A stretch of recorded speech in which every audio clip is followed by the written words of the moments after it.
You are now tuned into Then Radio. If you enjoy our videos, we ask that you consider joining our Patreon to support our channel. Don't forget to like and subscribe so that you never miss a new video. We hope you enjoyed today's episode, and as always, thank you for watching.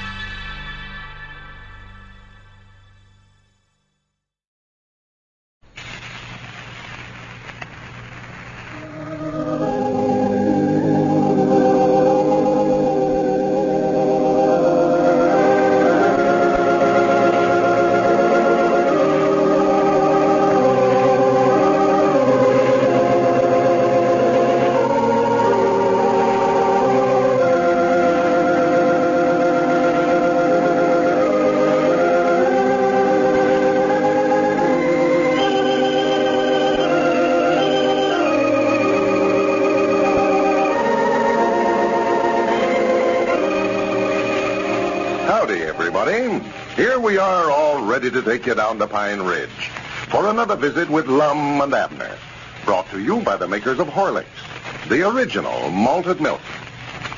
I wonder if all of Lum and Abner's overweight friends are using the Horlick weight control plan. Judging by the many letters we've received, a lot of them certainly are, and finding it safe and satisfactory, too. Briefly, the plan is this.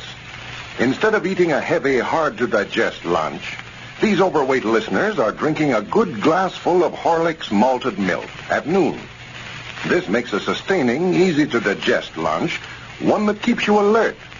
You get none of that drowsy feeling that comes from eating a big midday meal. Yet, and this is the point, Horlicks offers sustaining nourishment without the excess calories of a heavy meal. And excess calories are just what bring your excess worries. Try Horlicks yourself. It saves time, money, and health. All you need is a package of Horlicks malted milk, and this you can get from your druggist in either natural or chocolate flavor. And now, let's see what's happening down in Pine Ridge. Well, Lum and Abner have quite a problem on their hands. They're enjoying a splendid patronage to their circus, but for the past 2 days, the entire receipts have been stolen out of the safe in the wagon that serves as their office. So far, they have found no definite clue to the mysterious disappearance of the funds, and yet there are several who might be implicated in the theft. Well, as we look in on the circus grounds today, we find Abner and Squire Skimp in the office discussing the matter. Listen. Well, that's the reasons I come over, Abner. I just wanted to have a heart-to-heart talk with you. I know all this money disappearing, it looks bad for me. It's no more than natural that I'd be the first one accused suspicion. Well, I ain't accused you of taking it, Squire. Well, no, you haven't come right out and said so, Abner, but natural with you and Lum and me being the only ones that knows the combinations on that safe, I'd be the first one that you'd think took it. Yeah, I reckon so. I've always tried to live honest, to do right by my fellow man. And that's why it grieves me so to think that you'd even suspicion for 1 minute that I'd slip in this wagon under the cloak of darkness and take from that safe money that belonged to you and Lum, 2 of my oldest friends. Well, now, Squire, I wouldn't let myself get all tore up over this. Well, it's a matter of defending my honor, Abner. A man reaches my age in life, Abner, he just ain't got much left to live for except his reputation and his friends. Well, a little money laid up, too, won't hurt nothing. Yes, but if I had to sacrifice my principles for a few paltry dollars, take advantage of old friends like you and Lum, I'd choose a pauper's grave first. Okay, Squire, you wouldn't have made a bad out at preaching, you know what? Well, I just want you to know, Abner, that although the finger of suspicion is pointed at me, my conscience is clear. I've done nothing to betray your trust. Well, I told you I didn't think you done it, Squire. Ain't no use for you to keep telling me that you never stole the money. Well, now, that's fine. I'm glad to hear you say that, Abner, I am. I'm willing to hire a detective out of my own pocket to come in here and clear up the whole thing rather than to have you suspicion me for 1 minute. Well, I don't see no need in doing that, Squire. We're bound to find out eventually who took it. Well, Abner, I want to talk to you a little confidential. Don't want you to quote me on this, but has it ever occurred to you that Lum might be taking that money himself? Lum? What in the world would he be wanting to take it for? It belongs to me and him. Besides, that wouldn't be stealing if he took it. Well, of course, half of it belongs to him, but half of it is yours, too. Yeah, but Lum never done nothing. He just never had nothing to do with it. I'll guarantee that, Squire. He's just as honest a man as ever drawed breath. Why, you seen the surprised look on his face when he opened that safe and seen the money was gone. Yes, but now he might have been looking that way on purpose, Abner, to throw you off the track, you know. No. I've known Lum too long, Squire. Had too many dealings with him. It couldn't have been him. Well, I don't know, Abner. I don't think that Lum would do a thing like that ordinarily, no. But sometimes, you know, a man can be influenced into doing something that he knows is wrong. What do you mean by that, Squire? Well, just to talk straight, Abner. Now, here's this bareback rider, Zenola. She seems to have swept Lum right off his feet. And I believe he'd do nearly anything that she told him to. Oh, yeah, she's got him wrapped right around her finger. There ain't no doubts about that. Well, now, she's a smart young lady and would know just how to work a fella like Lum. Why, the other day she had him all revved up to buy a big electric sign to put across the top of the tent there with her name on it. Yeah, and he'd have did it, too, if that money hadn't disappeared. Why, sure he would. He was all set to go right down and buy it. Yeah, I talked to him for 3 hours trying to talk him out of that idea. He was all set to go down and pay $800 for that sign just so that he could put Zenora's name across there in big lights, he said. I know he was. And I'll tell you something else now. I just heard this a while ago, Abner.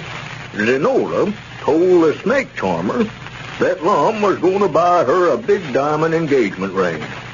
A diamond engagement ring? Yes, and that could be, you know, what he intends to do with the money. No, I don't believe he'd do that, Squire. No, not Lum. Well, now, you know that he hadn't got any money of his own to be buying diamonds with. It's that woman, I tell you, Abner, Zenora. She's putting these ideas in his head just to show her the world. Well, now, Squire, I just never would believe that. Wait a minute. Here it comes now. Oh, yeah. Well, it's just like I say, Abner. You men ought to make a lot of money out of this circus. The crowd has been good here lately. Gentlemen. No, hello, Lum. Good evening. Yeah, come on in, Lum. Keep your seat, Squire. I can sit right over here. Oh, no, Lum. I was just fixing to go anyway. I've got a little business to attend to before the performance tonight. Well, I'll be around there before long, Squire, to open up the box office. All right, Lum. What's the matter, Lum? Oh, I'm just getting to where I can't hardly stand to be around that Squire Skimp. Yeah, what's the matter with you and Squire? Well, I just don't like the altitude he's taking about this money disappearing. Oh, well, now, Lum, I wouldn't pay no attention to nothing that he said. You wouldn't be talking that way if you knowed who he's trying to lay it on to, though. Oh, yeah, I already know. I never liked it myself. I don't blame you. I run him out of the wagon here this morning. I wouldn't stand for him making such excuses. Well, now, that ain't going to get the money back, Lum. Him accusing somebody. I'll bet you whoever's been stealing it gets a surprise tonight, all right. A surprise? Yeah, I ain't going to put it in that safe no more. You ain't? Why, no. They got it out of there twice. They ain't no use to just give it to them. Yeah, well, now, I wouldn't be carrying that much money around on me, Lum. That's dangerous business now. Well, I ain't going to carry it on me. I'm going to hide it in another place tonight. I ain't going to put it in the safe. Oh. I'll hide it in the bottom of that trunk over there tonight and then take it out in the morning, carry it down to the bank, and deposit it. I was going to put it in the trunk, you say. Wait a minute, be quiet. Yeah, what's the matter? Wait a minute, I hear someone. Huh? Wait a minute. Wait just a minute. What are you doing there? Hold on there. Who is that? Cedric, is that you? Yes, Mom. Well, what are you doing slipping around the side of the wagon there? Why, I wasn't slipping around, Mr. Lum. I just started to come in the wagon, and I seen you and Mr. Abner was talking some business, so I started to leave. Well, don't be hanging around this wagon. Just stay away from here. Yes, Mom. Swan, you scared me to death, Lum, when you jumped up that way and run to the door there. Yeah, I reckon I'm a little nervous. This thing's got me about half out of my head, Abner. Abner, you reckon Cedric could know anything about where that money's been going? You mean, you reckon if he stole the money, Cedric? Yeah. Oh, why, no, Lum. Why, Cedric couldn't get in the safe if he wanted to. He don't even know the combination. Well, now, that's just all you know about it. He knows that combination a heap better than me or you does. You mean Cedric knows the combination to the safe? Yes, sir. You know, I never can recollect the thing myself, and yesterday evening I went to open the safe, and there's just me and Cedric in here, and I couldn't recollect the combination, and he sat right there and told me what it was. He did? Yeah, I never thought nothing about it at the time, but I got to studying about it today. I don't know, Abner. I hate to think such a thing about Cedric. I've always liked the boy. Oh, Cedric's a fine boy, Lum. He's worked there in the store for us over at Pine Ridge for years. Oh, Never had sure. no trouble with him. Oh, I'll trust Cedric, Lum. I'll give him chances to take things. He's just honest as he can be. Yeah, but I'll sworn he's pranking mighty strong at him. Well, now, Lum, I wouldn't go nothing on that now. He might have just watched, me and you open the safe and happened to learn the combination by heart, accidental. Yeah, I don't know. Well, it's him or Squire Skimp one, I know that. Well, now, I don't believe Squire done it neither, Lum. I thought so maybe for a while, but he was in here a while ago and talking to me about it, and he just might not have brung tears to my eyes, tell me how innocent he is. How innocent he is? Oh, yeah, he sat here and told me on his word that he never had a thing in the world to do with it. Well, you don't expect him to come right out and admit to it, do you? Well, no, Lum, but he talked awful honest to me. Well, a fellow that steals money that way ain't going to admit to it. Well, no, but Squire, he looked me right in the eye when he said it. Oh, I tell you, Abner, after some of the other stunts Squire Skimp pulled on us, I wouldn't put nothing past him. Well, there's one thing about it. If you hide it in the trunk tonight, why, me and you can watch your wait safe. a minute. Find out what you're saying, Abner. Did you hear somebody? Yeah. Who is that? What do you want? Wait a minute. I seen you hauled or I'll shoot. Who is it, Lum? Who is it? What's the matter? Oh, my goodness, I don't know. I couldn't see for sure. Just as I stepped to the door here, he run around the corner of the wagon. Well, why didn't you shoot? I never had nothing to shoot with. Wait a minute, listen. Watch where you're going next time. Somebody get hurt the first thing you know, running around here like a wild man. Is that you, Squire? What's the matter? Oh, that brother of Zenora's come tearing around the end of the wagon there and run right square into me, knocked me right flat on my back. Zenora's brother. Well, this seems to only complicate matters more than ever. Who stole that money? Ladies and gentlemen, Mrs. S.J.B. of Covington, Kentucky, writes to tell us of a conversation between two youngsters playing baseball that she overheard recently. We thought maybe you'd like to hear it, so we're going to reenact it. Listen. Let's quit, Bob. Oh, gee, it's my turn to bat. You can bat first tomorrow. No, I can't. I gotta go to the dentist. Besides... Oh, I'm tired. I'm gonna quit. Oh, all right. You just can't take it, that's all. Who can't? I'll bet you're tired, too, only it's your time to bat. Maybe so. But I wouldn't be if I had some Horlicks tablets. Huh? What are they? Oh, you know. Horlicks malted milk powder done up in tablets. They give you a pep. Well, let's get some. How much are they? Only a dime. How much you got? I got 4 cents. Well, I got 3. That's 7. Mom will give us the rest. Come on, let's go ask her. And that was all that Mrs. S.J.B. had time to hear. But it was enough to show how popular Horlicks tablets are becoming. Youngsters, motorists, early golfers, shoppers, people in all walks of life are finding Horlicks tablets great for warding off hunger and fatigue. Have you tried them yet? You can get them, if you haven't, at your druggist in either natural or chocolate flavor. This is Carlton Prickert, speaking for Lum and Abner and Horlicks, who now bid you all good night and good health.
You are now tuned into Then Radio.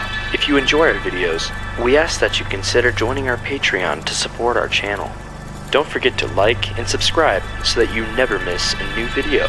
We hope you enjoyed today's episode, and as always, thank you for watching.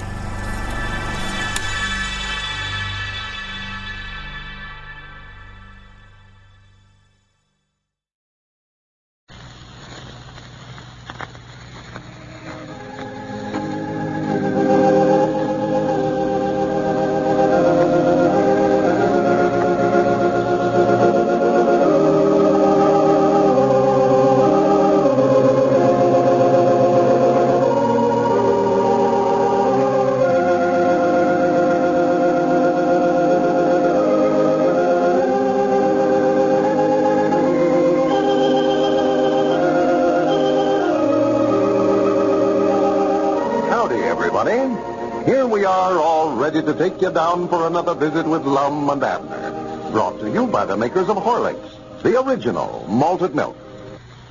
And now, just a brief reminder. This is the time of year when colds are exceptionally prevalent. And I want to be sure that you all know what a valuable aid Horlicks malted milk can be for warding them off. Rich in vitamins and bodybuilding elements, it helps to build up your resistance, increases vitality, in a way that lessens risk of infection considerably. That's why no family can afford to overlook it as a valuable addition to the everyday menu. For instance, it's fine as a welcome change for breakfast, as a drink between meals, for the youngsters, or as a snack to have just before going to bed. You'll find scores of other ways to use it. So I suggest that you get a package of Horlicks from your druggist and always keep it handy in the pantry. You won't have so much to fear from spring colds then. And now, let's see what's happening down in the little town of Mount Ida, where the Lum and Abner Circus is now showing. Well, Lum and Abner are still unable to solve the mysterious disappearance of the receipts from their circus. For 2 days straight now, the money has been stolen out of the safe in the wagon that they use as an office. Suspicion has been placed on almost everyone connected with the show, but as yet no definite clue has been found. Yesterday, Lum decided to hide the receipts for the day in the trunk instead of the safe, and he and Abner planned to take turnabout sitting up to watch it during the night. As we look in on the circus grounds today, we find Lum in the office, apparently very excited about something. Abner is just entering the wagon. Listen. What is it, Lum? What's the matter? What's the matter? We've been robbed again, Abner. We've been robbed. Huh? I just now opened the trunk to get that money out to take it to the bank, and it's gone. You mean that we taken in yesterday? Yes, sir. That money I put in the trunk last night's gone. Well, I'll swan to goodness. Well, whoever got it must have broke in here while we was over at Greenwood this morning. Well, the wagon and the trunk both were locked up while we was over there, Lum. Yeah, but whoever got it must have had a key to the trunk, for the lock ain't broke or nothing. Looky there. Well, The trunk was locked and everything, but the money's gone. they must have had a key to the wagon, too, then, Lum, for it was locked up while we was gone. Granny, that's right. Nobody ain't stole your keys from you, have they? I know. If I hadn't had the keys, I couldn't have got back in here. No. My dog, this is getting to be serious, ain't it? Getting to be. It was already serious. I don't know what this is. Granny, something's got to be did about it. Well, what can we do? Well, I'm going to find out who's been taking that money if I have to burn the woods and sift the ashes. That's over $800 that's been stole from us this week. Yeah, every dime we've took in. What's worrying me now is how we're going to pay the performers and buy feed for the animals. Well, maybe we can take in enough between now and the end of the week to take care of that, Lum. Well, it don't do us no good to take it in. Somebody steals it as fast as we get it. Yeah. I'm going to get the police out here. That's what I'm going to do. Well, the only trouble, old Lum, if you get the police out here, everybody will know it, and then whoever's been stealing it will be hard to catch then, sure enough. Yeah, that's right. Grannies, we'll just set a trap for 'em ourselves, Abner. Set a trap for 'em. Yes, sir. We'll just put the money in the safe again tonight for bait and catch 'em ourselves. And then set the traps around front of the safe, huh? Yeah. No. Set traps in front of the safe. Well, that's the best place to put 'em. If they'll open the safe, why, they got to get around there in front of it, Lum. Well, we ain't going to set no traps for 'em, Abner. You just said we was. I ain't talking about steel traps, though. I'll tell you the kind of a trap we could set, Lum. The line trainer was telling me the other night how they catch them lines there in Appleseed. Well, there ain't no line breaking in here and taking that money. I can tell you that right now. Well, no, but you could catch a human the same way. All you got to do, Lum, is you just dig a great big hole in the ground right out there in front of the wagon, and then cover it all over with brush and hay and stuff. And then when they step on it, why, they fall down in the hole and they can't get out. Oh, for goodness sake, that ain't the kind of trap I'm talking about, Abner. Well, he says that's the best kind. You got to put some fresh meat out in the middle of it, though, so when they start after the meat, why, they'll fall through the chivering over the hole, you know. Well, what would a robber want with fresh meat? Well, I don't know, but he said that's what they use there in Africa. Well, that's because they're trying to catch wild animals. Whoever it is we're trying to catch is after money. Yeah, that's right. Well, we can just put the money out there then, use that for bait. Well, we ain't going to dig no hole in the ground now. You just well get that idea out of your head right now.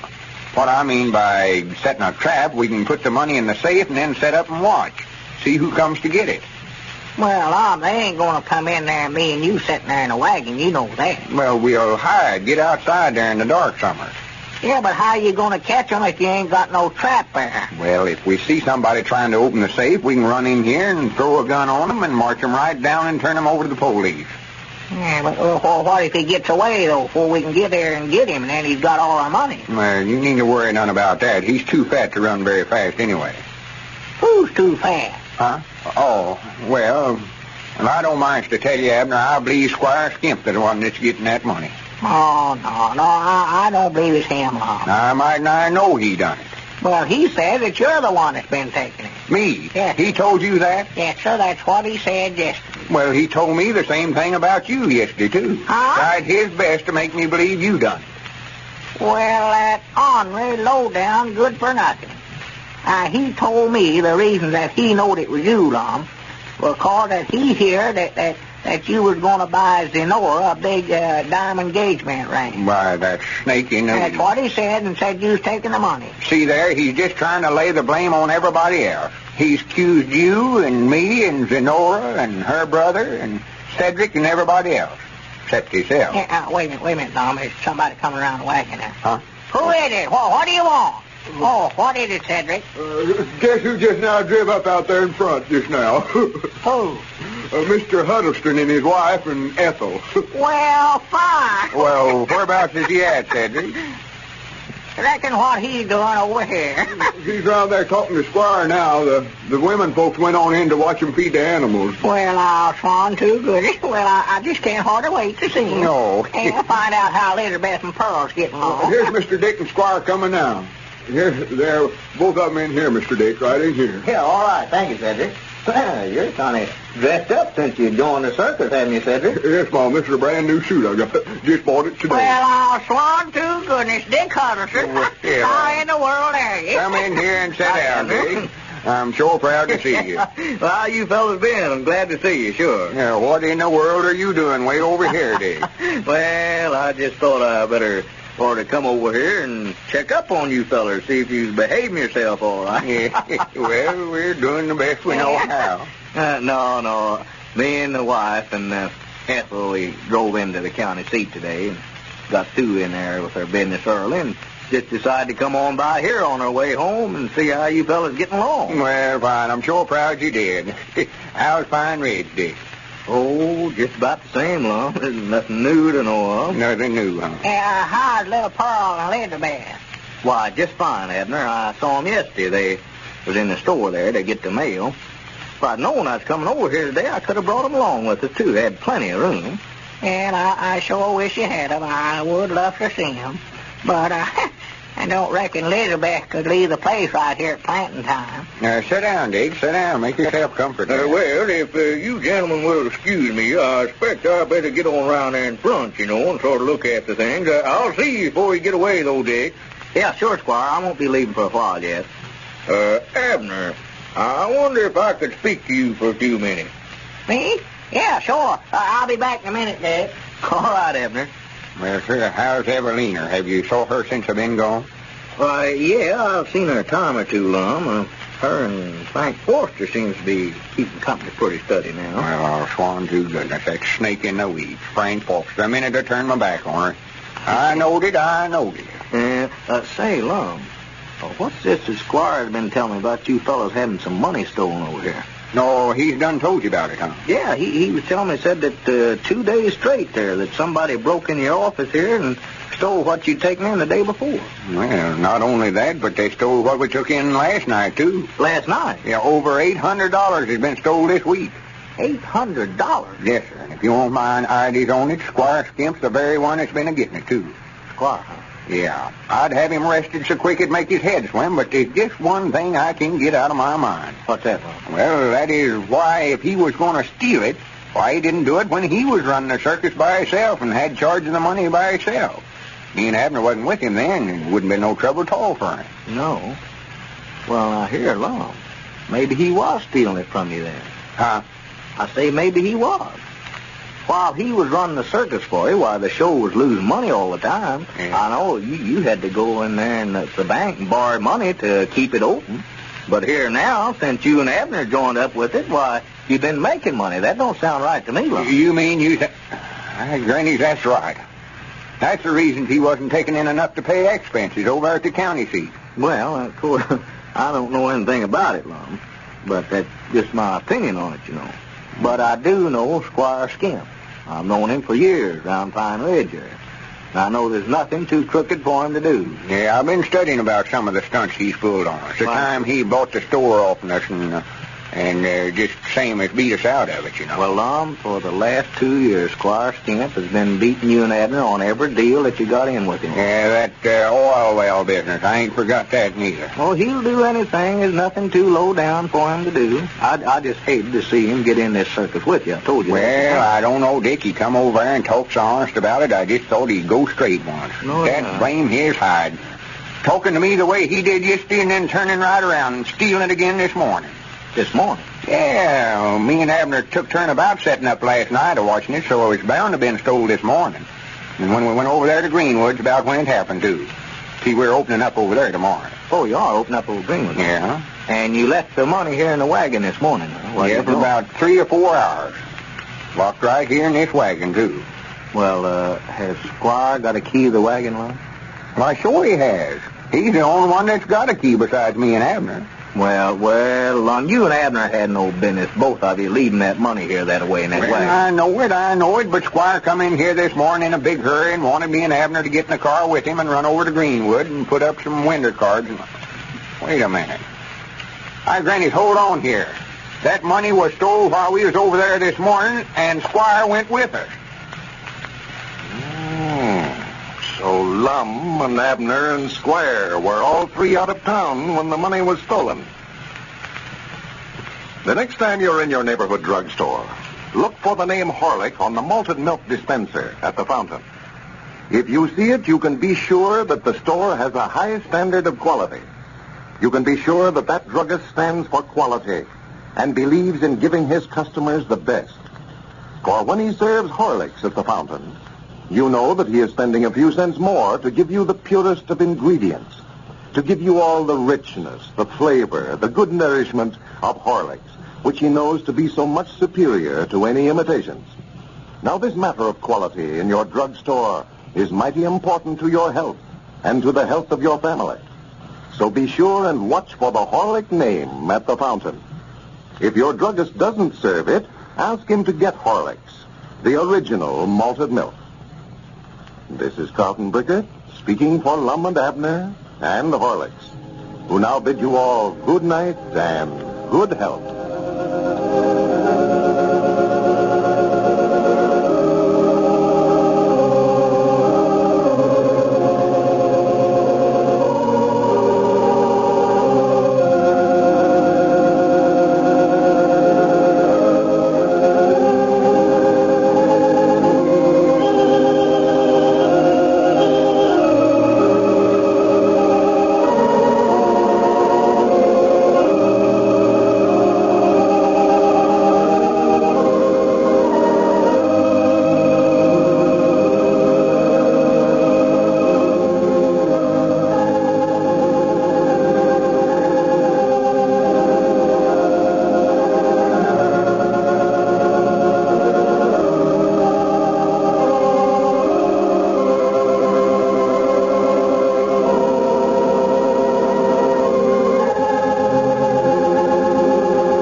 You are now tuned into Then Radio. If you enjoy our videos, we ask that you consider joining our Patreon to support our channel. Don't forget to like and subscribe so that you never miss a new video. We hope you enjoyed today's episode, and as always, thank you for watching.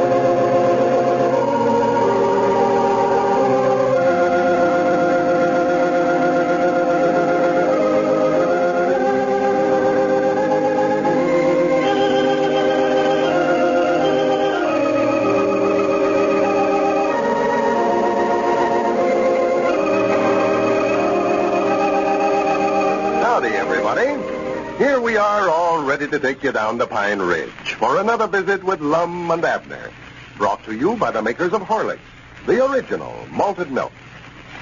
Before we hear the old fellows tonight, here's a breakfast treat for those youngsters of yours. Horlicks malted milk powder sprinkled over the top of bread and butter, then slightly browned in the oven. Or Horlicks sprinkled right on freshly buttered toast.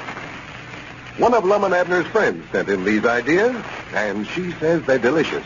They do sound delicious, don't they? Now, another thing this mother gives her youngsters is Horlicks powder sprinkled over fresh fruits and cereals. A lot of you have tried that, I know, and found the youngsters love Horlicks that way. Keep a package of Horlicks on hand, always. It's great for youngsters in whatever form they take it. And now, let's see what's happening down in Pine Ridge. Well, Lum and Abner are now out of the show business. Last week, they sold their circus to Squire Skimp for $1,000, only to learn later that Squire had already made a deal to dispose of it for $4,000 before he made them the offer. As we look in on our old friends today, we find Lum back over at Pine Ridge, down at the Jot 'em Down store, explaining to Dick Huddleston and Grandpappy Spears how Squire swindled them out of $3,000. Listen. Well, Lum, you ought to know Squire Skimp well enough by this time to know that he'd give you a skinning if he got a chance. Why, sure, he probably had the animal sold to the zoo in there at the county seat before they ever offered $1,000 for the circus. Yeah, I found out all about it after it's too late. There weren't nothing I could do about it then. I done signed that auction business. I telephoned Abner just as quick as I found out about it, but he done signed it too. Yeah, Squire just went out of the store whenever you call over long distance, Lum. Well, that's a shame, Lum. He just skinned you out of $3,000, what he done. Well, I ought to have had more sense to deal with Squire Skimp, knowing him like I do. But I was just anxious to get you out of the circus. I'd mind not give the thing away to somebody that had took it. You know, was gone, and Abner had took out on me, and I was getting sort of homesick. Well, you fellas made a little money out of it anyway, didn't you, Lum? Oh, yeah, we made some. This money that Abner taken and saved for us amounted to something over $800, and, of course, the $1,000 that Squire paid us. Yeah. And we had something like $300 cash money on hand when it sold out to Squire. Well, good. We'll have around $1,500 in the clear after I get done settling up some of our bills. First thing I want to do is to go into the bank in the county seat there and pay off that $200 I borrowed in there. Yeah, well, I'd get those bills paid up and just put the rest out of the way before somebody comes along and beats you out of it. Well, don't you worry about nobody beating us out of it, not long as we got me. I don't like to make no brags about my own doings, but feller's got to get up awful early in the morning to beat me in a trade. Well, Squire Skimp must be a pretty early riser then, Lum. Oh, well, if you mean that deal the other day, that weren't my fault. See, I tried to catch Abner before he signed that option. Well, you'd already signed it, though, Lum. Yeah, but it weren't legal till both of us signed it. When Abner put his name on it, that closed the deal right there. Yeah, but I was here when Abner signed it, Lum, and the only reason he done it was because your name was already on there. He figured you knowed what you was doing or you wouldn't have signed it. Well, the best thing to do is just forget about it. The deal's over. Ain't no use to cry over spilt milk. Yeah, sure. Well, that ought to be a lesson to both of you. Just can't trust Squire Skimp, Lum. I believe that's our ring. Yeah, go ahead and answer, Grandpap. It's more likely somebody wanting to order something, and I don't know what we've got and what we ain't got now. Yeah, it'll take you a few days to get back to Hornish here again, Lum. Hello? It's the Got 'em Down store. Huh? Who? Why, yeah, he's sitting right here. Oh, why, he ain't going to do nothing to you. Come on over here. Why, he ain't no such a thing. Who is it, Grandpap? That's Abner. He's feared to come over here, feared you'll give him a whipping. Oh, for goodness sake. Tell him to come on down here. I want to see him. Abner, Lum says to come on down here. He wants to see you. No, he don't. He ain't going to do no such a thing. Wait a minute. I'll let you talk to him. Yeah, let me talk to him. He's scared to death. That's the reason he called up. He wanted to find out if you was here first. Let me have that receiver. Hello, Abner. This is Lum. Hello? Hello? Granny, he must have hung up the receiver. Are you and Abner still fussing about that money that he took from a circus, Lum? No, we ain't fussing. He still thinks I'm mad at him over it. Well, why don't you tell him that you know why he did it and that you're not mad about it anymore? Well, I want to see him and thank him for it, but I can't get him cornered to do it. I've been over there to his place a half dozen times to see him, and he always hides somewhere. Every time I see him downtown, he strikes out for home in a dead run. And he thinks, Lum, that you're going to give him a whipping and send him to the penitentiary. Yeah, but I said I was going to do that before you fellas explained to me why he done it, why he taken the money. Sure. Now I want to thank him for it. He just saved me and him all that money by taking it out of the safe is what he done. Why, sure he did. I'd have spent every dime of it on that electric sign with Zenora if he hadn't did it. And I've told him time and again that you weren't mad, but he won't take my word for it. Thinks I'm trying to help you get him cornered. Tell you what you do, Grandpap. Call him over there at the house and tell him I just now left, and he'll be all right for him to come over here now. Yeah, get him on over here, Grandpap. Yeah, but he can look through them front windows and see you in here, and if he does, nobody couldn't drag him in here with a team of mules. Well, you could hide till he gets on the inside here, Lum. Yeah, I tell you what to do, Grandpap. You call him and get him on over here, and when we see him coming, I can hide behind the counter till he gets on the inside, and then one of you can lock the door to where he can't get out till I've had a chance to explain to him that I ain't mad at him no more. Yeah, that's the thing to do, Grandpap. Call him up and get him on over here. Call him up and see what he says. Well, sure. Tell him you want to play checkers. That'll get him over here. Yeah, he'd get up at night to play checkers. Hello? Peabody's place? Oh, Elizabeth, is Abner there? Uh-huh. Tell him to step to the telephone, please, ma'am. Said he's playing checkers by himself. By himself? Yeah, he's always doing that. Sit and play checkers by the hours. Make out like he's playing against somebody. And cheat, I never seen nothing like it. Well, he ought to have no trouble winning that way. Hello, Abner. This is Milford Spears. Yeah, Grandpap. Why, Lum's gone home now. Come on over and let's play some checkers. You have. Well, Elizabeth said you was playing, but I never knowed you was playing against me. Yeah, well, come on over here and see if you can do it. Yeah, naturally you can beat me and you're playing both sides. Well, hurry. All right. Said he'd be right over. Well, good. Said he done beat me in iron game. He'll never see the day he can do that. Well, I'm anxious to see you fellas get this misunderstanding all straightened out here. Get it all over. Yeah, I am, too. I don't want him going around thinking I'm mad at him when I'm plumb tickled to death over what he done. Well, I know. And you fellas are just $800 better off, too. Yeah, this is one time Abner showed better judgment than I did. I was so in love with Zenora, or thought I was, to where I sort of lost my reasoning. That broke a long record for me, too. Well, I won't say just how old I am, but that's the first mistake I ever made, I reckon. There he comes. Yonder he comes, coming out the front gate over there. Yeah, there he is. Well, let's see now. I better get behind that counter over there. Get him on in here and get him to talking, and Grandpap, you sort of shy around to the front door and lock it before I come out. Oh, well, I don't think we'll have any trouble with him, Lum. I don't know, Dick. He's awful skittish. Yeah, he's harder to catch than a rabbit.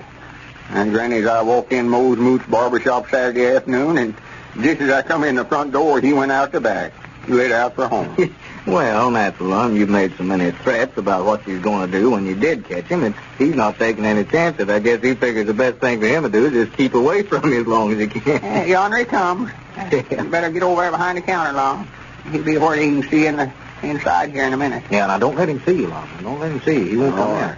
You fellers be talking about something else where he won't get suspicious or not. Yeah, well, now keep your head down there till Grandpap can get the door locked behind him there so we know we got him on the inside here. There he comes. Yeah. Watch him looking around behind him. I reckon he's expecting Lum to jump out on him. Yeah, that's the reason he's walking so fast. It's kind of a dog trot. Yeah. Oh, he's been scared to death. Yeah, I know. Richard, Sure. Well, Lum made a mistake of making so many threats. He got him scared to death. Cedric went to him and told him everything that Lum had said. Well, I told Abner Lum never meant a word of it. Well, I told him the same thing, but he just believes if Lum said he's going to whip him, he's going to whip him. Hardest-headedest fella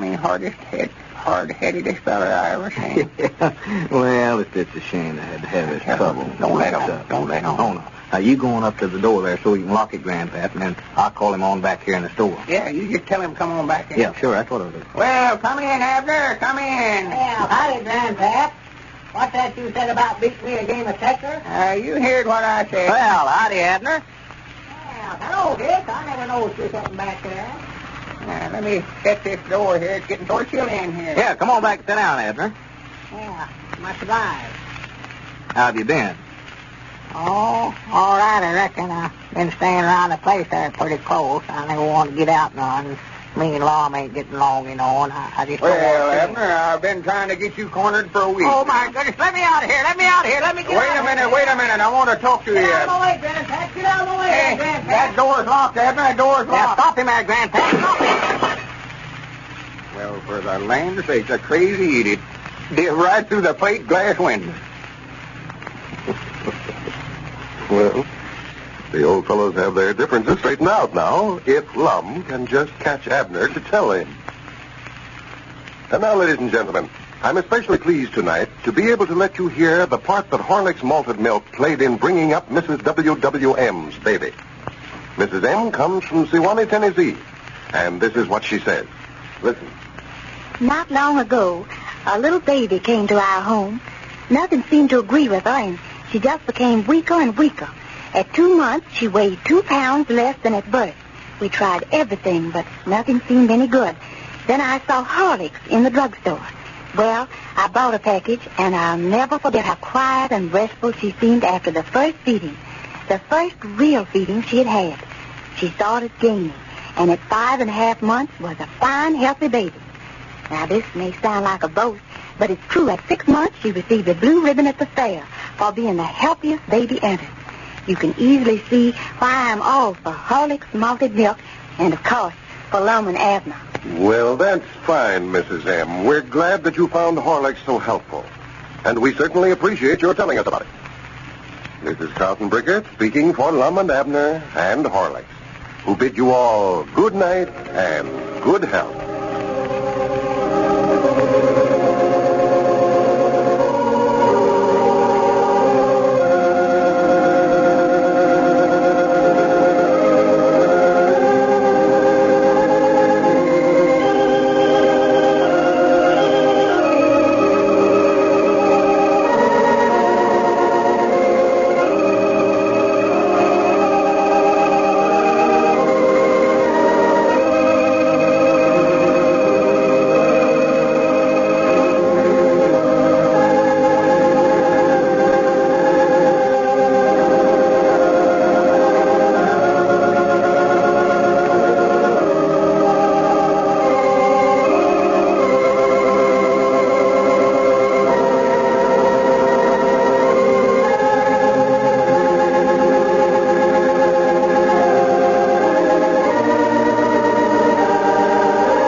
You are now tuned into Then Radio. If you enjoy our videos, we ask that you consider joining our Patreon to support our channel. Don't forget to like and subscribe so that you never miss a new video. We hope you enjoyed today's episode, and as always, thank you for watching.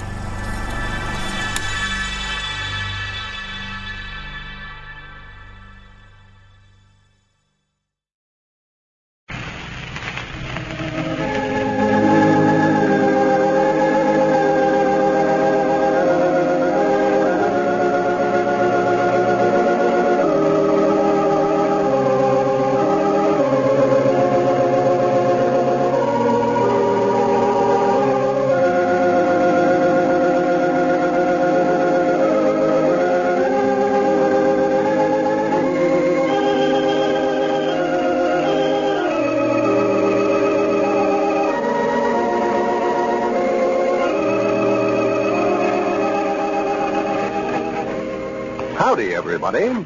Here we are, all ready to take you down to Pine Ridge for another visit with Lum and Abner, brought to you by the makers of Horlicks, the original malted milk. First, though, I'd like to give a brief message to mothers of growing children. Do those youngsters of yours keep running in and out of the house asking for something to eat? Now, of course they do. It's only natural. They get hungry with all their activity. Now, I suggest that you treat them to a couple of Horlicks malted milk tablets now and then. They like Horlicks tablets, and Horlicks tablets certainly are fine for them. They satisfy, but don't interfere with appetite. They build and nourish, too. Contain all the nourishment of Horlicks in powder form. Get a package from your druggist and try the Horlicks in-between meals plan for your youngsters. You'll find other uses for the tablets, too, when motoring and golfing and on shopping trips. Horlicks tablets come in two flavors, either natural or chocolate. You'll like them both. And now, let's see what's happening down in Pine Ridge.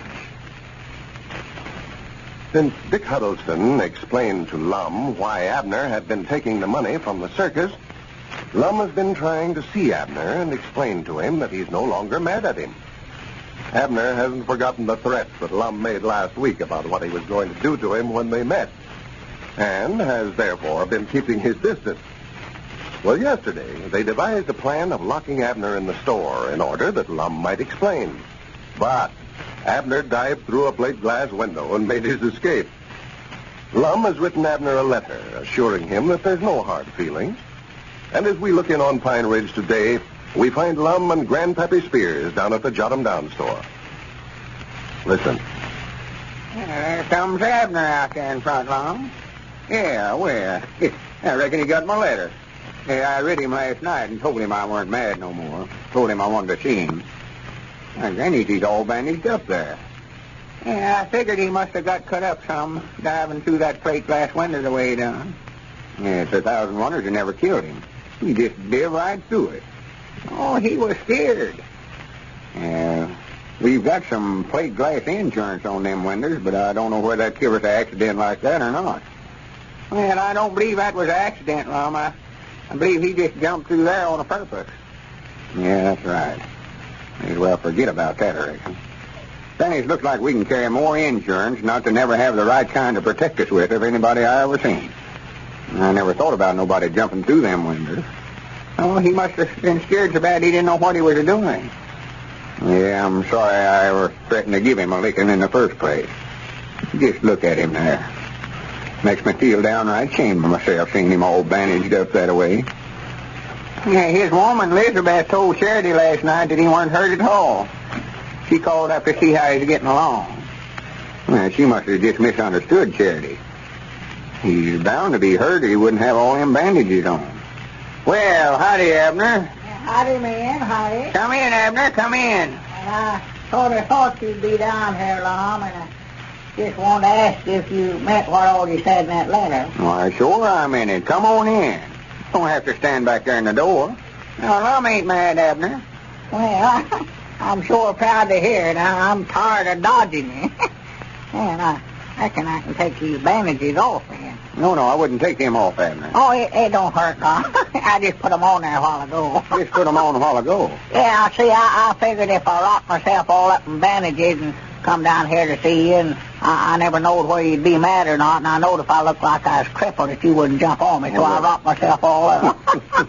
For goodness sakes, that bound for you. I just allowed you to hurt bad. Oh, no. If you'd have just listened to me, I could have told you. I ain't been mad since I found out how come you to take the money from the circus. Well, Cedric told me that you said you was going to whip me regardless of why I done it. Well, I might have said that, but that's before I found out how come you to do it. When I learned you saved us $800, I couldn't be very mad. Well, now, that's the only reason I done it. And I'm sure proud to hear you say that, too, Lum. I tell you, it ain't a very nice feeling knowing that your partner thinks you're a thief. Yeah, to be right honest about it, Abner, I ain't been happy myself. I never spent a lonesomer week in my life. I want to apologize if there's anything I said I oughtn't to, and I want us to just shake hands and be friends. Well, fine. We'll just forget about the whole thing. Forget about it. Yeah, we just won't bring it up no more now. Well, I don't much want to plumb forget about it, Lum. You know, I want to make up and all that, but half of that money belongs to me, and I don't want to forget about that. Oh, yeah, sure, the money. Well, yeah, we'll divide that. I paid off all the bills, and according to my account, we've got $1,640 left. Well... We're profits in the circus business. Well, fine, good. You fellas excuse me for butting in, but you've got business to talk over there, and I believe I'll take this order of groceries over to Sister Simpson before she calls up for it again. That is, if you'll stay here in the store, Lum, till I get back. Yeah, sure, go ahead, Grandpap. I'll look after things. Yeah, what you going to do now, Lum? Just run the store here? Yeah, I reckon so. I don't know nothing else I could get into. Well, I don't either. I reckon I could just take my part of that money that we made and sort of retire myself, but I'd love to get into some kind of business if I could, or to study up something to do. Some kind of business? Yeah. I know if I stay up around the place there, why, Elizabeth will work me to death in the field there. Yeah. Now, I'd rather get into some kind of a business where I won't have to work so hard if I could. Now, what you got in mind doing? Anything in particular? Well, no, I ain't made up my mind. I've been turning a bunch of things over in my head.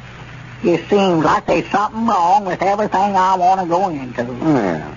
I thought some about putting in some kind of eating place here in Pine Ridge. Eating place? Yeah, you know, Elizabeth's got an awful reputation around the county here for cooking, you know. Oh, yeah, Elizabeth's such a good board, I know that. Yeah, well, of course, it'd be a little bit hard on her. She's got her field work to do and all that, you know. And I first thought I'd put in one of them cafeterias, you know. That's what I had in mind to do, something a little different. Put in a what? One of them cafeterias. You know, like we seen over at Greenwood when we were at the circus. We ate there twice. Oh, cafeteria. Yeah. Well, I don't know. I don't like them places to eat. Oh, it's awful handy now. Well, I know, but they charge me too much there on that. Charge you too much? Yeah. Well, I thought they had right reasonable price. Well, I didn't know, see, how they charged at first, and I went through there. I thought it sort of family style, and I loaded up that pan they give me, and Granny, there's $2.86 worth of stuff. Well, you never know they charged everything separate, huh? Why, no. I do know. And the next time I went through, after I found out what they done, why, I might not starve myself to death. Yeah, well, somebody's got to watch that course. But me and Elizabeth got to talking it over, and we decided Sister Simpson got that boarding house of hers, and then Luke Spears and his woman's got their place here, and we just decided we couldn't make no money out of it. Yeah, folks around here all eats at home anyway. Yeah, and then I decided to put in a picture show. Picture show? In Pine Ridge? Yes, sir. I could sit and look at them all day. Yeah, and you'd more than likely be the only one sitting and looking, too. Well, I don't know, Lum. There'd be some other folks there, but, well, I never knowed nothing about how to go about getting them, and so I got to studying around, and I decided maybe it'd be better for me to put in a barber shop. Something I knowed something about. You don't know nothing about barbering? Well, no, I don't, but Elizabeth does. She cuts my hair all the time and does just as good a job as Mose Moose does. Oh, woman barber. Now, wouldn't that look funny? Elizabeth Peabody, barbarian and the shampooist. Well, it'd look all right if I could get her to do it, but she said she just set her foot down. She wouldn't budge. She never had time. She had to put in a crop, and she just never had time to do it. Folks ain't going to let her set no crock on their head and cut around the edge of it, no way. Well, no, I reckon not. And she stopped on a laundry business, too. I want to put in a laundry, but she said she just had all the washing she could tend to now. Why, of course she has. So I don't know what I can get into, hardly. I sort of like to be a lawyer myself, sort of like to want to. Lawyer? Yeah, law business. You don't know nothing about the law business, Abner. Well, I don't have to. Don't have to? Well, I know I can buy some of them books, all them lawyer fellas. When you ask them something, they always got to look it up in the book. They don't know nothing themselves. Yeah, but you wouldn't even know where to look it up at. Well, I might not. No, I'd give up the law idea. Of course, this would be a good place to put in a garage here. If we had any cars in Pine Ridge, just got them too. They don't stay broke much of the time. No, I don't believe it'd be much of a change there. So, but I wished I had me a railroad train. That's what I'd love to have. A railroad? Yes, sir, right from here to the county seat. Well, it'd be a good idea, but, oh, me, you ain't got enough money for that. Well, I've got over $800. Yeah, but a railroad outfit costs $2,000 or $3,000, Abner. It does? Why, of course it does. Well, I reckon I might well forget that. I can't raise that much money. I talked to Dick Huddleston about putting in a post office, but he said he already had that, and the government wouldn't allow but one in the town, so I couldn't get that. Abner, how would you like to go back in the store business? Huh? Store business? Yeah, that's about the only thing you know anything about. Well, I thought some about that too, Lum, but I just decided I never wanted to go in competition against you and Dick both. Well, what I had in mind there, though, I thought maybe you, how would you like to go in partners with me again? You mean, here in the Jot 'em Down store? Why, sure. I never had no idea that you'd do that. Why, we could take that money we made out of the circus and put in some modern improvements here, have a up-to-the-minute store. Good. Why, sure, put in some of them wire baskets that runs on them wires all over the store. Yeah? You know, when somebody buys something, you put it in a basket and it goes off summers, and when it comes back, it's all wrapped Hey, up. doggy, that's a-sounding good. Why, Lum. with all that money, we can have one of the finest stores there are in this part of the county. Yeah, but only thing, I ain't got enough money to buy no half interest in it. You don't need a cent, Abner. Instead of dividing that money up twixt us, we'll improve the store with it, and you'll own a half interest in it. I will. Why, we'll be 50-50 partners, same as we've always been, if you'll just come back with me. And from here out, we're sticking to the store business. Well, it looks as though the partnership of Edwards and Peabody has been reestablished. And now, I want to take a minute or so to answer questions which many of our radio audience have asked us lately about the Horlicks weight control plan. Questions about how the plan works and how Horlicks, which is such a fine bodybuilding, nourishing food, can actually help anyone reduce. Well, here's the answer. By taking Horlicks instead of a heavy lunch at noon, you cut down on your caloric intake. By cutting down on the calories, you can cut down those excess pounds that you've been so worried about. Now, the reason that Horlicks enables you to go without a big noonday meal is this. Horlicks is a well-balanced food that in itself gives you ample, sustaining nourishment without excess calories. Horlicks never lets you down. That's why the plan is so essentially safe, as well as effective. By the way, I'll be glad to answer some other night any further questions that you may have. In the meantime, if you haven't any Horlicks in the house, you can get some from your druggist in either natural or chocolate flavor.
You are now tuned into Then Radio.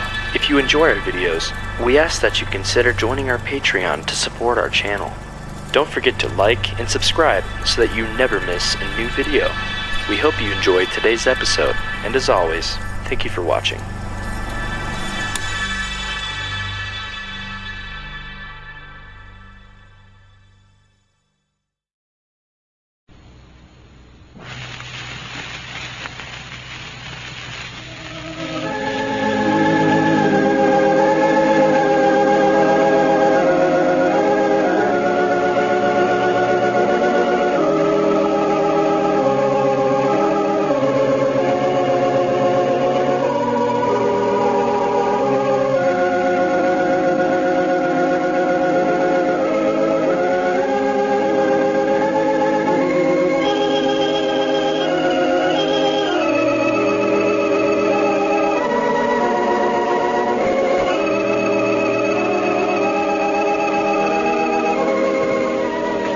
Howdy, everybody. Here we are, all ready to take you down to Pine Ridge for another visit with Lum and Abner, brought to you by the makers of Horlicks, the original malted milk.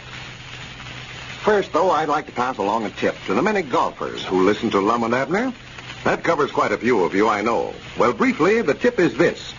Take along a flask of Horlicks malted milk tablets the next time you play. They'll certainly come in handy. We all managed to work up a pretty good appetite out there on the course, and a couple of Horlicks tablets dissolved in the mouth are the best things I know of for satisfying hunger. What's more, they tend to freshen you up, just as a drink of Horlicks will. If you're planning a game this weekend, take along a flask of Horlicks and try out this suggestion. You'll find several other uses for the tablets, too. You can get them, you know, in either natural or chocolate flavor at your favorite druggist. And now, let's see what's happening down in Pine Ridge. Lum has been trying to devise some scheme to win Evalena back, even though invitations have been sent out for her approaching marriage with Frank Foster. Well, yesterday, upon learning of a surprise party to be given in their honor at the home of Dick Huddleston last night, Lum talked Abner into making a fake attempt to kidnap Evalena, thereby affording him an opportunity to rescue her and make himself a hero in her eyes. Well, we've not heard the outcome of the scheme, but, as we look in on Pine Ridge today, we find Lum down at the Jot 'em Down store talking over the telephone. Listen. Hello. Elizabeth? Why, this here's Lum. Yes, Mom. How's Abner feeling this morning? Uh-huh. Well, I've always heard if you'd take and put a piece of fresh meat on your eye, that way it'd take the swelling out. You have? Well, just leave that on. That ought to help it. Oh, he is? Well, good. I'm proud he's coming over. I want to talk to him. All right, Elizabeth. Thank you, Mom. Did I hear you asking her how Abner was? Yeah, she says that one of his eyes is all swollen up. Well, how'd that happen? Well, ain't you heard about the fight last night? I know. Who's Abner been fighting with? Oh, him and Frank Foster had a big fight over there at Dick Huddleston's party last night. Frank liked to beat the daylights out of him. Well, of course he would. I'd allowed Abner to have more sense than to pick a fight with a feller like that. Well, Abner never jumped on him. Frank jumped on Abner. Well, a big bully. The very idea of him picking on a little feller like Abner. Well, you can't much blame Frank over it. You see, the way it happened, don't say nothing to nobody about this now. Oh, no. Don't nobody know about it? Well, they don't know what started it. See, me and Abner were sitting down here yesterday evening trying to study up some way I could make a hero out of myself so Evalena would fall back in love with me. So when we found out about that party Dick's woman was giving for her and Frank, why, we decided to have Abner tie a handkerchief around his face and come over there and throw a couple of guns on everybody and make out like he's going to kidnap Evalena. Well, for the land's sakes. Then I was going to rush up and take the guns away from him and run him off. Evalena'd think I was a hero for saving her life and fall back in love with me and not marry Frank. Well, that sounds like a pretty good idea, all right. Yeah, it sounds good. The only trouble was, when Abner made out like he was going to kidnap Evalena, why, Frank hauled off and knocked him down and jumped on him like to beat the daylights out of him before we could pull him off. Well, I do know. Abner never come to till after we carried him clean home. I never seen a feller get as mad in my life as that Frank did. Just over a little something like that, too. Frank never knowed it was Abner at the time, huh? Oh, no. He thought it was a sure enough hold-up. The women folks were screaming and taking on. Everybody was scared to death. You was the only one that knows who it was, huh? Well, just to be right honest, I never knowed for sure it was him myself. You see, he had took and put a bunch of false whiskers on his face that I never knowed nothing about, and I didn't know it was him until I'd got clean out in the kitchen. I heard him hollering for me, and I went back. Now, what was you doing running for the kitchen if you thought Evalena was about to be kidnapped? Well, I figured he might try to get out the back way there, and I was going to be back there to try to head him off. Did they all think Abner sure enough aimed to kidnap Evalena? Oh, no, after it was all over and we'd carried Abner home, I got up and told them it was just a little prank Abner was pulling on Frank and Evalena to have a little fun out of them. I told them that Abner explained it all to me after he come to. I reckon Frank felt bad about it after he found out it was just a joke. Wait a minute, here comes Dick Hullison. Don't let on to him now. I don't know anything about it at all. I don't want him to know I had a thing to do with it. No, I won't say nothing. I don't blame you, though, since it never worked out so well. Well, Abner's the one that got things mixed up by putting on that disguise to where I never knowed who it was. Wait a minute.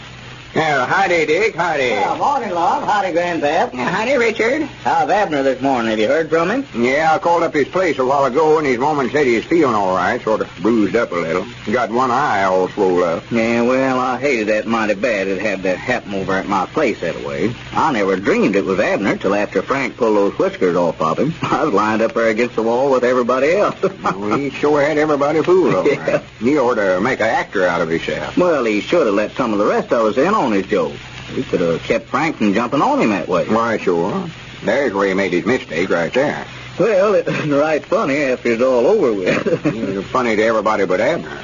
I don't think he enjoyed it very much. Why didn't you and Aunt Charity come over, Grandpap? We was looking for you. Well, we did aim to, Richard, aim to come, but directly after we cooked the net supper, our daughter and her man drove over from Crystal Hill. They've got a new automobile. Yeah. They stayed till late, so we just couldn't get away. I'd love to have been there. Yeah, we had a nice time. Nice fresh mints. That's about as good a chocolate cake as I ever had. Yeah, well, I was just sorry that Abner's joke didn't turn out so well. Some of them was mad at Frank for jumping on him that way, and just sort of put a damper on things. Well, Frank ought to know who he's jumping on. Go around hitting folks that way. Well, I don't blame Frank, old Lum. He was just trying to protect Evalena. Can't help but admire him for that, you know. Yeah, I wouldn't admire him for nothing he done. It's a good thing it weren't me he hit that way. There would have been trouble sure enough. Well, I'm just sorry it all happened. I wanted to see Abner and tell him I feel bad about it. Well, I think he'd be down here directly. His woman said he was fixing to leave when I was talking to her just now. Yeah, well, I've got to get on back over to the store, Lum. I just locked it up and left. Tell Abner to come over when he gets time. I'd like to talk to him. Yeah, I'll tell him, Dave. Well, I'll see you fellas later then. Yeah, come over and loaf with us. I want to show you the plans we've got drawn up for remodeling our store. Yeah, I want to see him, Lum. I'll be over the first chance of you. Yeah? Yeah, Lum, if you're going to be here for a little spell, I'll take that batch of groceries on over to the widow Abernathy's. Yeah, go ahead, Grandpap. I'll stay here. I ain't finished filling the order yet. Some stuff she wanted here we ain't got. We're clean out of baking powders. Well, I better put that down on the list then. I've got to order some stuff next time Golf's drummer's out here. Needing some stick bluing and vinegar. Have you called for vinegar now that their garden sashes started coming in? Yeah, Uncle Henry Lunsford called for it yesterday. Better get some lamp wicks, too. Abner used that last one we had to put in his hat band to make his hat fit him. You know, when he got that haircut the other day. Well, we'll go over the stock and make out a list for what all we need. Some of the stuff we're out of, we can just substitute. Like, wait a minute. Here comes Abner. Yeah, Dick ought to waited. Yeah?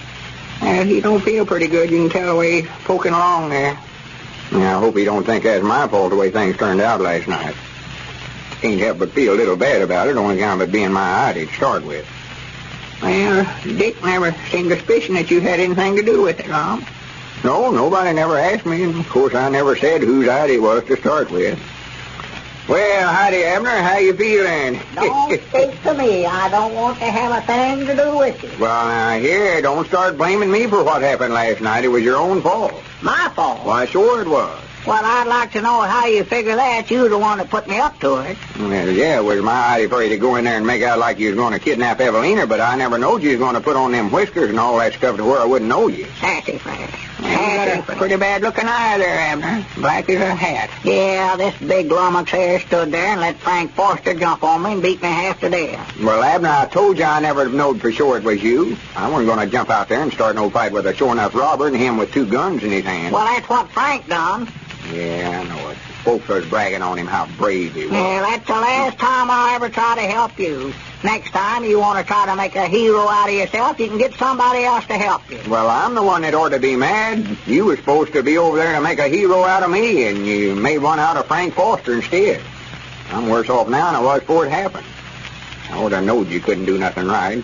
Leave it to you to get things mixed up. Well, I done it just like you told me to. I never told you to put all them whiskers on yourself to where I wouldn't know you. Well, I couldn't go over there looking like I do ordinary. Everybody knowed it was me when I walked in the door there. Well, why didn't you tell me you was going to put them on? Well, I never thought nothing about it till I got over to the place last night. Hey, that's our ring, Lum. Want me to answer? Take it easy. Yeah, go ahead, Grandpap. Try to blame it on him. That blame disgusted, I don't want to talk to nobody. Have a good idea and Abner get things messed up to where I never will have a chance with Evalena and him. I never knowed you to do nothing right, Abner. Well, I told you don't lay it on to me. You got him down, store. It wasn't my fault. Yes, Mom? Just trying to shift it Yes, off. Mom, he just now come in. All right, hold the receiver. Here, Abner, some woman wants to speak to you. Some woman? Well, She never said who it was. Here. hello? Yes, Mom? Why, tolerably well, thank you. Uh-huh. Well, now, that's all right. It weren't your fault. I ain't blaming you a bit. You did? Well, if I can do anything to help patch things up, well, let me know. Oh, you don't? Well, no, I'll be all right. Yeah.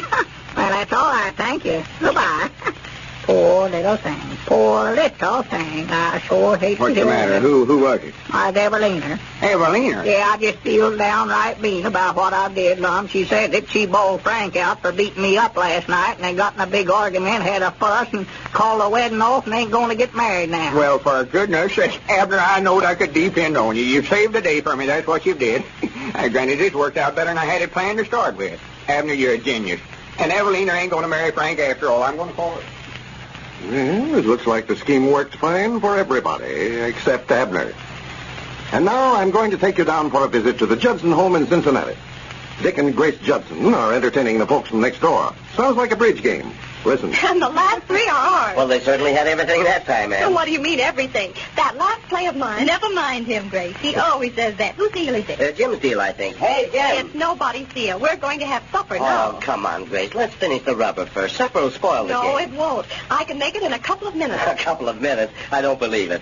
Come on, Ann. Use your influence. Not me. I'm hungry. It won't take a minute, Dick, really. The sandwiches are made, and Horlicks only takes a few seconds. Horlicks? Well, that's different. Why didn't you say that in the first place? Well, quite a change all of a sudden. You seem to like Horlicks, Dick. Like it? I'll say I do. I can always use a glass of Horlicks. That's the one thing he never tires of, Ann. I don't know what I'd do without it. Don't you ever serve Horlicks? Well, we give it to the youngsters, of course. But for late supper, well, I guess I never thought of that. I'll have to try it sometime. You know Horlicks. Now, listen, you two. How about that supper? I thought we decided... All right. Come on, Ann. He won't be quiet until we get it. Clear the table, Dick, and get Jim in. We won't be long. And that, folks, is the way that many hostesses are solving refreshment problems. They simply serve Horlicks malted milk. Try it for your own guests. You can get Horlicks from your druggist in either natural or chocolate flavor.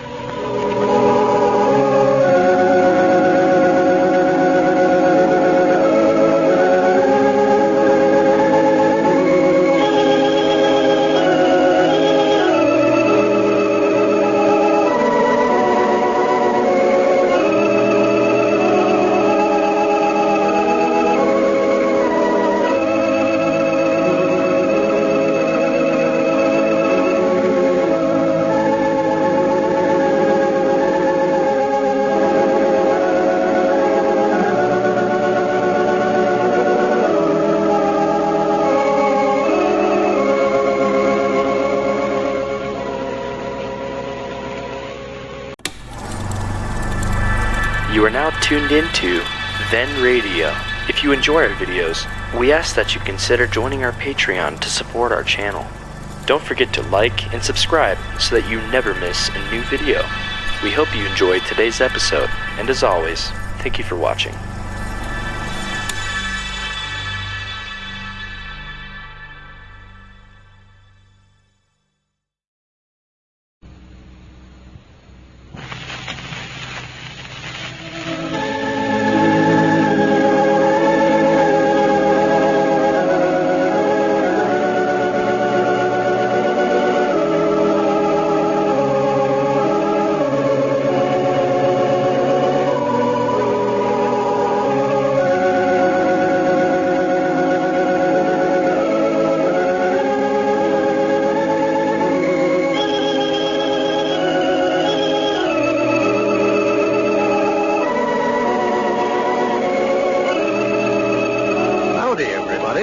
Here we are, all ready to take you down to Pine Ridge for another visit with Lum and Abner, brought to you by the makers of Horlicks, the original malted milk.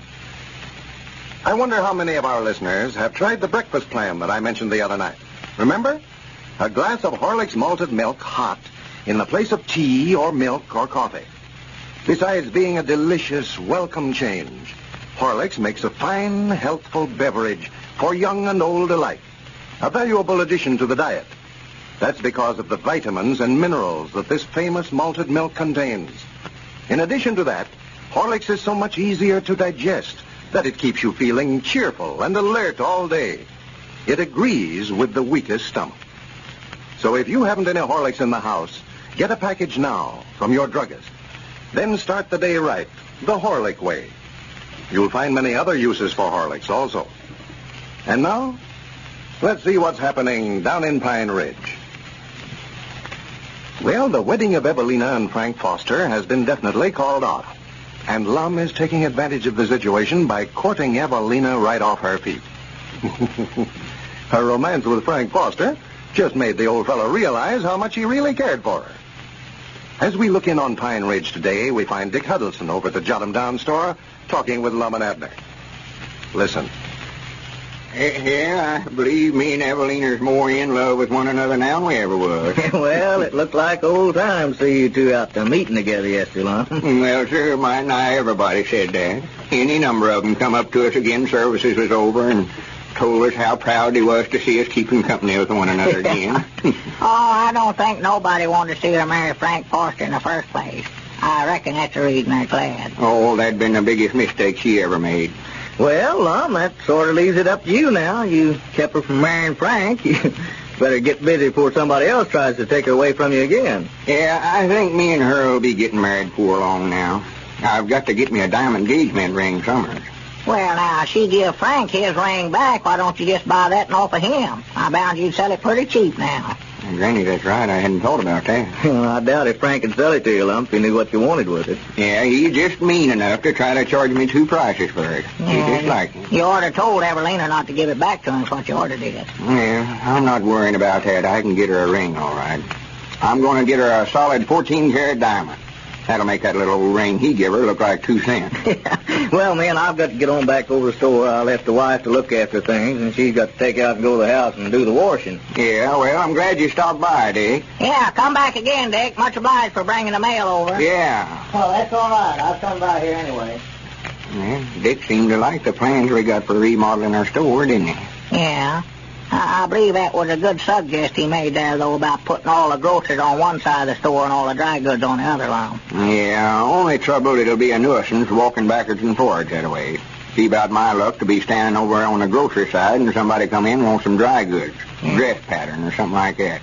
And I'll have to walk clean across the store to wait on it. Yeah, like you said, though, it don't look right to have canned goods and shoes stacked right up on the shelf together that way. No, but I still say it's a heap handier that way. Wish we could run the store sort of like one of them cafeterias where we ate over at Greenwood.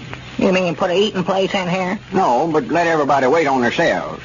They could go around and pick out what stuff they wanted, and me and you could stand up there at the front door and search them and take their money as they go out. Yeah, but supposing they go out the back door. Yeah, that's right. Looks like there's always something... Wait a minute. Who's that driving up out there in front? Oh. Stranger to me. Yeah, I don't believe I even know the horse. He's a dressed-up sort of a feller, ain't he? Yeah, more like that drummer's what he is. And he's just wasting his time calling on us, then, for we ain't buying nothing till we get this store remodeled.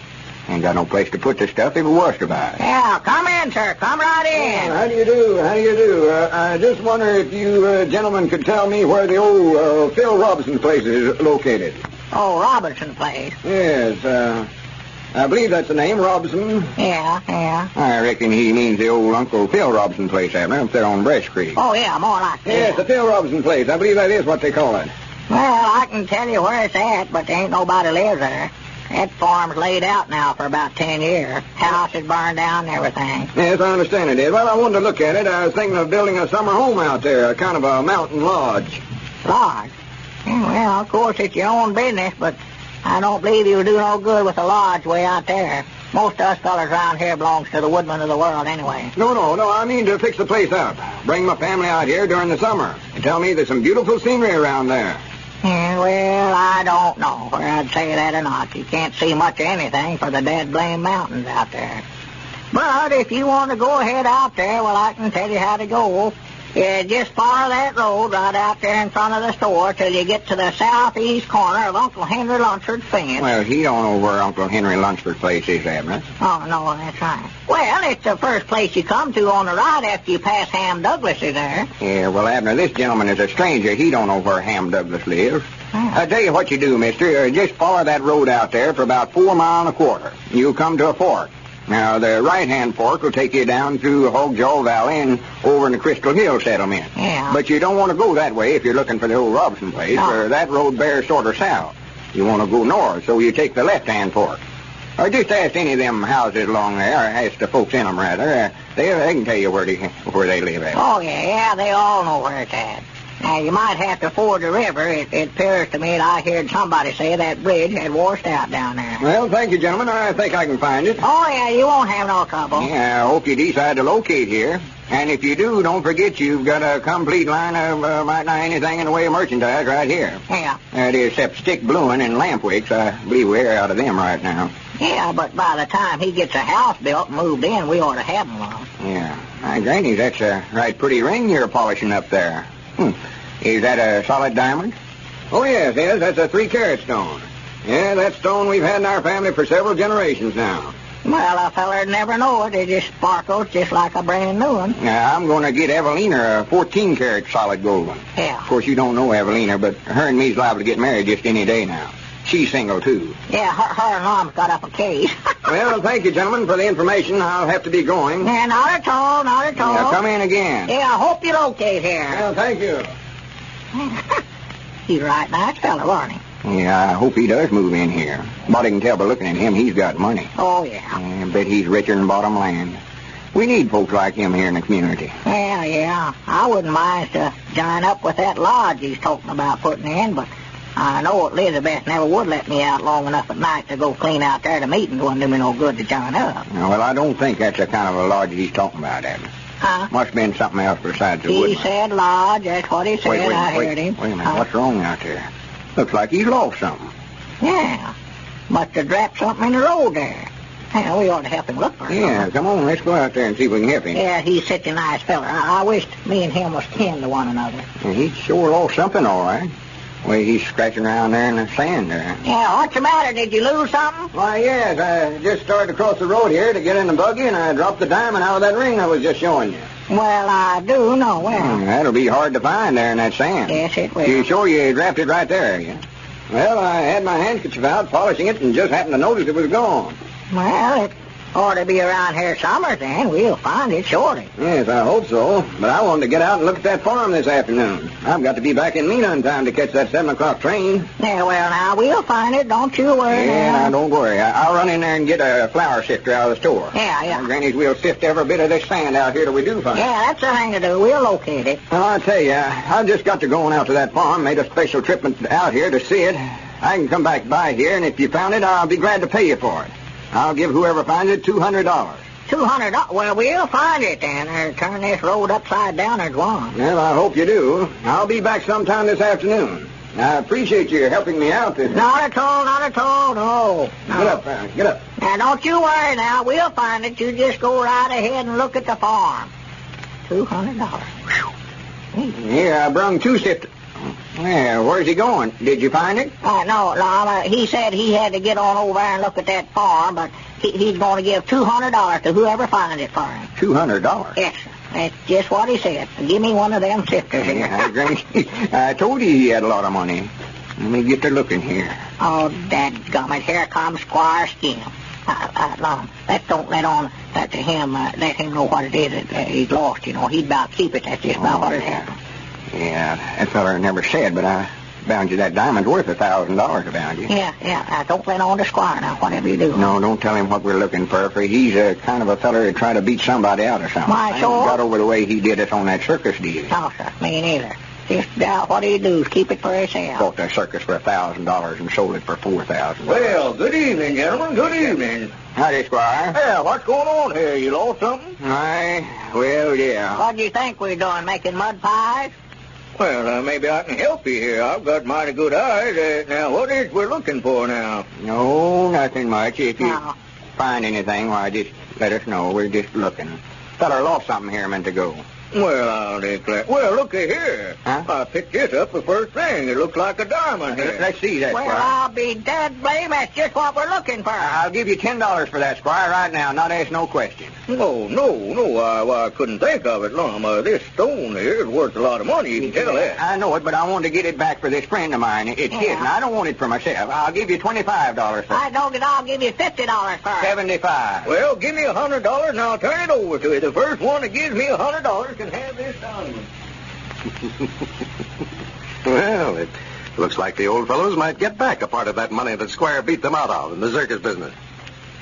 And now, here's a scene that most of you will recognize. Miss Grace Bradley and her friend Miss Martin are looking over the menu in a Cleveland restaurant. Listen. Well, Joan, what do we have? I know what I should have. Nothing. Oh, go on. You must eat. Well, you're not that heavy. No, and I'm not that light either. And to think what I've done to get my weight down. I must have spent a fortune, Grace. And just look at me. Did you ever try that weight control plan you hear about over the radio on the Lum and Abner program? Never did. Guess that's one plan I've missed. Well, I never have either. I don't need to. But I've heard a friend of mine talk about it. It's called the Horlick Weight Control Plan. How does it work, Grace? Oh, why don't you talk to my friend about it, Joan? Her name's Mrs. Jackson. She's tried it, and it worked wonders for her.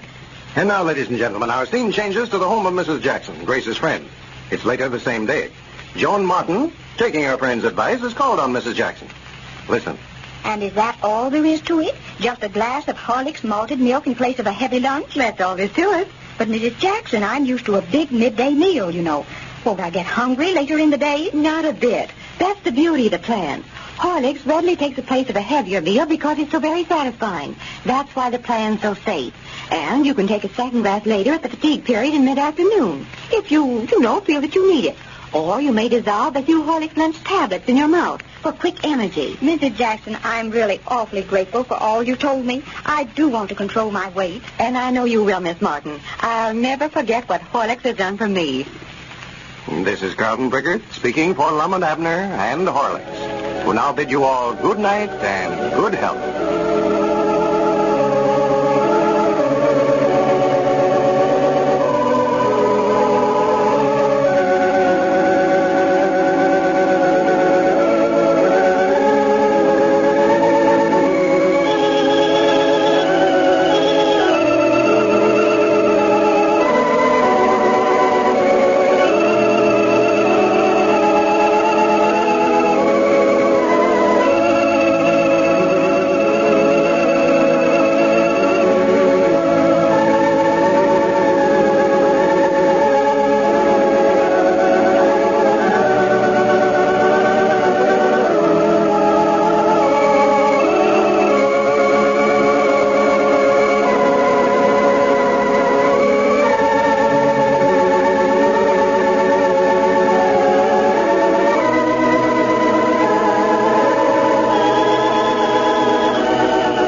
You are now tuned into Then Radio.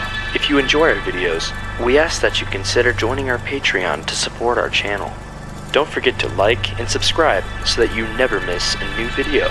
We hope you enjoyed today's episode, and as always, Thank you for watching.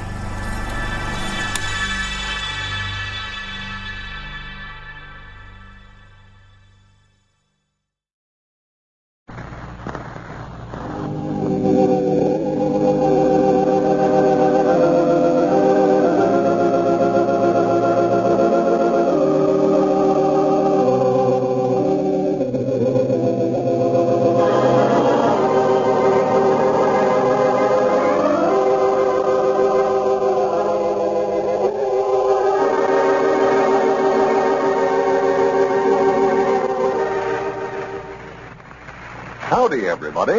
Here we are, all ready to take you down to Pine Ridge for another visit with Lum and Abner, brought to you by the makers of Horlicks, the original malted milk. The dictionary defines an imitation as that which is made to resemble something. Well, that just about describes most imitations of Horlicks malted milk. They only resemble Horlicks. For quality and results, they do not begin to equal it. For one thing, Horlicks was the first, the original malted milk. It was discovered 50 years ago by Mr. William Horlicks and has since then been recommended by physicians all over the world. It contains rich, full cream milk, combined with extracts of the finest wheat and malted barley. From the very beginning, Horlicks enjoyed a tremendous popularity. A popularity which in a few years was to circle the world. Of recent years, many imitations have appeared on the market resembling Horlicks, the original. But none of them could match this famous malted milk, either for quality or results. Today, as always, Horlicks is the leader. That's why, if you want the best, you should insist on Horlicks malted milk. And now, let's see what's happening down in Pine Ridge.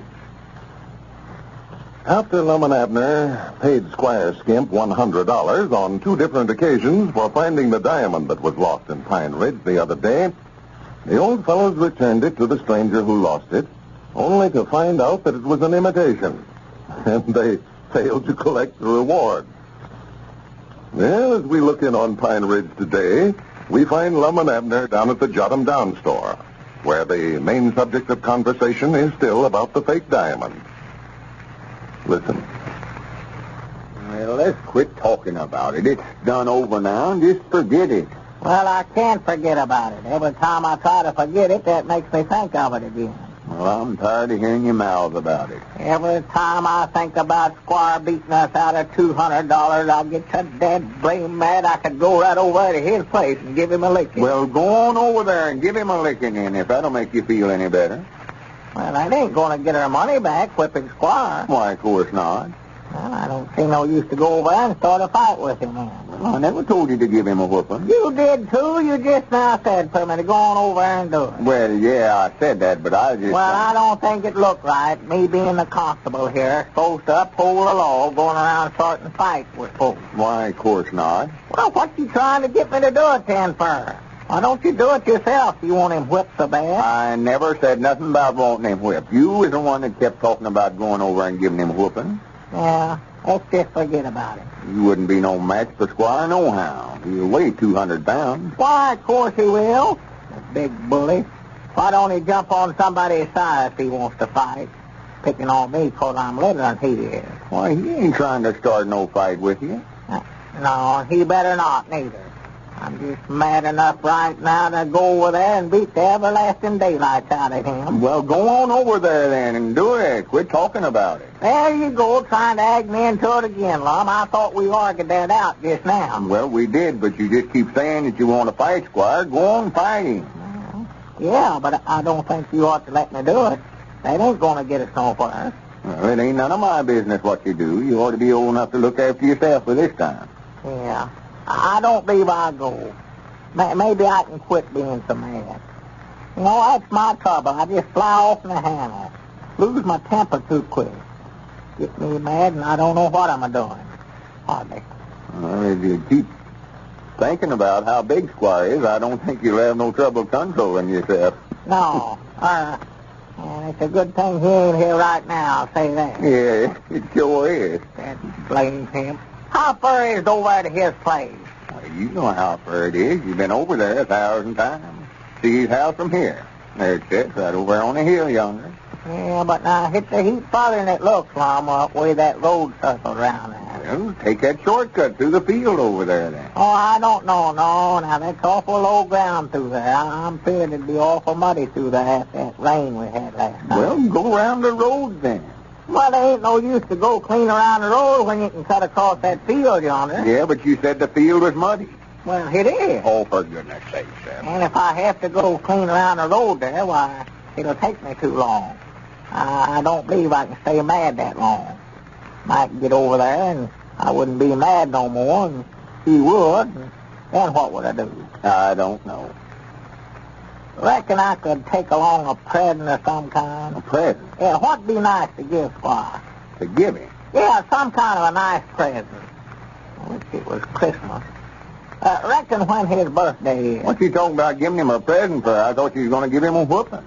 Yeah, well, I was going to, but, well, we're so busy here. Maybe I better not leave the store long. Well, we ain't busy. Yeah, go ahead. I can look after things for myself. Grandpap will be back directly anyhow. Yeah, that blame it. He's always showing up right at the wrong time. Well, go on over there if you're going. I thought you wanted me to forget about it. I do. We've got to decide on them plans for remodeling the store here.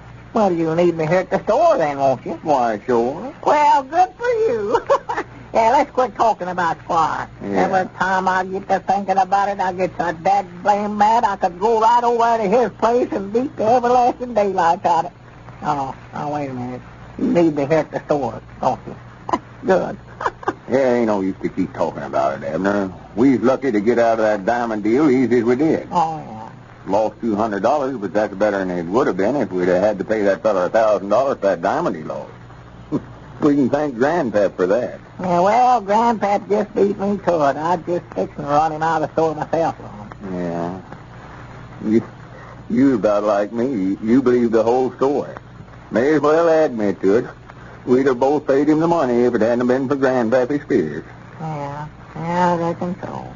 But I was awful mad, though. I know that. I know I was mad. I can recollect that. Yeah. Well, the thing that scared that fellow off when Grandpap threatened to call the sheriff out here from the county seat. Yeah, that's what done it. He never wanted to get mixed up with no sheriff. No, sir. Everybody could tell he's afraid to face the sheriff here. Boy, that shows he was a crook right there. Why, sure. And Squire's bound to have been in cahoots with him all along through that low-down Squire Skimp. Of course he was. Of course, but proving it's another thing. We say he was, and he said he wasn't. So what you gonna do? I'm going over there and get... Oh, that's right. Well, Grandpap says he's going to get that $200 back for us anyhow. What about the damn plans you was talking about? Right here. Here. Let's see them Well, plans. they see you interested again. Yeah. He's talking about giving Squire a whooping. Just forget about that now. Well, I'm trying to forget it. I keep reminding myself every time I think to forget it, I think to start it over again. Now, here, I was talking to Ezra Seastrunk this morning. He says he'll do the carpenter work here in the store for $100. $100? Yeah. Well, Ezra's right handy with the saw and hammer, all right. He's always laid out here at the casket makings ever since I can recollect here in Pine Ridge. Yeah, only trouble, Ezra can't read or write, and he couldn't tell nothing about these plans I've got drawn up here. Well, I wouldn't hold that again Ezra long. You showed them plans to Matinee. Everybody's come in the store here, and so far you're the only one that can tell anything about them. Yeah, looks like I'm about the only architect around here. Oh, my goodness, Lum. What's the matter? Squire, look, he's coming in here. Squire Skimp. Yeah, good. Now you won't have to go over there to give him that whooping. Who? Quit who? Why, you was talking about going over there and giving him a whooping a while ago. Yeah, but don't you know, Lum, we decided I better not do that, you know. Oh, Squire don't know what he's walking into. Now, Lum, don't you let me start no fight with him now. If I get to saying a bunch of stuff I oughtn't to, why, you just make me hash up. Tell Squire I don't mean it. No, sir, I'm going to tell Squire every last word you now, said. Don't you do it now, Lum. I was mad when I done that. I get mad, and I don't know what I'm saying. I ain't responsible for what I say. All right, I just got you. Don't tell him, because I don't think I'm in it. No, neither one of us don't want to act mad. No, that's the time. Yeah. fool him, won't we? Well, what I mean by that, I'm going to try to figure out some way to get even with him, and if he knows we're mad about it, why, he's going to be watching us awful close. Why, sure. I want him to think that we forgot about the whole incident. Yeah, that's the time. Well, howdy, Squire. Yeah, hello, Squire, old boy. Come here. Well, how are you today, Squire? Why, all right, I guess, Lum. How are you gentlemen? Oh, just only tolerably, sort of down with the rheumatiz again. Yes, well... Sit down, Squire, sit down. No, thanks, Lum. I can't stay.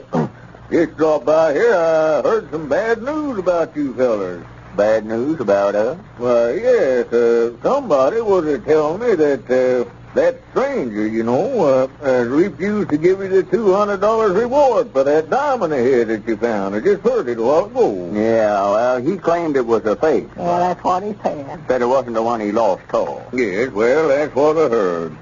That's too bad, sure. I just hope that you men don't think that I had anything to do with it. Oh, no, Squire. I hadn't thought nothing about that. Oh, no, that never entered our heads at all, Squire. Of course not.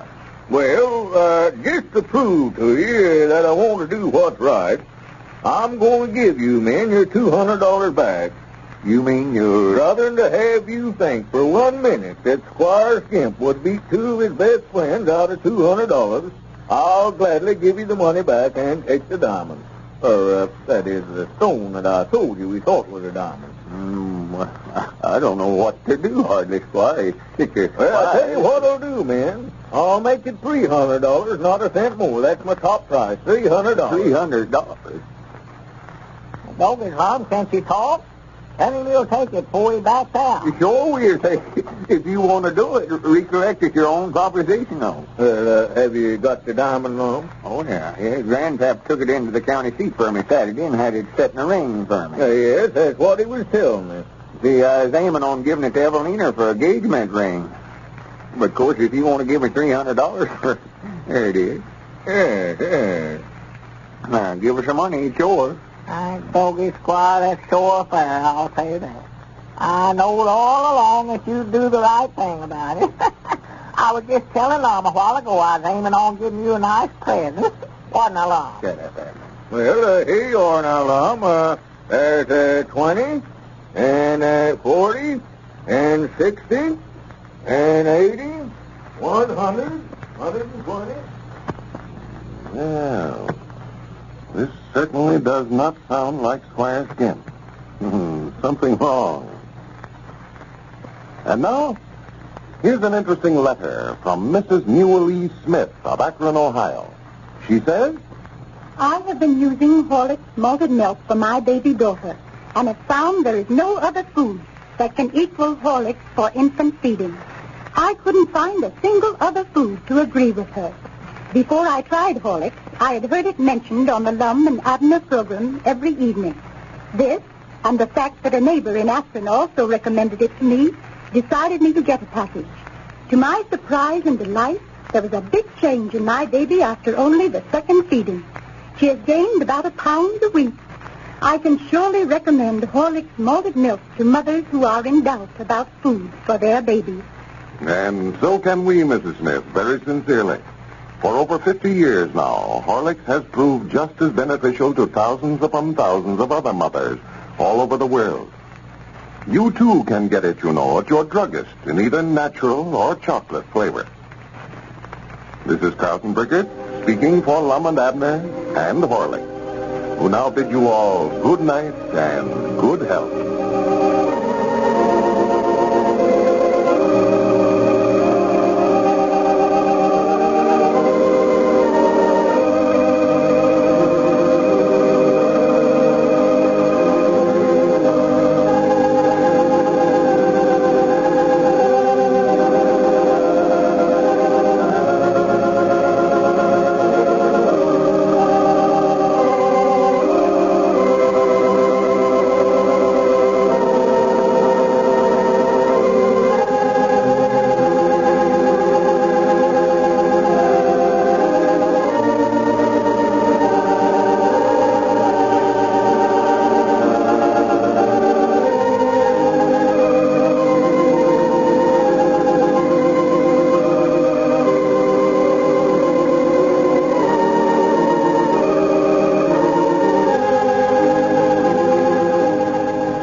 now tuned into Then Radio. If you enjoy our videos, we ask that you consider joining our Patreon to support our channel. Don't forget to like and subscribe so that you never miss a new video. We hope you enjoyed today's episode, and as always, thank you for watching.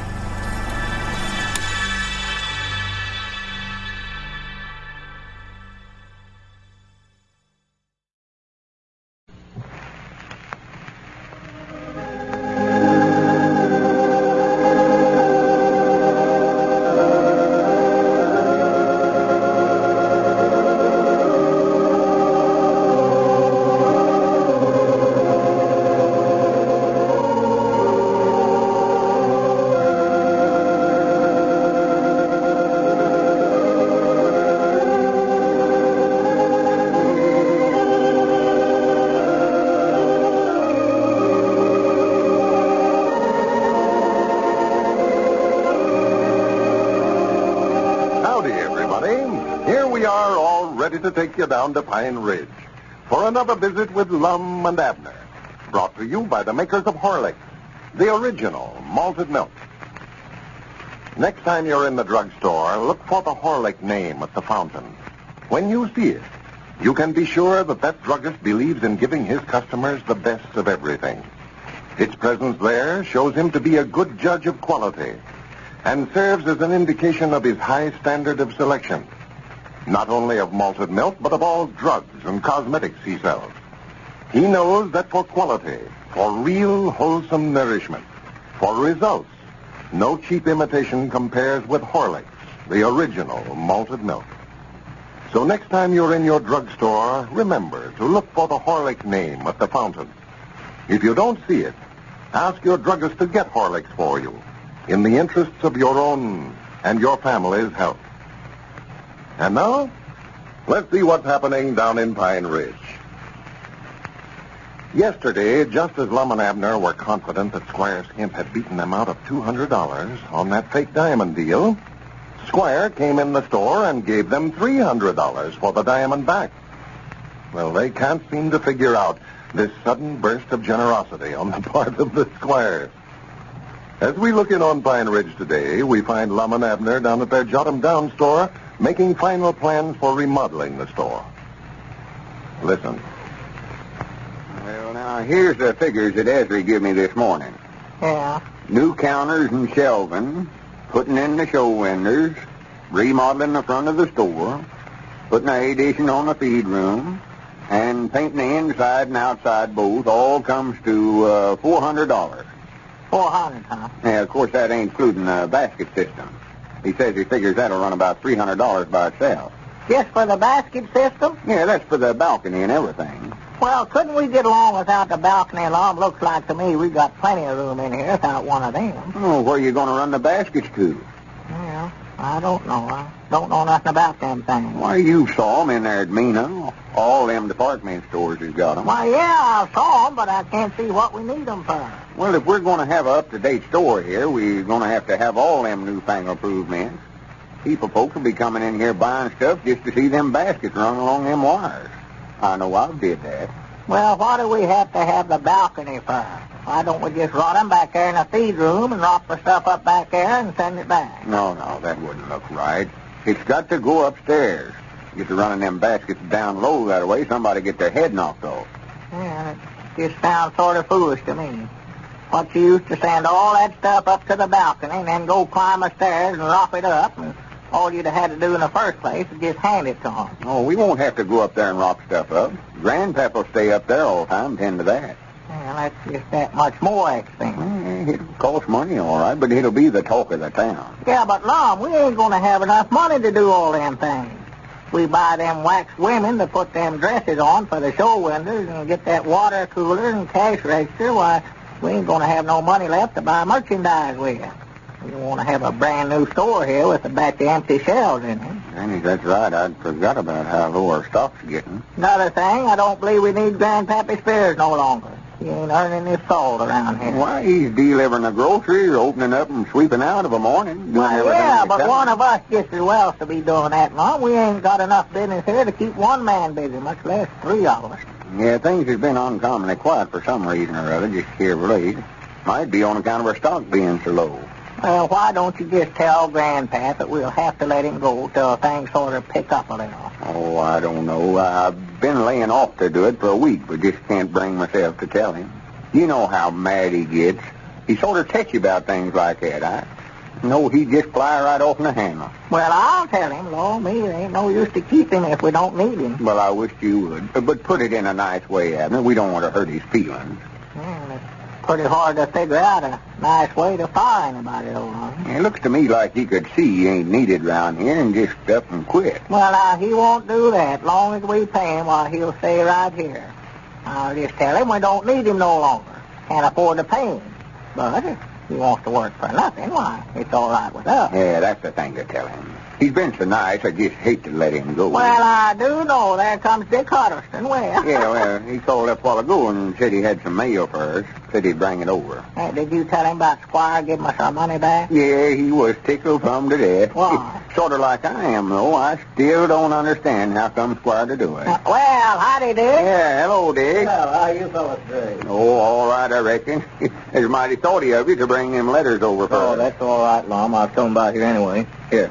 Yeah, much obliged. Hey, what do you know about old Squire giving us $300 for that imitate diamond? Well, I didn't know what to think about that, Abner. It don't sound like Squire to me. Must be some trick to it someplace. Well, I don't know. We've got the money. $300 in cash. So that he can pull all them kind of tricks on us he wants to. Well, I can't figure it out. I never knew Squire to give anybody anything before. But maybe he's had a change of heart here all of a sudden. Can't tell. Granny, this is that catalog I ordered from them store fixtures. What? Store fixtures, showcases, and stuff like that. Oh. Here's some wax models in here.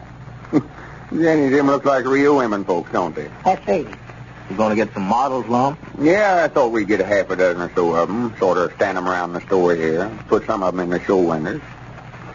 It looks like we've got a big crowd in here to get all them standing around. Folks will be passing by and think there's a sale going on in here. Well, for the land's sake. Look at that now. What's the matter with her? Well, that's what I'd like to know. Look at the way she's standing there. What she got her hand stuck out that way for? Looks like she's holding out her hand to see if it's raining or something. Yeah. Oh, that's to hang pocketbooks and stuff like that on. Granny, she ain't a bad looker, is she? No, let's get her on. Hey, look at this in here, though. If you want to see something, look here, Dick. Granny, she'd run the customers off. Looks like a haint. Well, that's some of that modernistic stuff. That's the latest thing, you know. Might be the latest thing, but I don't want to have that thing sitting around the store here and looking at all day long. Oh, here, let me look at it a while, Lum, and I'll mark the ones I like in there. Yeah, I want to read this letter here.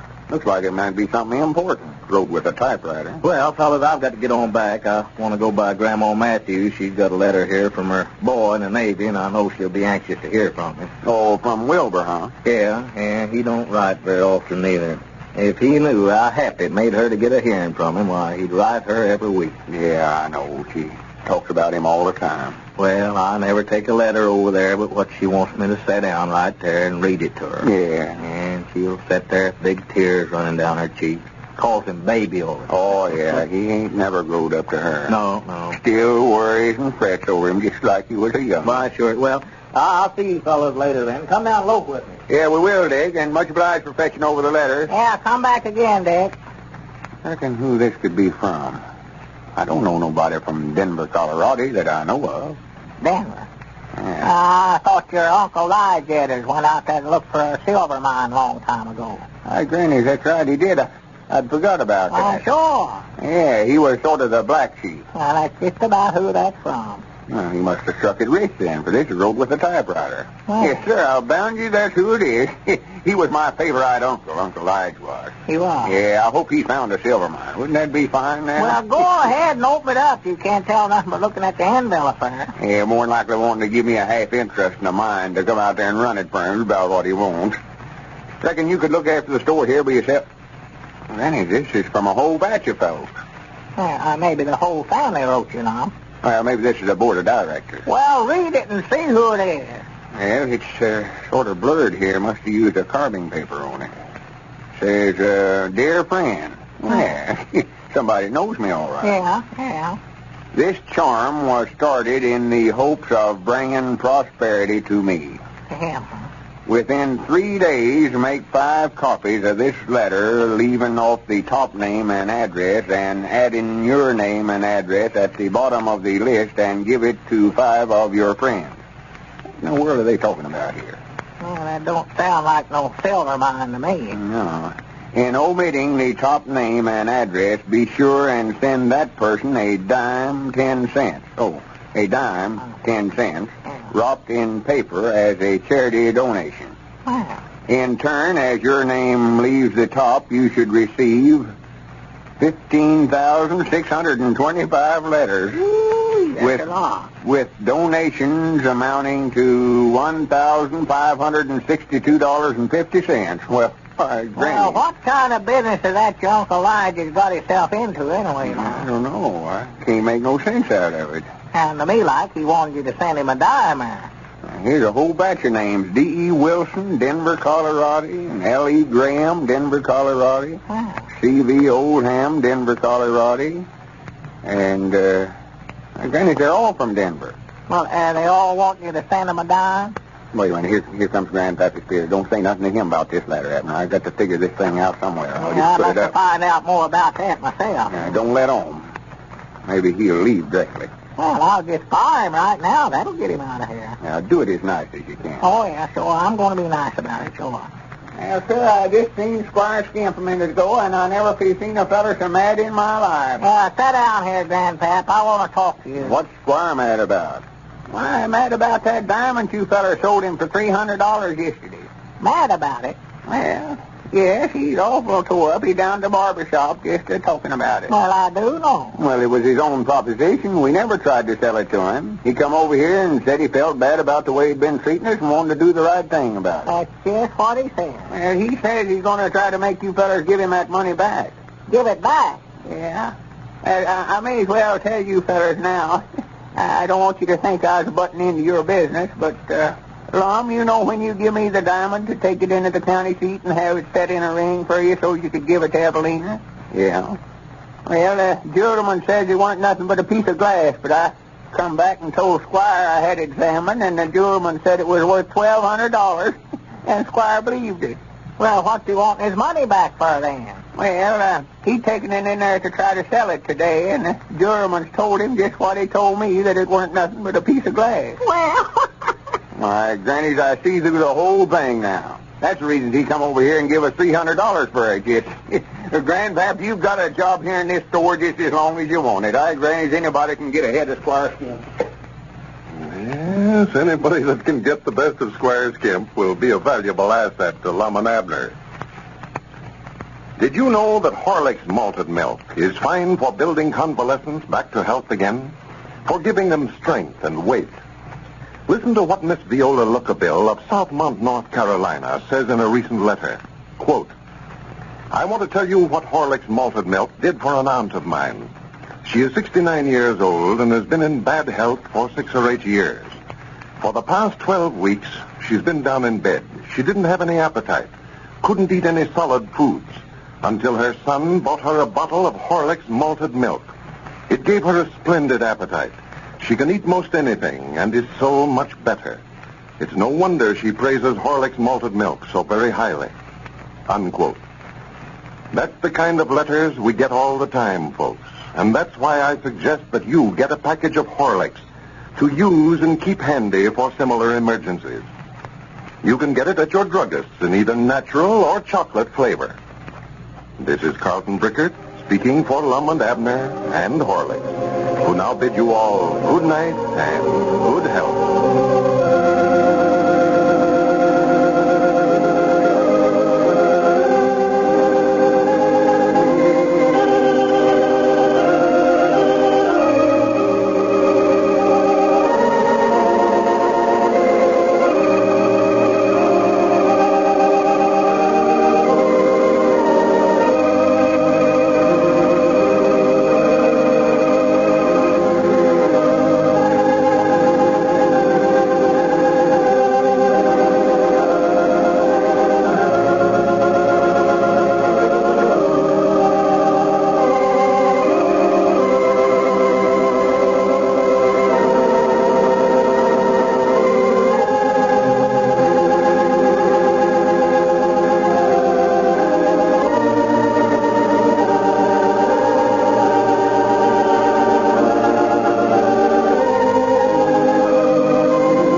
You are now tuned into Then Radio.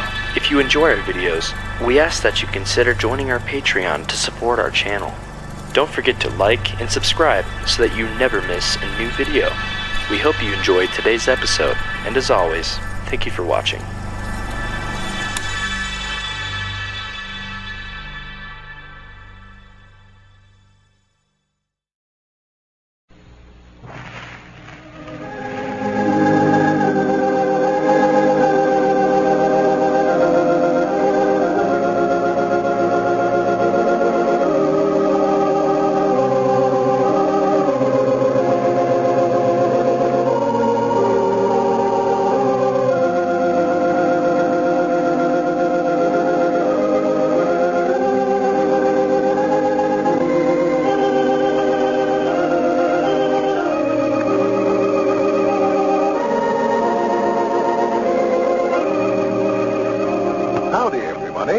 Here we are, all ready to take you down to Pine Ridge for another visit with Lum and Abner, brought to you by the makers of Horlicks, the original malted milk.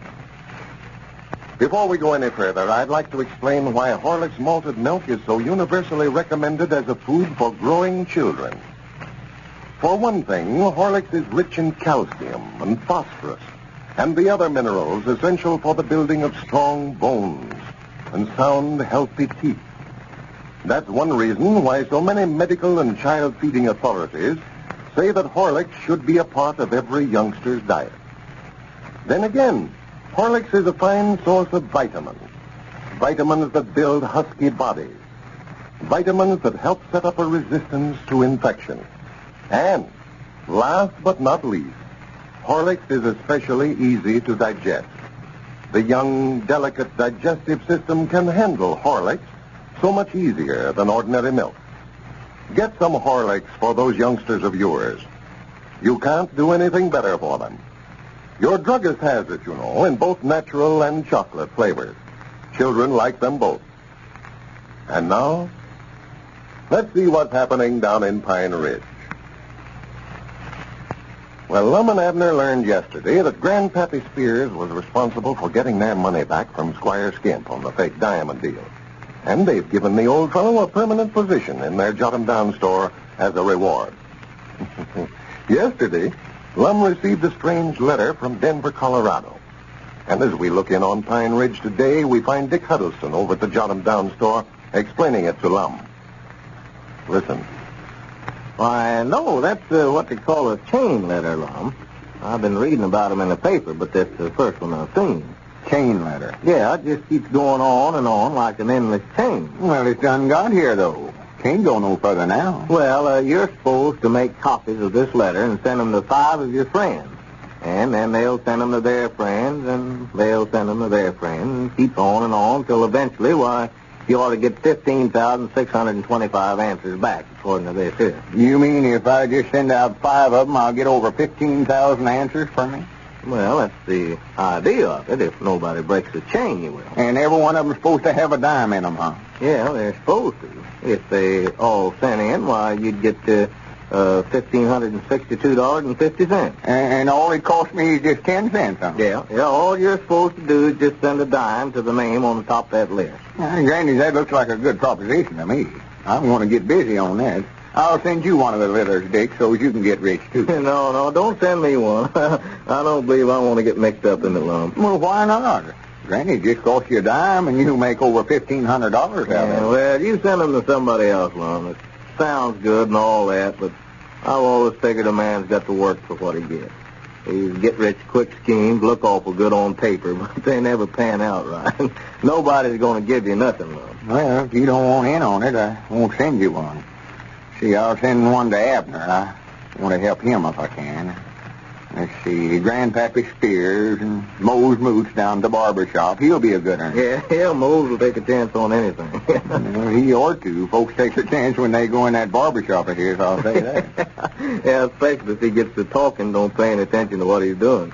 Yeah, I got a shave down there the other day, and my face has been burning like fire ever since. Well, I won't let him shave me anymore. I'll stop. Well, I never aimed to let him shave me, neither. I just sitting there in the barber chair listening to the Macmillan boys play the mouth organ guitar and Just dropped off to sleep, and when I woke up, he had me shaved and charged me 10 cents for it. This'll give me a chance to get that dime back off of it. Well, I don't see how in the world that you ever slept through him give me a shave, Lum. Well, I don't either. He must have chloroformed me to do it, I think. Well, a fellow needs an anesthetic all right when he shaves. Felt like somebody had took and beat my whiskers off with a wet rope. Well, I don't mind the razor as much as I do those hot towels he puts on your face. They're hot enough to scald a hole. Yeah, he can't hold them in his hand, they're so hot. He's got to drop them somewhere, so he just throws them over your face to get shut of them, I think. That's right. Well, let's see now. Abner and Grandpap and Mose. Believe I'll send Doc Miller one. That's 4. How about Uncle Henry Lunsford or Ezra Seastrong? Well, I don't know. It says to be sure whoever you send them to will send them on to somebody else. Caleb Weehunt, I believe, will take a chance on this. Yeah, Caleb be a good one. Well, that gets 5 of them right there. That's going to be right smart of a job to write all the... We ain't got a typewriter neither, I granted. I'm a notion to get Evalena to send them out for me. I'll tell you what I can do. Let's see.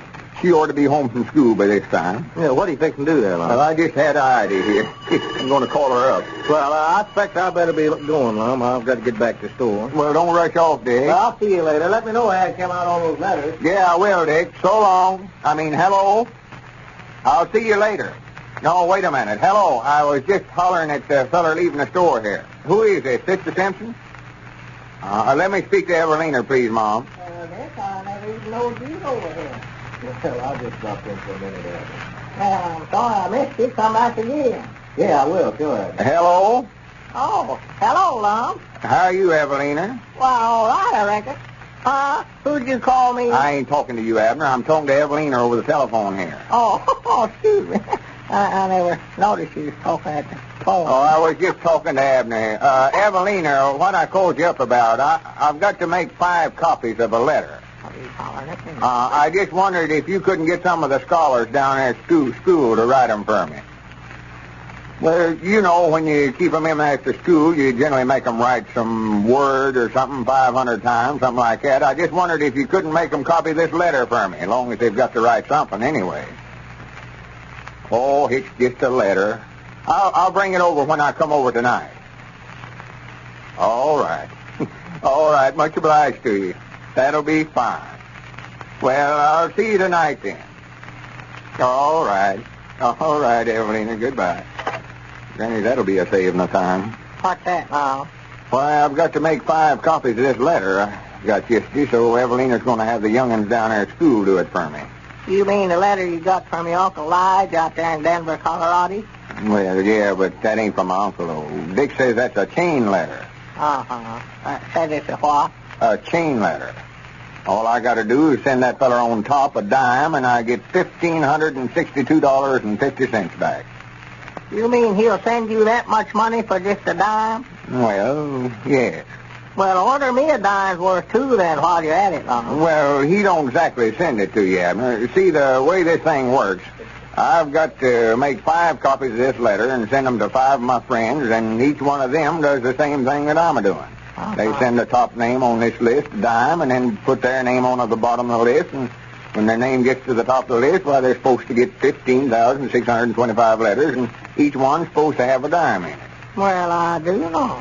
Well, does it make any difference who you send them to? No. Send them to anybody you want to. They don't care who you send them to. I'm going to send you one. That shows right there don't make no difference. Then you can send them to 5 of your friends.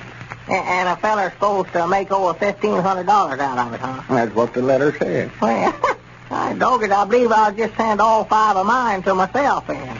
To yourself? Why, yeah. If I can make $1,500 off of one, well, I'll make 5 times that much that way if I send them all to myself. Granny, wait a minute here. I hadn't thought about that. Why, sure. Well, I don't know where I want to send them out to somebody else or not. Hey, well, now, here now, Lum, you've got to send me one. You've done said that you would now. Well, I'll send you one, but you've got to send me one back. That'll make us even again. Yeah, well, I'll do that. Yes, sir, I'd love to get in on that thing. Doggy, that's the easiest money I ever heard of. Of course, you've got to wait till your name gets to the top of the list before you start getting back any money, though. Well, I'll just put my name up there to start with. Put it on top instead of the bottom end. Well, now, wait a minute here. We're getting ourselves sort of mixed up here. Yeah. I don't believe that'll work. I'm feared we'd be sending ourselves $1,500 that way. Well, I couldn't send myself that much, for I ain't got it. Let me see now. Of course, I could owe myself part of it, I reckon. But that wouldn't do no good. I don't believe I'd ever pay it. I don't pay myself very good. Well, Abner, this thing's got me all mixed up, but I believe the best thing for us to do, just go ahead and send them out to our friends like the letter says. No use to make hogs out of ourselves. Hogs? Yeah, we ought to be satisfied with $1,500 for just a dime invest. Yeah, I know. I just thinking, old Lum, I believe you give me an idea then. Give you an idea. Why, yeah, folks around here are sort of short on money, Lum, but they've all got more hogs than they know what to do with. Yeah. Well, why don't we start one of these here chain letter businesses, and instead of sending a dime, send them a hog? Send hogs? Yes, sir. We could get that many hogs back instead of dimes that way. Granny, wait a minute here. Now you have thought of something. Why, sure. You know how many hogs we'd get out of that? 15,625. For the land sake. And they ought to average up, razorbacks and all, they ought to bring $3 apiece. Oh, they ought to be there. That'd be $45,000 worth of hogs. 45,000? Yeah, hand me that letter there. Granny's me and you starting a hog chain letter right now. See there, that ain't gonna be no bother to change that where it says rop one dime in a piece of paper and send it. We'll just change that to rop one hog. Well, we won't rop him up, but just send a hog. Yeah, that'll help everybody. Yeah.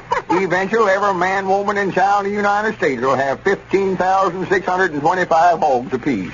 Well, now, wait a minute, Lum. Where in the world will they all come from now? I never knowed there was that many hogs. Well, I don't know about that. They just have to get them somewhere. All they got to do is just send one hog. They ought to be able to find just one. Oh, yeah, that's what I say. That'll run the price up on hogs. The farmer will get more for his hogs, and the railroad company will get to ship them all over the country, and feed prices will go up. Hey, Granny's talk about farm relief. Hey, Granny, this is it. Well, maybe a great idea, but we just hope we don't get one of those chain letters. 15,625 is a lot of hogs. Well, it's afternoon recess period at the Byford Grade School. 2 teachers are talking. Listen. Thank goodness, Anne. Only 1 hour more. What's the matter, Mary? Tired? No, I'm all right. I'm so hungry, though. Nearly starved. Oh, didn't you have any lunch? Sure. But I always get hungry around this time of day, don't you? I used to. Used to? What do? Eat more lunch now? At my weight? Not I. What's the secret, then? Just a minute. I'll show you. What is it? Here we are. These tablets. Have a couple. Candy, eh? No, thanks. It isn't candy, Mary. It's Horlicks. Horlicks malted milk? Yes, in tablet form. Say, they're kind of handy. I'll say they are. Solve my hunger problems anyway. Well, won't they spoil my dinner, though? Not a bit. I soon found that out. But aren't they expensive, Anne? No, they aren't. Why, this whole flask here only cost a dime. Honest? Well, I surely am going to get a flask myself, Anne. This getting hungry every day really is a nuisance. And that's a typical conversation, folks, about Horlicks malted milk tablets. People everywhere are finding these tablets especially useful for giving new energy and freshness when you're tired. They are the most satisfactory lunch on record. They save you health, time, and money. You can get these tablets at your druggist's in either natural or chocolate flavor. This is Carlton Brickert speaking for Lum and Abner and Horlicks, who bid you all good night and good health.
You are now tuned into Then Radio.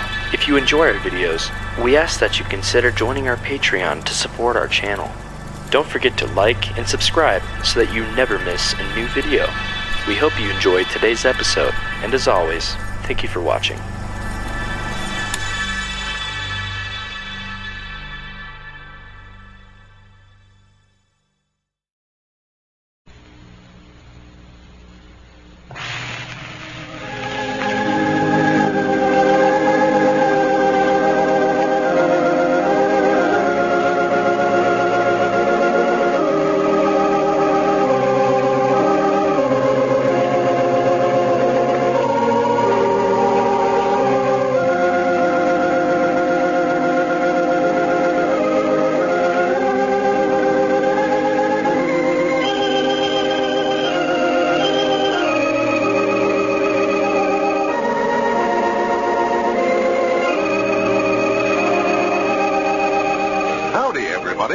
Here we are, all ready to take you down to Pine Ridge for another visit with Lum and Abner, brought to you by the makers of Horlicks, the original malted milk. Before we hear the old fellows tonight, I'd like to say a few words about colds. I don't think there's anything more uncomfortable than an early summer cold. If you've ever had one, you'll know just what I mean. Now, I won't give you any set rule concerning colds, but I do say this. You can avoid colds to a large extent by building up resistance in advance. And there is no better way to build resistance than by drinking Horlicks regularly. Horlicks is rich in vitamins and bodybuilding elements, rich in the splendid nourishment of full cream milk and finest wheat and malted barley. So follow this advice. Get a package of Horlicks from your druggist in either natural or chocolate flavor. The whole family will like Horlicks. It'll help them as it's already helped hundreds of thousands of others all over the world. And now, let's see what's happening down in Pine Ridge. Well, the chain letter craze has finally hit Pine Ridge, and Lum and Abner have decided to go them one better by starting what they call the farm relief chain.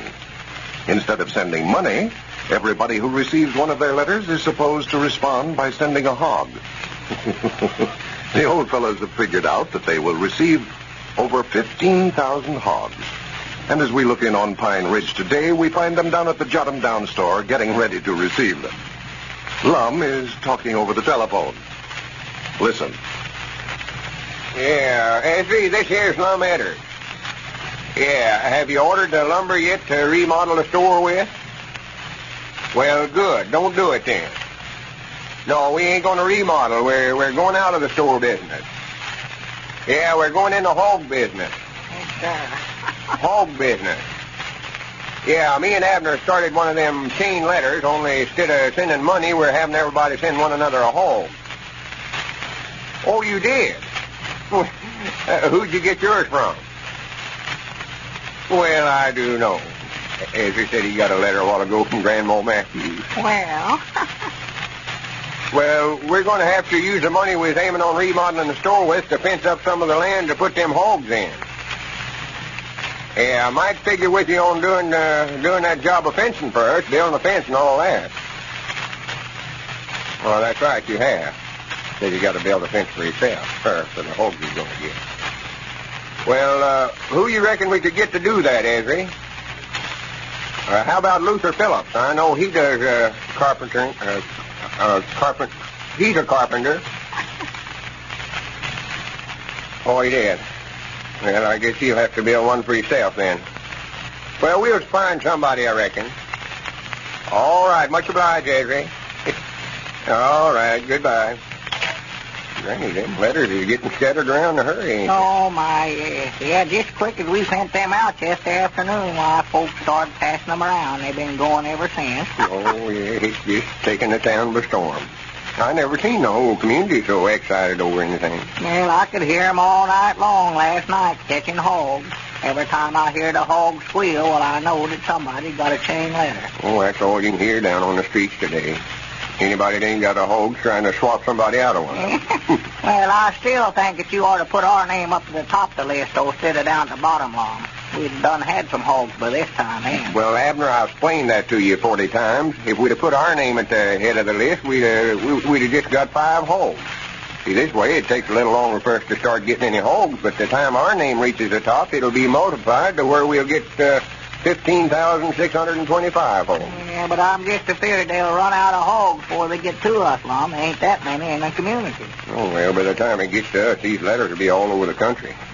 We'll be getting hogs from every state in the Union. Yeah, well, read one of them letters again to me, Lum. I still can't get it in my head how we can send out one hog and get back over 15,000 of them. Well, it's just like that when we got from Denver, where they wanted us to send them a dime, only we changed it up a little. See, instead of calling it the Prosperity Club like they did, I changed it to the Farm Relief Club. Yeah. This chain was started in the hope of bringing prosperity to everybody. Within 3 days, make 5 copies of this letter, leaving off the top name and address and adding your name and address at the bottom, and mail to 5 friends that you want to help. In omitting the top name, send that person 1 hog as a donation.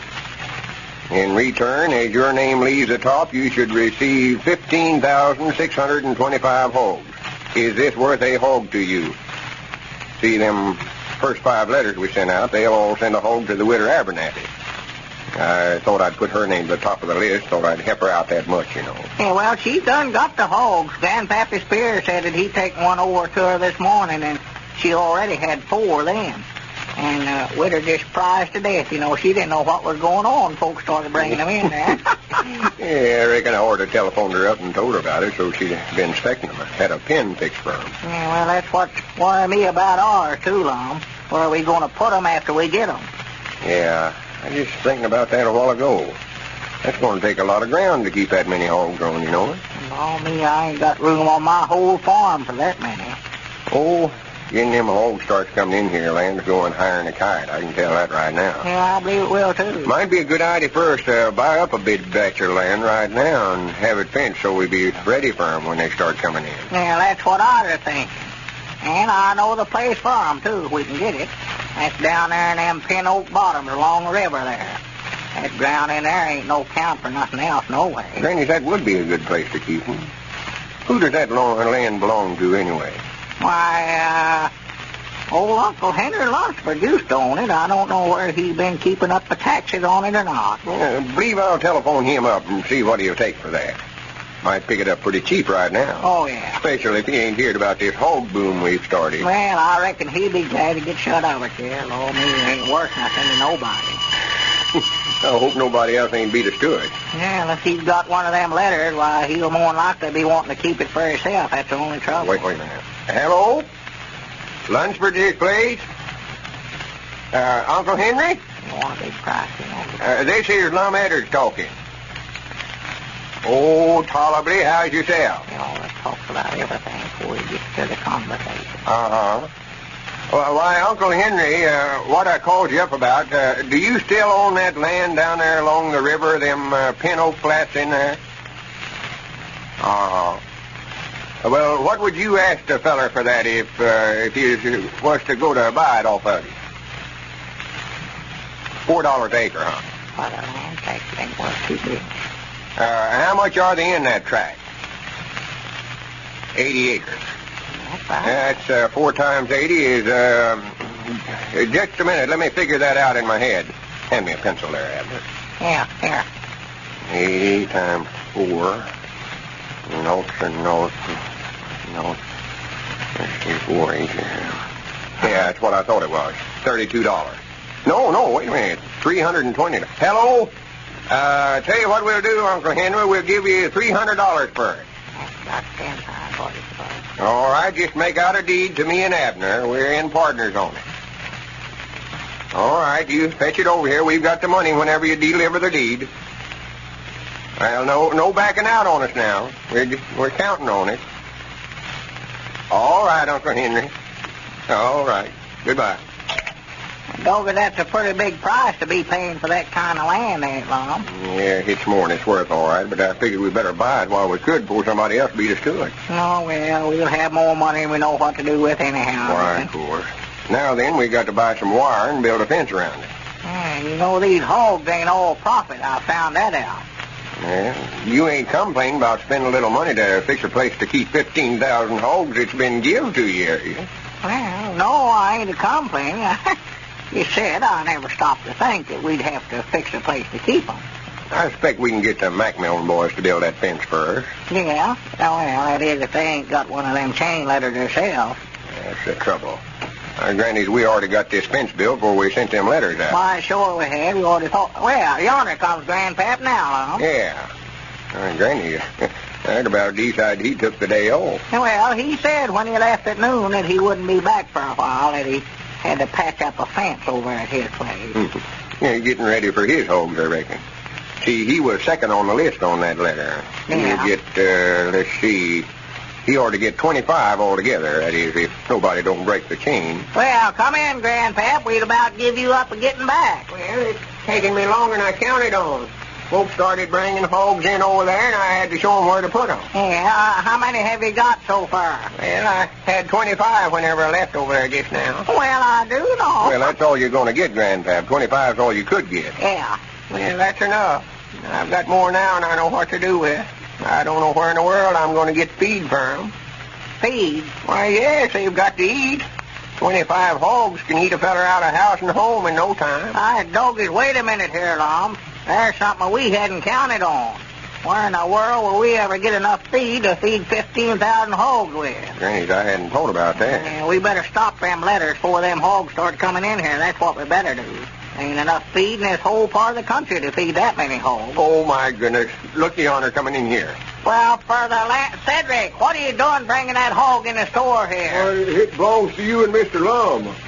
I got a chain letter, and your names was on top of the list, and the letter told me to bring you hogs, so I done it. You just take it right back where you got it. We've decided we don't want in on it. Well, there's a whole bunch of fellers on their way over here with them. See, yonder comes Luther Phillips and Luke Spears, both leading hogs now. Oh, my goodness. Look here, Lum. Looky there for the land. Wait a minute. Be quiet, Abner. I've got an idea. Don't worry. Huh? Just leave the hog here, Cedric. Feeding them hogs ain't going to be no trouble at all. All right, Grannies, we'll start another chain letter on feed.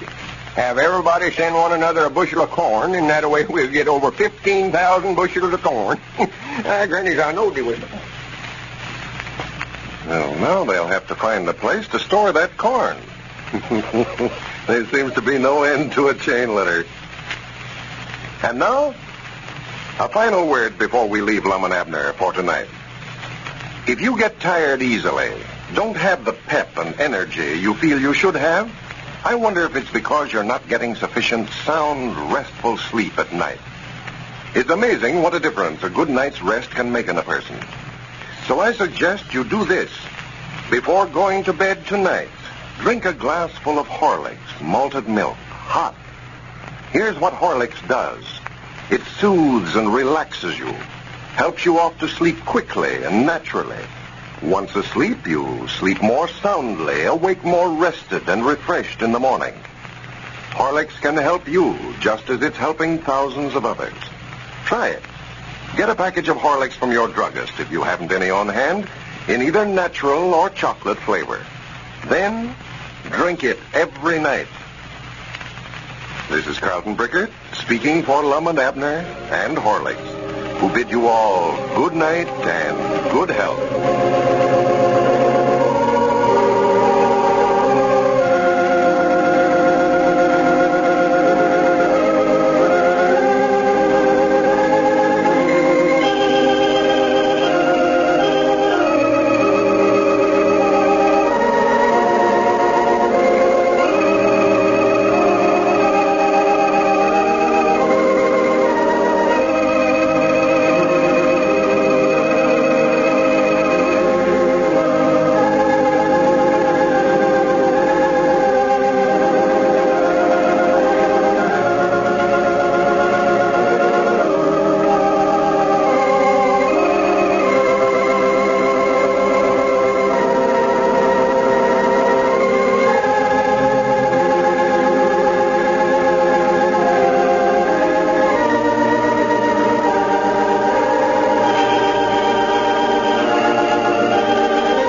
You are now tuned into Then Radio.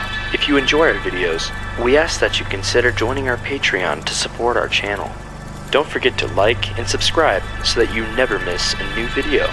We hope you enjoyed today's episode, and as always, thank you for watching.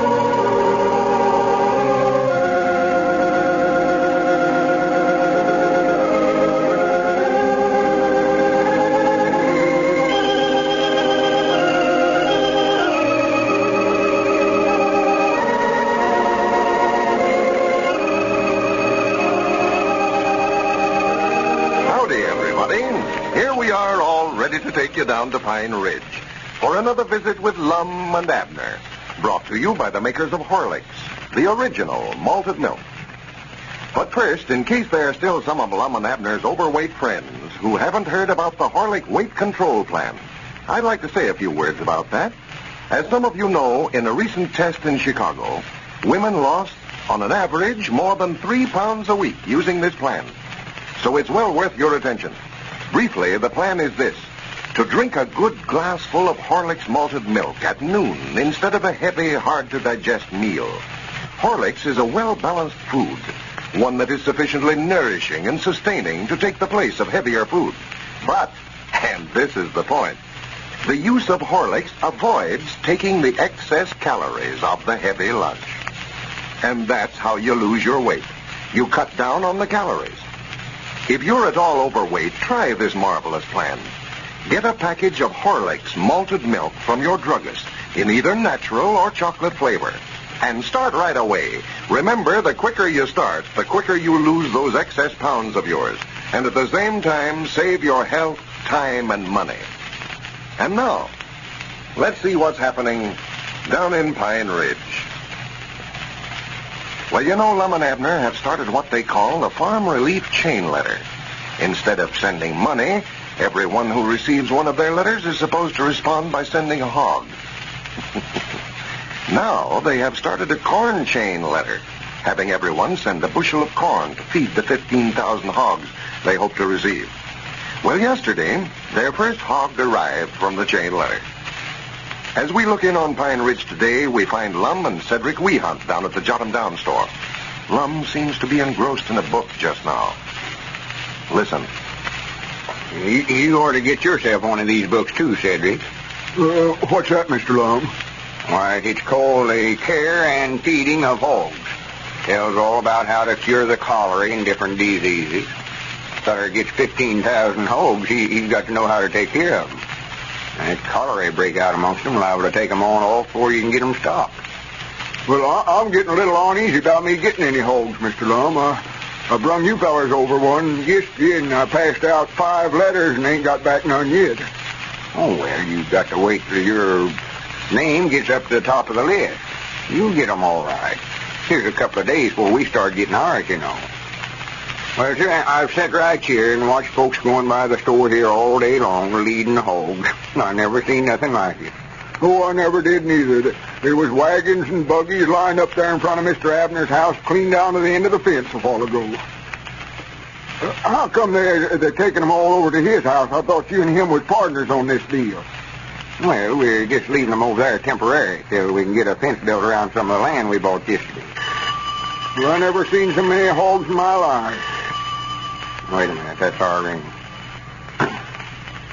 Hello? You Jot 'em Down store, Lum Edwards talking. Oh, well, howdy, Charlie. Do what? Oh, why, yeah, I reckon we could spare one.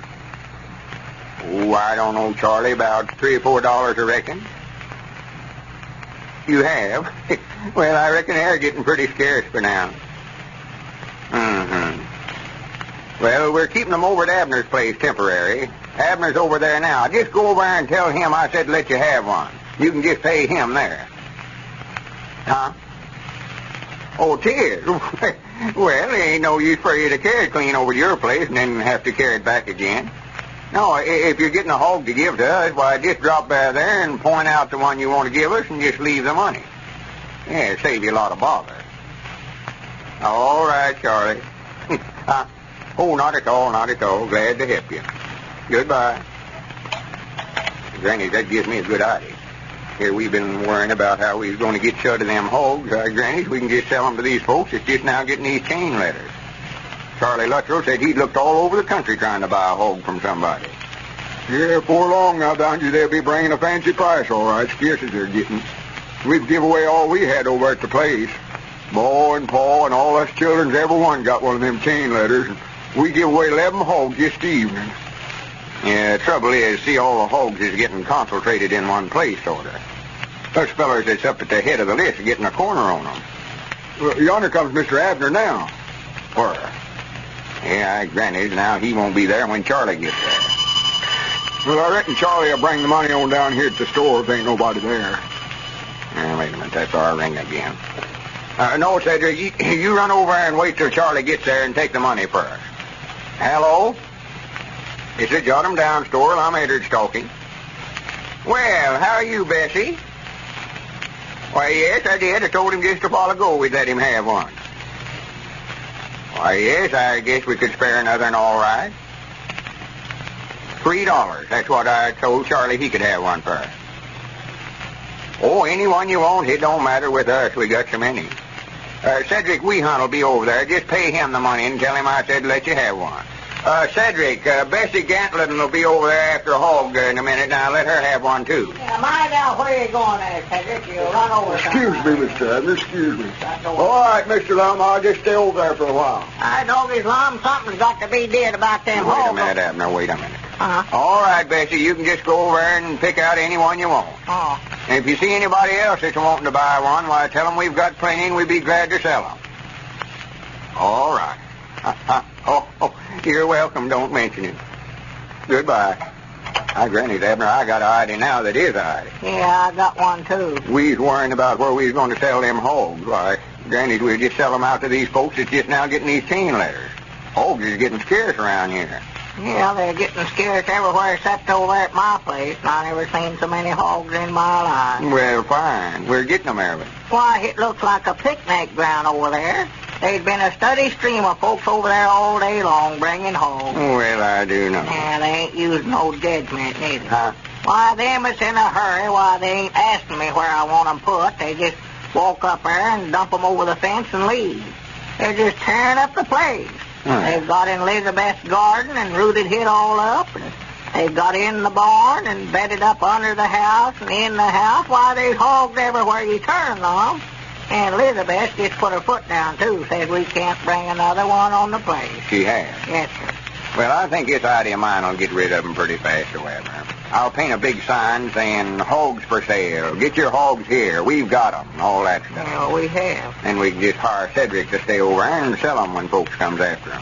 Well, I've been turning folks down all day. I never knowed we wanted to sell 'em. Why, sure. We may as well sell 'em. Ain't no use to keep 'em over and have to feed 'em.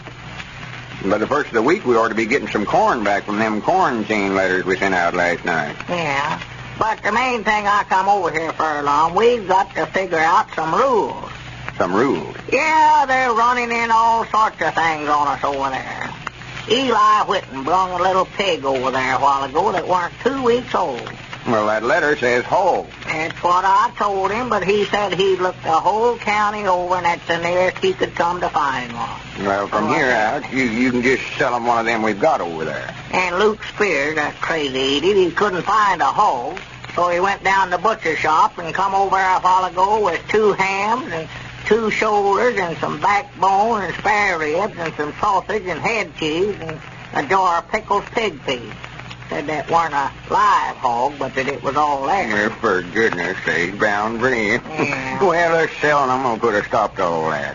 I've done sold, too. Who? Yeah, Charlie Luttrell and Bessie Gatlin will both be over after one. I told them just pick out any one they wanted for $3. Yeah, well, I better get back over there then, Lum, for I know that Charlie Luttrell.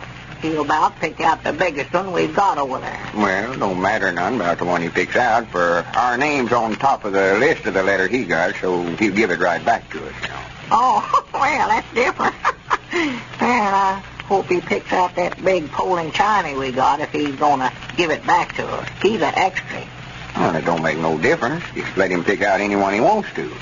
You mean let him pick out one of them little runts and give us? Abner, he ain't even going to take it away from the place over there. He's just going to point out the one he wants and hand you $3. Well, what difference does it make? Well, none, except just love to get as good a one as we could out of these. Now, don't you go over there and get in no argument with Charlie. Things is running too nice now. Hey, Granny, we're going to have more hogs and money, and we'll know what to do with here in a few days. Yeah, special hogs. Oh, Swan, I never would have believed there was that many of them. I don't know how many we've got now, but it looks like we've got a heap more than 15,000 over there. Don't reckon nobody's been slipping some in on us, do you? Slipping some in on us? Yeah, bringing us 2 instead of 1. Oh, for goodness sake, of course not. Well, I've been watching them pretty close, but only trouble I don't know who all the letters are sent to, and I just have to take their word for it. Well, there comes Dick Huddleston, young. Huh? Oh, yeah. Yes, sir. As far as I know, Dick's the only one in the whole community here that ain't taking no part in this chain letter business. Yeah, Dick's awful old-timey, Mom. Backwards about taking up newfangled ideas this way. Well, it's a shame, nice a feller as he is. All has been about the best Dick's financial as every feller in town till this thing started. Yes, he has. Now he won't have nothing compared to the rest of us when it's all over. Yeah, I'll bound you he'll have his regrets over it, too. Yeah. He'll be coming around here in a few days saying, Lum, I wished I'd have listened to you. You know, I tried to get him to let me send him a letter, and he wouldn't take it. Yeah. Well, howdy, Dick. Yeah, come in, Dick, come in. Well, howdy, fellas. Say, Ezra Seastrunk must be at the top of the list now. I come by his place just now, and there must have been 100 people standing around there with hogs to give him. Oh, well, it's taken the community by storm. I never seen nothing like it. Everybody you see has got a hog taking it to somebody. Yeah. And letters, that little post office of mine down there is just swamped with them. Well, I do know. Now, that's what I come over to see you fellas about, too. Who started this hog chain letter, anyway? Why, me and Abner did. Yes, sir. We're responsible for all this excitement. Yeah, we started another chain letter last night, having everybody send a bushel of corn to one another, too. Yeah. See, that way everybody will get feed for their hogs. Well, I hate to say it, fellas, but I'm just afraid that somebody's liable to get in some trouble over this. Trouble? Yes, I had a letter from the post office authority in Washington asking all the postmasters to make an investigation, and if they can find out who's been starting these chain letters around over the country, why, they're going to prosecute them for using the mails to defraud. Well, we're afraid our old friends have started something now that they can't stop. Here's an interesting letter from a patient in a Memphis, Tennessee hospital. He writes, Following a major operation in the hospital January 8th and another January 17th, I suffered a complete loss of appetite. All food and all drinks were repulsive to me. I thought of Horlick's malted milk tablets and I bought a bottle of them. Much to my delight, I found them just what I was looking for. They were the only things I could eat, enjoy, and live on. And they kept me alive and satisfied without serious loss of weight. I wanted you to know what a great blessing your tablets were to me. that letter, folks, is typical of the many hundreds that we receive about Horlick's tablets. The good, wholesome nourishment that each tablet contains is equally fine for the convalescent, the golfer, the motorist, the shopper, and the youngster at play. You can get Horlick's tablets, you know, at your druggist's in either natural or chocolate flavor. This is Carlton Brickert, speaking for Lum and Abner and Horlick's, who now bid you all good night and good health.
now tuned into Then Radio.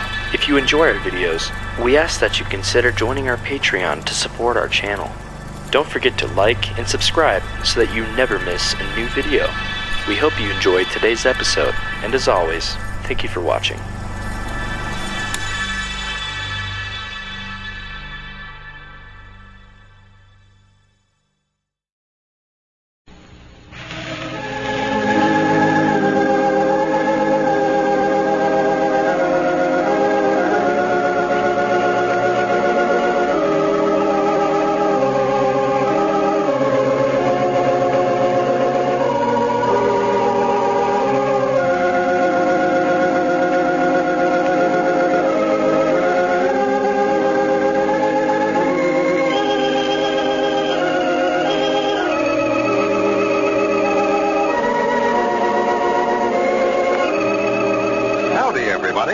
Here we are, all ready to take you down to Pine Ridge for another visit with Lum and Abner, brought to you by the makers of Horlicks, the original malted milk.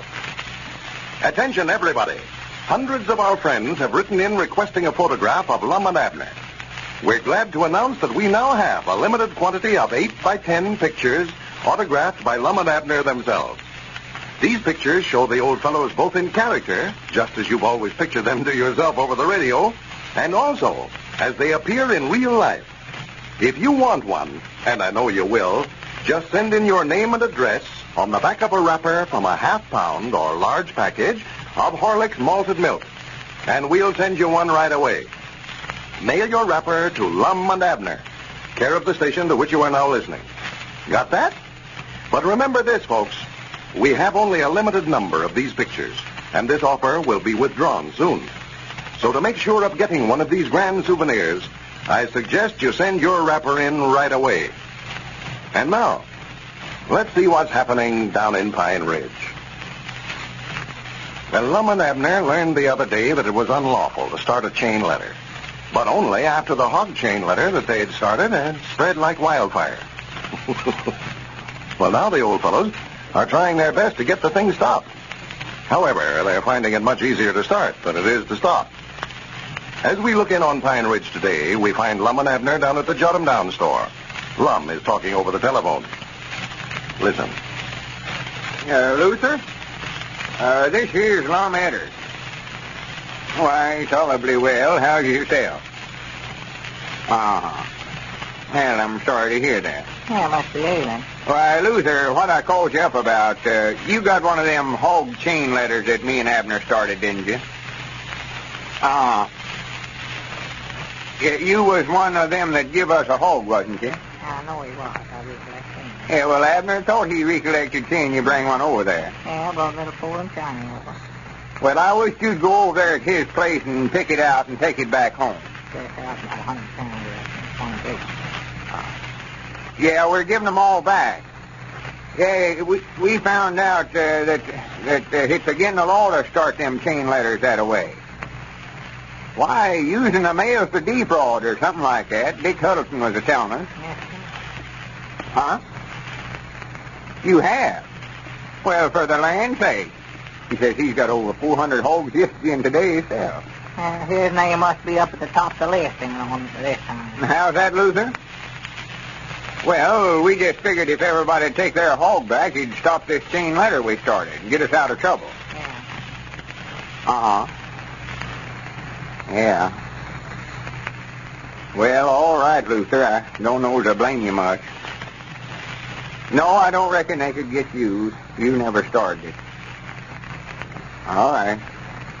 Goodbye.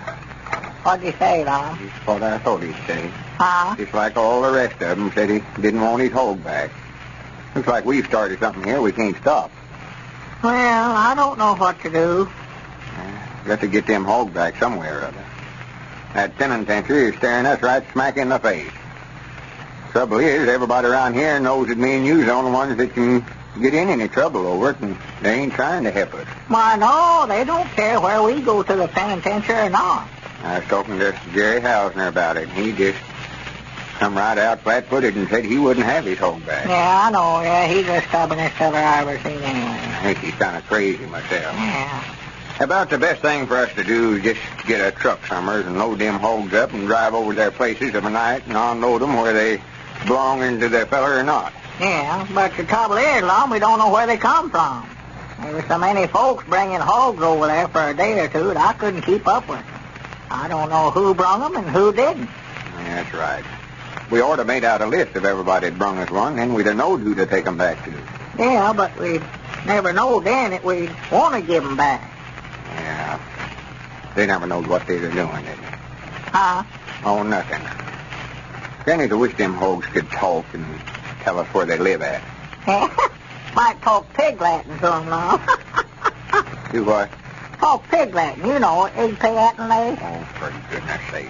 Here I'm trying to study up some way to keep us out of the penitentiary, and you sit around and think up a bunch of foolishness. Well, I was just joshing off. I know better.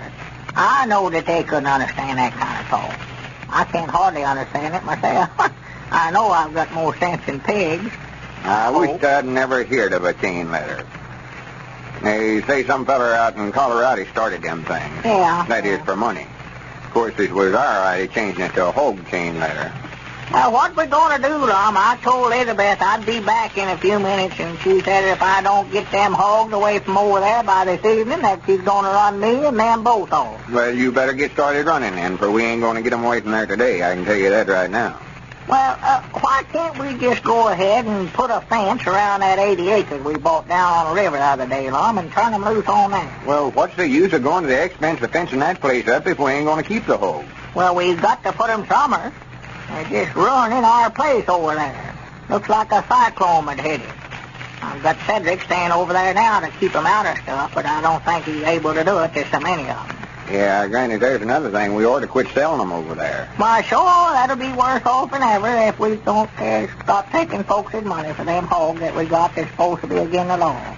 If we start trying to get them hogs back, no telling where we would find them at. I know, they changed hands 15 or 20 times by now. Selling them for $3 and no telling what they'd want for them back. No. Maybe we could start a unchained letter. Do what? Unchained letter. Start a chain letter where everybody gives somebody a hog will have to go get it back. That way, eventually, the hogs will all get back to where they started from. Yeah, that's a good idea if they'll do it. Well, it ought to be a heap easier to get somebody to go get one back than it was to get them to give one away. Yeah, but what about that using the mails to defraud that Dick was talking about? Now, let's don't get no more of these things started through the mail, Lum. Well, it ought to be again a law to start an unchained letter. Yeah, you better ask Dick about that. Granny, wait a minute here.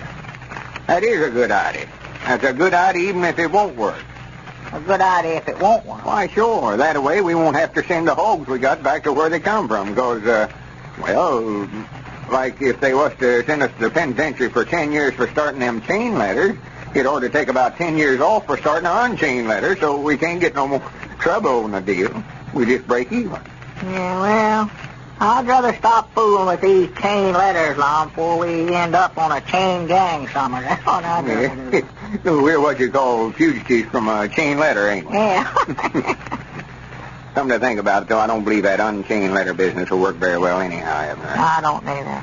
See, we never got all the 15,625 hogs we're supposed to get. We might have to go out here and buy up to a 3,000. That is, if we start an unchained letter and run it backwards that way. Well, my goodness, I know we don't want to do that, Lum. Have to buy up a bat. No, if we can just get them hogs over there back to whoever give them to us, I hope I never see another one as long as I live. Yeah, but that ain't as easy done as it sounds, old Lum, giving them back. Reckon them hogs would know their way home if we was to just turn them loose.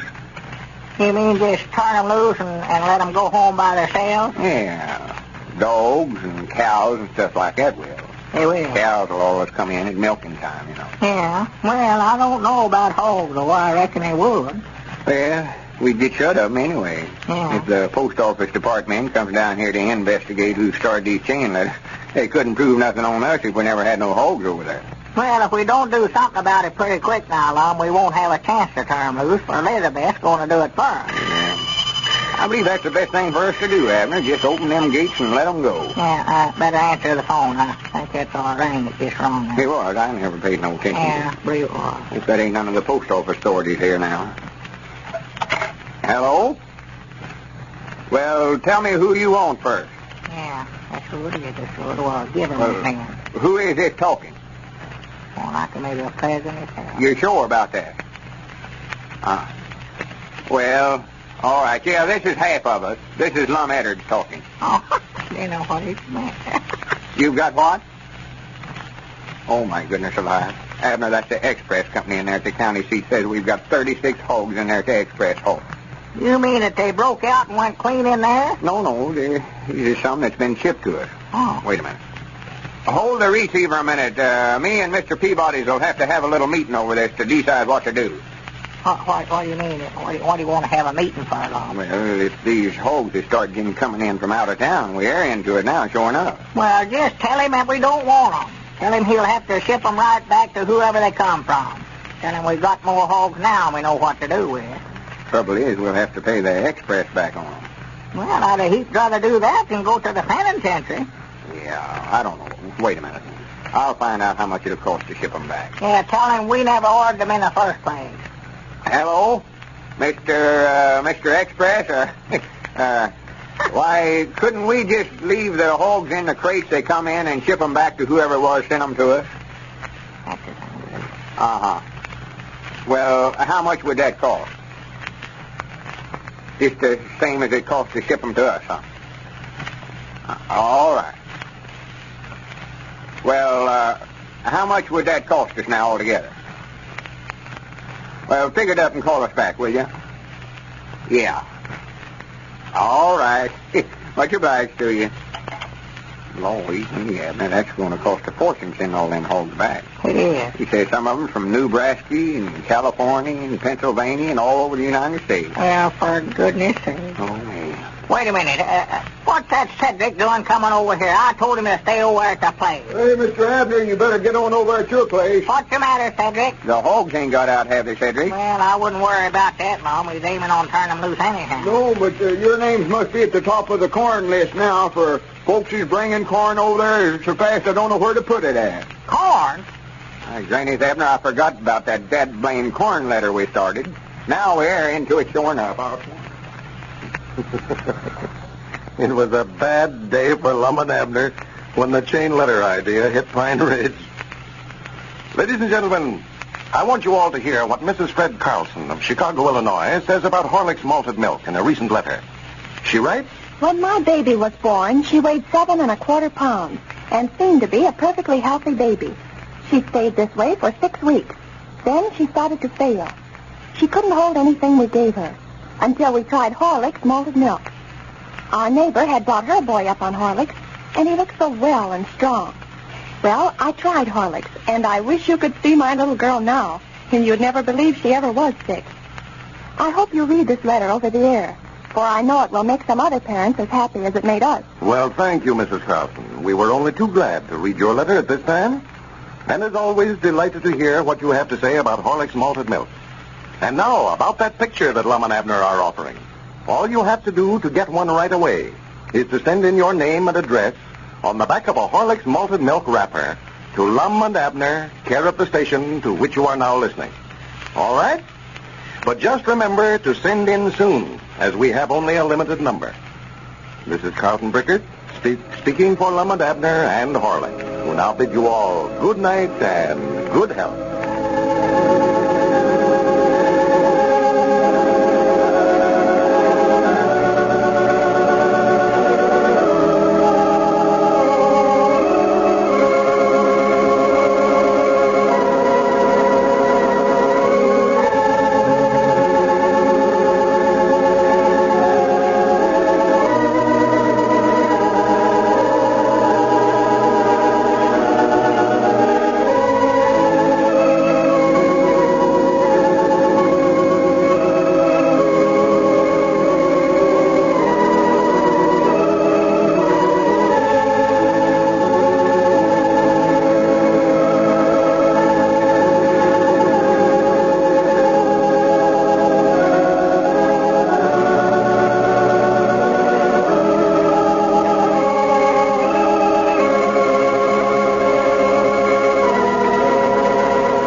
You are now tuned into Then Radio.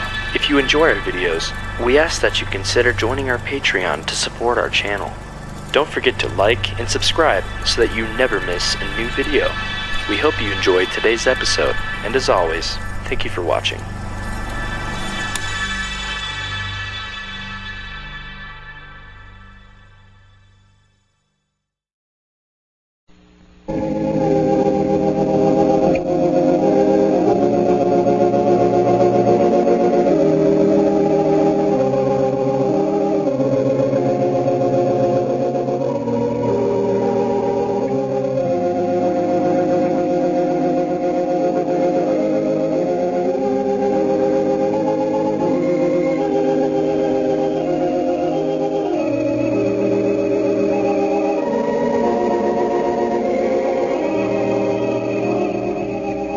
Howdy, everybody. Here we are all ready to take you down to Pine Ridge for another visit with Lum and Abner, brought to you by the makers of Horlicks, the original malted milk.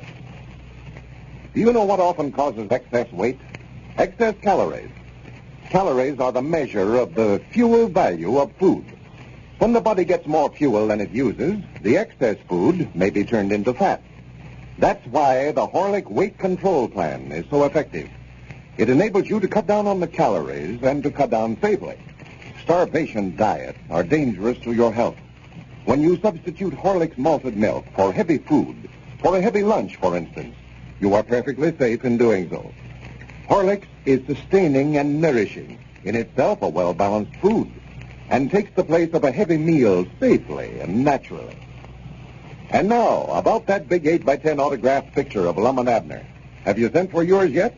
You can get one, you know, simply by writing your name and address on the back of a Horlick's malted milk wrapper and sending it to Lum and Abner, care of the station to which you are now listening.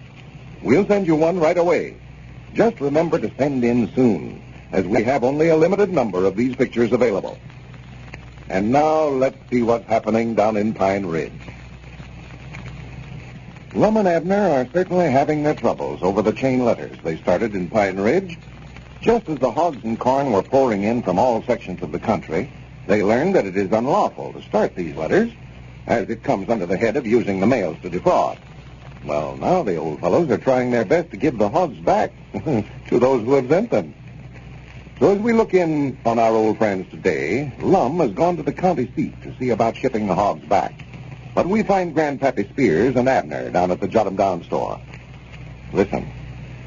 Well, he ought to have been back long ago. He left right early this morning. Yeah, well, Lum's awful slow, Grandpap. It's got to where it takes him all day to do anything. Yeah, but that's right smart of a job, though, shipping all them hogs back to where they come from. Well, all he's got to do is just turn right around and ship them to whoever sent them. They're already in the crates. You don't even have to take them off the depot platform. Well, I still think you fellas used awful poor judgment, Abner, paying out all that money, express charges, shipping them back. Well, we ain't doing it 'cause we want to. We're just trying to keep ourselves out of trouble. That's what we're doing.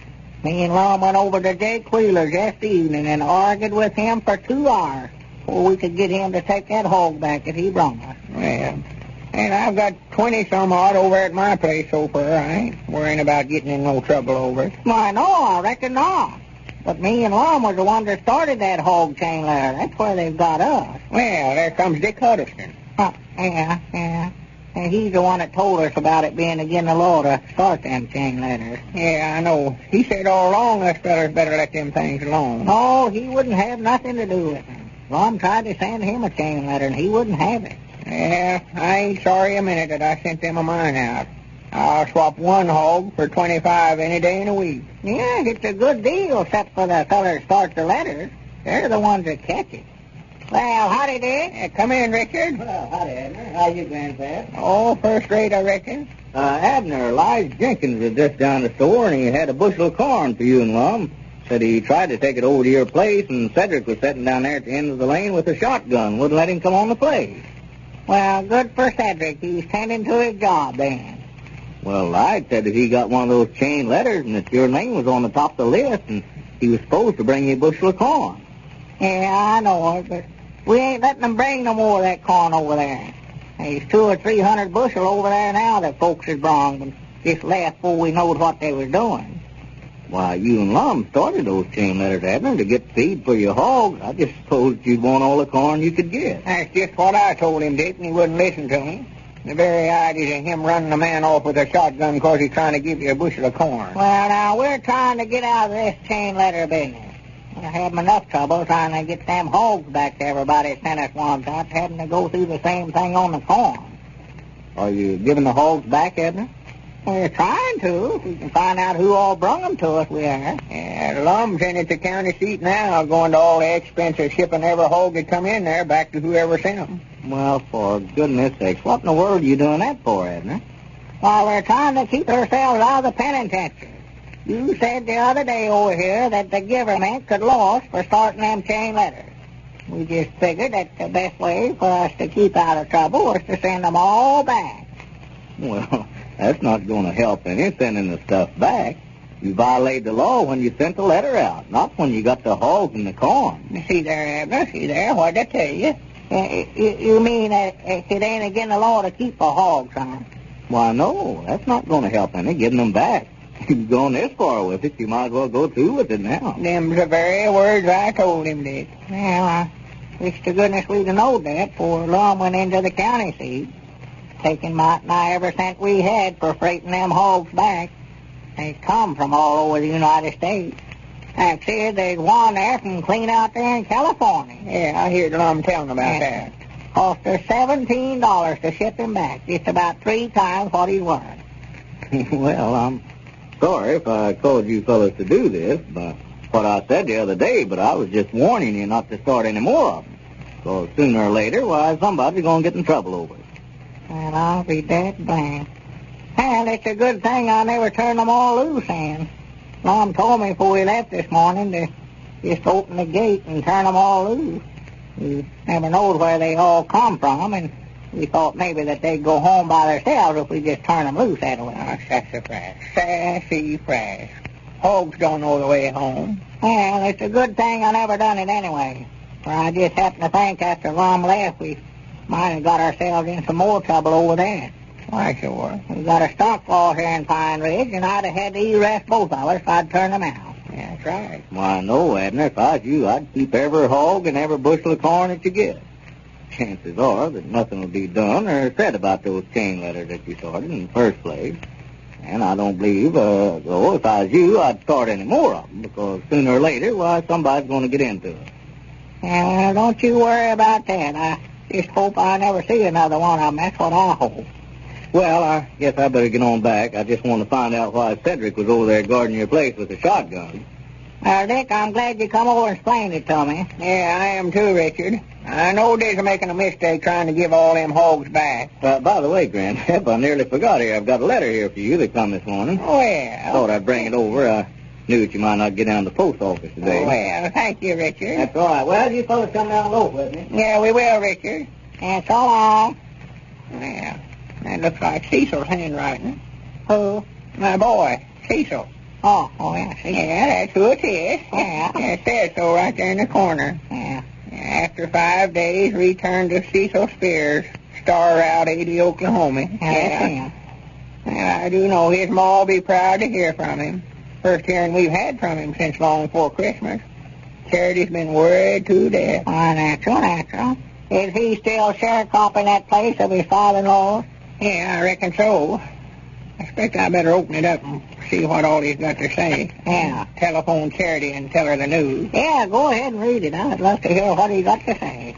I always liked Cecil. Always said he'd make a success of himself. Fine boy. Well, I do know. It's wrote with a typewriter. That's something I knew he's took up. Well, starts out, dear friend. And that's a funny thing to call his Paul. Yeah. This charm was started in the hopes of bringing prosperity to you. Within 3 days, make 5 copies of this letter, leaving off the top name and address. And what in the world is that boy talking about here? I dog his Grandpap. I believe he sent you one of them chain letters, sure to were. That's what it is. It sure were. Goes on here to say, in omitting the top name and address, be sure to send that person 10 cents wrapped in paper as a charity donation. Well, I saw too goodness. Them things is just taking the country, ain't they? Man, that ain't very newsy. Well, I don't know now. Feller can tell her right smart by that. I know he ain't sick or he couldn't have writ the letter, and he must be getting along all right or he wouldn't have had a dime to send off. Yeah, well, I hadn't looked at it that way, but I reckon there's reasoning all right, Grandpa. Yeah, I reckon there's lots of folks that's got letters from their folks and friends that they hadn't heard from in There's years. Lum coming up out there in front now. Yeah, I thought he's about due back. Well, them creeks might have been up. These rains we've been having is full of creeks, something wonderful here.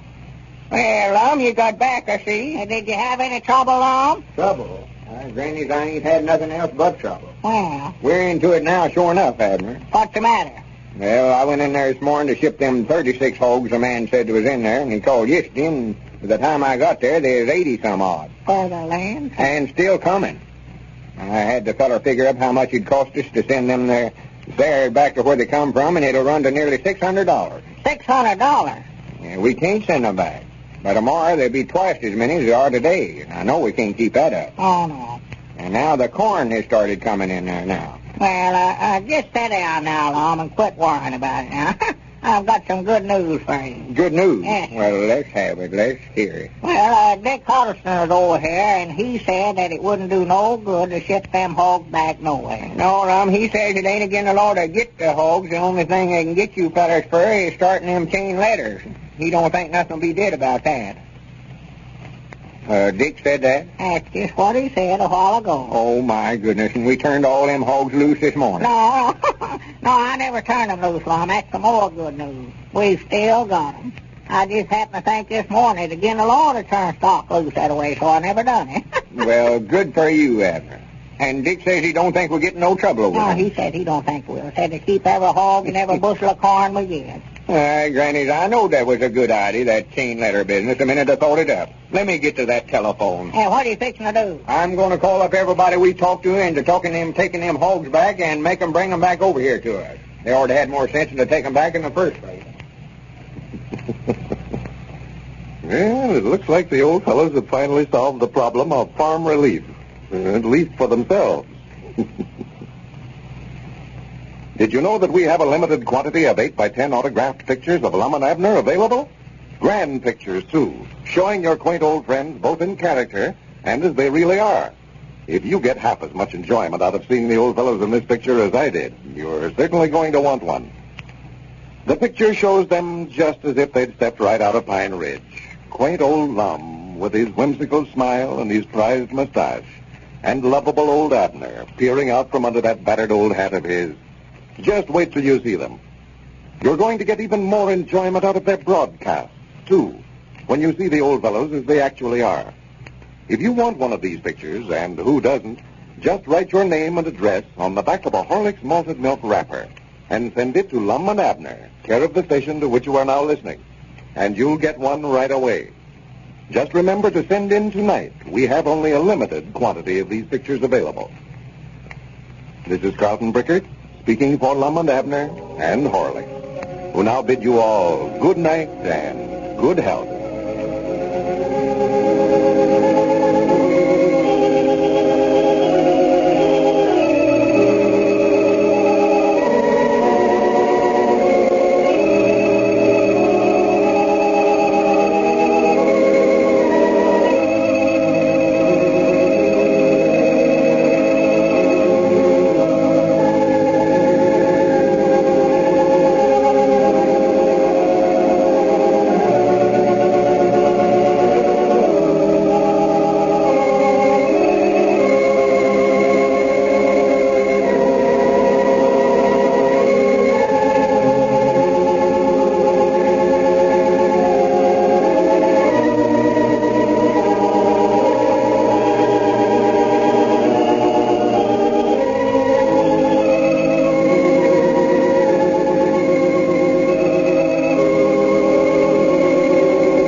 You are now tuned into Then Radio. If you enjoy our videos, we ask that you consider joining our Patreon to support our channel. Don't forget to like and subscribe so that you never miss a new video. We hope you enjoyed today's episode, and as always, thank you for watching.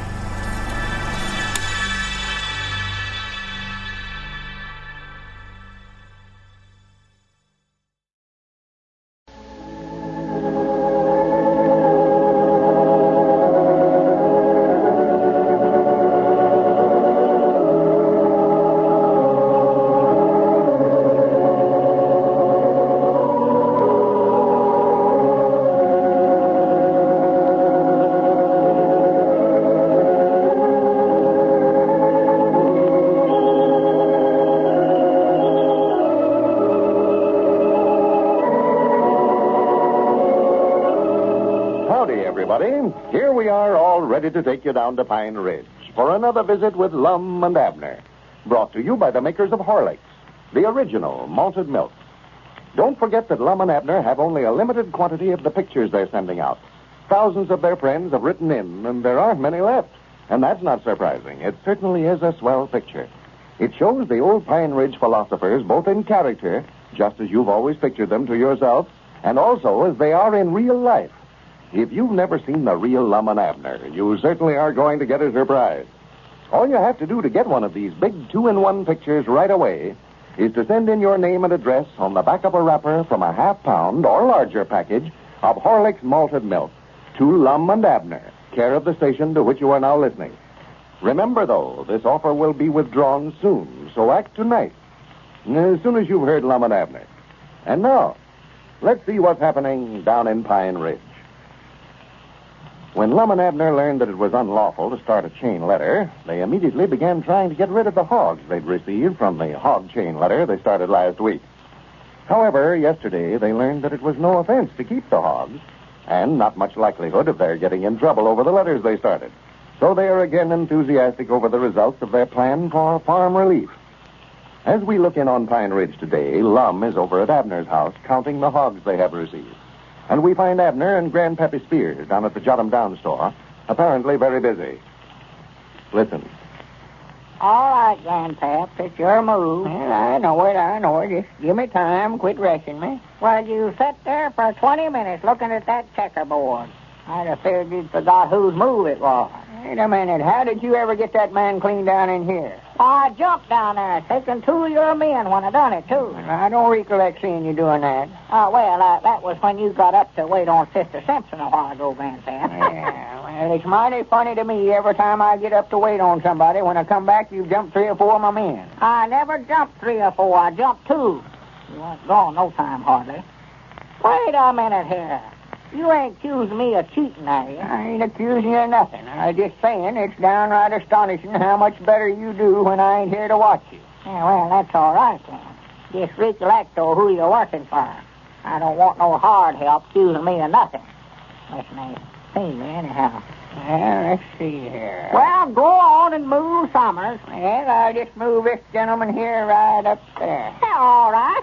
I'll take this and right on into your king. Now, wait a minute. Just move right back where you was. That don't count. I hadn't took my hand off it. Why, you had to. I never done no such a thing. I just moved it up there to see what would happen if I was to. Yeah. All right. You don't want to play the game fair. Well, just go ahead. Take it back. I just leave play with some young'un. Yeah, you do a heap better playing with some young'un, I'll say that. Here. I'll move right over there. Now then. Well, let's see. Dog it, I never seen that move. That sort of changes things up. I'm feared that ruined me there. Believe that's our ring, Abner. Well, go ahead and answer it then. Oh, it's more than likely somebody wanting you. Now, you go ahead, Grandpap. It bothers me to have to get up when I'm conversating this way. And blame it, I wish folks would quit bothering us. I had you beat till this happened. Hello? Oh, he's got me there so the while. Got him down, store. Milford Spears talking. I thought I had this thing for this happened. Well, I know he ain't here right now. He ought to be back, though, any minute. He just went over to Abner's place to count the hogs again. Count the hogs that they got in on their chain letter. I guess what I do, I jump that and that right into his king roll. Huh? All right, Squire, I'll tell him when he comes in. All right. come here, Grandpap. Look here what I done. What's the matter? Why, I taken 3 of your men. I jumped clean into your king roll. I never seen it till you got up to answer the phone there. Wait a minute here. I never seen no jump like that. No, that was a bad move you made, Grandpap, that last one. Yeah, well, the worst move I made is when I got up to answer the telephone. Now, just put them right back where you got them at. Why, I won't do no such a thing. I've taken them 3 men fair and square, and I'm going to keep them. Oh, no, you don't. No, sir, you can't pull no such stunts as that on me. Give me them Keep checkers. your hands off them checkers, Grandpap. Just get them off of there. Them What's come going in. on in here, anyway? Oh, howdy, Lum. Sit down, Grandpap. I'll give them back. Don't say nothing. Sit down. I could hear you fellers arguing clean outside there. Just put that checkerboard up. You'd run a customer off. Be feared to come in here with all that ruckus going on. Grandpap was accusing me of cheating. And you was cheating. I got up to answer telephone while I was up there never talking taken on a man that never belonged to me. Well, just hush up about it. I don't want to hear no more about it. There's plenty to do around here without you two sitting around playing checkers and arguing with one another. What's them groceries doing sitting there on the counter? Oh, why, that's an order we put up a while ago. Bessie Gatlin called up for her. That just reminds me, too, Grandpap. She said she's in a dreadful hurry for that stuff. Forgot about that. Well, get it on over there then, Grandpap. Swan to goodness, it's got to where if I want anything did right, I've got to do it myself. Yeah, get that on over there, Grandpap, like I told you. You just keep your mouth out of this, Abner. I'll be back directly, Lum. By the way, Squire Skimp called up for you a while ago. Said he'd be over here to see you in a few minutes. I hate old Grandpap. All right, Grandpap. Reckon what Squire's want. I don't know. I never even knowed he called up. Oh, yeah, that must have been him calling a while ago. I made such a good move. I'm glad he done it, too. Well, if he's coming over here to try to sell us something, I can tell him right now he's just wasting his time. Yeah. I've noticed we get along a heap better without him, Lum. Did you get all the Hogs County? Well, no, but there ain't as many over there as I thought there was. There ain't? Well, I figured we had 7,000 or 8,000. Looks like there's that many. Why, yeah, I figured we had more than that. I never seen as many hogs in my life. That is, before I seen them. Of course, I saw that many now. Well, trouble is they move around so bad, a body can't hardly count them exact, but best way I could figure it, we've got twixt 5,000 and 6,000. I counted 1,000 of them and then just sort of multiplied around, you know. Yeah, well, that's enough, for goodness sake. Yeah, that's a heap more than we need. The way they're going after that corn over there, we ain't going to be able to feed them long. Well, that corn ain't coming in as fast as the hogs did, Lum. No. I believe these chain letters are sort of playing out now. Folks ain't taking interest in them as they was there for a while. Well, trouble with them corn chain letters, most everybody used all the corn they had to feed the hogs they got off the hog letter. Yeah, we ought to send the corn letter out first, I believe. Well, we better be figuring out something to do with them hogs. We can't afford to be buying feed from them. I believe that Squire coming up the road yonder now, ain't it? Where? Way down there. Yeah, it looks like he's well. I reckon what he wants to see you about. Oh, I don't know. More likely got something up his sleeve. Huh? I say he's got something up his sleeve. You mean a knife or something like that? A knife? Yeah, you know this Blackie Masterson, he used to carry a knife up his sleeve all the time. Well, Squire ain't got no knife up his sleeve, I know that. Well, what is it then? He's so far off, I don't see how you can tell what he's got. Oh, I mean he's got some kind of a trick up his sleeve. Oh, well, he won't put nothing over on us, then, will he? No, I've got his number before he gets here. Oh, it's one of them number guessing tricks, huh? Well, tell me the number, Lum, so I'll know it, too. Tell you the number? Yeah. What are you talking about? Well, if that's a trick he's got up his sleeve, and you know the number, well, let me in on it, and then he can't pull it on neither one of us. I never said nothing about him having a number trick up his sleeve. What kind of trick is it? I don't know, Abner. I ain't got the least idea what he wants. It might be that one where they pull a rabbit out of a hat. No, that's right. That's a hat instead of a sleeve. Let me see. I saw card tricks where they had cards up their sleeves. That's just about what it is, too. Yes, sir, that's what it Abner, is. them ain't the kind of tricks I'm talking about. Well, I just can't wait to see what it is. I do love good tricks. I've always wanted to try that myself where they saw a woman in half, but I never could find nobody to let me try it out on them. No, I don't blame them either. No, that's sort of serious if it don't work. Well, just hush up about the tricks. Here's Squire now. Yeah, we'll just make out like we don't know he's going to try to pull one on us, Lum. Yeah, I can see now that he's got something up his sleeve, all right. Now, don't say nothing about him having nothing up his sleeve. Oh, no, I won't let on. Howdy, Squire. Yeah, come in, Squire.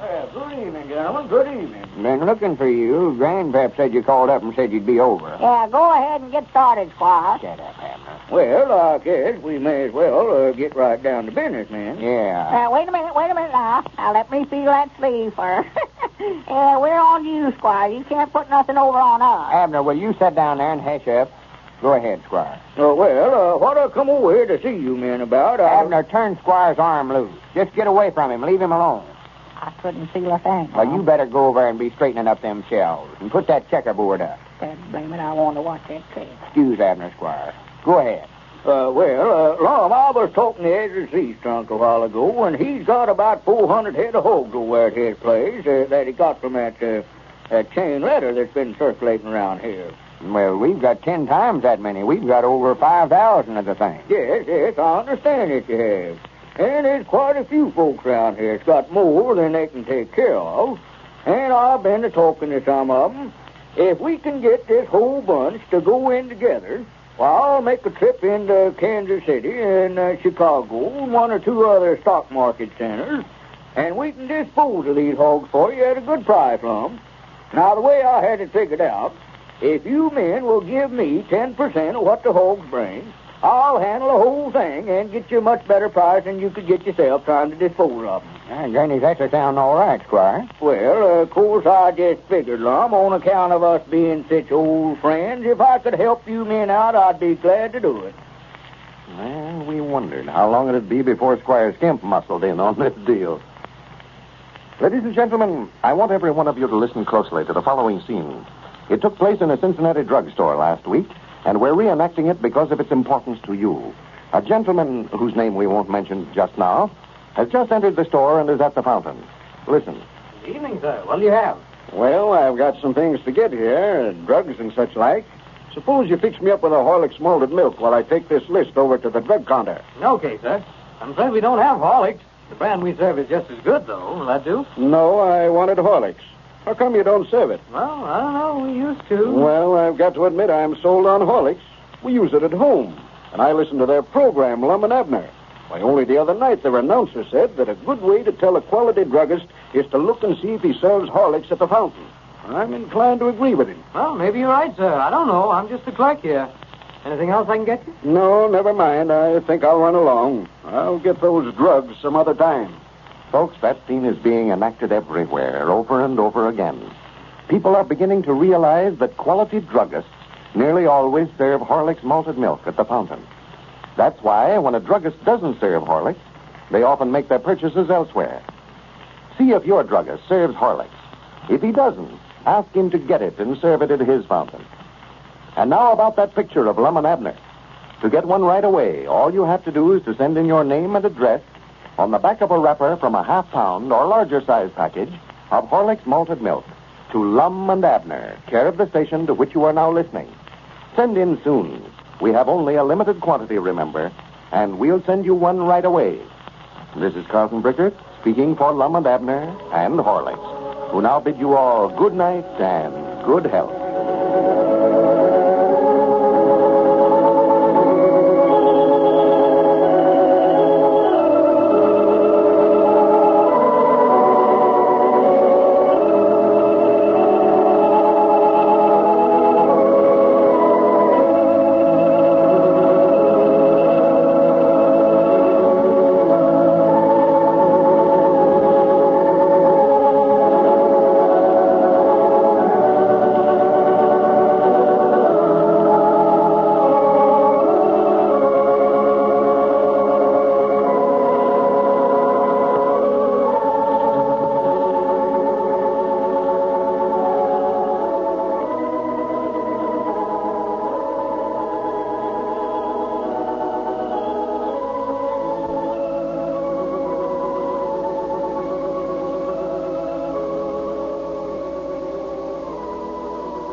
You are now tuned into Then Radio.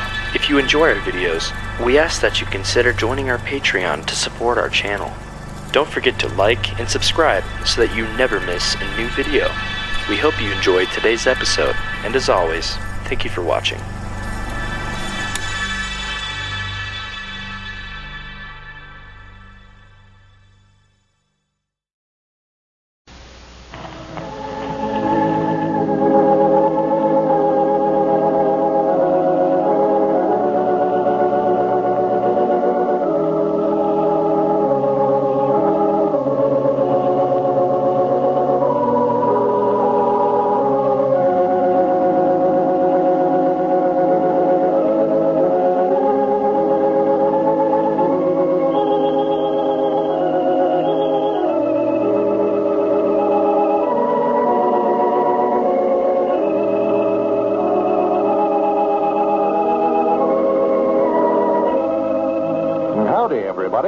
Here we are all ready to take you down to Pine Ridge for another visit with Lum and Abner. Brought to you by the makers of Horlicks, the original malted milk. If you haven't sent for your picture of Lum and Abner yet, now's the time to do it. Every one of you will want one of these autographed pictures, I know. They show Lum and Abner both in and out of character, both as you've always pictured them and as they really are. Here's what one listener says, quote, "This is to show my appreciation of the picture received yesterday. I think it's swell. Talk about compliments. Everyone who's seen it thinks it's grand. If possible, I think I'll get even more kick from your program now that I've seen you as you really are." Unquote. And I think she's right, folks. It certainly is a grand picture of the old fellows. To get one, just write your name and address on the back of a wrapper from a half-pound or larger size package of Horlicks malted milk. Then send it to Lum and Abner, care of the station to which you are now listening. Have you got that? Well, we'll send you your picture right away. But remember, we have only a limited quantity of these pictures available. So send in tonight and avoid being disappointed. And now, let's see what's happening down in Pine Ridge. The citizens of Pine Ridge, who have received hogs from Lum and Abner's hog chain letter, have gone in together and are shipping their hogs to the northern markets. Squire Skimp is handling the sale of the hogs on a 10% commission basis. As we look in on Pine Ridge today, we find Abner down at the Jot 'em Down store. Cedric is just entering after having spent the day helping Squire Skimp load Lum and Abner's hogs for shipping. Listen. Has Squire got all the hogs loaded up yet, Cedric? Yes, sir, I seen them out driving together a while ago. You did? Yes, well, Mom. Mr. Lum come by there a while ago, and he sat there and watched us load the hogs up for about an hour. Well, I do know. Well, oh, me, I'm sure glad to get shut of them. Oh, yeah, the last truckload of them left out just a while ago. Well, them things have been a nuisance, I'll say that. I bet I'm tighter than both of us put together, Mr. Abner. I've been loading hogs over there ever since daylight this morning. Yeah, well, that's a job, all right. I'm sorry I couldn't have been over there helping you fellas, but I had to stay here in the store. Grandpap had to go over to his place to help load them hogs he had. And Lum, I don't know where all he's been. He ain't showed up here at all since noon. Oh, well, I told you him and Miss Evalena was out riding a while ago. They sat over and watched us for a while. Yeah. Well, I just had a notion that's where he was at. He said when he left out of here that he had some important business matters to attend to. Yes, I wished I was one of them hogs. Wished you was a hog? Well, I don't reckon I mean that, but I wished I was going to get to ride on a train like that. Clean from here to Chicago. Well, you wouldn't enjoy it so well, Cedric, if you know they're going to make sausage out of you after you got there. No, that's right. I reckon not. Mr. Abner, how does hogs ride on a train anyway? How do they ride? Yes, Mom, they don't have to buy a ticket like other folks does, do they?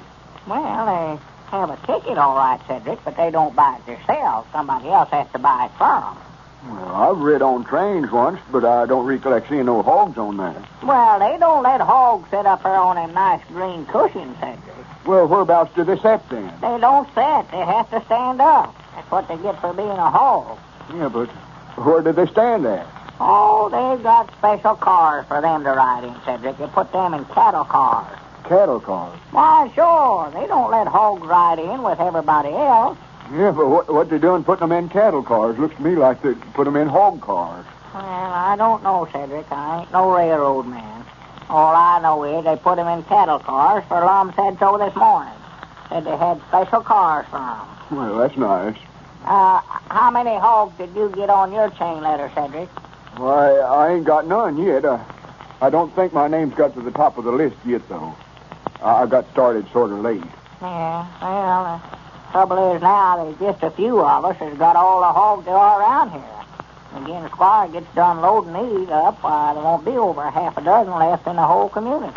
Yes, Mom, that's what I'm feared of. I'd love to get one back anyway so I could break even on the deal. Yeah, well, we won't let you lose nothing, Cedric. If you don't get none back, well, we'll pay you for the one you brung us. Well, good. I'll quit worrying about it then. No, me and Lum's going to have more money than we know what to do with. Again, Squire sells all them hogs for us. Yes, Mom. You sure had a lot of them, all right, more than anybody else in town, I reckon. Yeah. Well, I just hope the Squire gets a good price for them. What you aiming on doing with your store here now that you've got so rich? Oh, I don't know, Cedric. I ain't had a chance to talk to Lum since we made the deal with Squire to sell the hogs for us.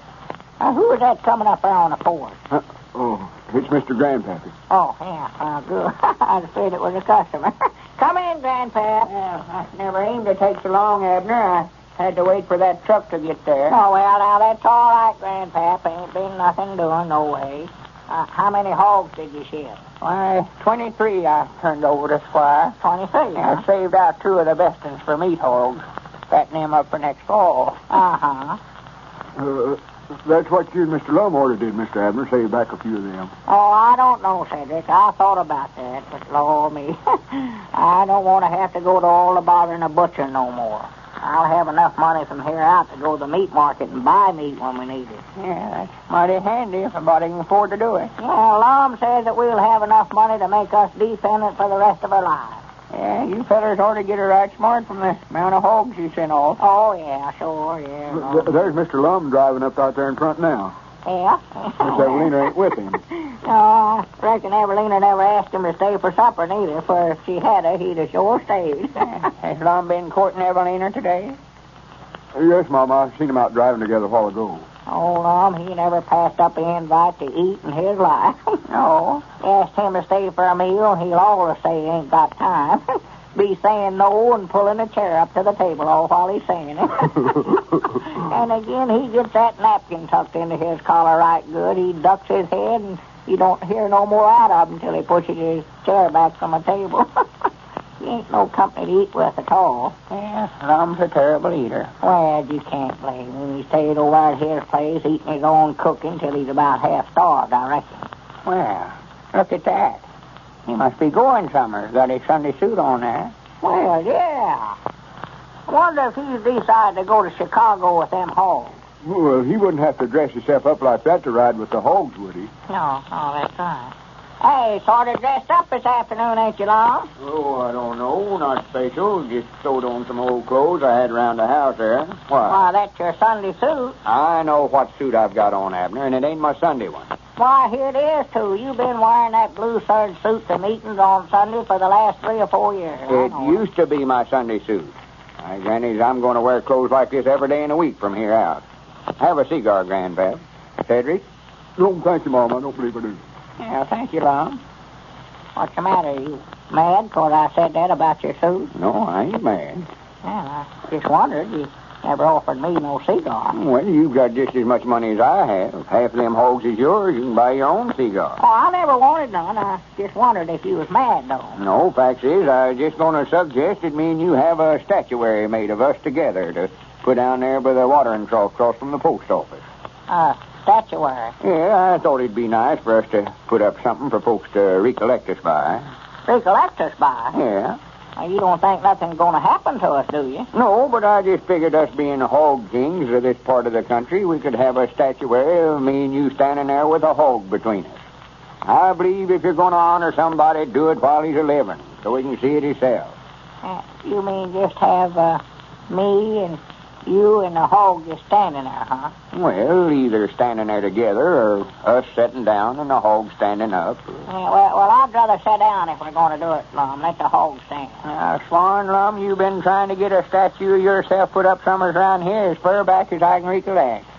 Well, I just thought me and Abner's going to have lots of money here now. We ought to do something nice for the town. Yeah. Just make a donate of it. That'll cut down our income tax, too, Abner. Well, if we're going to do something like that, Lum, why don't we just buy a big town clock or something like that that's in the park at Mena? Well, now, that's not a bad idea. Oh, them's nice. I reckon we could work that in there all right.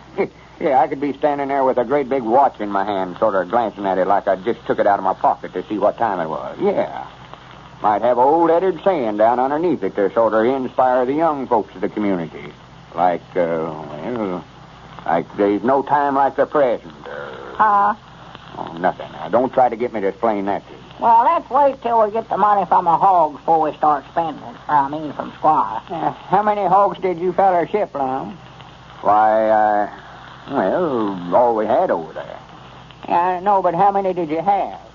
Why, I counted up yesterday. I figured we had 6,000 and 7,000. Yeah, that's what you said yesterday. I never counted them exact, but I counted 1,000 and then multiplied by 5. That'd give me 6,000.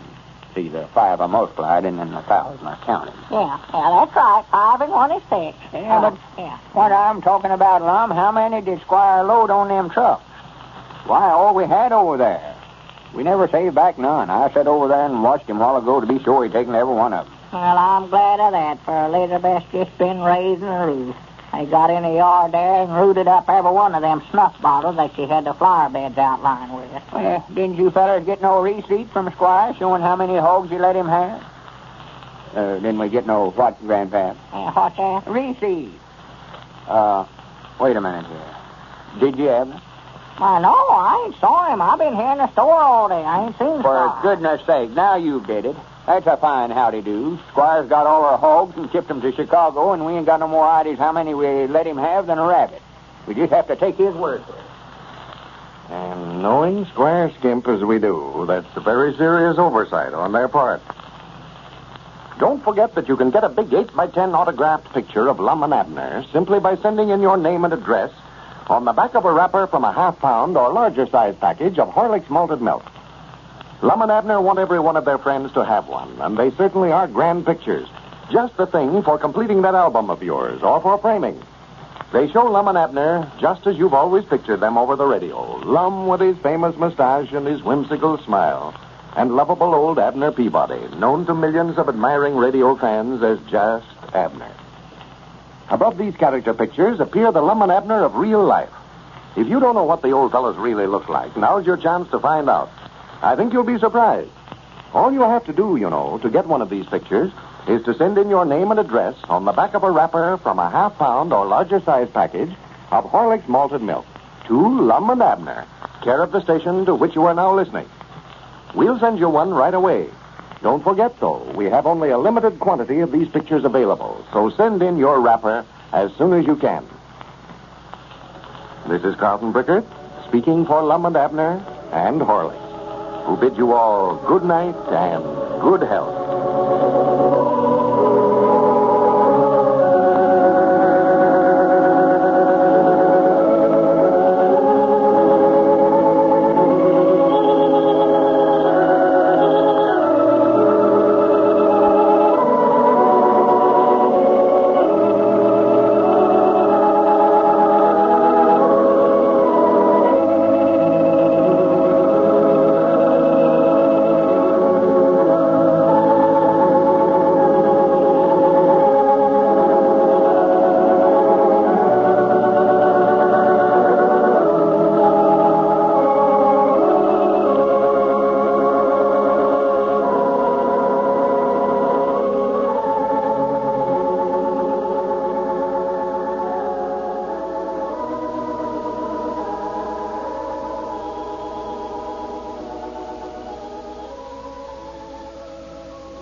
You are now tuned into Then Radio.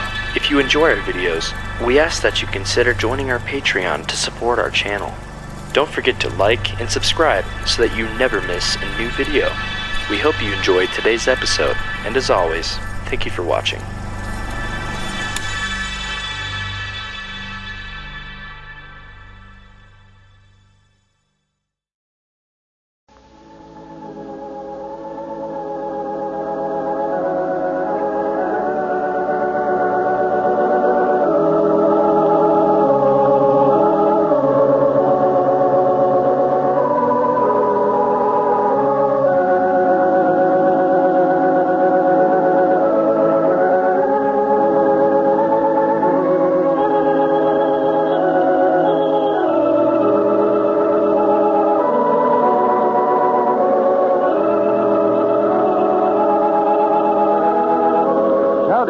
everybody. Here we are, all ready to take you down to Pine Ridge for another visit with Lum and Abner, brought to you by the makers of Horlicks, the original malted milk.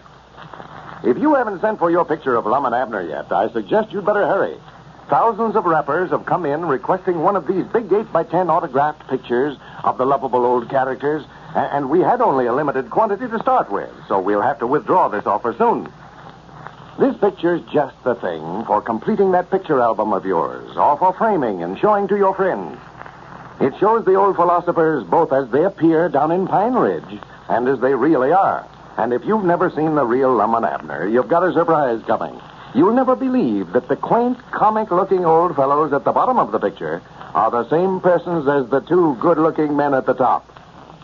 To get one of these pictures, all you have to do is to write your name and address on the back of a wrapper from a half-pound or larger-size package of Horlicks malted milk. Then, send your wrapper to Lum and Abner, care of the station to which you are now listening. Got that? Well, you'll get your picture right away. And now, let's see what's happening down in Pine Ridge. When Lum and Abner turned all of their hogs over to Squire Skimp to sell for them, they neglected to get a receipt. Now the old fellows are at the mercy of the squire. The hogs have been shipped to Chicago and other northern markets, and the boys have no way of knowing how much money will be due them from the sale. As we look in on Pine Ridge today, we find Abner down at the Jot 'em Down store. Lum is just entering. Listen. Lum, you had about a half a dozen telephone calls since you've been gone. Who was it calling me? I don't know. I never asked them. I just told them that you weren't here, and they said they'd call back later. More like they calling up when to get my advice on some business finance matters, I reckon. Well, they never said. There was one of them was a woman, I know that. A woman? Yeah. Well, I reckon it was some woman's club then. Parents Teachers Association or Ladies' Aid Society or some of them want me to make a talk at one of the meetings, maybe. Make a talk? Yeah, I'll have a lot of that to do now that I've made such a success out of it. Yeah? What's the matter with your woman, Abner, Elizabeth? I don't know. What? Well, I passed her down the road there just now, and she never even spoke. I lifted my hat and spoke just as friendly as I knowed how, and she just throwed her head in the air and never even nodded. Oh, yeah, I know, Lum. You and her has had a falling out. Had a falling out? Yeah. Well, I ain't even seen her in a week. Well, she's the one that fell out. She's mad at you over all the damage them hogs done while we had them over at your place. Well, that was the hogs done that, though. That wasn't my fault. Well, she's blaming it on you anyhow. Why don't you blame it on to you? The hogs is as much yours as it was mine. Yeah, but she's mad because you made me keep them over there. Well, I never made you keep them over there. That was your idea. Yeah, but she don't know that now. Well, why didn't you tell her? Well, I was the one that told her it was your idea. I couldn't turn right back around then and tell it was mine, could I? You mean you told Elizabeth that it was my fault we kept them hogs over there?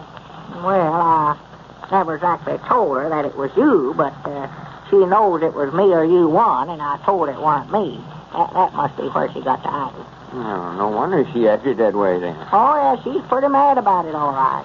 She said some awful mean things about you this morning. She did? Yeah, I wanted to take up for you so bad I couldn't hardly stand myself, but I had sense enough to keep my mouth shut. Well, I wish she knowed the straight of it. Ain't no reason for her to be mad at me. Well, now, you can't hardly blame her, though, Lum. If you worked as hard as she has, planting a garden and them flower beds out there, and then have a batch of hogs come in there and root it all up, why, you'd be mad, too, I bound you. Well, you talk like I was the one that rooted them up. Oh, no, she don't think it was you. She knows it was a hog. But she blames you for leaving the hogs over there. I want you to step there to the phone right now and call her up and explain to her that I never had a thing to do with putting them hogs over there. Well, she ain't home if you just now passed her down the road there. Yeah, that's right. Oh, yeah. You've got things where I'd be fair to go to your place now. Yeah, but I was to tell her that it was my fault, too. Couldn't neither one of us go over there. Ain't no use to bring me in on this, for she's done mad at you. Well, I'll go over there tonight with you. Sort of talk to her. Undoubtedly, both of us together ought to be able to explain it to her. And I can just stay for supper while I'm there. Yeah, that's the thing to do. Just tell her that you never knowed that they was going to do so much damage when you sent them over there. Yeah, I'll figure out something to tell her. I'll get her back in good humor if I have to sit there till 9 o'clock talking to her. Yeah. I just got done patching up a little misunderstanding me and Evalena had with one another. What's the matter with you and Evalena? Ain't nothing the matter now. She just seen me all dressed up again today, and I hadn't been over to see her, and she figured I was sparking somebody else, maybe. Is that where you been all afternoon? Well, I stopped by there a few minutes. I seen her coming home from school, and I catched up with her and walked home with her and carried her books and all. Yeah. Yeah, I was over to see Caleb Wheelunt about making that statuary of us, too. You aiming on having Caleb make it? Yeah, you recollect once before he was going to make one for me, and I explained to him then how to make them, so he already knows how. Well, he never has made one, though, has he? No, but he's done a lot of concrete work. Made that well curb over at the schoolhouse and that watering trough in front of Dick's store, so... Yeah, but now, Lum, that's a heap different than making something that'll look like us. Well, we'll give him a picture of us to go by. See, what he does is just stack a bunch of cement up there and let it dry, and then take a hammer and chisel and just start chiseling down to where it'll look like us. Yeah. Well, I'll pay my part of it, but I'm just a little dubious about Caleb ever making a statuary that'll look like anything. Oh, I don't think you have no trouble. He did try to get me to leave the hog out of it. Said he didn't think that'd look right, us standing there with the hog. Yeah. Well, that's what I was telling Dick Huddleston about it, Lum. He said folks would have trouble telling the three of us apart. Yeah, he was judging me about Oh, that. bound for him. Just wait, though, till we have the unveiling and present it to the citizens of Pine Ridge. Granny, that'll make them sit up and take notice. Just think, Abner, years after we've passed on to our reward, folks will be walking by there and pointing at us and saying, "There stands the Hog Kings." I thought we was going to be sitting down. Well, there sits the Hog Kings then. Yeah, that'll look more natural, Lum, having us sitting there. But I'm just afraid to think what it'll look like again Caleb gets through with it. I don't want nobody getting me mixed up with no hog, I know that. Well, me and him was talking a while ago. I believe we've got a scheme studied up to where it can't help but look like us. That is, if you don't mind to having a little plaster Paris put on yourself. Plaster Paris? Yeah, you know that stuff they make casts out of, like when you break your arm? Sort of like concrete, dries hard. Yeah, I know what it is, sure. Well, I thought up the idea myself, and Caleb says he thinks it'll work all right. He's going to cover us over good with a thick coating of that plaster Paris and let it dry on there, and then when we get out of it, why, there'll be a mold of us. And he'll fill the mold up with concrete and let the concrete dry, and then when he takes the plaster Paris off the concrete, why, there we'll be. Where? I mean, there'll be the statuary of us. Yeah, well, how are we going to breathe if we're all covered up with that plaster Paris? Well, we'll have to have a tube run out of our mouth to breathe out of, I reckon. Like a feller does when he's walking underwater, you know. Yeah. Well, might have us making out like we're smoking a pipe, and we could just hold a pipe in our mouth and breathe through that. Yeah. Cigars, that'd look better. Yeah. Well, now, that gets us all right, but what about the hog? It wouldn't look right for him to be standing up there in a statuary smoking a pipe too long. No, I'm afraid we're going to have trouble ever getting a hog to stay still long enough for that plaster Paris to dry, too. Yeah, unless we catch one asleep somewhere. Well, Caleb's going to study about it, and I'm going to study about it some more. We'll figure out some way. We don't want to start nohow till Squire gets back from Chicago with our money. Well, I just hope we get our money. I was telling Dick Huddleston about us forgetting to count how many hogs we let Squire have, and he said we'd be lucky if we got anything. Yeah, we'll lawsuit him to the high court to get that money. I'll tell you that right now. Yeah, but the trouble is, Lum, we ain't got no receipt, no showing of no kind. Dick says he wouldn't have to pay us nothing unless he's a mind to do it. Well, we've got proof, though, that we turned the hogs over to him. Cedric helped load them. Yeah, but Dick said that Squire could claim that he'd already paid us for them, and we ain't got no way of proving that he ain't. Said it'd just be up to us to prove that the hogs are ours in the first place. I believe as our ring answered the phone, Abner. Is that all right? I think so.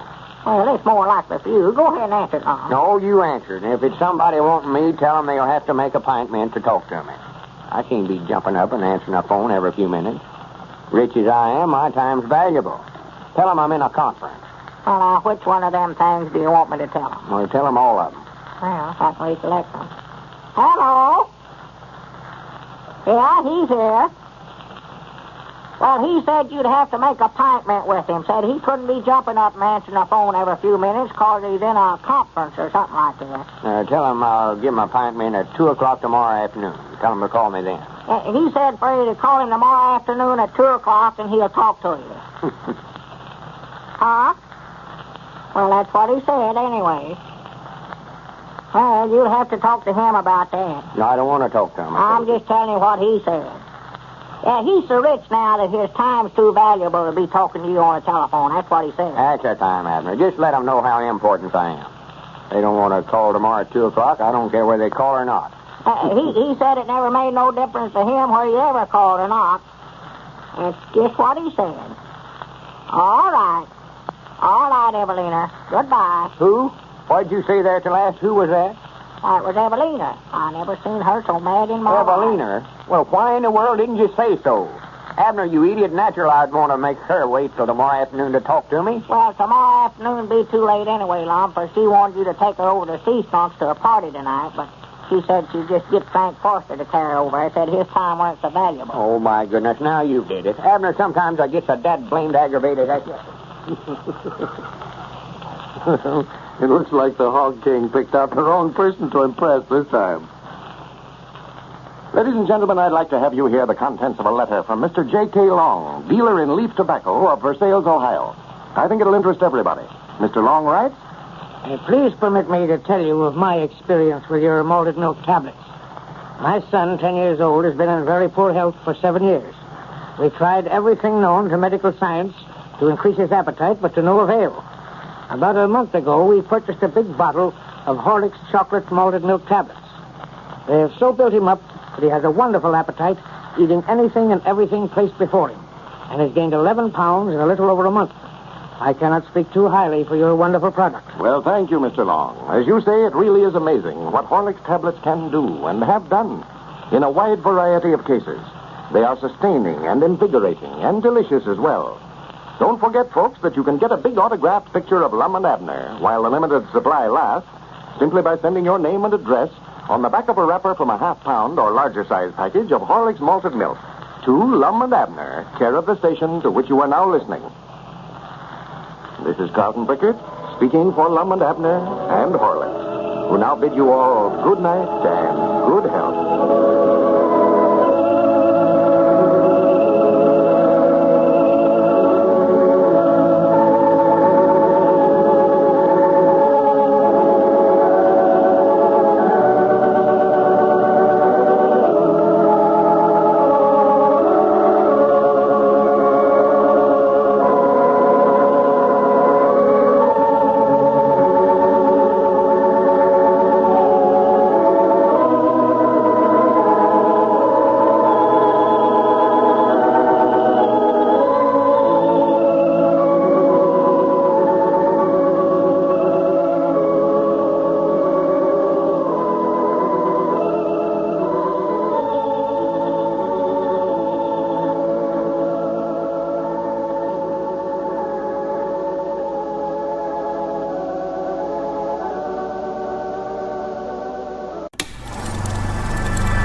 You are now tuned into Then Radio.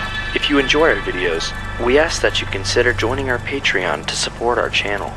Don't forget to like and subscribe so that you never miss a new video. We hope you enjoyed today's episode, and as always, thank you for watching.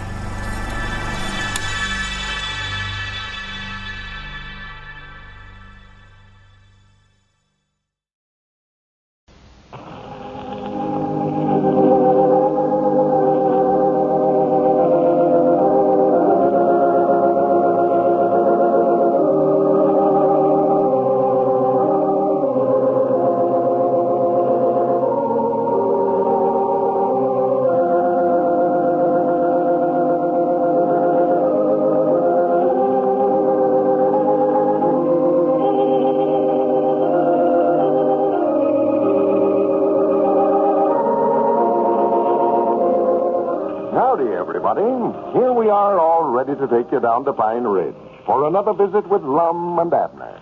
Brought to you by the makers of Horlick's, the original malted milk. Have you sent for your autographed picture of Lum and Abner yet? If you haven't, you'll certainly want to. This big 8x10 picture shows your old friends both as they really are and as they appear in character. No one should miss getting one. They're just the thing for completing that album of yours, or for framing and showing to all your friends. And you're certainly going to get a surprise if you've not yet seen the real Lum and Abner. You will never believe that the good-looking men at the top of the picture are one and the same as the quaint old Pine Ridge philosophers. Here's all you have to do to get one of these pictures. Just write your name and address on the back of a wrapper from a half-pound or larger-size package of Horlick's malted milk. Then send your wrapper to Lum and Abner, care of the station to which you are now listening, and you'll get your picture right away. But don't forget that there is only a limited number of these pictures, and the offer will be withdrawn soon. And now, let's see what's happening down in Pine Ridge. Since Squire Skimp has taken Lum and Abner's hogs to Chicago to sell for them, the old fellows have decided to use part of the money to have a large statue made of themselves to present to the citizens of Pine Ridge. Lum has been dickering with Caleb Weehunt, the local blacksmith, on having the statue made. As we look in on Pine Ridge today, we find Lum down at the Jot 'em Down store, and Abner is just entering. Listen. Well, where you been, Abner? You've been gone over an hour now. I've been down to the blacksmith shop talking to Caleb about that statuary. I about made up my mind to stay out of that statuary, Lum. Just let you make one of you in the hall. What's the matter now? Well, Caleb admits himself, and he don't believe he can make nothing out of concrete that'll look like it.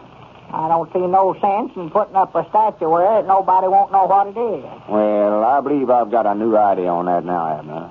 See, I got a catalog here from that monument maker in there at the county seat. Monument? Yeah. I know I don't want no monument made of me. Not while I'm living, anyway. I never said nothing about having a monument made. I said the catalog was from the monument man in there. He can order a statuary first. See, here's a whole catalog full of them. Have they got some in there of us? No, of course not. But I was just glancing through here. I believe we can just order one of these and get the monument man in there to change the faces on them and put some different kind of reading at the bottom of them there. Different kind of reading? Yeah, like this in here. It says, the end of the trail. See, that's an Indian sitting there on his horse. Well, that's the end of the trail, all right. That horse looks sick. He couldn't have gone another foot long. You can tell that by looking at him. Well, see, now, if I was going to order this one for myself, I could get that monument maker to put down there Lum Edwards, horseback rider, or something like that. He just changed it up. Well, I thought you wanted me and the hog in there with you. Oh, I ain't going to order this, and I just said if we was. Oh, yeah. No, if I was just trying to find one for myself, it'd be plumb easy. See, here's one right here. I'd just give my right arm to have. Which is that? That in there. Well, I know him. Yeah, I know. I saw him summer. No, you never ever saw that man. Yes, I have too, Lum. He must have lived around here summers, for I saw that face 1,000 times. I never forget a face.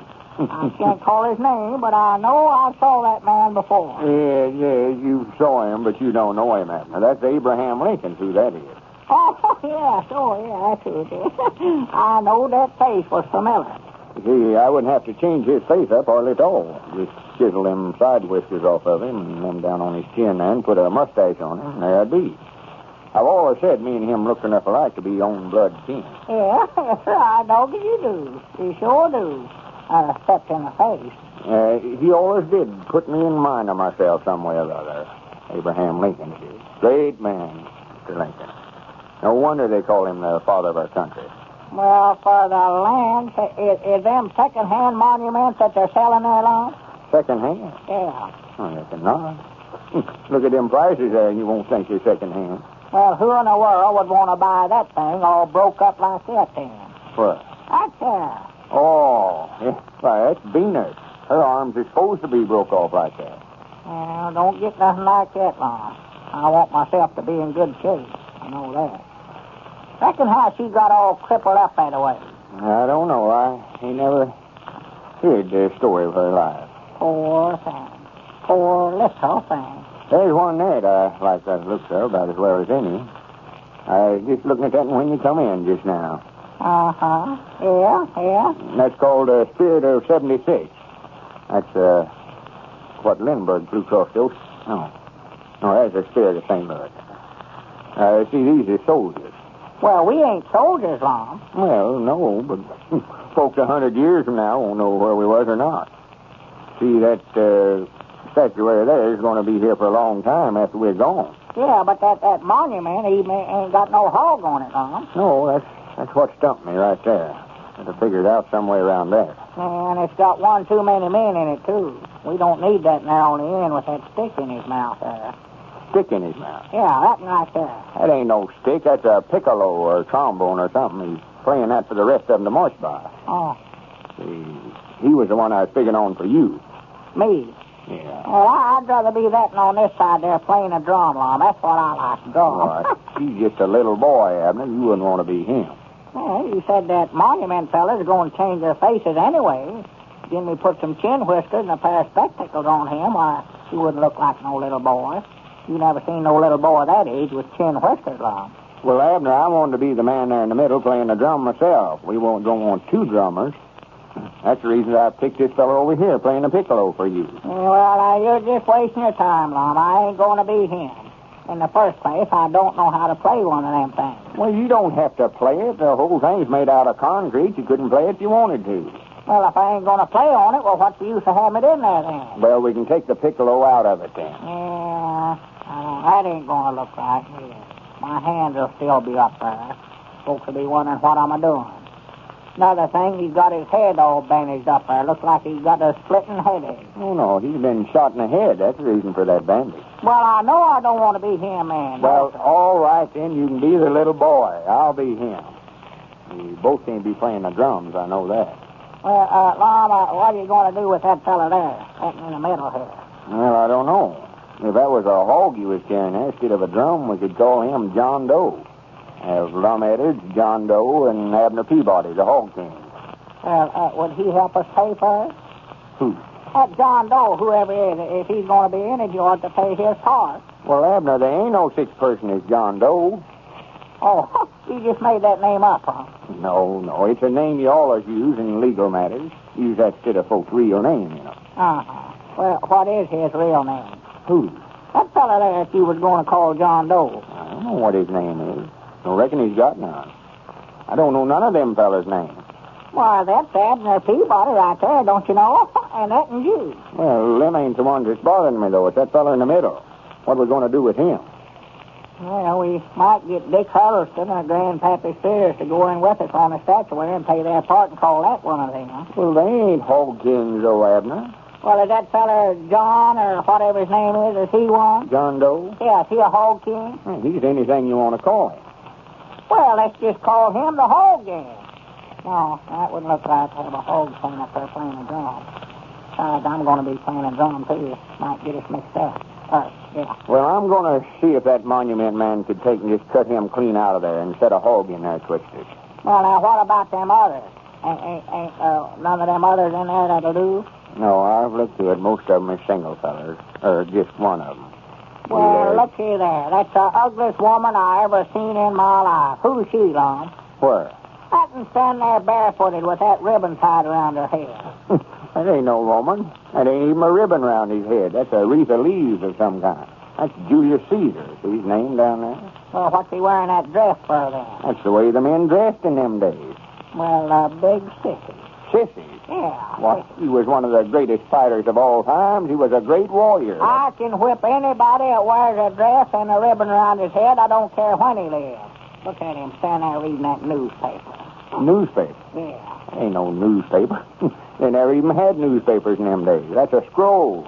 A letter. That's the way they sent their mail in them days. Well. And from the expression on his face there, Lum, that must be one of them chain letters. More like they got one back without no dime in it.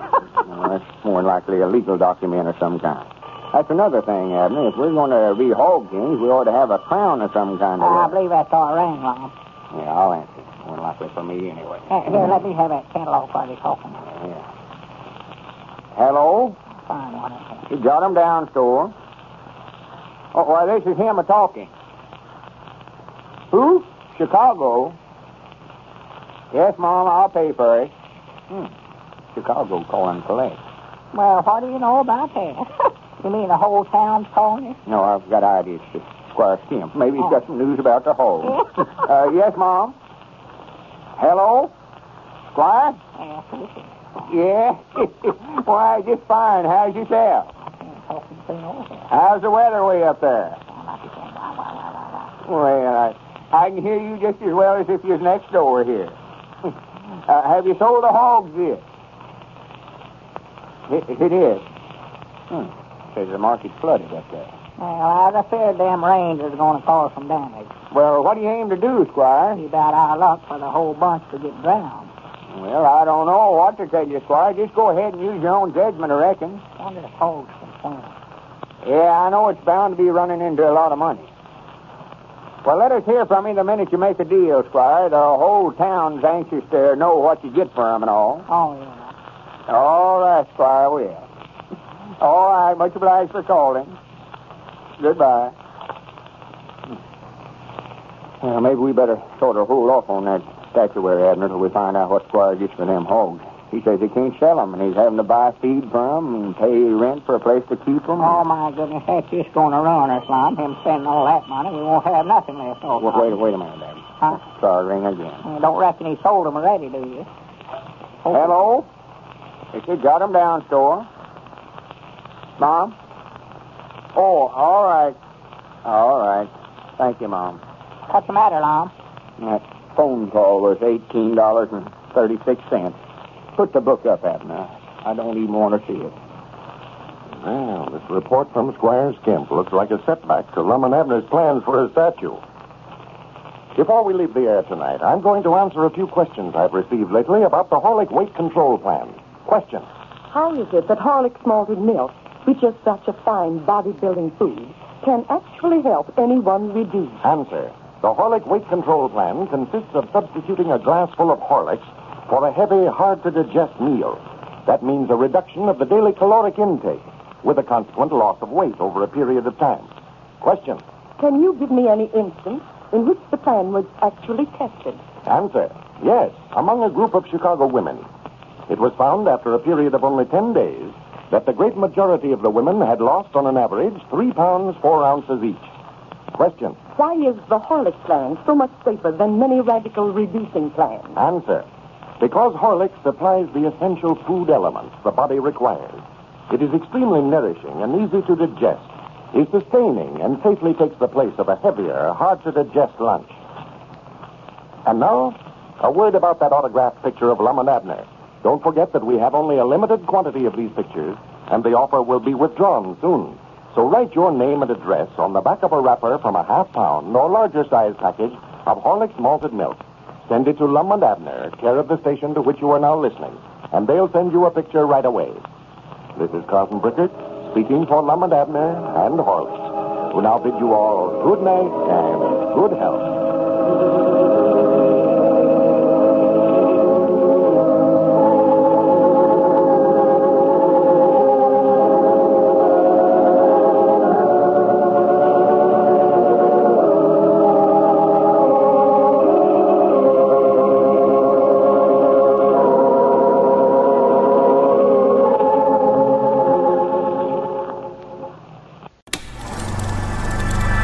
You are now tuned into Then Radio. If you enjoy our videos, we ask that you consider joining our Patreon to support our channel. Don't forget to like and subscribe so that you never miss a new video. We hope you enjoyed today's episode, and as always, thank you for watching.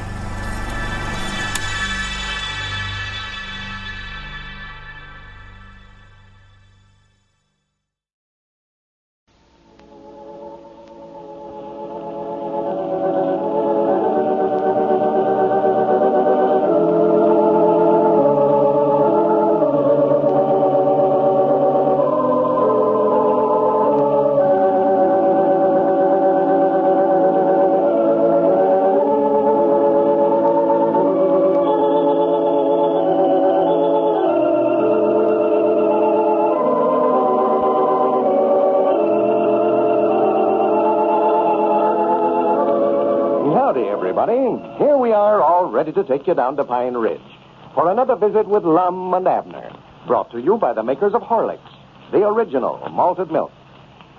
You're all familiar with the clerk who tries to push his own particular brand.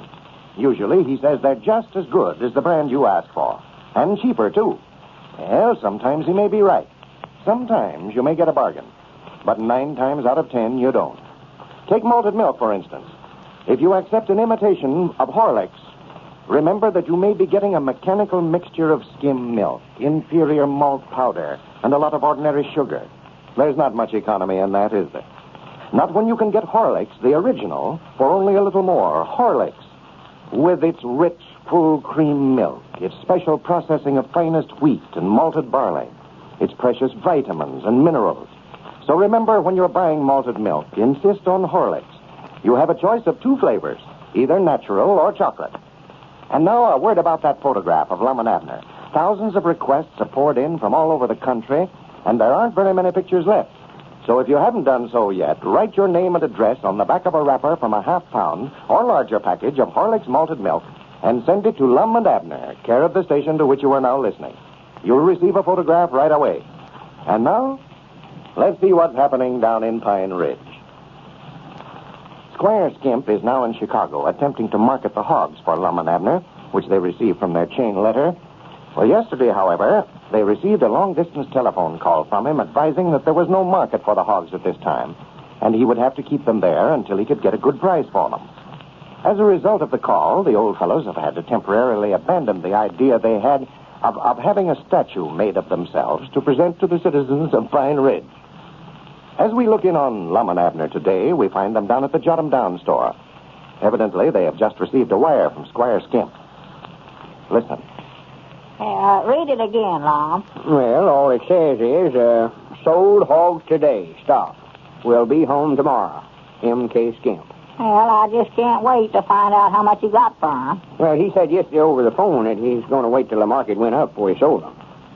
I don't believe we could have picked a better man to handle it for us than him, you know. Oh, no, Squire's a sharp trader, all right. He'll give him a skin enough for our bounty, too. I'll bet he's got that hand satchel of his just crammed full of money. I think we can go ahead and have that statuary made now. Oh, my goodness, I didn't hope you'd forgot about that now. Well, you don't have to go in on it, Abner. I ain't begging you to let me make a hero out of you. If you don't want in it, why, just say so. Well, I was talking to Elizabeth about it, Lum, and she don't think much of the idea either. She thinks it's just a waste of money. Why, she'd be proud to death of you, Abner. She could go down by there on the square and see you standing there by the side of me and point you out to her friends and say, there stands my husband, Abner. Well, I told her that, but she said it's bad enough to have to look at me around the house out running into a statuary of me every time she went downtown. Well, I don't want to argue with you. You don't want your name to go down in history as Peabody, the great hog king. I'll just put one up for me by myself. Well, you go ahead. Just put yourself up there, Lum, and then Elizabeth will see it, and more likely she want me to have one then. Well, now, that sort of changes things up, then. If just one of us is going to be on the monument, it won't be no trouble to find one here in the catalog. It'll work all right. Yeah, I noticed there's a lot of them in there where there's just one man by himself. I wish there was one with a hog standing there by him. It'd be just the same. Yeah. And I believe you're going to have to give up the idea of that hog go long. Yeah, looks like it. I don't know as I just have to have a hog in it, but it'd be nice if I could, you know. Yeah. Save the monument maker all the bother putting one in there. Yeah, sure. See, if they're reading down at the bottom says Lum Eddard's a hog king, that ought to be enough. Everybody knows what a hog looks like anyway without putting up a monument of them. They'll look just the same 100 years from now, more than likely. No, if I was you, I'd just be standing there by myself, I believe. Yeah, hand me that catalog there. Let me look at some more of them pictures of monuments. Yeah, sure, here. I don't know where I ought to be sitting down or standing up or riding a horse or what I ought to be doing. Well, if I was you, Lum, wanted to look natural, I believe I'd have myself sitting down. Or asleep, one. Asleep? Yeah. Now, wouldn't that look fine, a hog king asleep? Yeah, that'd be a good name for it. A hog king asleep. Well, I want to have myself doing something, though. Fighting or waving a flag or drawing a sword or something like that. Yeah, you about put that thing up down there on the square, and these farmers come in here on a Saturday won't be able to use that hitching rack. Won't be able to get a team within 100 yards of that monument. Yeah, that's right. Maybe I better be just sitting there. Sort of like this one of Abraham Lincoln's here. What's that thing there, Lum? What's that? Yeah, that ain't no monument, is it? Why, sure it is. Can't you read? Washington's monument. Monument of George Washington. Is that what it says down there? Why, sure. Did you never see a picture of that before? Oh, I reckon not. Well, it don't look a thing like him, does it? No, it looks about like some of Caleb Wehunt's work, don't it? Yeah. He could well make one like that of me, I'll bet you. I reckon George Washington's had about as much trouble as I'm having trying to find somebody to make one of him. Well, now, Lum, of course, it ain't none of my business, but Elizabeth says that a body ain't supposed to put up a statuary of himself. She says if the folks here in Pine Ridge wanted a monument of us, why, they'd raise the money and do it themselves. Well, yeah, they do in most places, but these folks around here don't know that. I've had this idea in mind for 15 years, and there ain't been a soul even suggested it to me. Trouble with these folks around here is they don't think about nobody but themselves. Selfishest bunch of people I ever seen in my life. Well, maybe they don't want you to have one, Lum. Huh? I say maybe that they don't want you to have one up there, or maybe they don't know that you want it. If they knowed, maybe, why, they'd put one up. That's what they do, circulate a petition and get you one. Wait a minute. Now, Granny, you give me an idea there. Abner, you can get out and circulate a petition. What's the matter with you doing that? You mean try to raise enough money to pay for it? Well, I don't particularly care about how much money you get. I'd just like to have as many folks' names on a petition as I could. You can get out and raise what money you can, and I'll pay the difference. Yeah, and I don't mind to carry it around if you want me to. You might find somebody that'll sign it. Well, Grandpap and Cedric will be glad to sign it, I know.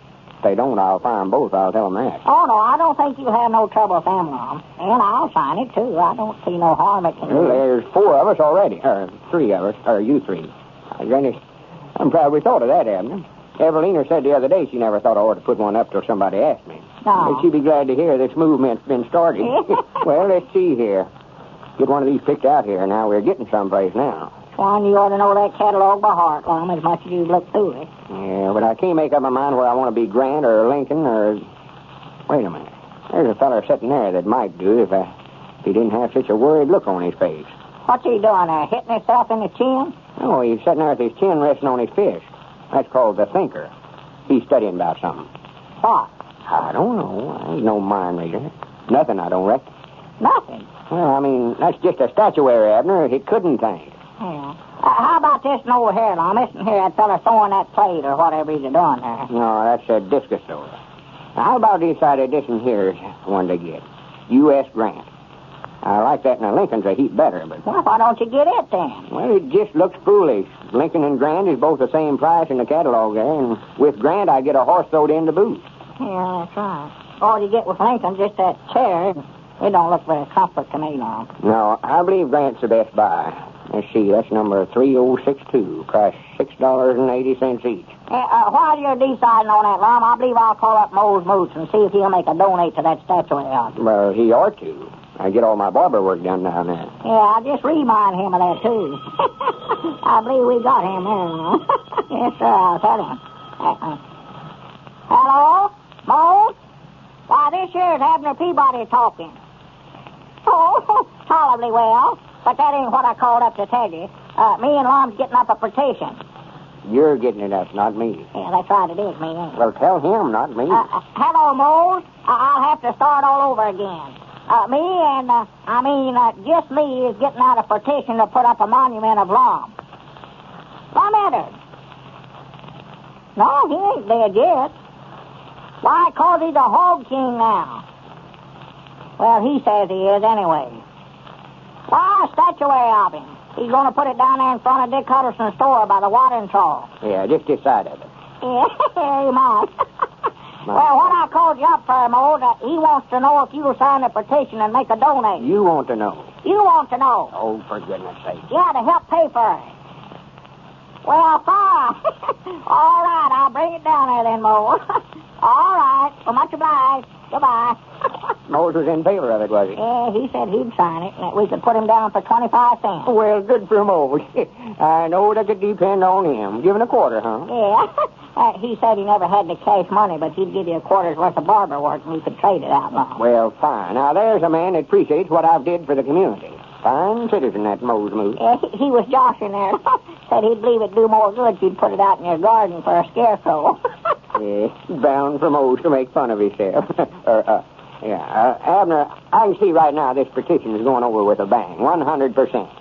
I believe I'll just call up that monument maker in there and have him go ahead and order this in a grant right now. Yeah, if you're going to have it, well, you may as well get it and get the use out of it, sure. Yeah, I hope you can just rush the order right on through. Now, I'll be sure and have him change a face on it now, Lum. You and that statuary grant don't look a thing alike. Well, I explained all that to him the other for a minute.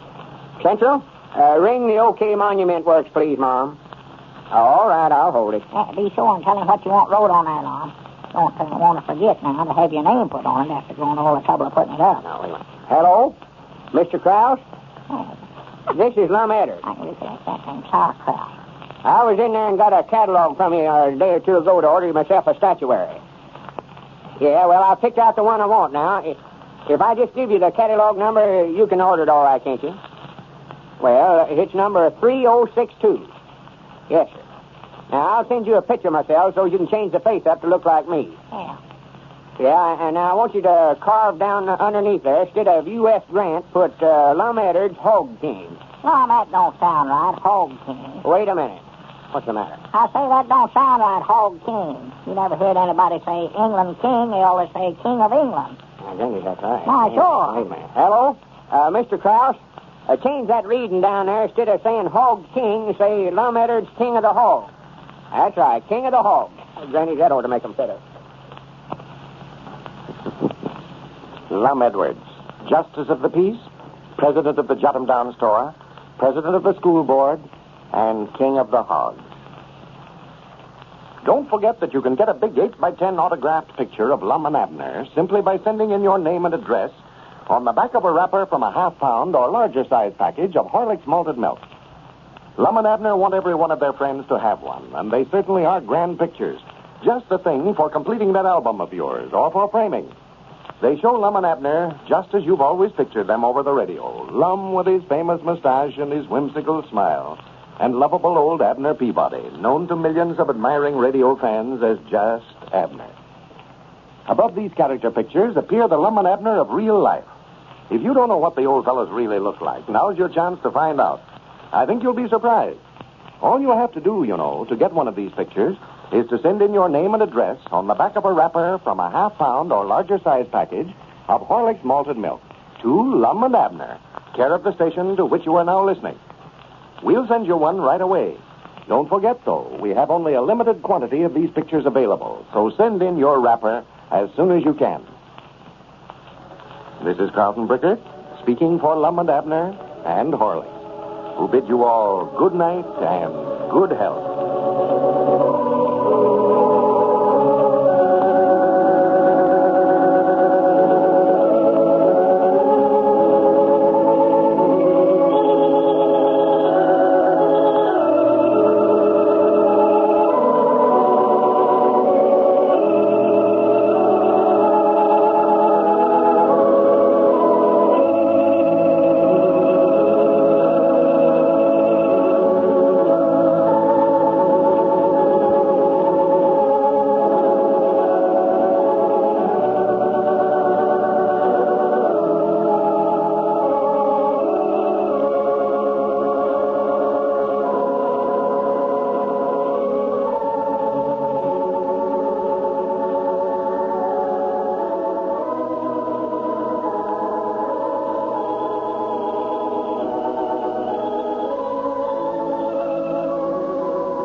You are now tuned into Then Radio.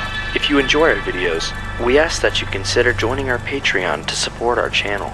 Don't forget to like and subscribe so that you never miss a new video. We hope you enjoyed today's episode, and as always, thank you for watching.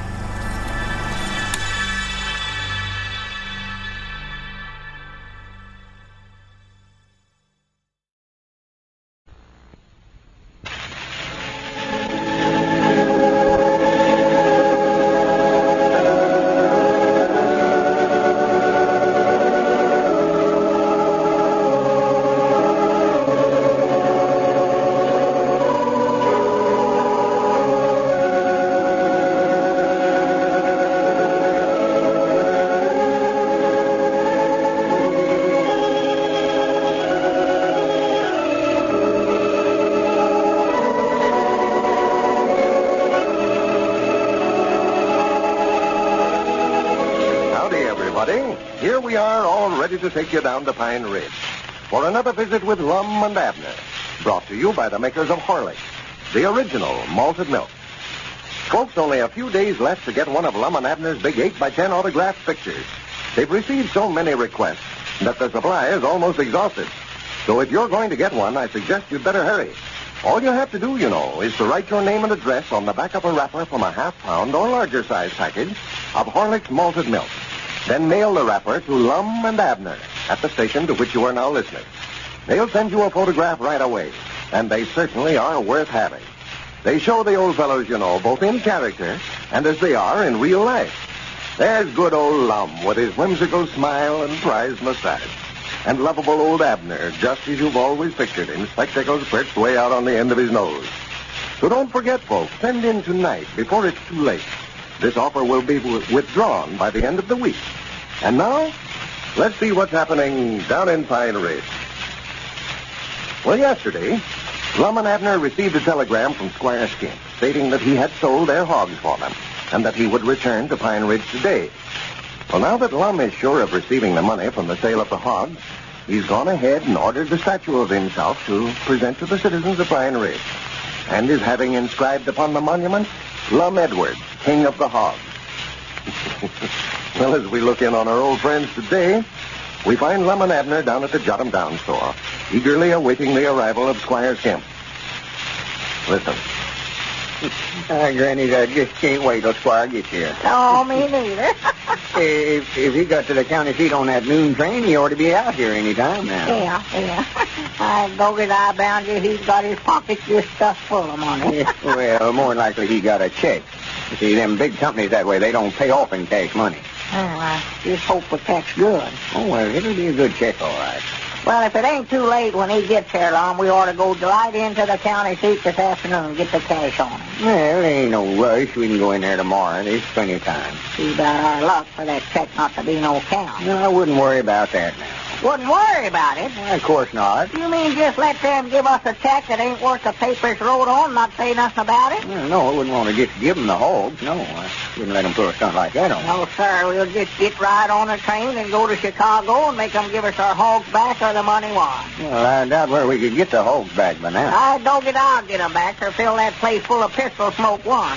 Anybody that's low down and honor enough to take a man's hogs and give him a no-count check, I ain't got no patience with well, him. Wait a minute, Abner. Wait a minute. I ain't going to wait for nothing. I'm going to get that money and know the reason why.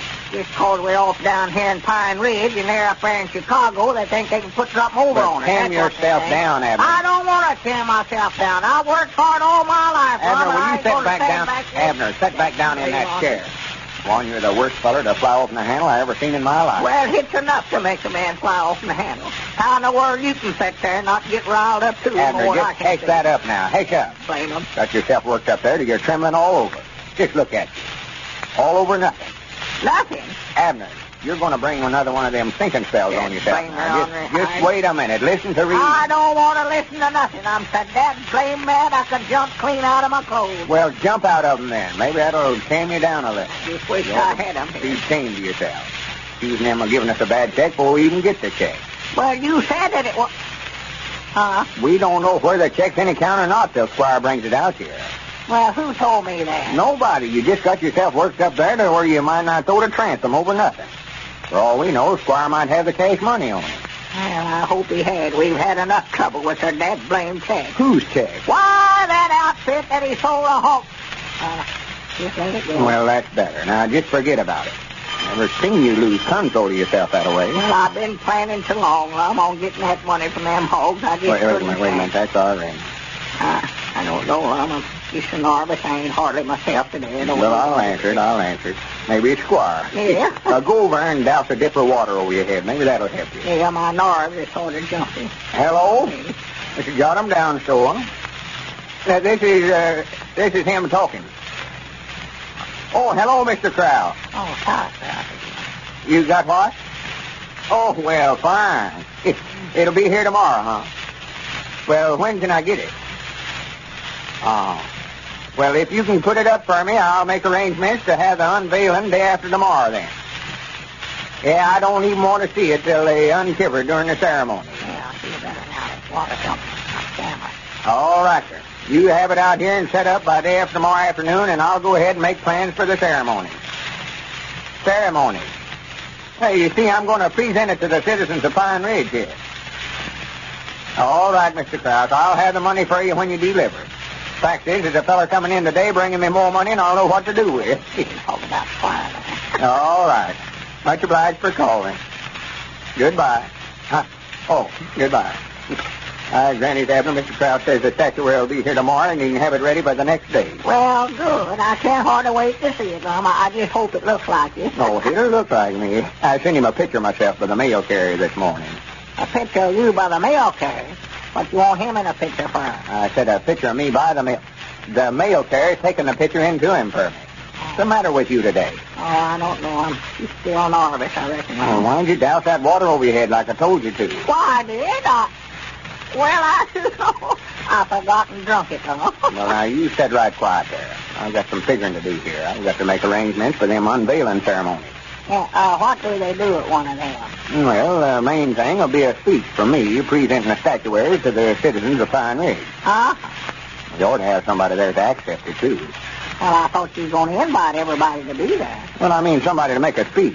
Thank me for giving it to them, all that. Oh, yeah. Let's see, who would be a good one for that? Well, I'd just do it myself if I was you. Well, I can't give it to myself and thank myself for it, too. That wouldn't look right. Let's see, Squire Skimp would be a good man for that. He's good at out loud talking, too. Oh, yeah, Squire can get up and talk for hours, just offhand. Yeah, I'll see him when he gets to town. He's the man, yeah. I'll bet you he'll be surprised to death when he finds out how important I'm getting, having monuments and myself and stuff like that around here. Well, now, let's see. I ought to figure out some way to let everybody know about it. Well, why don't you just make an announcement over the party line? Yeah. Sure, yeah, I can do that. Why, sure. Yeah, and I ought to have a few hand circlers struck off and pass them around to them that don't hear the announcement. I want a big crowd there. Well, I'll tell you what gets more people out there than anything else, Lum, and that's to have something to eat. Something to eat? Yeah, a barbecue or something like that. Dinner on the ground. Sonny, that ain't a bad idea.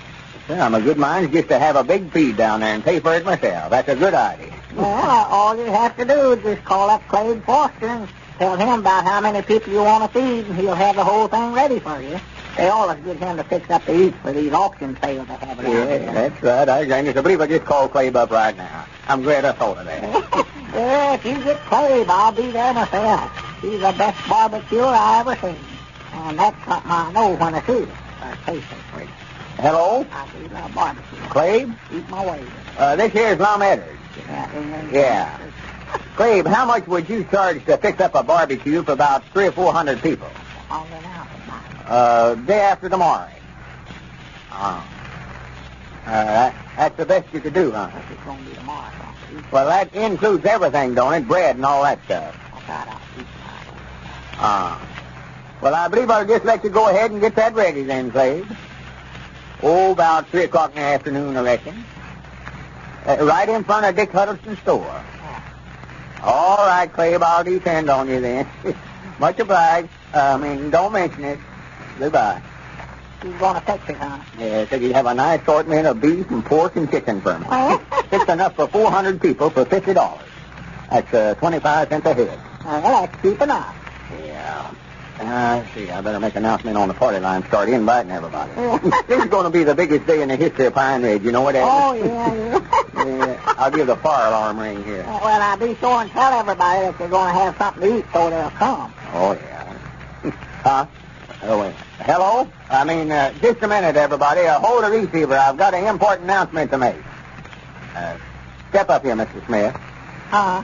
I want to change my voice so they'll think somebody else will make an announcement. Oh. Ladies and gentlemen, this is Mr. Smith talking. I take great pleasure in extending a hearty invitation to all my friends to be present at the unveiling of a statuary of that great and noble citizen, Mr. Lum Returns, King of the Hogs, which will be held day after tomorrow afternoon out by the watering trough in front of Dick Huddleston's store. I'm going to make a talk just before they uncover the statuary of me, and are going to donate it to the town.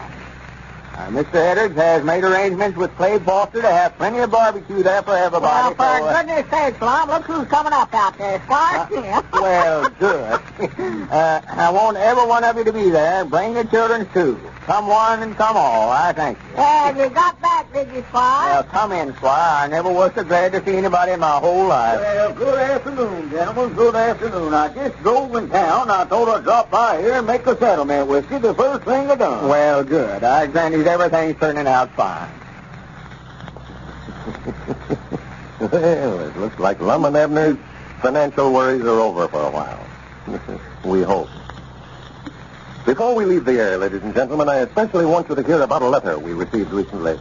It came from a listener in Iona, Michigan, and it struck me as illustrating very clearly the value of Horlicks.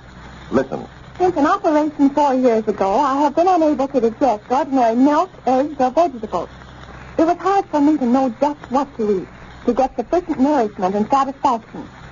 Hearing your announcer describe Horlicks tablets on the Lum and Abner program, I thought I'd get a flask and try them. Soon I was using both the powder and the tablet, and I've never been without them since. I sleep like a top, and my nerves are fine. And the doctor certainly was surprised when I last visited him. Said he'd never seen me looking better. You can always count on me as a Horlicks user.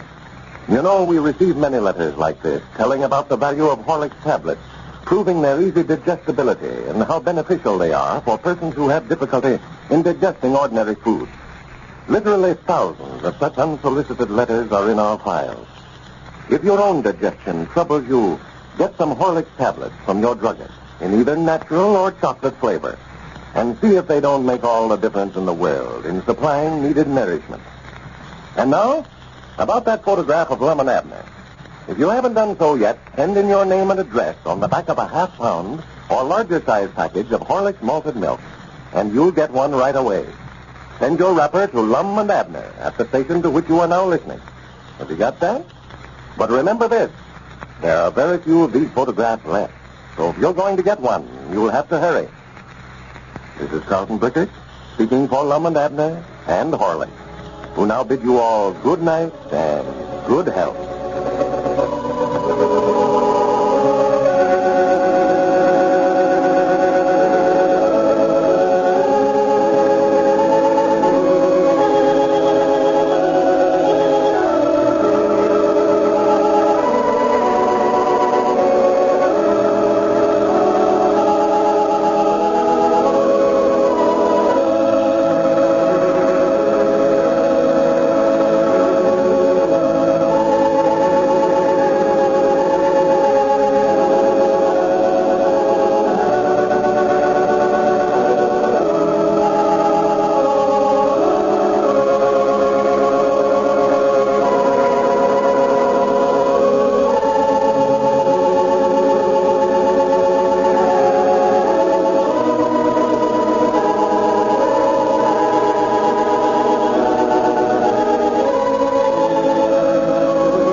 You are now tuned into Then Radio.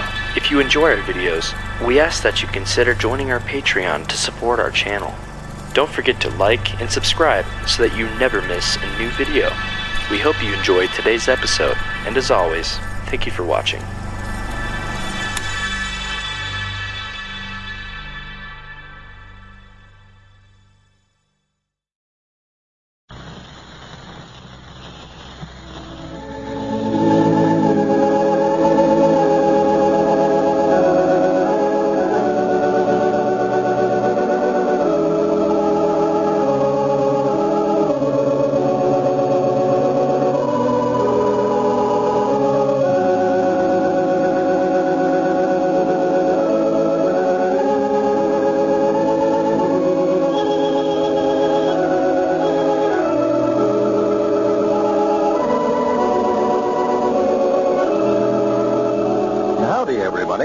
Here we are, all ready to take you down to Pine Ridge for another visit with Lum and Abner, brought to you by the makers of Horlicks, the original malted milk.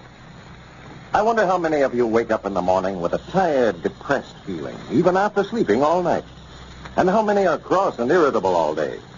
If you took the trouble to look into this, to discover the reason for it, you know what you'd probably find? That your condition is due to lack of really sound, restful sleep. For it's only deep, refreshing sleep that allows proper rebuilding of tissues and keeps you fit for the day's work. Now, many people are able to get the sleep they need by drinking Horlicks malted milk hot before going to bed. It rests you and refreshes you, helps build you back to normal while you sleep. So if you've not been feeling so good today, remember this before you go to bed tonight. Drink a glass full of Horlicks, hot. You can get it, you know, from the druggist if you haven't any on hand, in either natural or chocolate flavor. Did you know that all requests for Lum and Abner's photograph must be in the mail by Sunday midnight? If you haven't sent for yours yet, you've no time to lose. Send your name and address on the back of a wrapper from a half-pound or larger size package of Horlicks malted milk to Lum and Abner, care of the station to which you are now listening. And now, let's see what's happening down in Pine Ridge. Well, Squire Skimp got back yesterday afternoon from Chicago, where he spent the past week disposing of the hogs that Lum and Abner received from their hog chain letter. The Squire has made a complete settlement with Lum and Abner. And as we look in on the old fellows today, we find them down at their Jot-'em-Down store discussing the outcome of their latest venture. Listen. Well, I still believe that Squire beat us out of some money there coming from. Abner, you're the complainingest fella I ever seen in my life. Squire Skimp walked in here yesterday and handed us $2,300, and all you did ever since is sit around and mouth about it. Well, I just don't want to be beat out of nothing. No, but just stop and think. We sent out one hog on that chain letter, and here we get $2,300 worth of hogs back off of it. Body can't complain none about that.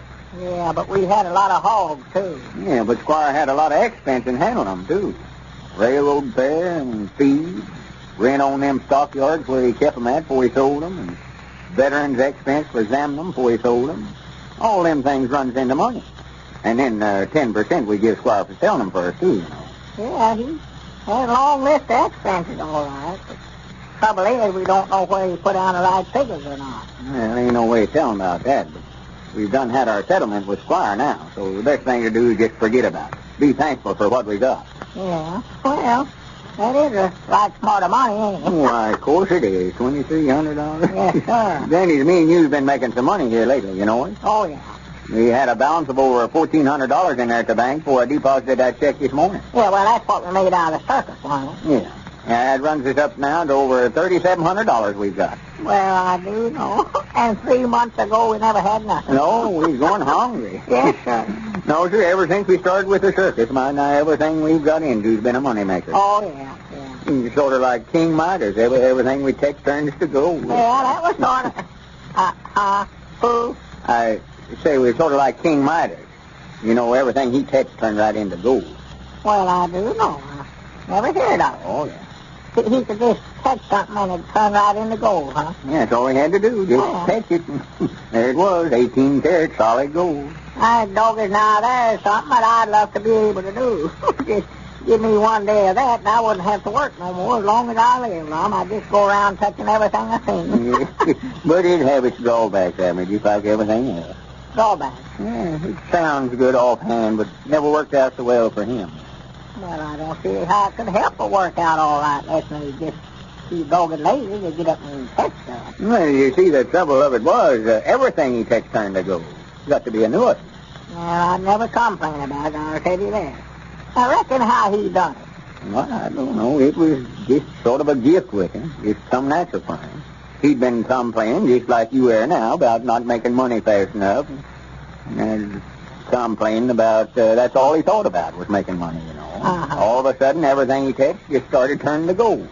And all he done to get that way was just sort of complain, huh?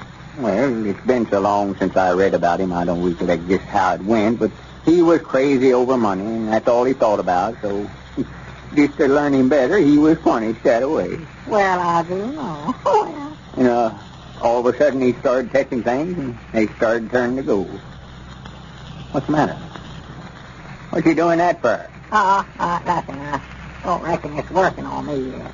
I'll have to complain some more, I reckon. Well, here, you don't want to get that way, Abner. Who don't? You don't. Well, that's just all you know about it. I wish to goodness you could get that way, just for one day. I do, too. That'd be all I'd want, just one day. Doggy, if I wouldn't fix myself up, I'd catch this store and catch that house of mine over there. Now, that would be something, wouldn't it? Living in a house made out of solid 18-karat gold guaranteed. Yeah. I'd go over there and catch that biggest mountain across yonder now. Old ball knob. Just turn the whole business into gold. That dog, that'd last me for a while. Yeah, but there'd be a lot of things you'd catch accidental, though. Well, law me, I wouldn't care as long as they all turned to gold. Oh, yeah, something else, too. I'd catch every tooth in my head. I've always wanted gold teeth. Yeah, but how would you eat? Everything you'd pick up would turn to gold. About chomp down on a gold biscuit some morning and break a bunch of teeth out of your head. How'd you like that? Well, I wouldn't eat it. I'd just put it in my pocket and go stand it. Just fill my pockets up with it. Yeah, you'd break up them teeth before you noticed it, though. Oh, I don't know, Lum. They couldn't be much harder than the biscuits that Elizabeth made when we first got married. I never broke no teeth on them. Yeah, but you'd have to eat something, Abner. Well, I'd eat light bread then. Well, it'd turn to gold, too, though. Yeah, let's see now. What could I eat? You couldn't eat nothing. Everything you'd catch would turn to gold. I know what I do. I'll just let Elizabeth feed me. That way I won't have to catch it. Yeah, and you just about accidentally catch her, and then she'll turn to gold, too. Does it work on humans, too? Why, sure. If you catch Elizabeth, you'd turn her right into a gold statuary. Oh, my goodness. No, I don't want to do that. You'd be wearing gold clothes, even. Yeah, that's right. I couldn't even sit down, could I? Well, you couldn't even walk. That'd be just like having on a solid iron suit. Yeah. I might put some hinges on my britches there where I could bend my knees and walk around a little. Yeah, but you'd just be just like King Midas. You'd be wishing to goodness you could be changed back like you was before. I could take this watch of mine, have a solid gold watch, and it never cost me but $1. I don't as long I could just buy up a whole bunch of dollar watches and turn them into gold. And that'd be a good business to go into. You'd have your regrets over it about you. Yeah, there's Cedric back already. That's so far. Where's you been? I had him out passing out them handbills, inviting everybody to the ceremony tomorrow. The unveiling of my statuary. Oh, I forgot about that. That is tomorrow, ain't it? Yeah, I believe we're going to have a big turnout, Abner. It is. Yeah, I talked to Squire Skimp, and he said he'd get up after I made the presenting speech and accept it for the citizens of Pine Ridge. Uh-huh. Did you get them all passed out, Cedric? Yes, Mama, I've got a few left here. I'll pass them out on my way home, I reckon. Let me see one of them, Cedric. I ain't had a chance to read it yet. Yes, Mama. Careful, don't touch me out there. No, I don't reckon I've got that way yet. Have you heard much talk around about doing tomorrow, Cedric? No, Mama, I never paid no attention. I just handed it to them and then went on. Please. Huh? I never said nothing. I just read. You got free down here 3 times across the top. Yeah, I figured that'd catch your eyes. Anything is free, around here. Here's barbecue and unveiling ceremony. The statuary of Lum Returns, King of the Hogs, will be presented to the citizens of Pine Ridge at 3 o'clock tomorrow afternoon. Come one, come all. Now, put this little reading down at the bottom for now. Oh, that's that. I put that down there. You see, you can't tell how many folks will be there, and I just figured we might not have enough barbecue to go around. There will be plenty of barbecue for all, but don't make a hog out of yourself. Yeah, that ought to get them. Well, much obliged, Cedric. Come down tomorrow, and I'll let you sit right down in front so you can hear the goings-on good. Here, there's a quarter for you. Well, much obliged, Mr. Lum. What time's the eating part of the doings tomorrow? Oh, right after the speech-making's over. If I was you, Lum, I wouldn't feed them till you get done talking, for they'll sore get up and leave on you if you do. I might get you to help Clave tomorrow, too, Cedric. He's going to be awful busy passing out sandwiches and all. Oh, yes, he will, yeah. Yes, Mom, I'd love to help him, too. Get all you want to eat yourself that way, Cedric. Yes, Mom. You better be over there a little before 3 then, Cedric. All right, Mr. Lum. Much obliged to you. That's all right, Cedric. I was just thinking, Lum, if I can get that gold business to working on myself, well, I might be able to save you some money. Save me some money? Yeah, if I could turn stuff into gold, well, you wouldn't have to buy that statuary. I could just catch you and turn you into a solid gold monument. Well, there ain't no danger you learn how to do that, Abner. May as well get that idea out of your head right now. I explained to you what a terrible fix you'd be in if you was to get that way. Turn stuff into gold that you never wanted to. Yeah, but I got a way figured out now, Lum, well, that wouldn't bother me. No. Wouldn't bother you now? Oh, no, that's easy. I just wear a pair of gloves. Oh, for goodness sake. Well, you ain't going to learn how to change stuff to gold, Abner. You may as well get that idea right out of your head. Well, you said a while ago that we was getting sort of like that king, whatever his name was, and everything we touched turned to gold. Well, I meant we was making some good invest now. You're just lucky to have a man like me as a partner to sort of look after them things for you, know it? I'm just sitting around now, got my ear to the ground, looking for some place to invest that $3,700. Got your ear to the ground. Well, not exactly to the ground, but I'm going to take that $3,700 and put in some kind of business that'll make us financial dependent for the rest of our lives. We'll have statuaries, or me and you on every corner in Pine Ridge before I get done. Well, now that the old fellows have a little capital to work with, Lum has some big ideas about the future. Folks, if you haven't already sent in for one of Lum and Abner's photographs, you've no time to lose. There are only a very few of these 8x10 autographed pictures left, and the offer closes Sunday at midnight. All requests must be in the mail by then. So don't delay. Act tonight. Here's all you have to do, to get one of these photographs of the quaint old fellows. Just write your name and address on the back of a wrapper from a half-pound or larger size package of Horlicks malted milk. Then send the wrapper to Lum and Abner, care of the station to which you are now listening. They'll send you a picture right away. But remember, your request must be in the mail before midnight Sunday. Lum and Abner want every one of their friends to send in for one of their photographs before then. It's a good way of expressing your friendship for the old fellows, and your thanks to Horlicks malted milk for this program that entertains you each evening. This is Carlton Brickert, speaking for Lum and Abner and Horlicks, who now bid you all good night and good health.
You are now tuned into Then Radio. If you enjoy our videos, we ask that you consider joining our Patreon to support our channel. Don't forget to like and subscribe so that you never miss a new video. We hope you enjoyed today's episode, and as always, thank you for watching.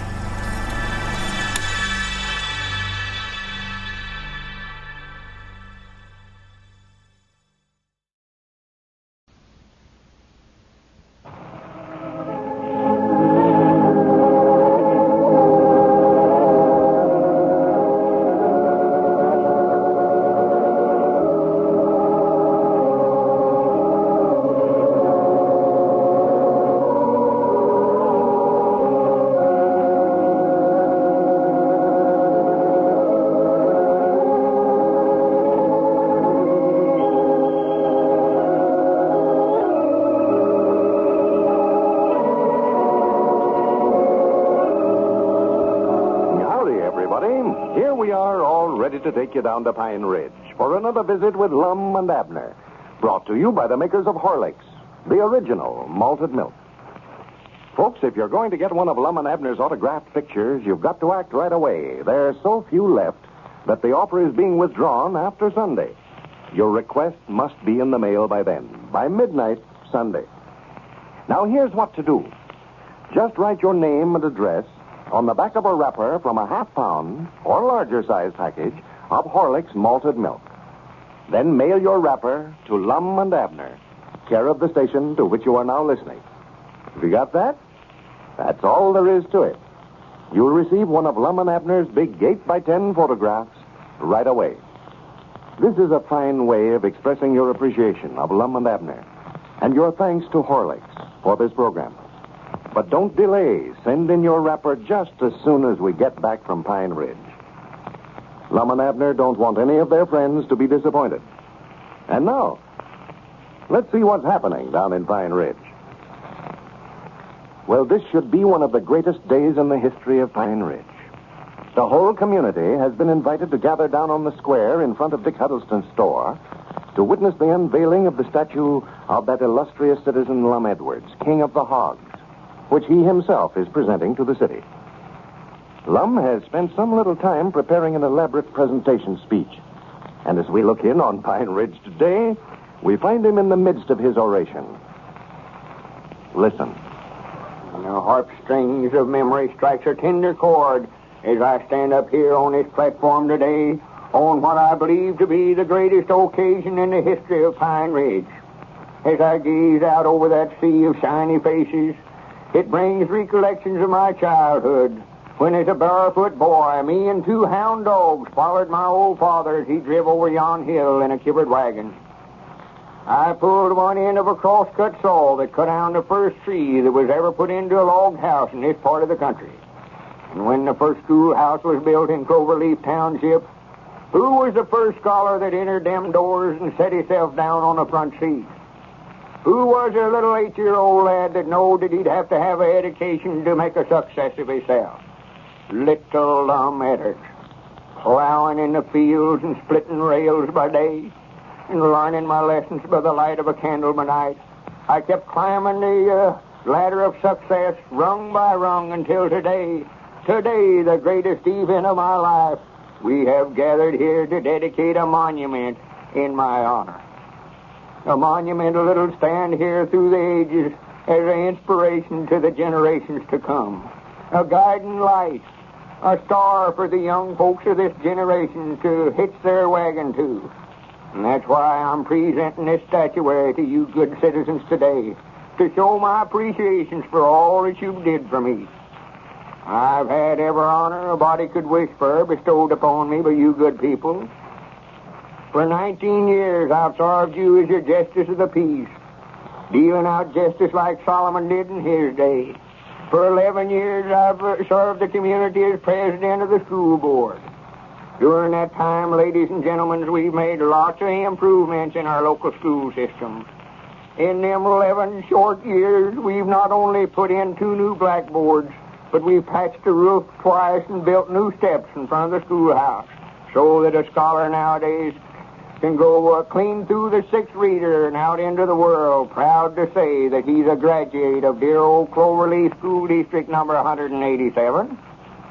And now, as the greatest honor of them all, you folks is gathered here today to witness and become a part of the ceremony of unveiling the statuary of me, Lum Edwards, King of the Hogs. My life's ambition has now been realized. I'm proud to be called a citizen of Pine Ridge. Pine Ridge, the garden spot of the Washita. Pine Ridge, the queen city of this great state. The greatest commonwealth of the Union, whose star shines out in our old flag like the brightest orb on the most celestial night. And now, my young friends, as you go out into life to grasp the skirts of happy chance, may your stream of life unruffled run, and the roses bloom without a thorn. I thank you. All right, snatch the sheet off the statuary. Let the folks see it. Nothing. That's a cue to unveil a monument. Oh. Well, how's it sounding, Abner? Why, all right, I reckon, Lum. It ought to. That's the 9th time that you said it to me today. Yeah, I believe I got it down sort of pat now, ain't I? Yeah, it sounded like you might have swallowed a dictionary from the amount of big words you're using in it, old Lum. Yeah. I jumped the track there 3 or 4 times. I couldn't follow you. Well, I know a lot more big words if I could find a place to slip them in there. Like monstrosity. There's one I'd love to use the worst way, but I couldn't find no place to put it in there. Put, what in there? Monstrosities. What's that? That's a word. I know it, but what does it mean? Oh, I don't know. That's one reason I couldn't find no place to put it in it. Monstrosity. I might could say they're We've gathered here today to witness the unveiling of this monstrosity. I'd put it in there. Yeah, I reckon so. Well, let's hurry up and get on over there, Lum. I'm feared they'll have all that barbecue yet before I get there. Well, we can't go over there till we hear from Grandpap. He said he'd step in Dick Huddleston's store there and call me on the telephone when they got ready for us. Man, I wish he'd hurry up so that I could take off these clothes. I never felt so ashamed of myself in my life. Ashamed of yourself? Yeah, ashamed of myself. A man my age running around here with knee breeches on. Feel like some young'un about 11 years old. Why, you look nice, Abner. Look awful nice. Sassy fresh. Sassy fresh. All the men 100 years ago wore them silk knee pants and them silk blouses that way. Except they never wore boots with them like you got there. Well, I ain't going to have my legs a-showing, I'll tell you that right now. Trying to get me to wear a pair of Elizabeth stockings. Huh. Why'd you get me an outfit like that in yours, Lum? I wouldn't mind it so bad if I had a long velvet robe like that and a hat with a plume in it. Yeah, it is sort of becoming, ain't it? Granny, I bound you their eyes will bug out over there again. They see you leading me up there on that white horse, me sitting up there with this outfit on. Yeah, that's going to be a big surprise to them all. I bet there's half of them won't know you, Lum. No. Wish you had a cornet or something that you could sort of... Had a what? Cornet. You could blow the bugles calls. Oh, a horn. Yeah. Well, ought to be carrying a big banner with, King of the Hogs wrote across it. That'd be nice. Well, they all know that you're that anyway, Lum. Yeah. It's wrote there on the statuary, too. Grannies, I can't hardly wait to see that thing. Wish they'd hurry up and call it. That's going to look nice down there, you know what? Oh, yeah. Big monument standing there overlooking the town. Yeah. Wish now that I'd have went in with you on it, Lum, so I could be up there, too. Have a statuary of me. Well, as soon as I invest all this money for us, Abner, make millionaires out of us, first thing we'll do is take part of the money and have a big statuary of you standing right there beside me. Well, good. We'll have another big ceremony just like this one. Have everybody in town down there. You reckon at the lodge you'll let us borrow these uniforms again, Lum? Well, I don't know. I had a terrible hard job talking Mose Moots into it this time. He said these weren't supposed to go out of the lodge hall. See, they're part of the secret work or something like that. Is he the head man in the lodge, Mose? No. He's just the Grand Supreme Royal Chancellor. There's 4 or 5 ahead of him, I think. Yeah. I know that I'd love to join that thing if you get to wear clothes like them that you've got on there. Yeah. After I seen this, I told Mose right then that I'd love to get into it. Reckon who wears that outfit that you've got on there, Lum? Well, I asked Mose about that, but he said it was against the rules to say who wore it. What, huh? Yeah. They're awful close-mouthed about that goings-on in the lodge. Looks like it just about fits Squire Skimp. Yeah, just about. Yeah? Just about. I know he's one of the main officers. Yeah, well, I had a notion that he was. Wait a minute. Huh? Wait a minute. Look, yonder comes Grandpappy now. Yeah. It must be time for us to march over there. Well, good. Come on, get on a horse, Lum. Let's go. Granny, I never was so nervous in my life. No. You just don't know how happy I am today. This is by far the biggest day of my life. Well, come on, hurry. Well, come on. Let me get this sword stropped around me here. Yeah, Grandpap's in a terrible hurry. You can tell that, Lum. Yeah, I'll bound you. They're getting impatience for me over there, calling for me. Are they ready for us, Grandpap? Well, for the land's sakes, Abner, if you don't look aside with that rigging on, whereabouts is Lum? Why, there he stands, right there. Well, I sworn to goodness I never would have knowed you, Lum. Never would have knowed you. I'll be ready in just a minute, Grandpap. Is the crowd getting impatient for me to make my speech? Well, that's what I come over here for, Lum. One reason I never called you. Nobody showed up over there except Dick Huddleston and Squire Skimp and Cedric. Nobody showed up.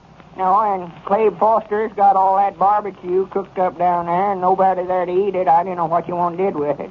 Thought I better tell you before you rode that white horse over there. Well, I'll be dead blamed. Well, Lum, it just looks like. Oh, what's the matter? Nothing. I just thought I'd sit down here a minute. I think we better take these clothes on back over to the lodge hole, Abner. If you don't mind, Abner, I wish you'd take that white horse back on over to Caleb Weehunt. I think I'll go on over home for a while. Poor Lum. Seems to be the only one who really appreciates his outstanding talents. Ladies and gentlemen, we still have a minute or two left, and I'm going to use it to let you hear what Mrs. Fern E. Shields of Anderson, Indiana, says in a recent letter to Lum and Abner. She writes, "We think of you every single evening, and I believe everyone else does too. We really think that you're fine. Now, I want to tell you what Horlicks did for my baby son. When he was 3 months old, we had occasion to give him a bottle. Well, then our troubles really began. Nothing we tried agreed with the little fellow. Nothing, that is, until we tried Horlicks. Well, from then on, it was easy and plain sailing.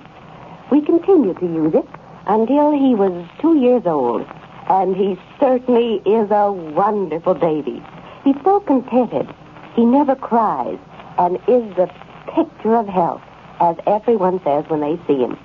And we can never, never thank Horlicks enough." Well, thank you, Mrs. Shields. We're always happy to receive letters like yours.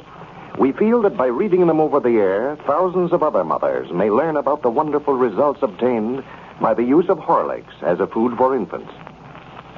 Don't forget, folks, this is your last chance to get an autographed picture of Lum and Abner. The offer expires midnight Sunday. Your request must be in the mail by then. So write your name and address on the back of a wrapper from a half-pound or larger size package of Horlicks malted milk and send it to Lum and Abner, care of the station to which you are now listening. They'll send you a photograph right away. This is Carlton Brickert speaking for Lum and Abner and Horlicks, who now bid you all good night and good health.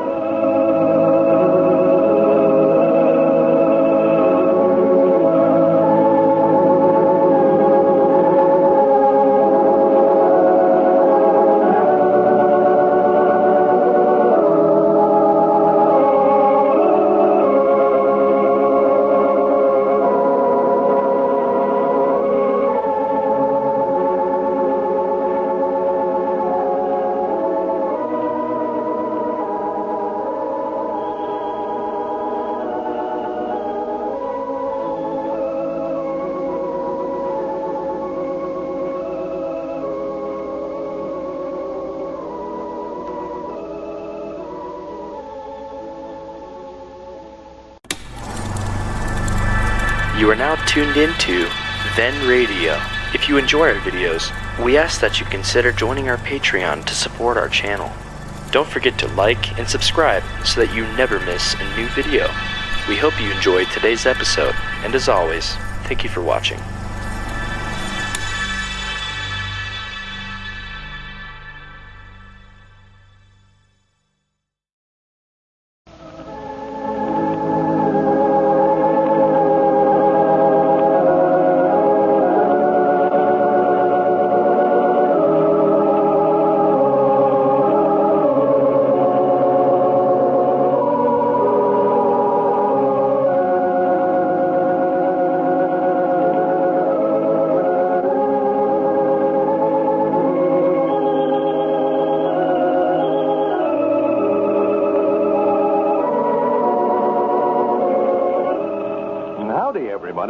Here we are, all ready to take you down to Pine Ridge for another visit with Lum and Abner, brought to you by the makers of Horlicks, the original malted milk. If you wonder why day after day I tell you about the superiority of Horlicks malted milk over all imitations, here's the reason. Every day, thousands of new users of malted milk are being created. Now, many of these new users don't know about the inferiority of the imitations of Horlicks that have recently appeared in some stores.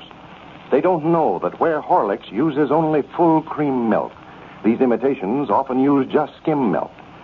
That where Horlicks uses only choice selected wheat and finest malted barley, these imitations contain raw cocoa, inferior malt, and as much as 60% of ordinary sugar.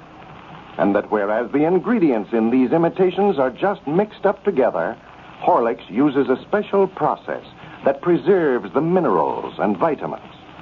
That's why we always say get Horlicks, the genuine malted milk that gives results. Horlicks can be obtained at any druggist's in either natural or chocolate flavor. And now, let's see what's happening down in Pine Ridge.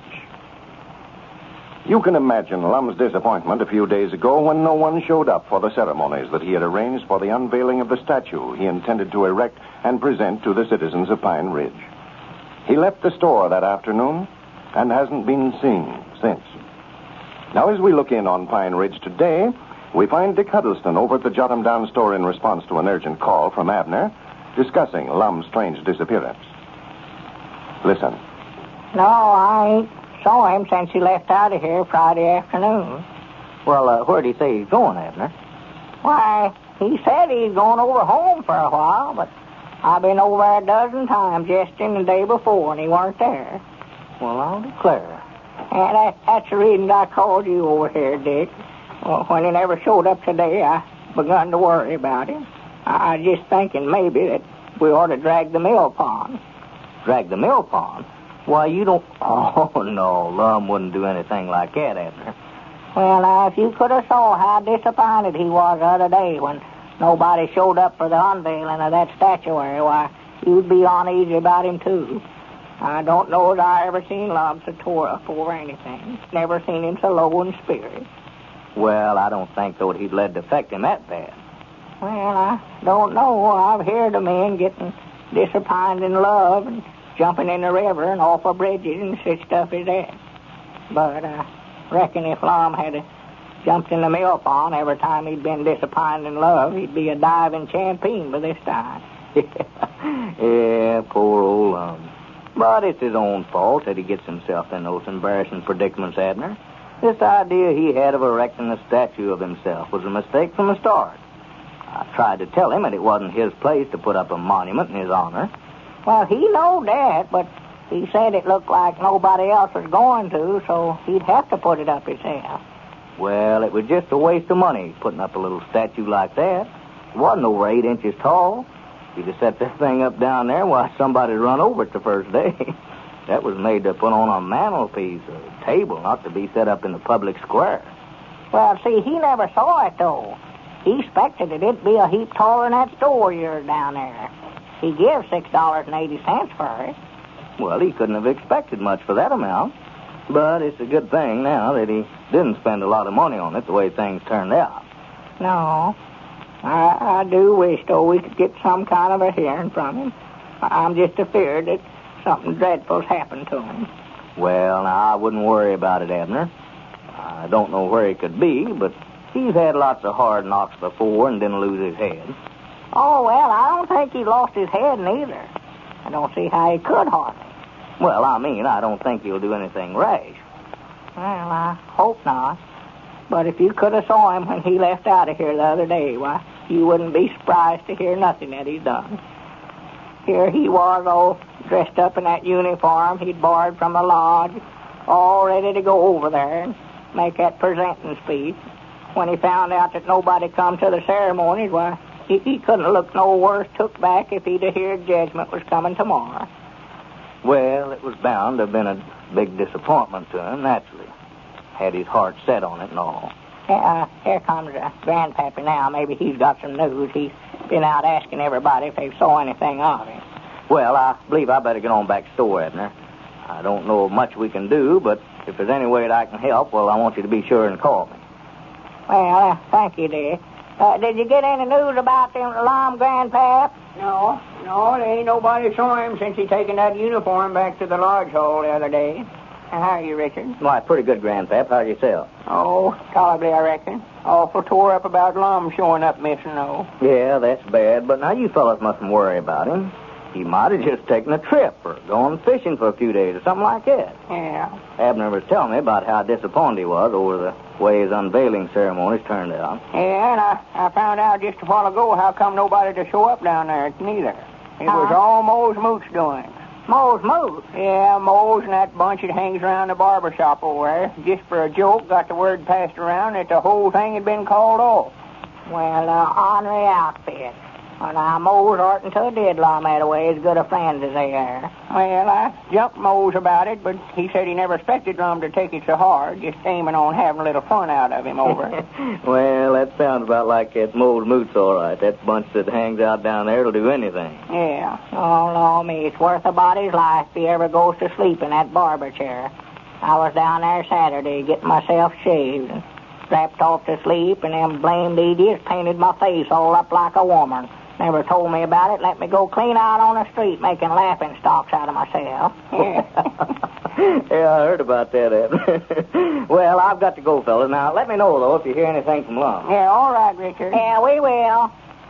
Well, Sir Abner, I'm getting sort of worried about Lum. Oh, me. It ain't like him just to drop out of sight this way all of a sudden. No telling what might have became of him. Oh, no. I was just thinking a while ago, Grandpap, all the different things that might have could happen to him. Well, sir, I've been doing the same thing, Abner.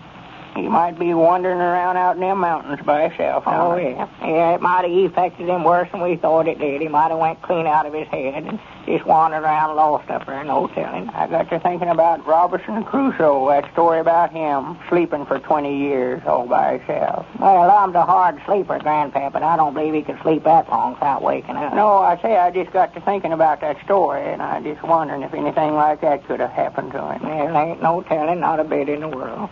I've just worried myself plumb sick about it. Weren't able to sleep none last night. Just paced the floor backwards and forwards all night long. Well, I do know. Me and Lum has always been such good friends, you know. Yeah, I know you have, Abner. Lum's did more for me than every feller could do for another, it looks like. Yeah, Lum's an all right feller, all right. I hope nothing ain't happened to him. Yeah, we was talking the other day. He was aiming on taking this money we made off the circus business out of them hogs that Squire Skimp sold for us. We got right now $3,700 in the bank. $3,700? Yeah, that's what we got. Mom was saying the other day how he's going to take it and invest it first. Make millionaires out of both of us, he said. He'd have did it, too. Yes, he would. And Lum, they don't make no better businessman than Lum Edder. I thought you and Lum was aiming on fixing up a store here, Abner. Going to get some of them models to put clothes on and all that stuff. Well, we had been talking about it, but after we got so much money, I think Lum had a heap bigger ideas than that, Grandpap. He said he was going to have a statue of me and him on every corner in Pine Ridge. That was his last words to me the other day. I believe that'd be too many of them. I bet you put some lights in them, or lamp posts or something. Well, Lum knows best. If he said we needed one on every corner, well, we need it on every corner. That's the way I feel. Wait a minute. That's our ring, Grandpap. Oh, my goodness. I hope it ain't no bad news about Lum. That's just what I'm afraid of. I'm just might not scared to pick up a receiver. Well, go ahead and answer it. We'll find it out sooner or later anyway. Hello? This is the Jot 'em Down store. Abner Peabody talking. Why, no, Mom, we ain't. Who is this a-talking? Oh, why, no, Evalena, we don't know where he's at. But we ain't saw him in 3 days. Straighten yourself up, Abner. You sound like you're crying. He did? Well, I do know. Well, that's just what we're feared of. Yeah, me and Grandpappy Spears are just sitting here just now, trying to figure out what could have happened to him. Well, all right, Evalena, I will. I'll call you just as quick as we get a hearing from him. All right, not at all. Goodbye. Who was that, Evalena? Yes, said she'd been calling over at his place for him, but hadn't been able to get him. Said that she had a date with him for last night, and he never showed up for her. Oh, my goodness. Oh, my goodness, if he had a date with Evalena and never showed up for it, I know something's happened to him. Yeah, I'll tell you what we better do, Grandpap. We better just call up a sheriff in at the county seat and get him out here this afternoon and get him to work. Yeah, I was just thinking we ought to make an announcement on the party line, too, and ask everybody to be on the lookout for him. That's a good idea. I'll do that right now. Oh, me, I know something happened. Tell them to notify us if they see or hear anything of it. Yeah, I'll just give the fire alarm ring here. I just had a feeling all along, Grandpapa, something terrible had happened to him. I knowed it. Wait. Hello? There ain't no fire no place. Just heard Abner Peabody talking. I just wanted to tell you folks out on the party line that Lum's missing. He disappeared 3 days ago, and we ain't seen or heard nothing of him since. He was wearing a blue serge suit and a pair of tan-button shoes and a black hat when he was saw last time. And a celluloid collar, Abner. Yes, a collar but no tie. And if any of yous get any word of him and it's in the daytime, well, call the Jot Him Down store. And if it's of a night, well, call my place. I just hope all of you just be on the lookout for him. Please. We're sure that any news of Lum will be appreciated by his old friend Abner. In the minute or so that we have left, I want you to hear a letter I brought along tonight. It came from Mrs. B. Wagner, who lives in High Point, North Carolina. Here's what she says about Horlick's malted milk. Dear Lum and Abner, my brother's baby, 5 months old, weighed 4 pounds when it was born. 4 nurses cared for it, and almost every kind of milk food imaginable was tried.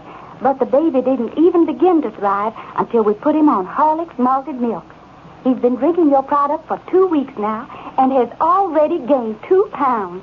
We can't begin to tell you how much we praise Horlicks to our friends.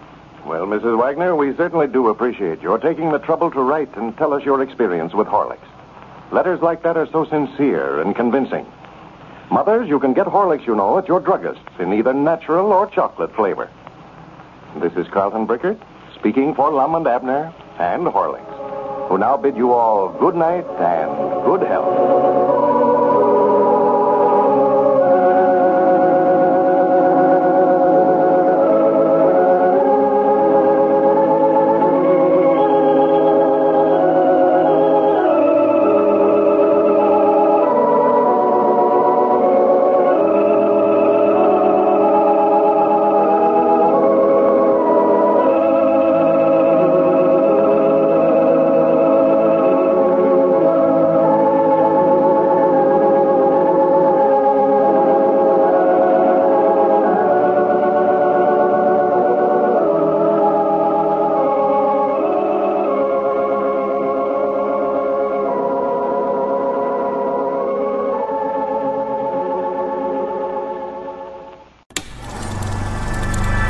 You are now tuned into Then Radio. If you enjoy our videos, we ask that you consider joining our Patreon to support our channel. Don't forget to like and subscribe so that you never miss a new video. We hope you enjoyed today's episode, and as always, thank you for watching.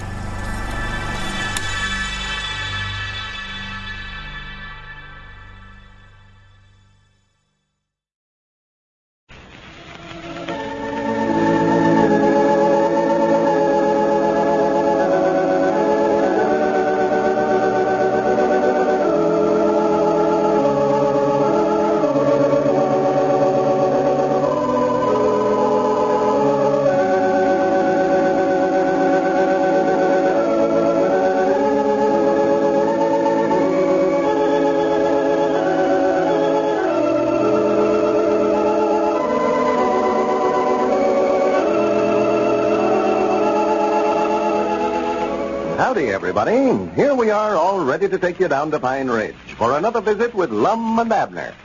Brought to you by the makers of Horlicks, the original malted milk. Before we go down to Pine Ridge, I'm going to help solve a problem that many mothers are constantly faced with. If your youngsters don't like milk, or if milk doesn't agree with them, try giving them Horlicks, the original malted milk. Horlicks has many advantages over ordinary milk. Youngsters like it. You'll never have any trouble getting them to drink their Horlicks, whether you give it to them for breakfast, between meals, or just before going to bed. Then Horlicks is so digestible. Young and delicate digestive systems can easily and safely handle it.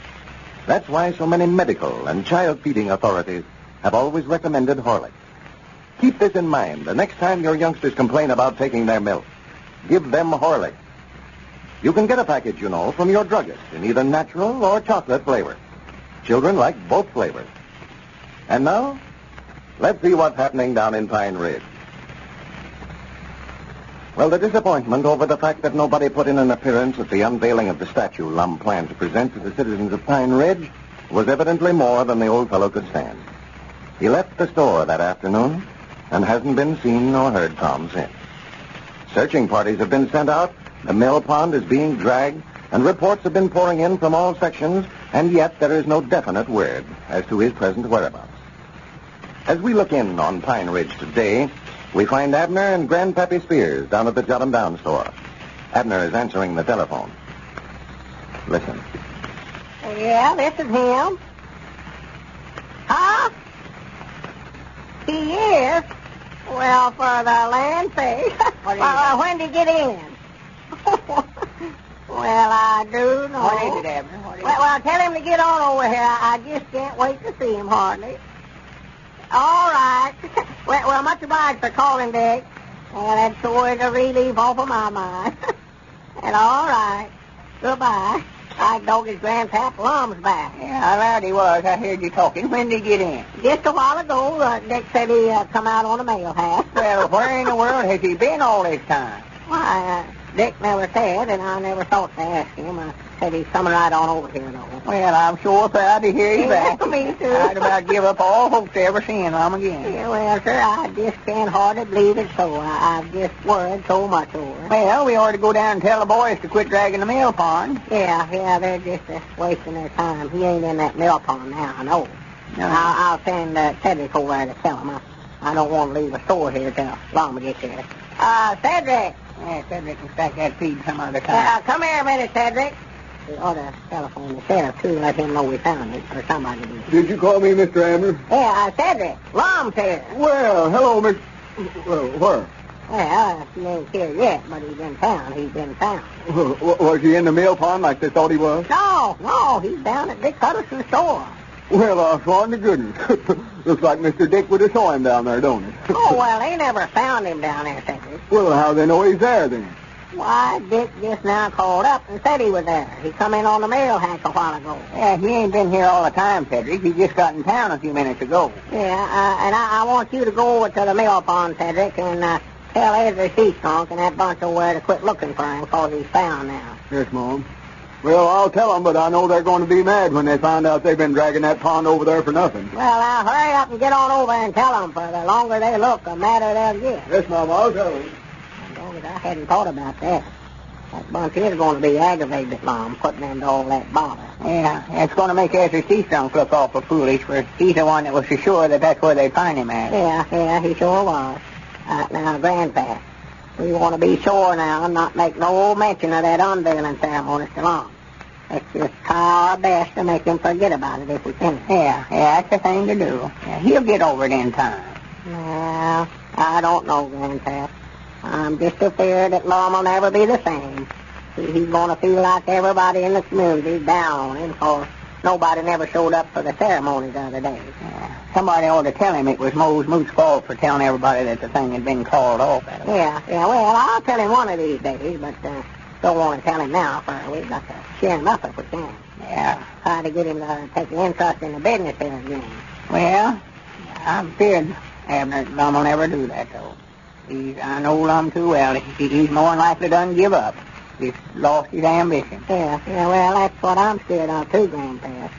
He's all that worked so hard, you know, trying to make a name for himself. I'm just afraid now that he'll just turn out like Luke Spears. Like Luke Spears? Yes, I'm just afraid he will. Well, I hope not. That's the laziest mortal that ever drawed breath. I know Luke Spears is. Yeah, he is now. But he weren't till he tried to join the army during the war. He left out of here, and they give farewell parties for him, and just made a regular hero out of him. Yeah. And it wasn't a week till he come back, turned down on account of having flat feet. Yeah, I recollect him coming back disappointed. Nobody speaking to him hardly. Oh, he was all tore up over it, yeah. And he said then that if he weren't fitting to fight, he weren't fitting to work. Said he'd never turn another hand. And he ain't. Just sex, that's all. Yeah, oh, his woman's had to make a living for him ever since. Why, sure she has. If he hadn't opened up that restaurant down there, he'd have starved himself to death. All he does is sit up there and play checkers and swat flies. Yeah. All he does about the business is just let her use his name for it. Luke Spears Lunchroom, that's all he does. Well, sir, I'd hate to see Lum give up like Luke done. When a man loses his ambition, Abner, he's a goner. Yeah, he is. And it looks like a shame that it had to happen right at this time, too. Well, I was talking just the other day about getting into some new business. Want to invest that money that me and him's got in the bank. Get into something else, he said. Make millionaires out of it. Yeah, that's a shame. Well, maybe you can talk him into it yet, Abner. Well, just wished I could get him interested in something. You know, worst of with Mom, Grandpap, he ain't like me and you. He ain't got no family to encourage him none when he gets low in spirits this way. Yeah, there's the trouble right there. Yes, sir. He needs a good woman. Somebody dependence on him. Give him some responsibility. Yeah, he does that. I just wish that him and Evalena get married. Well, I don't believe they'll ever do it, Abner. Why, they're just plumb in love with one another. You can tell that. I thought sure her and him would get spliced a while back there when her and Frank Foster broke up, but it don't look like it's any closer to a match now than it ever was. No. And she'd marry him in a minute if he'd just pop the question. But I just don't believe that he's got nerve enough to ask. No. Tom's always talking, making his brags about what a great ladies' man he is. Yeah. But when he gets around them, why, he don't know what to do with himself. Stand there on one foot and look down at the floor and loll his tongue against his cheek and giggle. That's all he does. And he's a bashful fellow, I believe I ever seen. Worst I ever seen. He's like overgrown boy. He sure is. Every time a woman speaks to him, his neck and ears gets as red as fire. You ever notice? Then he starts pulling on his mustache. All this. I wish he'd hurry up. I'm curious to find out where he's been at all this time. Well, he ain't been far. Me and the sheriff went over to his house yesterday evening, and his clothes and valise are still there, so I know he never went far. Well, if he'd have been every place we've had reports of folks seeing him, he'd have covered half of this part of the county by now. Oh, Lord, that telephone rung over at my place all night long, folks saying that they'd saw him. Yeah, well, you had no more than hung up a receiver yesterday after you made that telephone call on the party line after they started calling down here. Yeah. Looked like there for a while that me and you was about the only ones in town that hadn't saw him. Yeah, well, of course, they was all trying to help Grandpap. Oh, wait a minute. There he comes, him and Dick Huddleston. Yeah, that's old Lum. It's sure was. Well, he ain't changed the mind, has he? Looks just the same. Well, I'm proud Dick come over with him, too, Abner. He can sort of help us steer him up. Yeah, well, we ought to call the folks on the party line, too, and let them all know we've got back all right. Yeah, we ought to do that after a while, Abner. There's lots of folks still uneasy about it. Well, come in here, Lum Abner. Howdy, Lum, howdy. Swan, I never was so proud to see anybody in my whole life. Gentlemen, howdy. I dog it if you never pulled a fine stone. How are you? Where have you been? Well, sir, I've been on a little trip, Abner. Glad to see you. Take your hand, too, Grandpap. Glad to see both of you. You say you've been on a trip? Yeah, Lum was just telling me he's been to Kansas City. Kansas City? Well, why in the world didn't you tell somebody where you was going? That's all word to death around here. Had us dragging the mill pond for you and sent out searching parties, had the sheriff out here yesterday evening, and he's got his whole force of working around trying to locate where you're at, Lum. We just knowed something bad had happened. Well, I do know. Yeah, Abner here was word to death over it, Lum. Yeah, there's folks calling down here every few minutes telling us that they'd saw you somewhere. Yeah, we'd get a call from somebody say they'd seen you over about Cherry Hill, and about the time we hung up a receiver, somebody 20 miles the other direction say they just saw you go by there. They sure done it. Yeah, that's the way it always is. Well, to be right honest, I never knowed that was where I was going myself till I got there. I left out of here the other day. Felt a tour up over that unveiling ceremony. I just decided I'd walk off and leave Pine Ridge and not never come back. Well, for the land's sake. But I got up there and got to thinking things over, and I don't know. There I was, running away just like a coward, just 'cause nobody come out to see me present the statuary of myself to them. So I just decided right then to come back here and make such a success of myself that folks here in Pine Ridge would be crawling around on their hands and knees begging me to let them put up a statuary of myself. Well, now, that's the time. That's the way I love to hear you talk. Good for you. Well, that's just what I told him, too. You did the right thing by coming back, Lum. We're all glad to have you. Well, thank you, Dick. It's nice of you to say that. That's right. I'm glad I went, and I'm glad to be back. Grannies, I've got an idea now that I never would have had if I hadn't took this trip. Got an idea? Yes, sir. Me and you's going into a new business, Abner. A new business? We're starting tomorrow, getting ready for it. But you ain't aiming on getting shut of the store here, are you? Oh, no. This won't interfere with the store business at all. Yeah, good. This is a business that Pine Ridge has been needing for a long time. Well, what is it? For goodness sake, what is it, Mom? We're going into the picture show business. Huh? Me and you is going to open up a picture show right here in Pine Ridge. Granny's out showing. From King of the Hogs to Czar of the Movies. Did you hear about the recent test in Chicago of the Horlick weight control plan? It proved conclusively the effectiveness and safety of the plan. The majority of the women taking part in the test actually lost on an average 3 pounds and 4 ounces in only 10 days, and all felt fine at the end of the test. Try this plan yourself, exactly as these women tried it.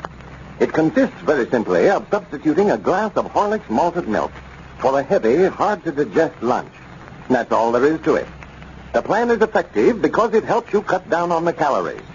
And it's safe because Horlicks is well balanced in elements essential for growth and health. It's nourishing, sustaining, energy-giving. All you need to start the plan is a package of Horlicks malted milk. This you can get at any druggist in either natural or chocolate flavor. This is Carlton Brickert speaking for Lum and Abner and Horlicks, who now bid you all good night and good health.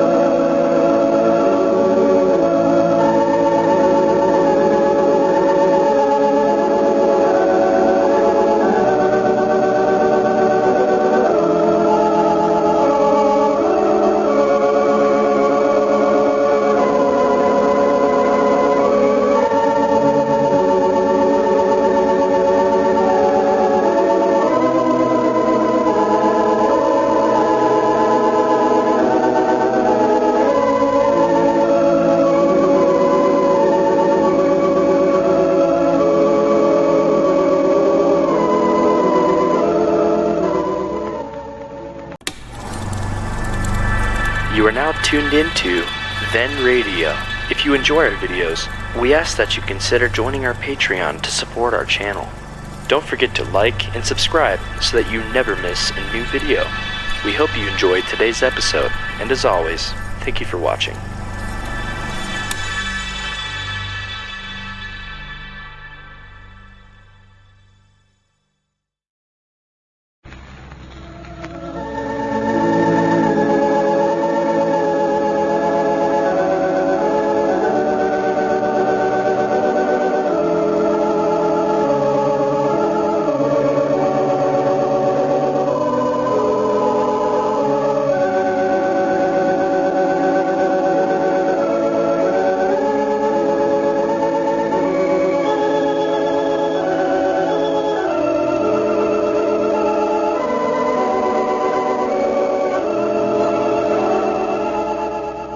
Howdy, everybody. Here we are, all ready to take you down to Pine Ridge for another visit with Lum and Abner.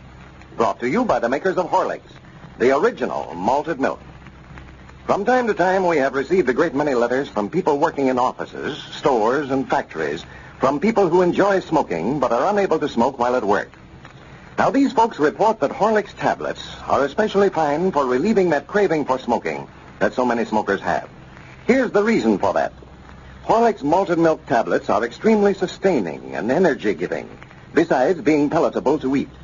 It is this sustaining quality that has made them so popular with motorists, golfers, school teachers, and with anyone who needs something to relieve hunger without spoiling their appetites. So if, for any one reason, you're unable to smoke during the day, get a flask of Horlicks tablets and take them along to work with you. You can get a handy 10-cent flask that's just the thing for carrying. Your druggist also has them in larger size flasks in both natural and chocolate flavors. And now, let's see what's happening down in Pine Ridge. Well, Lum returned to Pine Ridge yesterday after a few days' absence, inspired with a determination to make a name for himself in the hometown in spite of the past. He now has the idea of opening a picture show in Pine Ridge and has persuaded his old friend Abner to go in partnership with him in the new enterprise. As we look in on the little community today, we find Lum and Abner down at the Jot 'em Down store discussing the plans for their new venture. Listen. Yeah, but I don't see no use to put up a new building, old Lum. Why don't we just rent some of these vacant buildings that's already here? Well, the trouble is, there ain't nothing around here that's got a slanting floor in it. Got a what? A slanting floor. You know, the floors in a picture show all sort of runs downhill towards the front of it. Yeah, that's right.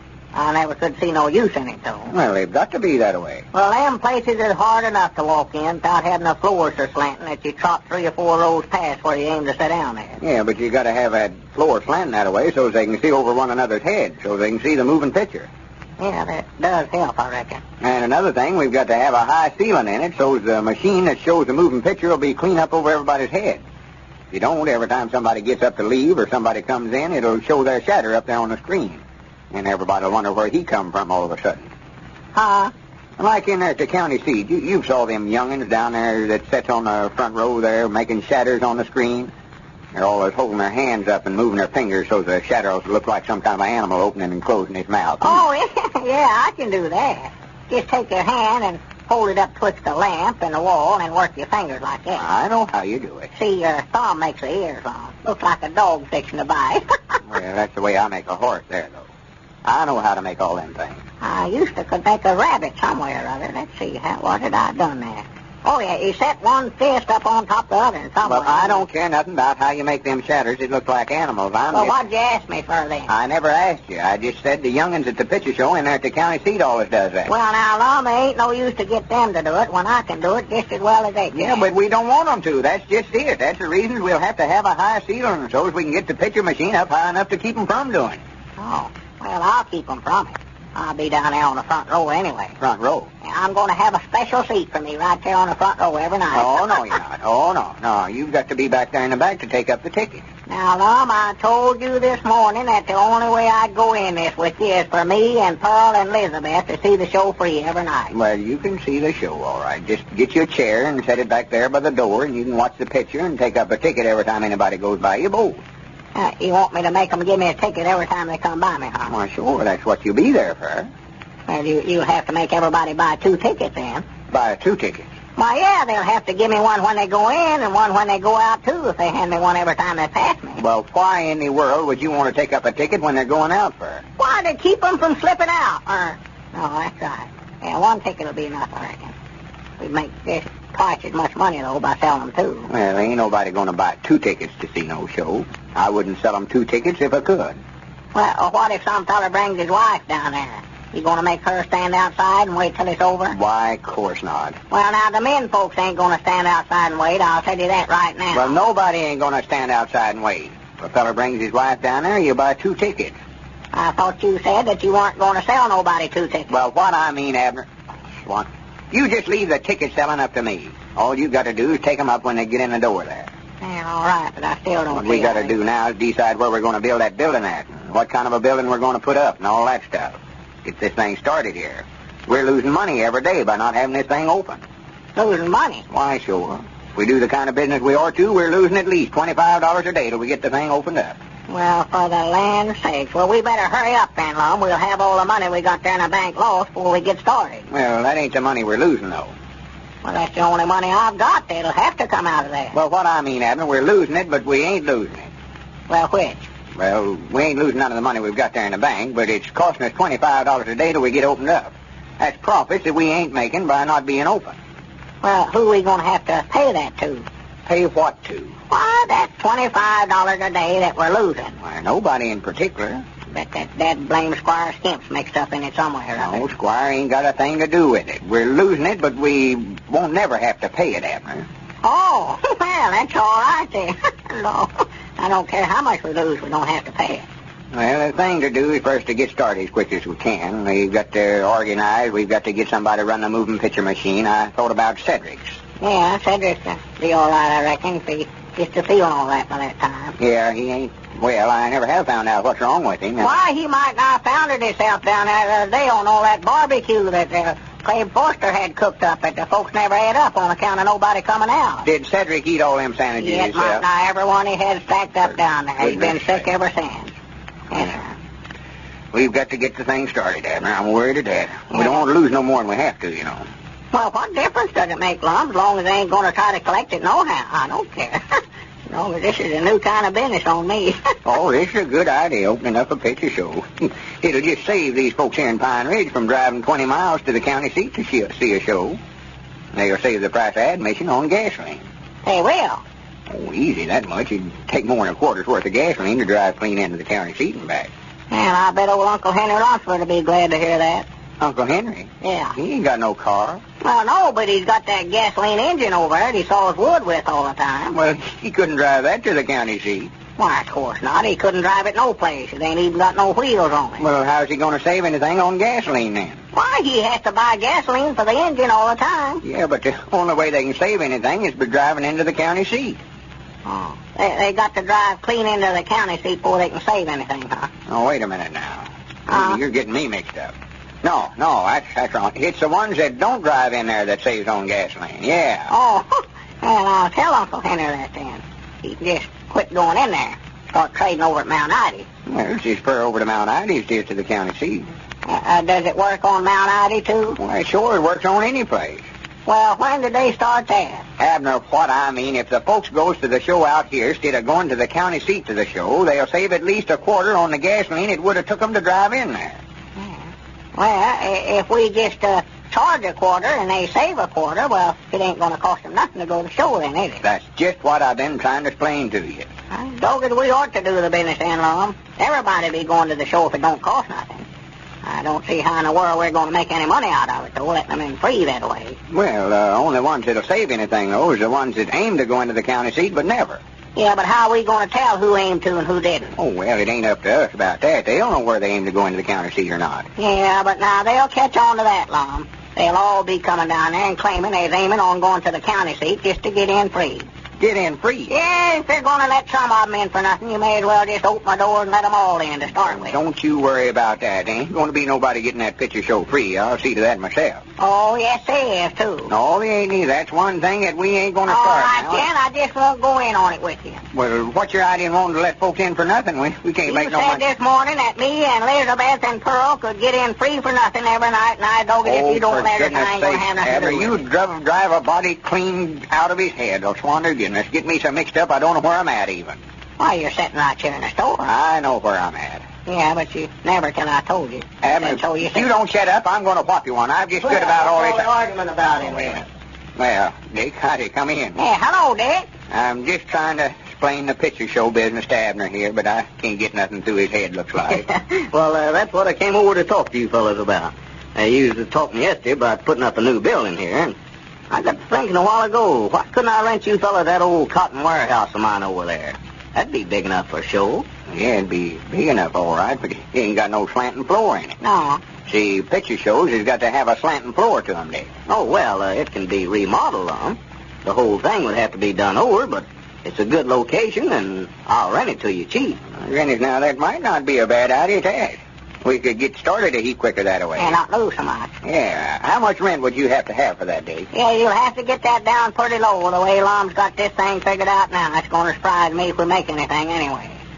Oh, I don't know, fellas. It's not bringing in anything the way it is. I'll just let you name your own price. Name our own price? Yeah, sure. Well, I grannies, we'll take it, Dick. We'll start the work remodeling tomorrow. That's good. Well, it looks like Pine Ridge will soon have their first picture house. The city's first nightlife. And now, I want you to hear what two of Lum and Abner's many friends say about Horlick's malted milk for promoting sound, restful sleep. First, here's Mr. Langley of Southern California. My trouble used to be long, restless nights that left me limp as a rag next morning. I was cross and irritable, and I knew it, but couldn't do a thing about it. Horlick soon put a stop to that. If you're looking for something to help promote real, refreshing sleep, I certainly can recommend Horlicks. And listen, folks, I mean that. And Mrs. James of Long Island, New York. I've had a lot of worry lately, and it seemed to affect my ability to sleep well. That's what started me on your Horlick plan. I heard you say it soothed and relaxed if taken hot just before going to bed. And soothing and relaxing was just what I wanted. I need hardly say that your plan was all you said, as well as all I hoped it would be. Here's wishing you lots of success in the future. Every day, from many states, we get letters just like that. If you have trouble getting to sleep and sleeping soundly, you can't do yourself a better turn than to drink a glass full of Horlick's malted milk hot upon retiring.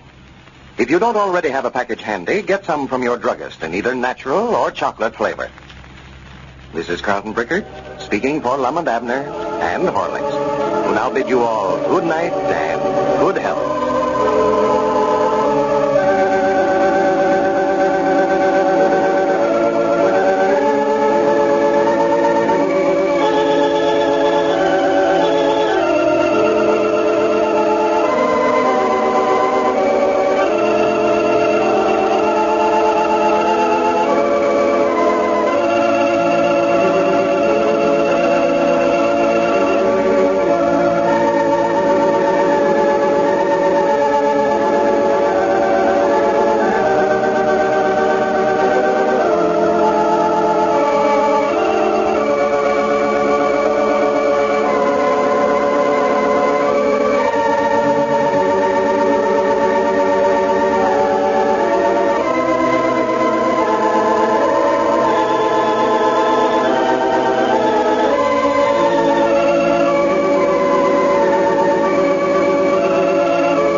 You are now tuned into Then Radio. If you enjoy our videos, we ask that you consider joining our Patreon to support our channel. Don't forget to like and subscribe so that you never miss a new video. We hope you enjoyed today's episode, and as always, thank you for watching.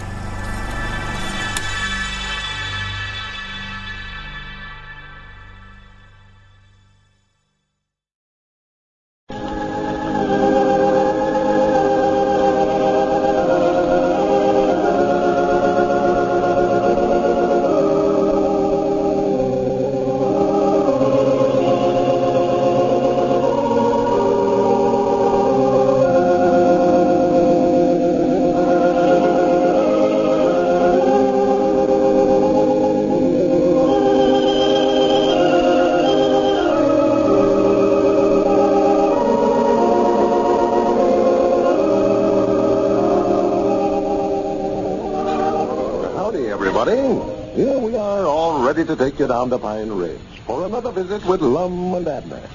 Brought to you by the makers of Horlicks, the original malted milk. Have you noticed that quality stores nearly always serve Horlicks malted milk at the soda fountain? Next time you're out shopping, look for the Horlick name and see if this isn't a fact. Here's the reason for it. Good stores know the value of Horlicks malted milk. They know that for richness, for flavor, for results, this famous original malted milk is not to be compared with the many imitations of Horlicks now on the market. They are paying more to give you the best. The Horlick name at the fountain, then, is a sign of that store owner's high standard of selection. If you don't see it, ask the clerk to get Horlicks for you. And now, let's see what's happening down in Pine Ridge. Well, Lum returned from a trip to Kansas City a few days ago with the idea that he and Abner would open a picture show in Pine Ridge. Yesterday, they made arrangements with Dick Huddleston to rent a building which has been used as a cotton warehouse for their new business. Today, they have a crew of men busy remodeling the building. As we look in on Pine Ridge today, Abner has just returned from the warehouse. We find him down at the Jot 'em Down store discussing their plans with Grandpap Spears. Listen. Oh, I just can't wait to get started. Just think, get to sit there and look at the picture show every night for nothing. Oh, everybody in town just tickled to death over it. Lots of folks here in Pine Ridge that ain't never saw a picture show. Oh, yeah. Yeah, there's some around here that's awful backwoodsy yet. I seen a picture show 2 years ago. It ain't going to be nothing new to me. No, but I believe you'll do well with it, Abner. You and Lum ought to make a lot of money out of it. Oh, Lum says we're going to make millionaires out of ourselves with it. And I hope you do. Hope you do. Did Lum say where he's going, Grandpap, when he left? Why, yeah, he said something about going over to see Moe's Moots. Something about renting some folding chairs from the lodge hall. You know, Moe's is one of the high-up ospers in the lodge. Yeah. I dog it, I'd forgot about us having to have seats for over there. Oh, yeah, you have to have seats. Well, I hope he can rent them. I'd hate for us to have to buy brand new ones. Yeah, that'll save you some money right there. Yeah, well, I saved her some a while ago. That's what I want to see Lum about. I bound you he'll be tickled to death whenever he finds out what I did. Save some money, did you? Yeah, I don't know why in the world we never thought of it before now. It'll just cut out a lot of extra carpenter's work, what it'll do. Yeah, you want to watch them things, because it's going to be right smart of a job remodeling that old cotton warehouse, ain't it? Yeah, now, the way I've got it figured out, it ain't so, Grandpap. All he's going to have to do is just build a little room upstairs in the back for the picture machine and then board up the window so that the light can't get in. Of course, Lum's got some big ideas about fixing the place up fancy, but I think I can talk him out of it. Well, yonder comes Lum now. Yeah. I'll just get him to go over there with me so that I can show him what I thought of. Yeah, he's the busiest somebody I ever seen in my life. He's been on the go all day long today. Yeah. And the only trouble for Lum about he's got to watch him. He's so extravagant. Extravagant? Yeah, he never stops to think what anything's going to cost. You ought to hear some of the ideas that he's got studied up for that show. Better mind out what you're saying. Hey, Lum, after you left over there a while ago, I studied up an idea that'll save us $100. Save us $100? Yes, sir. As I said, it cost us $100 to put a new floor in there. Yeah, but we've got to have a new floor. No, I figured out a way around that, Lum. That floor we got in there is all right. Yeah, it's all right, but it ain't slanting. The picture show's got to have a slanting floor so folks can see over one another's heads. Well, this'll be slanting when they get done doing what I told them to. See, instead of building a new floor, well, I've got them over there raising up one end of the building. Raising up one end of the building? Yeah, we're just hiking up the front end of it there to where it'll be about 6 foot higher than it is in the back. That'll make it slanting, and we won't have to build no new floor. Oh, for goodness sakes, Abner, that ain't gonna work. What's the reason it ain't? Why, the building won't look right. The windows and doors will all be slanting, too. How's folks gonna get up there to the front door and hit it sticking up about 10 foot in the air? Well, I hadn't thought about that part of it. That's just the trouble. You don't think about nothing.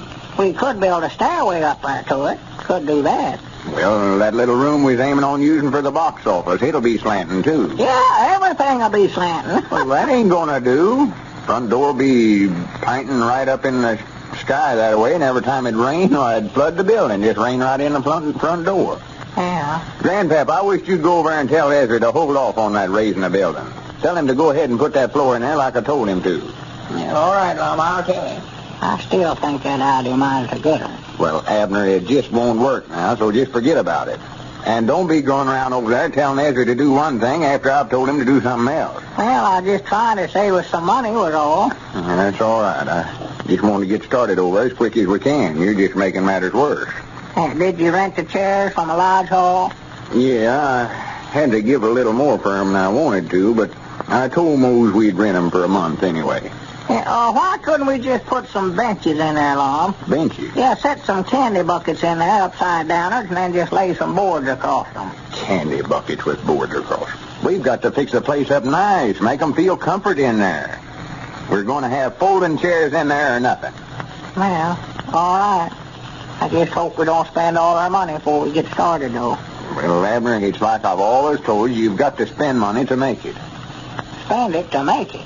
Now, I've explained all that to you before. I'm not going into it again. You know what I mean. It's going to cost us right smart of money just starting out this way, but there's just certain things that we've got to have. Got to have some music for one thing.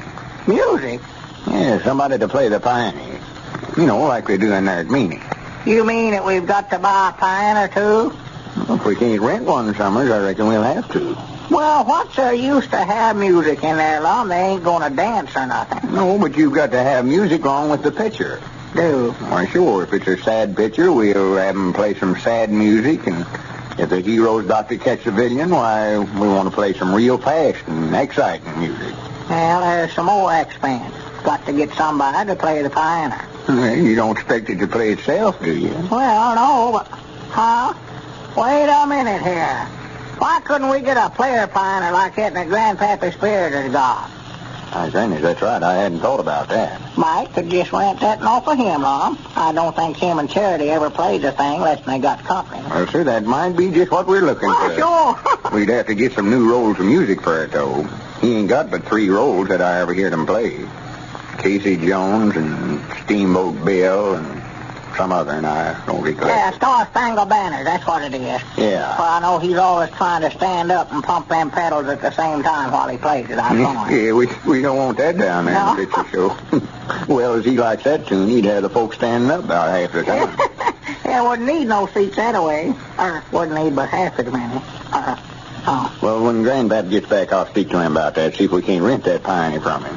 That's a good idea you had there, Abner. Well, I'm glad I had one that was all right. I was just about to lose confidence in myself. Well, let's see now. That gets some music and the chairs, and Ezra's already working remodeling the building. Next thing we got to locate is a moving picture machine. What? A machine to show the moving pictures with. Oh, yeah, that just reminds me, too, Lum. I've got something here, if I can find it. Something I cut out of a magazine down at the barber shop. Yeah, here it is. Now, look at that. That might be just what we're looking for. What is it? A home movie projector. Oh, I thought it was a moving picture machine. Mose Moot said it was. Well, it is, but it says, have your own moving pictures at home with this handy little projector. Complete with 2 rolls of films, $2.79. Yeah, them things don't cost as much as I allowed they would, Lum. It's just the trouble, they don't cost enough.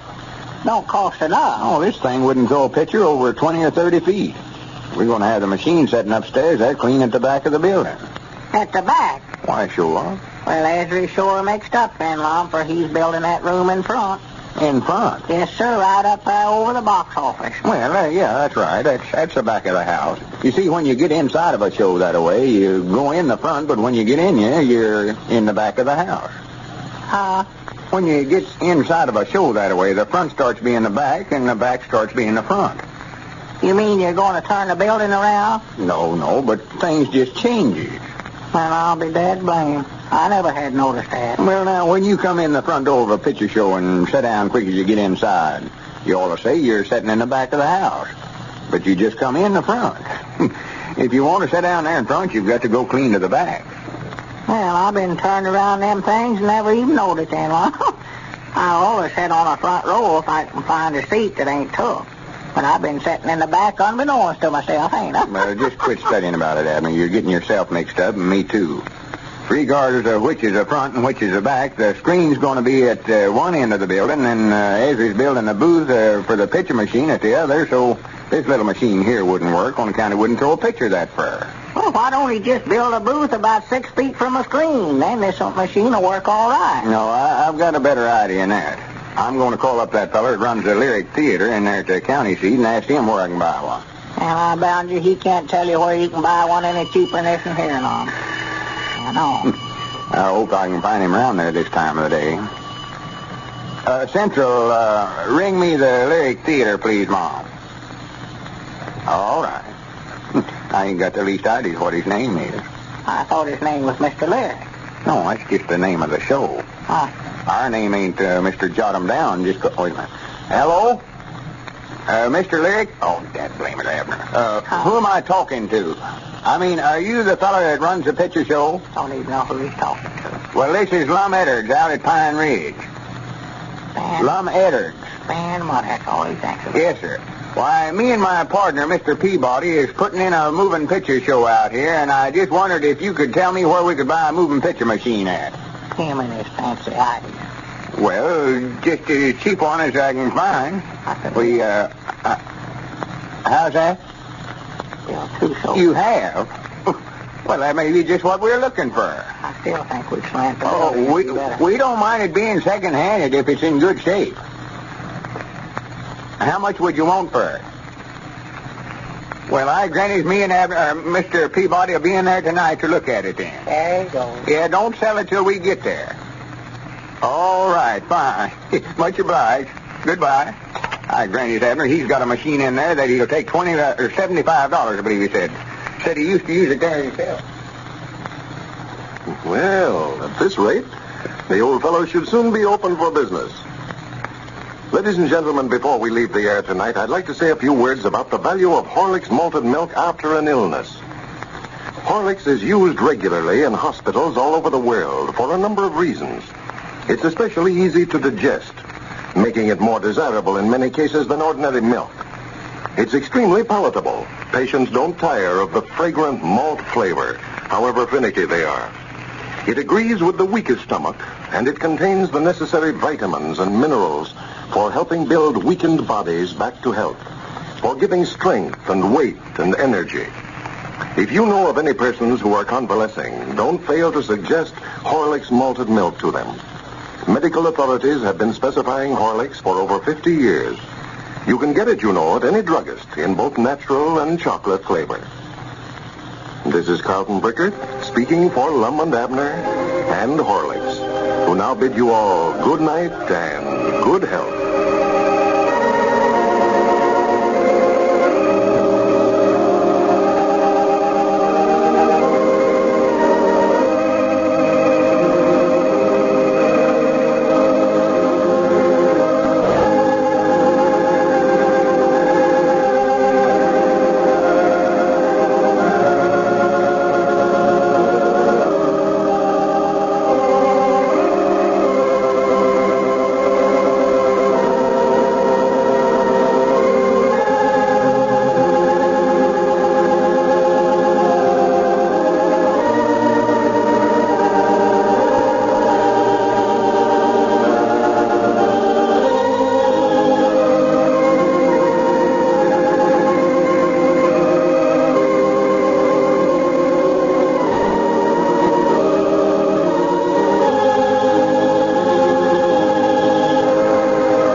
now tuned into Then Radio. If you enjoy our videos, we ask that you consider joining our Patreon to support our channel. Don't forget to like and subscribe so that you never miss a new video. We hope you enjoyed today's episode, and as always, thank you for watching.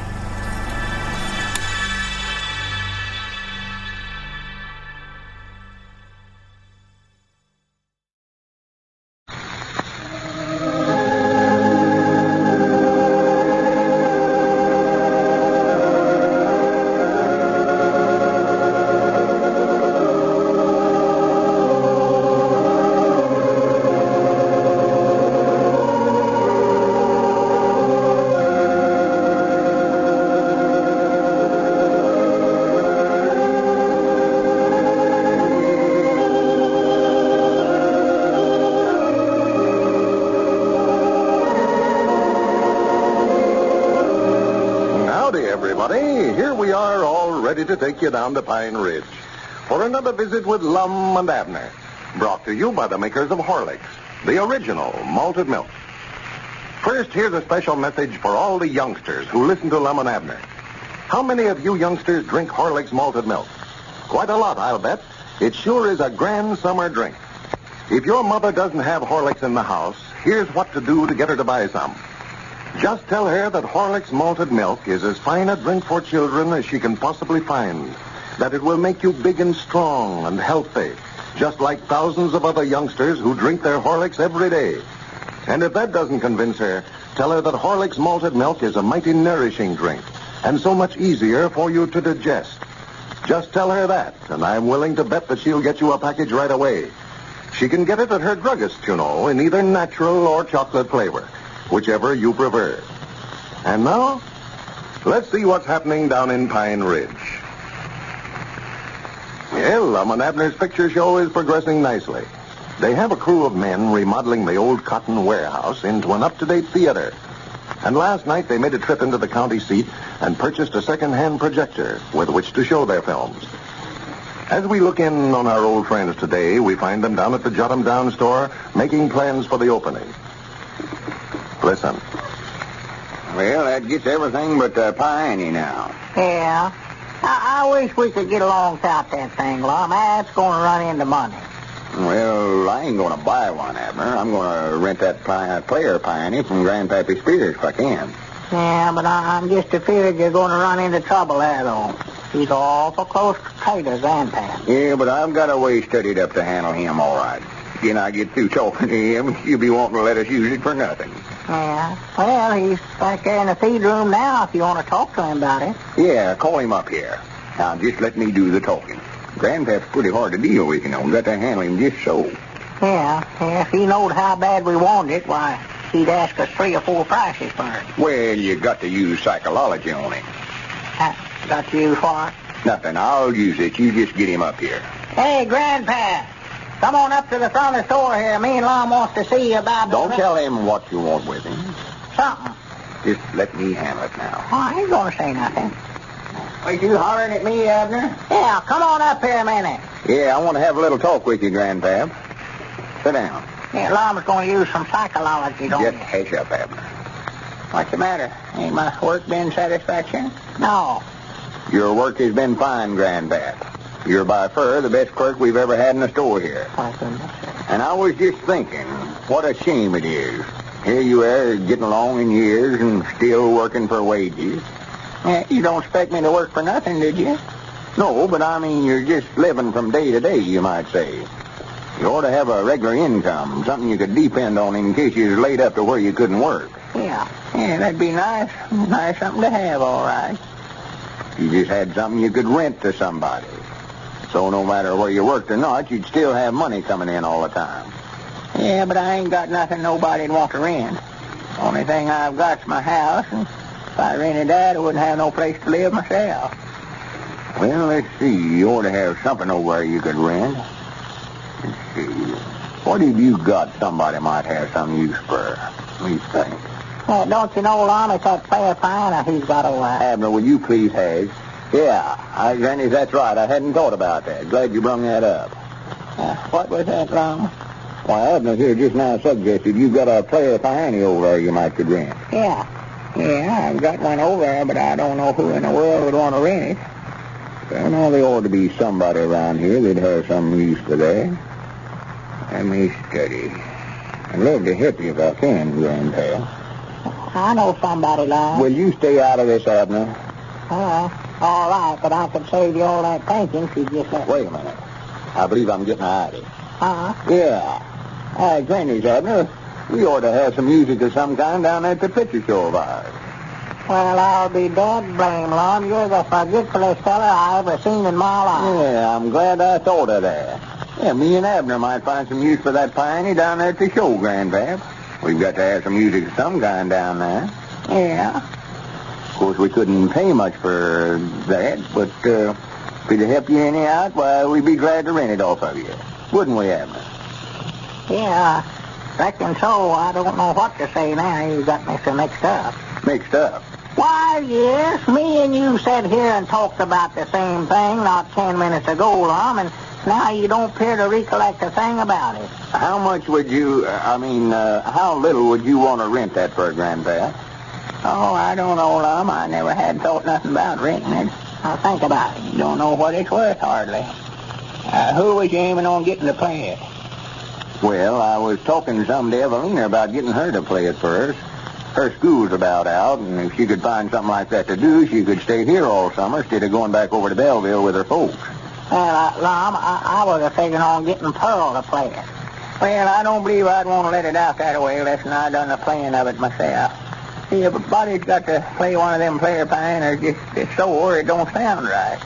Why, I thought all you had to do was just put a roll of music on there and pop them pedals up and down. It played itself. That's just what I allowed you to say, Abner. Average fellow who don't know nothing about music would say the same thing. If you know the hours that I put in practicing on that thing. Practicing? I sure. To play a player pioneer? I sure. They're as hard to play right as the other kind is. Well, there's buttons around on it. You've got to know just when to press them, all that. You got to know when to play it soft and when to play it loud. Got to put feeling in the music. Yeah. Dang, I never had thought about that. Oh, me neither. Anybody's got to have strength to pedal clean through one of them rolls, too. Like Charity now, she always gives out.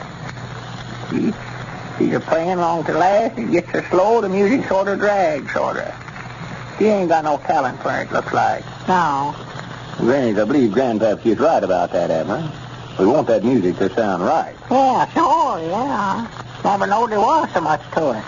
Well, supposing we rented you and the Piney both, rented the Piney and hired you to play it. How much would you have to have for that? Well, that's how many nights a week? 6 nights a week. Monday to Saturday. And Sunday off. Well, that'd keep me up past my bedtime, wouldn't it? Hey, I'd be about 9:30 before you get out of there. Yeah, but you'd get to see the show free. See, we wouldn't charge you nothing to see the picture. There's 25 cents a night you'd make right there. Doggy, that ain't bad wages itself, you know what? Well, amounts to $1.50 a week. Yeah. Well, I'll tell you what I'll do, man. I'll furnish the piano and do the playing for $4 a week. $4? Well, $3 then. Yeah. Wait just a minute. Let me and Abner have a little meeting about that. Come here, Abner. He's a little high, ain't he, Ron? Yeah, but recollect, that's the only player piney in town that I know of. And that's a heap cheaper than buying one. Yeah, I reckon so. Well, I guess we'll take you up on it, Grandpap. Just thinking, too, Lum. I'm going to have to bring Charity along with me every night. Couldn't leave her there at home by herself. You mean that you want us to pass her in free, too? And that's the only way I can get out every night. Well, all right, we'll pass your woman in free, too. Now then, what's worrying me is how we're going to get down there every night. How you going to get down there? Why, just walk down there like everybody else is going to. Well, I don't know, Abner. After dark that way, me or Charity, neither one can't half see to get around. I just thinking, might you get that nephew of mine to drive us over in his car?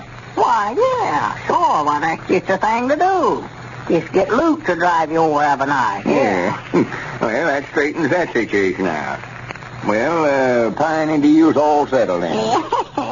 Yeah, of course, we couldn't expect Luke to sit out there in the car and wait for me every night till the show's over. You mean that you want to pass for Luke, too? Well, it just looks like there ain't no way out of it, Abner. Oh, me. All right, then Luke gets in for nothing then. Yeah, if he can do it. If he can do it? What do you mean, if he can do it? Well, I don't know where Luke's going to be able to get out of a night without bringing his family along or not. See, that woman of his won't hardly let him out of his sight. Well, now, Grandpap, if you're hinting for a pass for Luke and his woman and all 9 of them young'uns, well, there ain't a thing a doing. I'll tell you that right now. Well, just suit yourself about that. Well, that's just carrying things too far. I was just trying to help you fellas out. It don't matter none to me. I can play it over at the house. Well, just play it over at the house, then. We ain't going to let the whole town of Pine Ridge in free just to get you down there tonight. Well, now, wait a minute. Excuse us a minute, Grandpap. Come here, Abner. Well, he's just trying to get all his relays in for nothing. That's all he's doing now. That's what he's doing. Yeah, looks like he's got us, don't Well, sure, he knows that we want it, the old skinflint. I hate him to pieces. No, now, wait a minute. We better close the deal with him before he thinks about that second cousin of his that lives over there on Breast Creek and his family.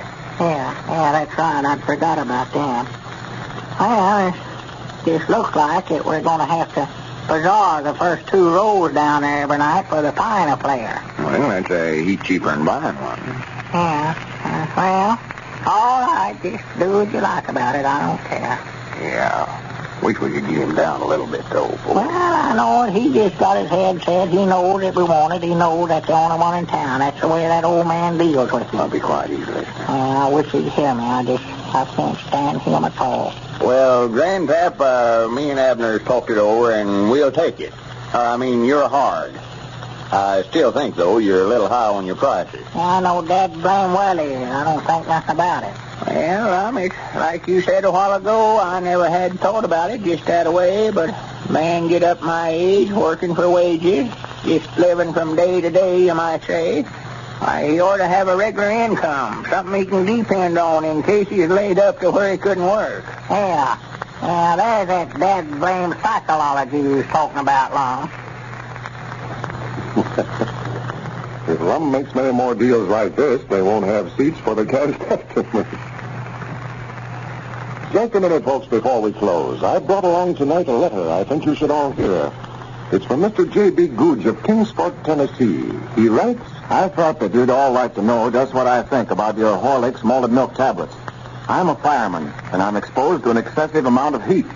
I don't need to tell you that when a man is exposed to heat, he's apt to become tired and fatigued.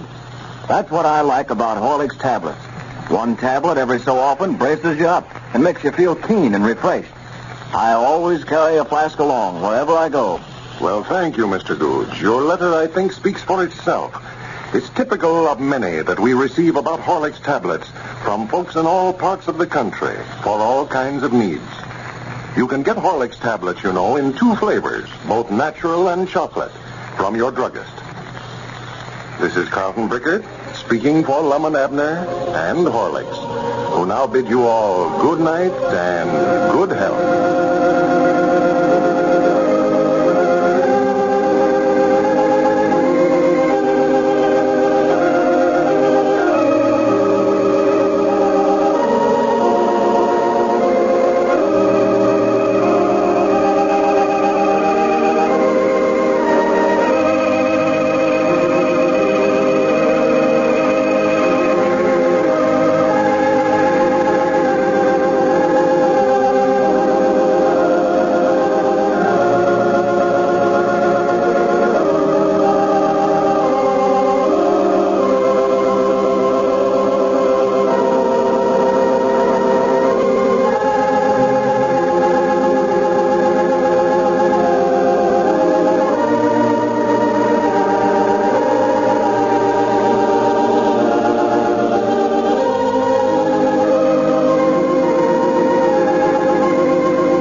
You are now tuned into Then Radio. If you enjoy our videos, we ask that you consider joining our Patreon to support our channel. Don't forget to like and subscribe so that you never miss a new video. We hope you enjoyed today's episode, and as always, thank you for watching.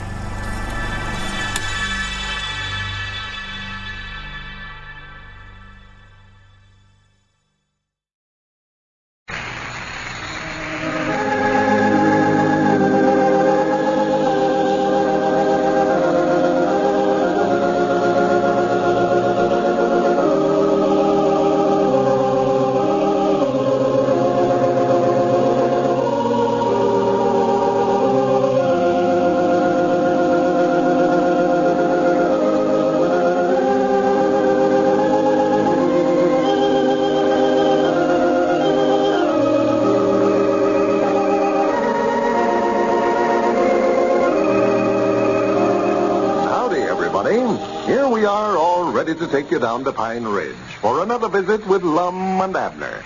Brought to you by the makers of Horlicks, the original malted milk. If you're buying any malted milk this week, I think you owe it to yourself and your family to make a very careful selection. There are products sold on the market today as malted milk which are extremely inferior articles. Don't be misled by outward appearance and price. The test of a good malted milk lies in its flavor and in the results that it gives. Now you can be sure of Horlicks, the original. Here's the reason. For one thing, Horlicks uses only full cream milk. That's important to remember, because many imitations use nothing but skim milk in their preparation.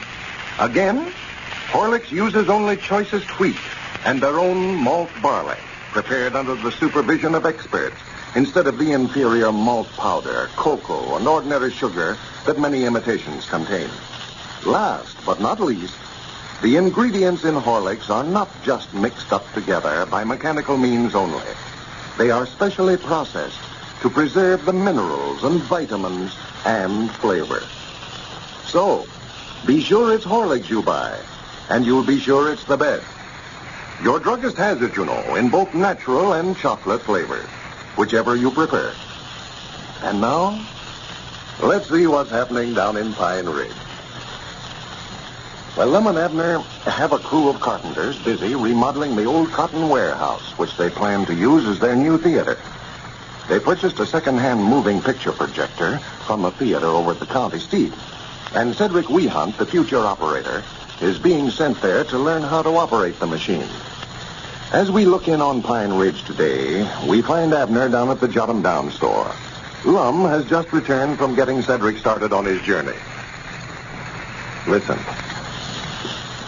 Well, come in, Lum, come in. Yeah, I got Cedric started off all right. You did? Yeah, I never seen a boy so tickled in my life. Well. He rode into the county seat with the mail carrier, you know. Oh. These folks are all over there to tell him goodbye. Your mama stood there and waved goodbye to him first she could see him. Oh. Big tears run down her cheeks. Body'd think he was going to war the way she carried on. Well, Lord, me, he ain't going to be gone but a week.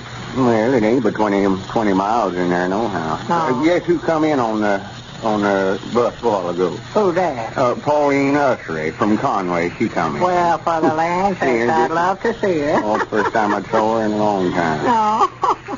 Well, I sure would love to see her. I want to tell the woman about it, too. She'll be glad. She's more than likely to go and visit with her. Yeah. Well, I just hope that Cedric learns how to run that picture machine, Lum, if we're going to pay all his expenses while he's in there. Oh, he'll catch on to that all right. The manager of the Lyric in there said he'd just let him stay right up there in the booth and watch that feller run that machine of there. Yeah. Well, that's nice of him to let him how that way. Well, I had that right in the deal, you know. When I bought that picture machine from him, I told him he'd have to show someone how to run it. Yeah. Well, I still think that you're paying Cedric too much money, though, now. Too much money? Yes, sir. Just paying him the same price we was giving him to deliver groceries here in the store. Yeah, but now he gets to see the show free for nothing. Well, he's got to see the show if he's going to run the film, Abner. He's got to look down there once in a while and see if he's got the picture on the screen straight. Yeah, but there weren't no use in giving passes to the whole family long. Oh, well, it ain't gonna hurt nothing. His folks wouldn't come out to the show if they had to pay nohow, so we ain't losing nothing. Yeah, but you're just going to have that place over there full every night with folks that ain't paying nothing to get in.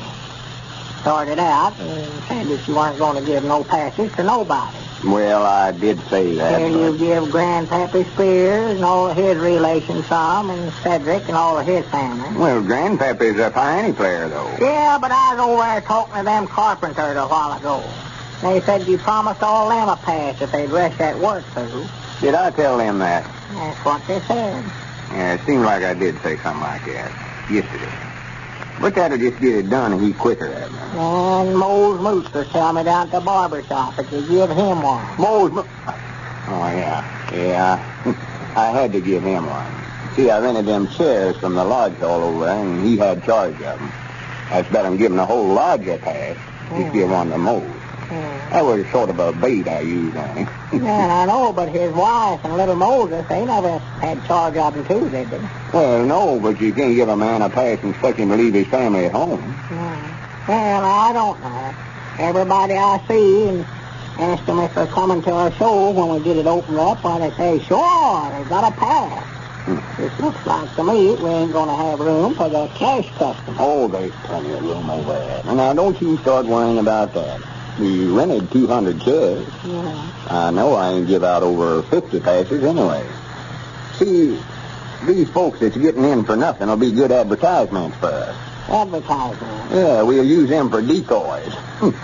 See, folks around town here will be sitting out on our front gallery every evening and see a big crowd going by their place and on their way to the show, you know, and first thing you know, they'd get up and follow them all. More than likely, they'll see so many going down there that they'll figure there won't be no sitting room for them, just not go. Oh, well, now, they ain't all going every night, Abner. Like the one I give the mail carrier for taking Cedric into Mina. He just spends every other night out here in Pine Ridge. Well, I'll be dead blamed. Did you give him one, too? Yeah, but there ain't but 3 in his family. Him and his wife and 1 children. They ain't gonna take up much room. Well, I swung too, didn't I? Well, there ain't no use to complain about it now, Abner. They done give out. Can't go around asking them to give them back to us. What would Evalena think if I was to go over and tell her I'd have to have that pass back I give her? Evalena? Oh, yeah. Yeah, I forgot to tell you about that. I figured I may as well give her a pass. She'd be going to the show with me most of the time anyway, and I know I ain't going to walk up and buy no ticket for myself. Well, it just looks like it. We may as well just put a big sign down there saying free show. You want me to take up tickets, and there ain't going to be nobody to take them up from. Well, Abner, I can't run the show if you're going to be complaining about everything I do. We've got to decide on which one of us is boss and let him run things. Decide on which one is boss. Yeah, and I got one of us in mind that I think it makes us a good man for it, too. Yeah, and I got a pretty good idea who it is, too. Yeah, glad we agree on one thing, ain't we? I never said nothing about agreeing on it. I just said I knowed who you had in mind. Well, don't you think he'd make a good one? No, sir, I don't.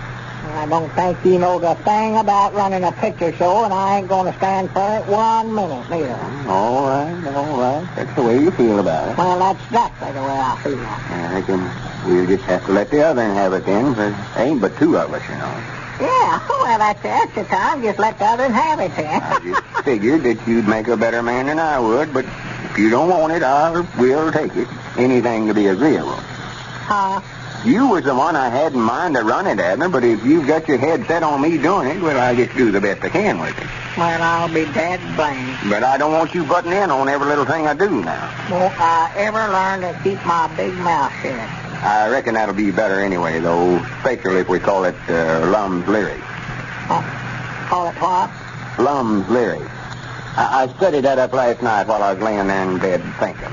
Yeah, you was asleep, dreaming, if you think that's what we're going to call it. Well, see, I picked that up on account of Lum started with a L and Lyric started with a L, and it'll be easy for folks to recollect that way. Well, in the first place, we wouldn't want to call it You're or Nothing, and in the second place, that's the name of the picture show in at the county seat, Lyric. Well, what's wrong with that? Why, folks would get mixed up. Somebody'd say, let's go to the show at the Lyric, while they might go clean into the county seat. All right, then, what do you want to call it? I'll try my best to get along with you. Well, I don't know. It's loud we'd call it the Pine Ridge Picture Show. Something like that. Pine Ridge Picture Show. Peabody and Edwards Picture Show. They don't call them picture shows, Abner. What do they call them? Why, you've got to have a name that don't mean nothing. Or that is, it ain't got nothing to do with the picture show. Like Majestic and Princess, Orphans. Orphans? Yeah, didn't you never hear of the Orphans Theater? I've heard of Orphans Home. Well, there's theaters, too. I went to one when I was in Kansas City last week. And there's some they call Palace. Palace? Yeah. Peabody's Palace. That makes now, a just good stop right where you're at, Abner. I know what you're going to say. Might be best for us just not to have neither one of our names up there. Up where? On the big electric sign in front. What big electric sign? Wait a minute, here comes Nick Huddle. Yeah, I seen him, but what about that big electric sign? Oh, that's the first I'd heard of that. Well, I just figured we ought to have one. Might now all picture shows he's got them. Well, I don't see no use in it, Lum, spending all that money. There won't be but one show in town. Everybody know where it's at. Them that's up at that time of night will be at the show, and them that ain't will be asleep to where they couldn't see it no how. Howdy, Dick. Come in. Howdy. I just came by the warehouse over there. Looks like they about got that new floor finished. Yeah, as they said, they'd have it done by night. How you, Abner? All right, I reckon, Dick. Sit down. Yeah. Me and Abner was just sitting here trying to decide on a name for a new show. Oh, haven't you picked out a name for it yet? No, we can't seem to find one that both of us agrees on. Well, you want to get a good name for it, all right, huh? Yeah, I thought about calling it Roxy, but somebody's beat us to that name. Yeah, and you ought to have something different. So many of them's named Lyric and Queen and Princess and things like that. Of course, we want a name that's going to sound like a picture show, though. Yeah, sure. Well, sure, I passed a building while I was there in Kansas City. Looked a heap like a picture show building, but I never went inside. But I liked the name of that about as well as anything I saw. Had a sign out in front said the Planetarium. Doggy, that is a good sounding name, all right. Yeah, I thought so. Planetarium? Yeah. Well, you wouldn't want to give your picture show a name like that. Well, what's the matter with it? Why, planetarium is a place where they study the solar system, the stars, and the planets. Place where they do what? A place where folks can go in and look at the stars. Well, Granny, that's just what we want in. That's the very name we're looking for. Yeah, they can come in our place to look at the movie stars. Granny, that's just what we'll call it, the Pine Ridge Planetarium.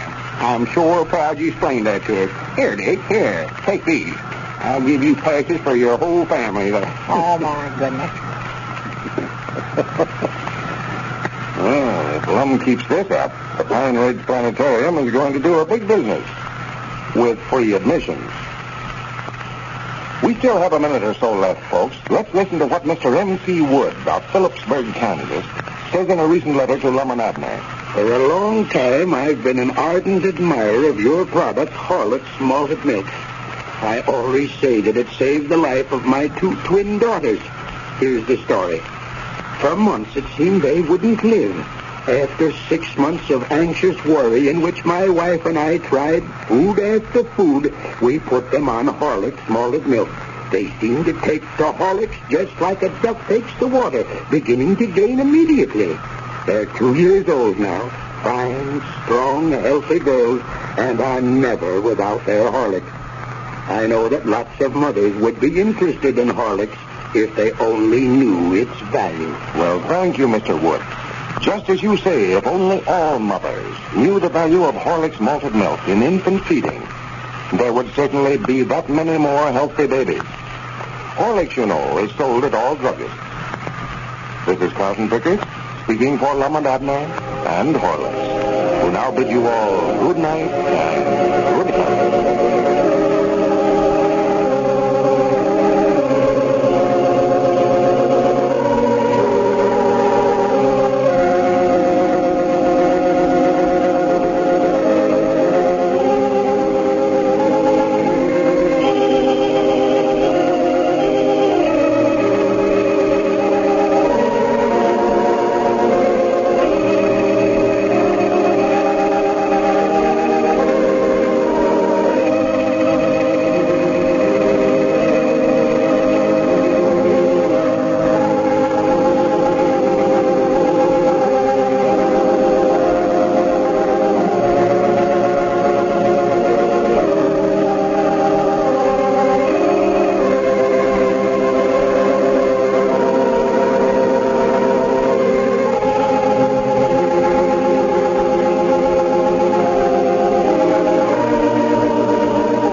now tuned into Then Radio. If you enjoy our videos, we ask that you consider joining our Patreon to support our channel. Don't forget to like and subscribe so that you never miss a new video. We hope you enjoyed today's episode, and as always, thank you for watching.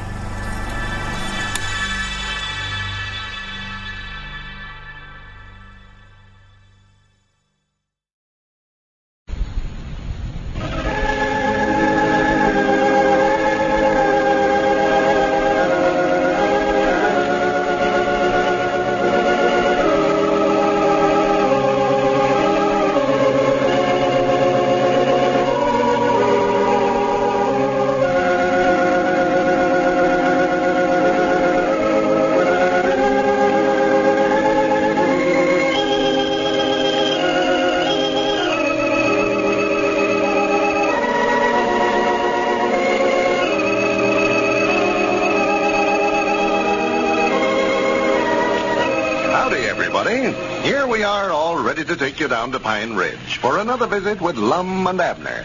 Brought to you by the makers of Horlicks, the original malted milk. For convalescents, the medical profession has always been a strong advocate of Horlicks malted milk. Palatable, easy to digest, nourishing, and bodybuilding, Horlicks has most of the qualities necessary in a convalescent food. To illustrate what I mean, I would like you to hear the personal experience of a good friend down in Georgia. He has given us permission to read his letter.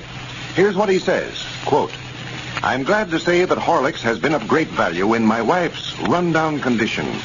I have given it to her regularly for the past 3 months, and she has gained about 15 pounds, sleeps better, and seems to be on the road to renewed strength, unquote. If you are recovering from an illness, Horlicks malted milk may help you as well. Or if you know of any person who is convalescing, tell them about it. And now, let's see what's happening down in Pine Ridge. Well, Lum and Abner's new picture show, the Pine Ridge Planetarium, is progressing nicely.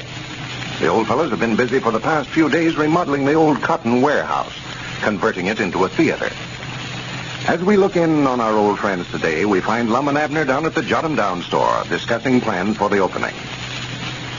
Listen. Well, if Andrew's got the floor all down over there, Lum, why, you better get them chairs from a lodge hall and start setting them up in there. Well, we can't get the chairs till after Thursday night. That's the last meeting of the lodge for the summer. See, they generally always close up during the hot weather. Yeah. Well, I wish we could get started on that as soon as we could. We got to fasten all them chairs down to the floor, you know. Fasten them down to the floor?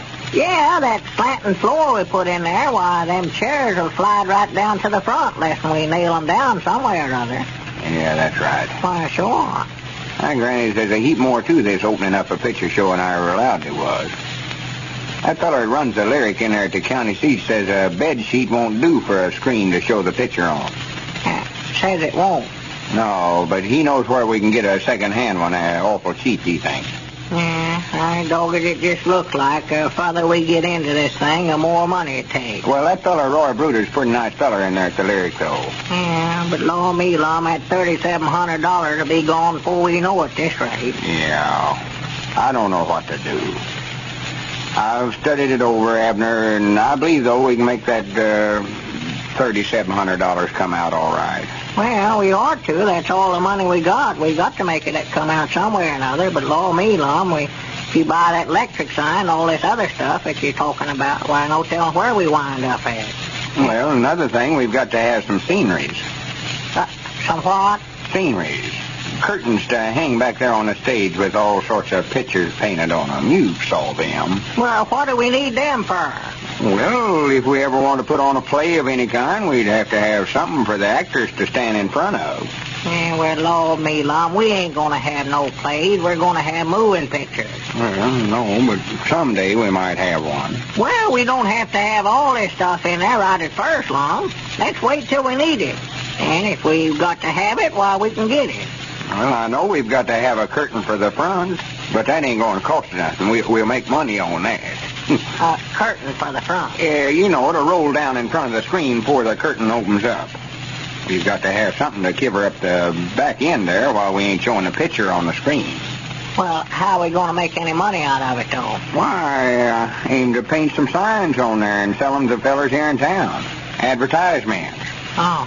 Here, I've got it all drawn off on a piece of paper here, if I can find it. Here, that'll give you an idea how it's going to look.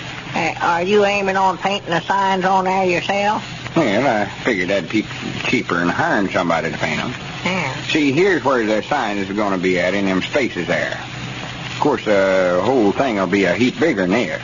Yeah. Well, what is this, Lum? I can't make no sense out of it here. Why, this here's supposed to be the main street of Pine Ridge. See, right along there's about, that's about Dick Huddleston's store right there.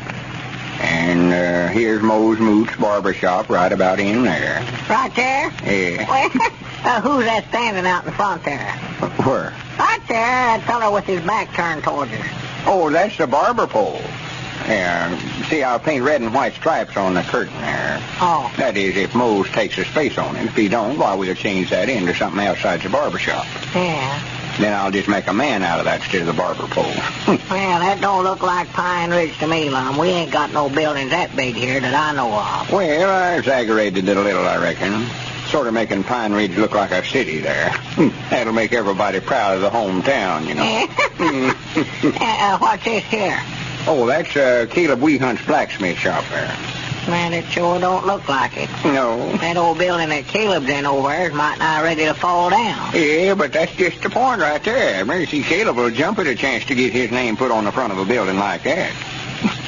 He'll be proud of himself over that when he sees it. He's just going to paint his sign right there in that space right there. Huh? Yeah. And if Dick Huddleston buys the advertisement, I'll paint his sign right there on his store. See, right there. Yeah. And I told you that is a pretty good idea, all right, huh? Yeah, it's something new and different. Yeah. I studied that up myself. Uh-huh. See, most of them's got a picture of a creek running down through the woods, and then they got signs around on the trees. Yeah. But I don't know. They've all got that. I've even saw them clean up on the mountains there. This way, we'll have the signs where they're supposed to be at. Yeah, well, what building's that right there, Lum Missing? That? Yeah. Don't you know what that is? No, I don't believe I ever seen that before. Why, sure you have. That's our store. You mean the Jot 'em Down store? Why, of course. See, we'll have an advertisement right up there at the top. Well, law me, Lum, that thing's about 6 stories high. Yeah, I know it. That's a skyscraper. I wanted us to have the biggest store in town, of course. It ain't going to cost us nothing, nohow. Well, yeah, but our store ain't even on that street, Lum. I don't know, but that's the only street that shows in the picture. I had to put it over there. Well, how's folks going to find us? How are they going to find us? Why, yeah, if they go according to that picture you've got drawn on there, why, they'd be looking for our store down there next to Caleb Weehunt's blacksmith shop. Oh, well, everybody knows where we're at anyhow. See, I'll paint a sign like it was hanging on the front door there saying, move to another location, or forced to vacate, or ask Caleb Weehunt where we're at, or something like that. And then they can just go into Caleb's blacksmith shop there and ask him where we're at. Yeah, I could do that, I reckon. And here's Dixie Bell's place right here. Yeah. Wait a minute, yonder comes Grandpap. Where's he been? Why, he just taking a batch of groceries over to the widow Abernathy. Looks like he's bringing them back with him. Got something stuck under his arm there. Yeah, more than like they got the order mixed up somewhere or other. That's about what he done. Yeah, I expect I better speak to him about that. He's making a terrible lot of mistakes here lately. Well, the trouble is now, Lum, he don't care where he works for us anymore or not since we give him that job playing a pioneer down there at the picture show when we get it open. He don't want to work in the store no more. Yeah, he's getting awful dependent. I believe that job's went to his head. Oh, yeah, he's always bragging about it. Wait a minute, I'll speak to him about it. Yeah. Grandpap, come back here a minute. I want to talk to you. Yeah, what's the matter? Did you take the wrong groceries over there? No, I just come by the post office on my way back.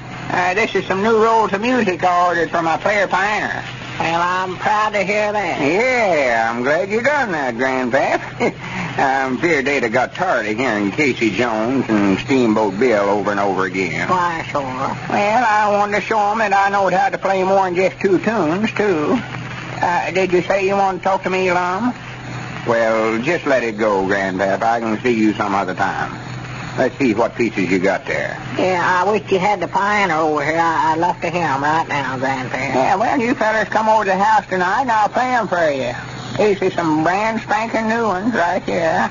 I bound you they'll make 'em sit up and take notice. Well, I wish you'd ordered some old tunes, Grandpap. That's what I like, the old ones. Well, I do too, Abner. I love the old tunes myself, but they never had no old ones in the catalog that me and Charity picked these out of. They never. Granny, this sounds like a good one. Dardanelli. Yeah. What's this one? It's a long way to Tipperary. Oh, yeah, that's awful pretty. It's a long ways to Tipperary. It's a long ways to... Yeah, I believe I've heard that. I'm forever blowing bubbles. Huh? That's another one here. Oh. Hindustan.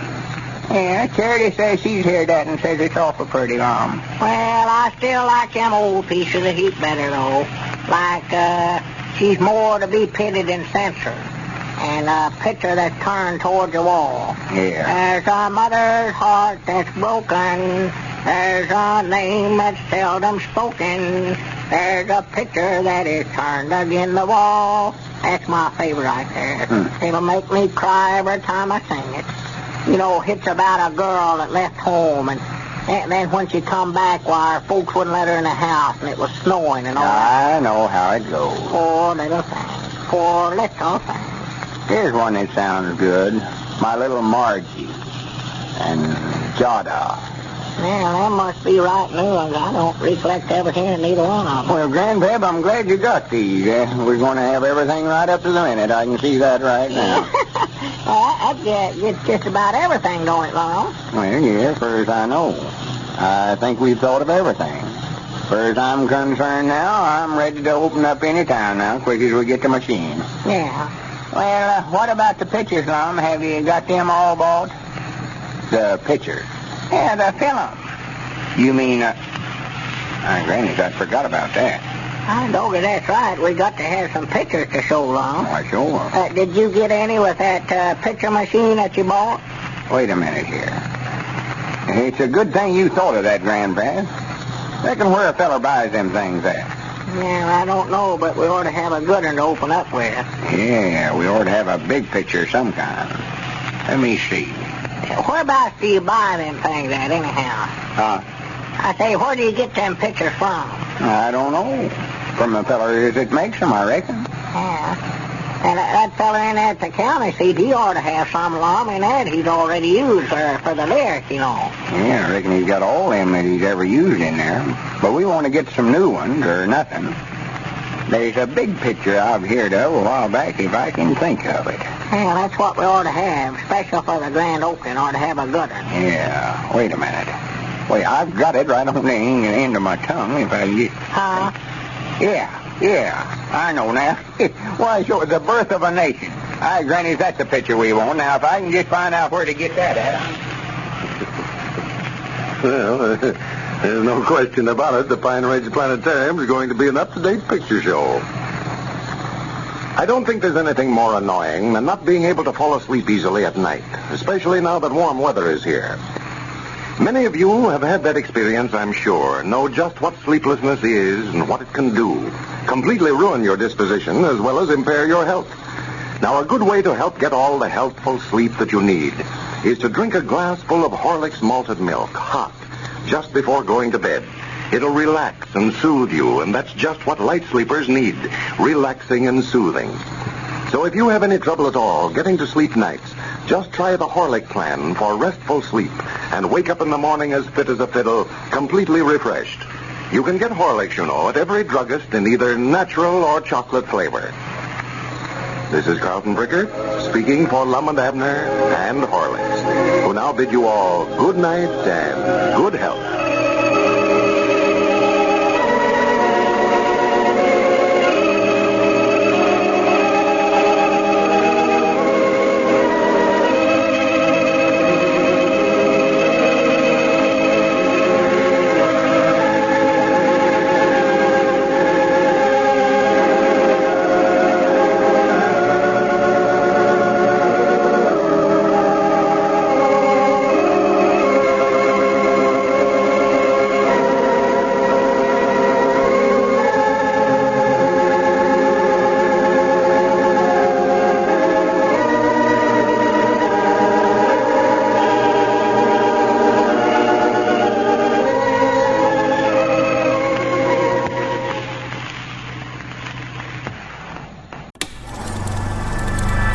You are now tuned into Then Radio. If you enjoy our videos, we ask that you consider joining our Patreon to support our channel. Don't forget to like and subscribe so that you never miss a new video.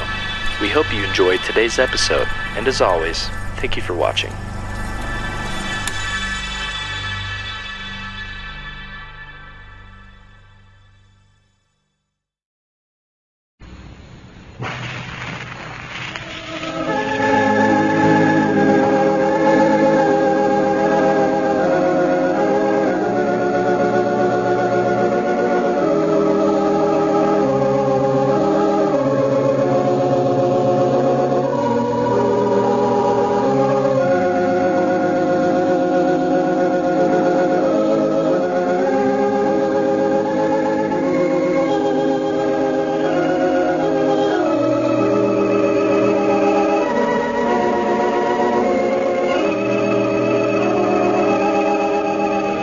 Everybody, here we are all ready to take you down to Pine Ridge for another visit with Lum and Abner. Brought to you by the makers of Horlicks, the original malted milk. Listen to this, all you youngsters. Did you know that you can get a handy-sized flask of Horlicks malted milk tablets for only 10 cents? The very same delicious tablets that lots of racing motorists and aviators use to keep themselves on the go. Well, it's a fact. That's all that a pocket flask of these grand chocolate-flavored tablets cost. If you've never had any before, tell your mother that, and I'm sure she'll get you some. You'll certainly go for those tablets, too. They're swell. Ask your mother to get you a flask, and don't forget to tell her that Horlicks tablets won't spoil your appetite. Tell her how wholesome they are, too. She can get them from the druggist in both natural and chocolate flavors.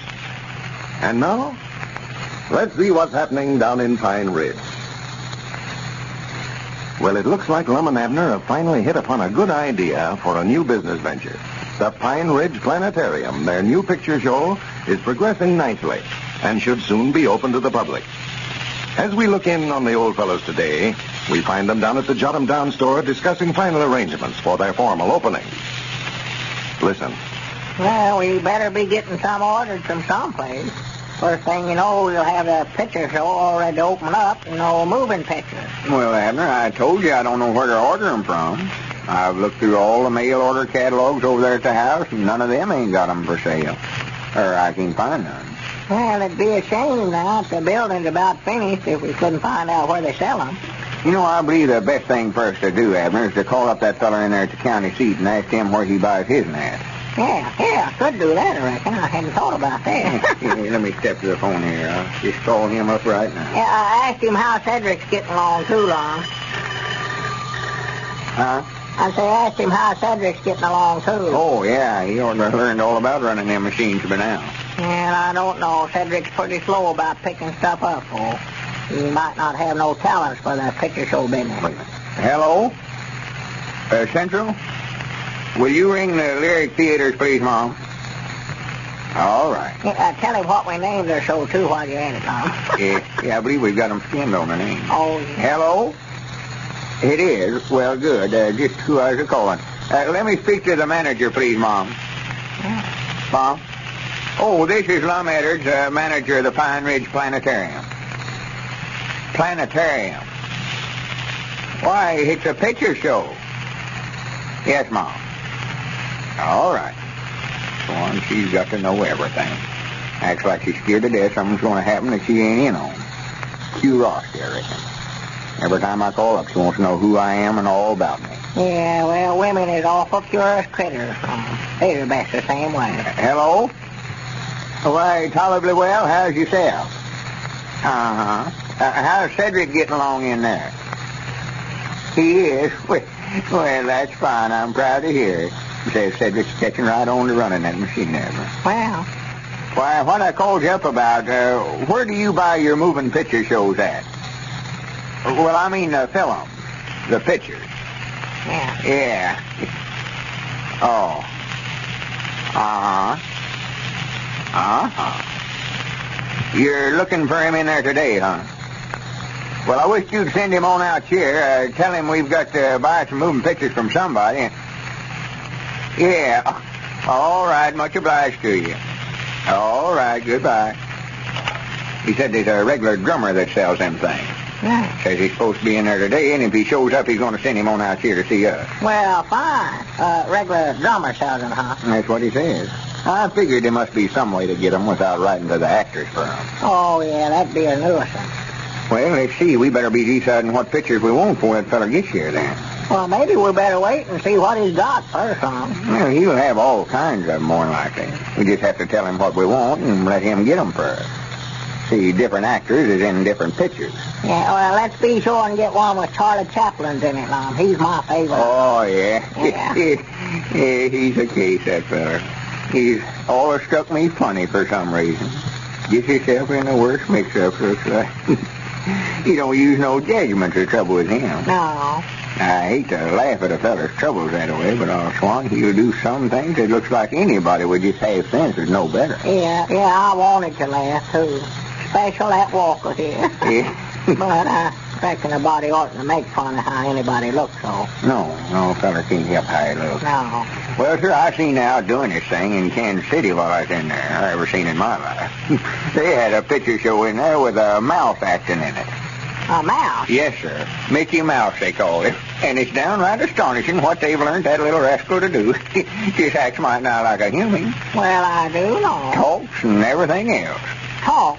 A mouse? Yes, sir. They've learned him to talk just as good as me or you either one. Well, I'd love to see him. Oh, it's the beatin'est thing you ever seen.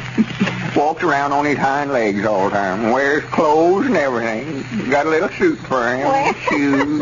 I know that'd be funny having a mouse running around the house that could talk, wouldn't it? Well, to tell you the truth, Abner, I don't much think it's a sure enough mouse. They claim it is, but I think I catched on to it. Yeah. I believe it's a man dressed up like one. A man dressed up like a mouse, huh? Yeah, it stands to reason they couldn't learn no mouse to do the things he done. But I wish you could have shown him. Well, why don't we get a picture with him in it, then? Well, if this fella that's coming out here's got one, we will. I think we better get it for a little later on, though. I don't think it'd be best to have it right at first. Well, why not? I'm anxious to see it now. Well, it just wouldn't look right to have our grand opening and use a picture with a mouse doing the acting. That wouldn't look right. No. We want to get just as big a picture as we can for that first night. I thought they was all about the same size, them pictures. Well, they're all the same size, but some of them's what they call big pictures. Extras. Well, now, we don't want to get one too big for that screen that we got down there now. Well, that won't make no difference, Abner. They'll all fit that screen. When I say big, that ain't got nothing to do with the size of it. You mean when you call something big, that ain't got nothing to do with the size of it? Not in the moving picture business, it ain't. When you say it's a big picture, you mean it's an extra good one. Well, they've got more crazy names for things here lately. Looks like I'm just going to have to learn to talk all over again. Oh, well, you'll get used to them expressions. You just listen to me close, and you catch on to it all right. I see right now, I must have been just natural cut out for the show business myself. Yes, sir, I believe this is one thing that we're going to make a success out of, Lum. Oh, yeah, the things have sure been running smooth. Yes, they sure have. Awful smooth.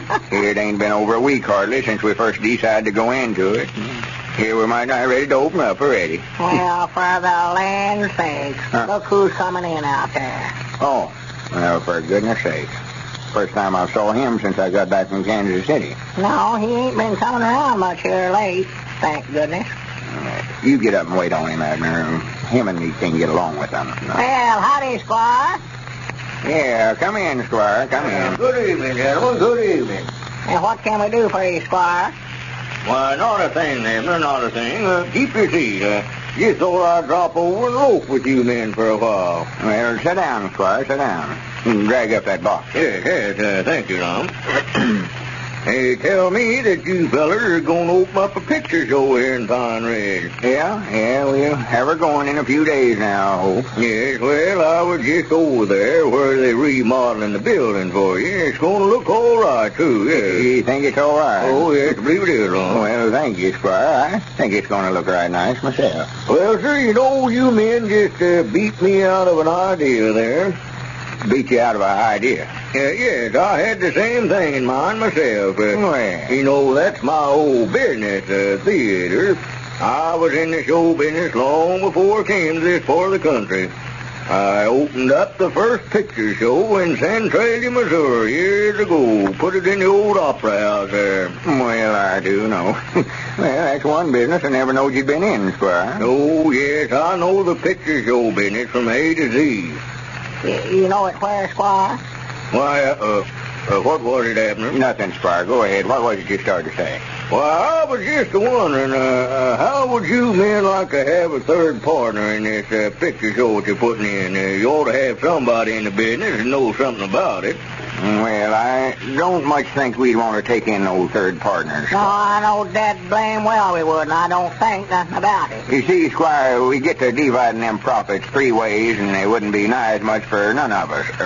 Yeah. Well, but now, along with my knowledge of the show business, I could make more than enough extra profits to pay my share. How do you figure that, Squire? Ain't much a fella can do, so I'd just take up the tickets and run the film. Yes, well, you learn that there's a lot more to it than that, Lum. It takes showmanship. You've got to figure out different ways to get people to come out. Like on this opening night you're going to have. That ought to be one of the biggest events in the history of Pine Ridge.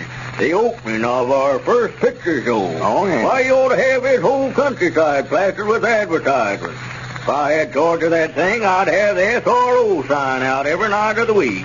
Well, that ain't the name of it, though. It's the Pine Ridge Planetarium. Well, what I mean by the SRO sign, Lum, is standing room only. I'd have every seat in that place sold every night. Standing room only? Yeah, we ought to have one of them signs. That's one thing I overlooked.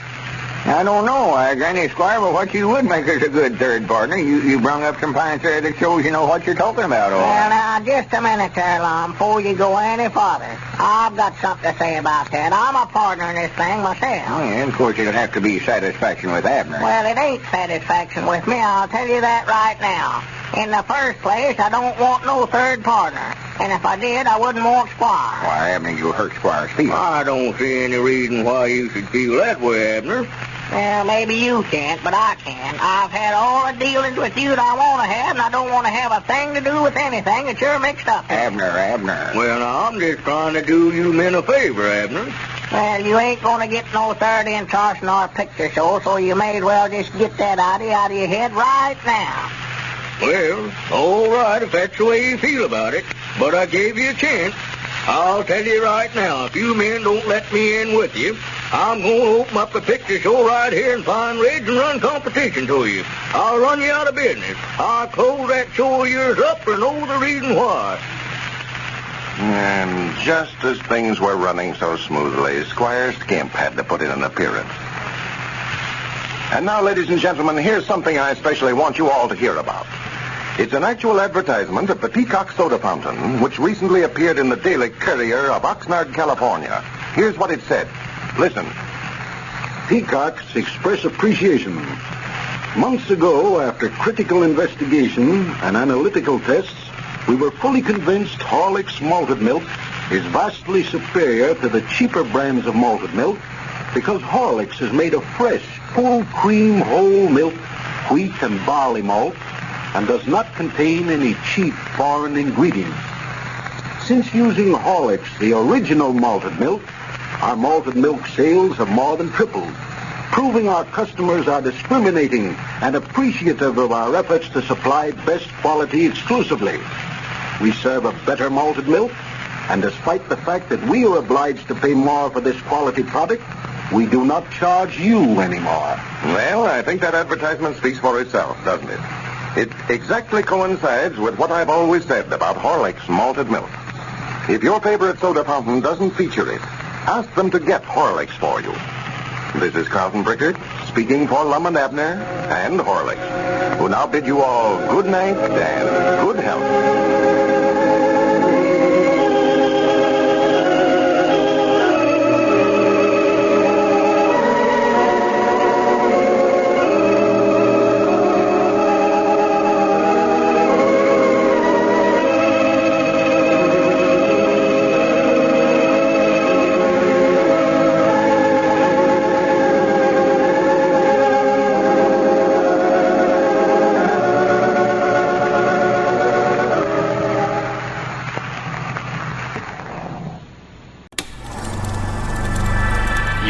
tuned into Then Radio. If you enjoy our videos, we ask that you consider joining our Patreon to support our channel. Don't forget to like and subscribe so that you never miss a new video. We hope you enjoyed today's episode, and as always, thank you for watching.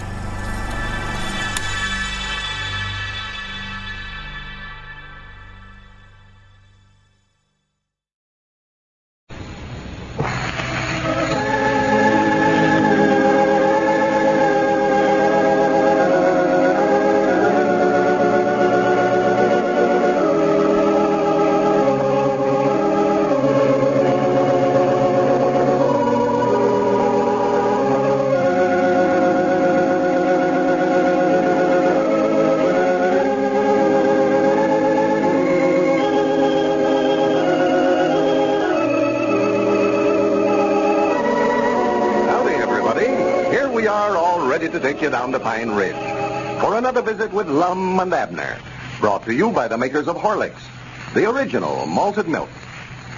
I wonder how many of the women who listen to Lum and Abner have to watch their weight, and how many of the men, too. Now, I suggest that you particular folks listen to this mighty carefully. In a recent weight-reducing test in Chicago, women actually lost an average of 3 pounds, 4 ounces in less than 10 days. That sounds interesting, doesn't it? Well, here's how they did it. They used the Horlick Weight Control Plan, which consists simply of drinking a glass full of Horlick's malted milk in place of a heavy, hard-to-digest lunch. Simple enough, but how safe and effective this plan is. Safe because Horlick's is an exceptionally well-balanced food, a good source of the minerals and vitamins essential for providing correct nourishment. And effective because it cuts down on a common cause of excess weight, too many calories. So there you are, all you overweight folks. There's the answer to your problem. The Horlick Weight Control Plan. You can get the necessary Horlick's malted milk from your druggist in either natural or chocolate flavor. And now, let's see what's happening down in Pine Ridge. All the arrangements for Lum and Abner's new picture show, the Pine Ridge Planetarium, have been running very smoothly until yesterday, when Squire Skimp propositioned the old fellows to take him in as a third partner. And when they refused, stated that he was going to open a picture show of his own, run them out of business. As we look in on our old friends today, we find them down at the Jot-'em Down store, very much worried over Squire's threats. Listen. Well, Abner, it's either let him in with us or he's going to open up a show of his own, and you know that won't do. Well, let him open one up. It'll be just as bad for him as it will for us. Yeah, but there ain't enough business here in Pine Ridge for 2 picture shows. He never would have thought about putting one in if it hadn't been for you flying off in the handle and getting him mad. I never flew off the handle. I just said that we didn't want no third partner in the business, and I don't. Yeah, but you could have said it in a heap nicer way than you did. Telling him that if he's gonna have another partner, you wouldn't have him. Well, I wouldn't either. Yeah, but you can't come right out and say things like that to folks. You got to handle a feller like Squire Skimp with the gloves on. You mean if I'd have had on a pair of gloves, why, it wouldn't have made him mad? No, that's just the expression. It means you've got to handle him easy. Handle him with gloves on. Yeah, I'd love to handle him with a pair of boxing gloves on. I ain't got no use for him at all, Every time we've ever had any dealings with him, we took a skinning. Well, it ain't that I want to take him in as a partner. I ain't got no love for him myself. I hate him to pieces. We'd make a heap more money with him as a partner than we would if putting him putting in a show again us. Well, I don't know whether we would or not. Well, there's just so much business here, and if he puts in a show too, why, he's going to get half of it, and me and you'll get the other half. Me and you'll just get one half between us, a fourth apiece. But if we take him in as a partner, why, we split it 3 ways. We'll get a third apiece. Well, I don't know nothing about that, Lum, but I do know that I ain't going to stand for him being no partner with me and nothing. You're just getting stubborn, Abner. No, now, there ain't no use to argue with me now, Lum. I've got my head set. I'm not arguing with you, Abner. I'm just trying to reason with you. Here's a fella that's had a lot of experience running picture shows and knows all about them. And we've got a chance to take him in as a partner, and if we don't, he's going to open up competition again. Looks like he's got us right where he wants us. Well, I don't care. I say, I'm afraid Squire's got us right where he wants us. Where? Where what? What are you talking about? Where does he want us? I don't know. Right where we're at, I reckon. You mean he wants us here in the store? Oh, of course not. The store ain't got nothing to do with it. Well, that's where we're at. I know where we're at. Well, if he's got us where he wants us, well, it must be here in the store then. You don't know what I'm talking about, Abner. Oh, yeah. He thinks we're over at the picture show, huh? No, I said he's got us where he wants us. I mean, he's got us to where we don't know which way to jump. Jump? Yeah, don't know which way to turn. Well, now, which do you mean, turn or jump? Either one, Abner. It's all the same. You mean turning and jumping is all the same thing? Well, no, not ordinary, but in this case it is. He's got us to where we don't know what to do. And I ain't going to do nothing. I don't see how us jumping or turning, either one's going to keep him from putting in a picture show if he's a mind to do it. Well, no, of course not. Well, what do you want to do it for then? You can't scare me into jumping. Abner, you still don't know what I mean. I mean, Squire's got our hands tied to where we can't do nothing else. Huh? Ain't no use looking at your hands. I don't mean that they're sure enough tight. Can't you understand nothing? Well, I thought you said that he had our hands tied. I did. Well, mine ain't. I know that. Yours ain't neither. Look at there. Oh, for goodness sake, Abner. You take everything I say literary. What I mean, Squire's got us where he wants us. He's got us to where we don't know which way to... Our hands are... He's holding an axe over our head. Oh, my goodness, my goodness. What's the matter with... Sit down there. Sit down, for goodness What did you say about an axe? I said he was holding an axe. Nothing. Just forget about it. Well, if he's holding any axe over my head, I want to know about it. He ain't holding nothing over your head, so sit down. Well, what do you want to be starting such stories as that then for? Say one thing 1 minute and turn right around and say that you didn't mean it. Well, you get a body so mixed up, you don't know what he's saying half the time. Well, who wouldn't get mixed up with such talk as that? Saying my hands are tied. Like I wouldn't know it if it was. Anybody can tell when their hands are tied. When I say tied, Abner, I don't mean they're tied with a rope. Well, what I'm telling you, though, they ain't tied with nothing. I can see. Oh, my goodness. I started out a while ago to explain to you that Squire's got us right where... Squire is... Oh, I'll swan, Abner. If you don't try about his patience, I forgot now what it was I was trying to explain to you. Well, it just looks to me like, Lum, as Squire's got things worked around to where he'll get the best of us either way we decide. Well, I'll be dad blamed. Huh? That's just what I've been trying to say for the last 10 minutes. Was that what you were trying to tell me? Why, of course it was. I just wish you could have heard what all you were saying. Are you feeling all right, Lum? Of course I'm feeling all right. Where'd you get an idea like that? Oh, nothing. But now, Lum, if I was you now, I wouldn't worry too much about this picture show and Squire Skimp. Everything's going to work out all right now. Just don't worry about it. I ain't worrying about it. There comes Dick Hudson out front there. You want me to tell him that you'd rather he wouldn't bother you now? Well, he's not going to bother me. Why would Dick bother me? Oh, nothing, but I want to see him about something private first. Well, all right. I'll step out of the store if you want to see him. No, that's all right. I'll just meet him up here at the front door. I just want to tell him something. Now, wait a minute, Dick. I want to talk to you. Yeah, sure. What's the matter, Abner? I just want to see you before you got back there with Lum. Dick, I'm just afraid that Lum's been worrying too much about this picture show. He's having spells. Having spells? Yeah, I believe his mind is a-wandering. He's sort of addled. You see, Squire Skimp come over here yesterday and tried to get us to take him in as a third partner in our picture show. And when we wouldn't do it, I just balked, just flatly refused to do it. And then he come out and made him mad. He says now that he's going to open up a picture show here in a competition against us. And I think Lum's just worried about it so much that it's just affected his reasoning. Well, I'll declare. He was sitting back there a while ago. Appeared to be all right. Then all at once, why, he got it in his head that Squire had our hands tied together and was trying to kill us with an axe. Well, for goodness sakes, Abner. And now he appears to be back in his right mind again. It just sort of comes and goes, looks like. But I thought I better tell you so that you could sort of quiet him down if he gets started on it again. Yeah, sure. Well, let's go on back there. Well, howdy, Lum. Well, hello, Dick. Come on back. I want to talk to you. Yeah, Dick's your friend, Lum. You know him, don't you, Dick Hudson? Why, of course I know him. What's eating on you anyway, Abner? Sit down, Dick. Yeah, thanks. How you feeling, Lum? Why, just only tolerably, Dick. Been worrying myself half crazy.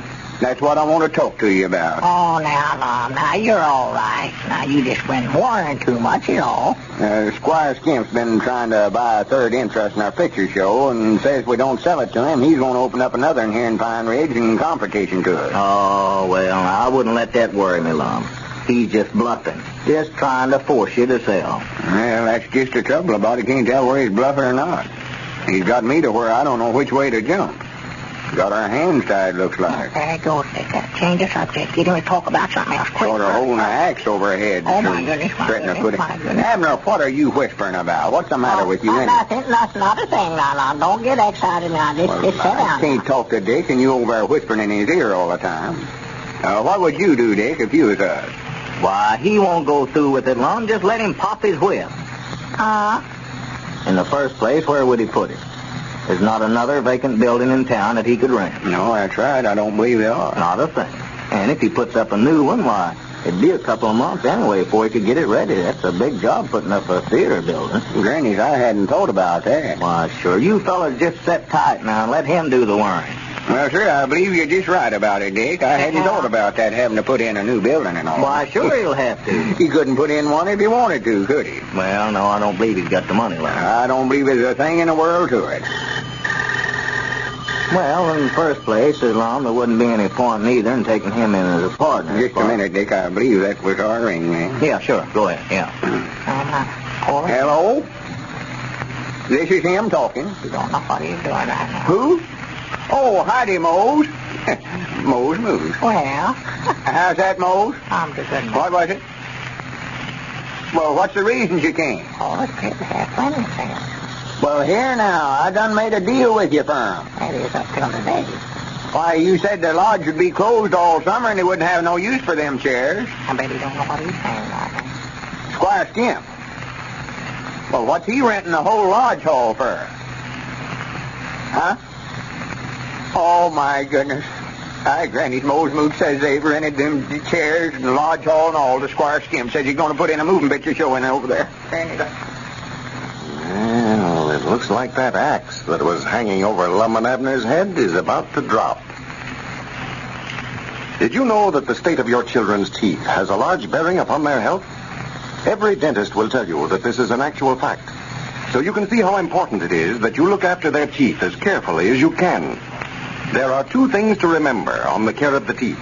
One, they should receive regular attention. And two, the children's diet should contain elements essential for their correct development. The first you can get by taking your youngsters to the dentist regularly and following his advice. There is no substitute for that.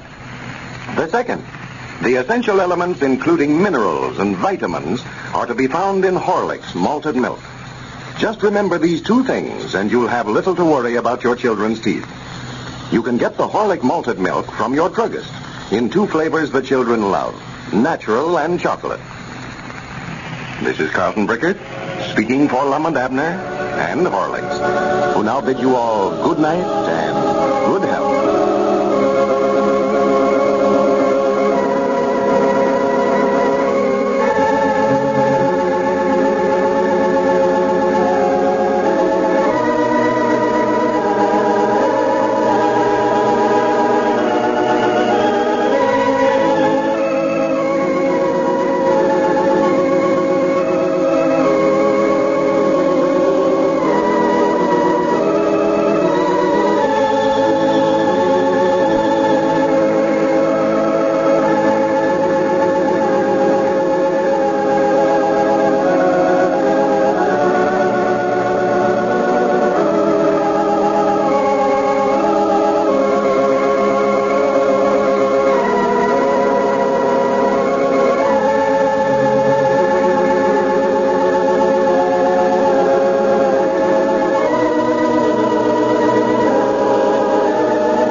You are now tuned into Then Radio. If you enjoy our videos, we ask that you consider joining our Patreon to support our channel. Don't forget to like and subscribe so that you never miss a new video. We hope you enjoyed today's episode, and as always, thank you for watching.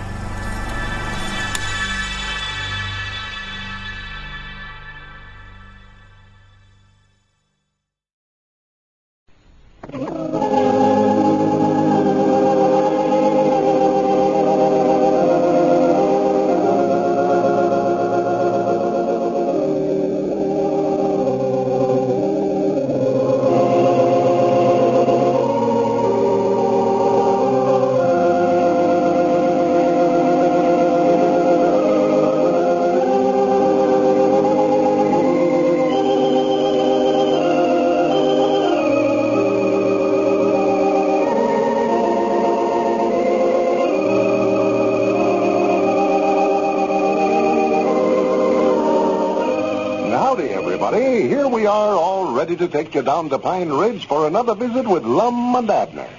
Brought to you by the makers of Horlicks, the original malted milk. Well, folks, here we are at the end of the week again. Are you planning a motoring trip, by the way? Certainly a lot of you must be. This is a great time of year for hitting the trails, wherever you live. The reason I mention this is because I have a suggestion here that may prove just the thing you've been looking for. A light, easy-to-digest supper that you can prepare in a minute when you get back from your trip. Horlicks malted milk. Just the sort of cool, refreshing drink that your family and your friends will appreciate after driving in the country. If you've never thought of this, try it out this weekend. Make up a pitcherful and keep it in the refrigerator, ready to serve your family or guests. Once you've bought a package of Horlicks malted milk, you'll never be without it again. Horlicks has so many other uses in the home. Your druggist keeps it in both natural and chocolate flavors, whichever you prefer. And now, let's see what's happening down in Pine Ridge. Well, yesterday, Lum and Abner learned definitely that Squire Skimp's threat to open up a competitive picture show was not idle talk, as he has rented the lodge hall in Pine Ridge and also the chairs they had planned to use. Well, this leaves the old fellows with the problem of finding seating accommodations for the audience they expect to have. And as we look in on Pine Ridge today, we find Lum and Abner down at the Jot 'em Down store discussing this new complication. Listen. Yeah, we've got to have seats of some kind, Abner. We can't expect folks to just stand up and watch the show. Well, we can't afford to buy new ones, neither. Them things runs into money. I don't know what to do. I never slept a wink all last night worrying about it. Of course, we might could get them seats over at the schoolhouse for the summer. School ain't out now till fall. No, them seats wouldn't do that. They're too little, most of them. Well, we could just let the children sit in them little seats. Well, you couldn't get children to come out to the show if they had to sit down at a school desk. Especially this time of the year, they want to get as far away from one of them things as they can. Yeah, I reckon so. But the road folks could sit in them, if they could get in them. No, them seats wouldn't do. It wouldn't look right anyway, having folks sitting around at them desks looking at the show. Well, I thought you'd already made arrangements with Mose Moose to rent them chairs from a lodge hall. I did. And I jumped Mose about it this morning, but he says Squire called a meeting of the trustees of the lodge yesterday and made him a proposition to rent the chairs, lodge hall, and all. Yeah. See, Squire's one of the high officers in the lodge, and he'll do my anything he says. You ought to got Mose to put that in writing when you made the deal with him. Well, I never thought about Squire or anybody else opening up a show again. I wish we'd have thought about renting that lodge hall. That's just going to make a dandy place for a picture show. Well, I never had no idea they'd rent it. They never have let it out before for nothing. Yeah. Well, I'm just afraid we're going to have trouble on ever finding any seats around here. Yeah, we'll find some now. If Squire Skimp thinks he's going to keep us from opening up our picture show just by renting them chairs, he's just got another thinker coming. I'm more determined than ever to make a success of it now. Well, I'm just glad we got started when we did. We'll be opened up and doing a big business before he gets that place of his over there ready. Oh, yeah. Yeah, we've got the music all arranged for her and the moving picture machine bought. Old Cedric's already learned how to run it. We've got to jump on him all right. Yeah, you'll find out he's bucking up against the wrong fellas this time. Oh, yeah. He'll be bankrupted in 2 weeks' time. Wait till he starts trying to order some moving pictures. I've got all the pictures that drummer had to sell that was in town already bought for us. Yeah, well, sir, I just can't wait to see them things. Wish we could open up tomorrow. Well, I was talking to Ezra this morning. He says carpenters ought to be through over there by the middle of next week. Yeah, I wish they'd hurry. Well, he's got Forrest Lewis. He's a pretty good hand with a carpenter, hammer and saw, you know. Yeah. Well, I just hate for Squire to get opened up first. That's what I'd think. Well, I've got every carpenter in town working on it over there. Danny, it's right smart of work to change a cotton warehouse to theater that way. Oh, yeah. Had to put that ceiling in it and make the floor slanting that way and change up the front some. A lot to do. I believe that was our ring one, son. Oh, yeah, might have been. I wasn't paying no attention. Well, I wasn't either, but I think it was. Hello? This is the Jot 'em Down store. Lum Edwards, manager of the Pine Ridge Planetarium, doing the talking. You always get that in. Mom? Oh, yeah. Well, we ain't got nobody here right now, Sister Simpson, to do the delivering. Well, I guess I could, but why don't you call Dick Huddleston's store? He keeps good stuff down there. Oh. Well, me and Abner's awful busy here right now. Well, yeah, sure, we appreciate your business, but we can't just draft everything to bring you over a can of baking powder. I think hello? Hello? Yeah. She must have hung up. I reckon what she got her back up about. She wouldn't care whether we got any seats for a picture show or not. Well, yonder comes Grandpap now, Lum. He could have delivered them. Yeah. Well, let her go. She wants to act that way about it. We can't be running around here selling a dime's worth of this and a dime's worth of that. Our time's getting valuable. Oh, yeah. Yeah, it's a good thing you never got here no sooner, Grandpap. You'd have had to make a deliver. Well, I reckon I won't be delivering no more groceries for you fellas, though. Huh? Won't be delivering no more. No, I just come over to tell you fellas I'm quitting. Well, I'll be dead black. Huh? I knowed it. I knowed the minute that we give you that job of playing that player piano of yours over there for us at the picture show, why, you'd start getting dependent. Yeah, we're going to need you here in the store more than ever now, Grandpap, since we've got the picture show business to look after, too. Why, sure. Well, I wouldn't have time to work down here now, nohow. Oh, well, now, you just have to furnish music over there of a night. That ain't going to affect your work over here in the store during the day. No, you start quitting the store here, Grandpap, and we might just not let you furnish the music for us. Get somebody else to do it. Well, I guess that's just what you'll have to do anyway, man. Well, now, wait a minute, Grandpap. Don't pay no attention to Abner. We ain't fired you yet.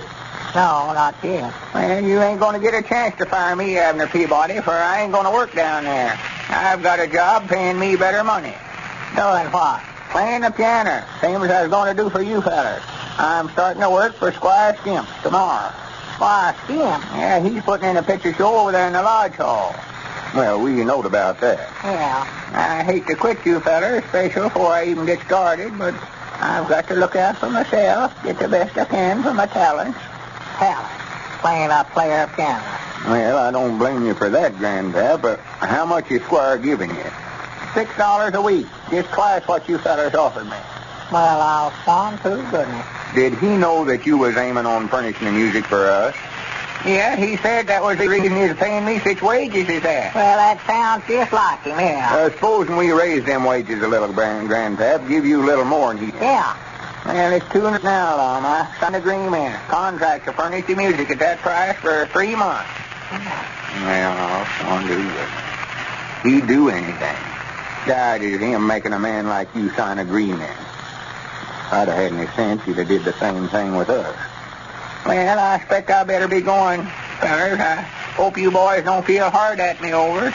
Well, we couldn't hardly blame you for getting all you can, Grandpap. No, we ain't blaming you, Grandpap. No. Well, I want to run over and tell Charity the good news. I'll see you fellas later. All right, Grandpap. So long. Well, it looks like we ain't going to have no place for them to sit down to listen to the music. No music for them to listen to if they were sitting down. And that's the only player piano in town, too. So Squire thinks he's going to keep us from going into the picture show business just by hiring our piano player. Oh, Swandy goodness. I grannies we'll show him a thing or two. I wish Cedric could play the piano or something. Well, all me, Lum, he's going to be running the picture machine. He can't be up there in that booth and down there in front playing the piano at the same time. Oh, that's right. No. Dad blamed that Squire. Everything was running so smooth, so he had to butt in. I hate him. I hate him to pieces. I just can't stand it. Yeah, wait a minute. If that's somebody else wanting groceries, I'm going to slap the receiver right smack up in her ear. Yeah. Hello? Yeah, this is him. Oh, well, howdy, Ezra. How you getting along over there? Huh? You're doing what? What's the matter? Well, now, Ezra, you can't do that. Well, what's Squire paying you? Well, we'll just double that. Pay you twice as much. Oh, my. Oh, you have? Well, you oughtn't to sign it. You're just knocking yourself out of twice what he's a-paying you. Yeah, it's too late now, I reckon. Did they all sign the contract? Uh-huh. Yeah. All right, Adrian. Goodbye. What's the matter, Lum? Let me sit down. What's wrong with Ezra? Why, him and all the rest of our partners over there has quit and went to work for Squire. Well, I'll be dead blamed. It just looks like there ain't no one thing that feller won't do. He's a snake in the weeds if ever I seen one. Well, that just about winds us up there, Lum. We had every partner in town working for us. Well, that ain't going to stop us, I'll tell you that. I granny we're going to open up that picture show if we have to finish it ourselves. Well, for the land's sakes, look coming in yonder, Lum. Well, I do know. Cedric. Yeah, we can get him to help. Why, sure. 3 of us can finish it up. Yeah. Well, good for Cedric. I know that was a good idea, sending him in to learn how to manipulate that picture machine. Yeah. Well, I never even knowed he's back from the county seat yet. Well, I forgot he was due back today. Well, Cedric, howdy. Come in here, Cedric. How'd you get along in there? Oh, all right, I reckon. How are you, Mr. Lum? Well, just fine, Cedric. Sit down and tell us all about it. Yeah. Well, I got to be going in just a minute, though. I just come over to give you that $15 back that you gave me for expenses while I was in there at the county seat to learn how to run that moving picture machine.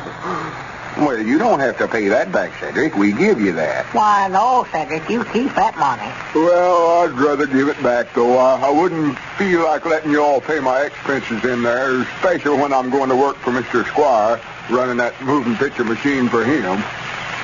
Oh. Looks like it might have been best to have taken Squire Skimp in as a partner after all.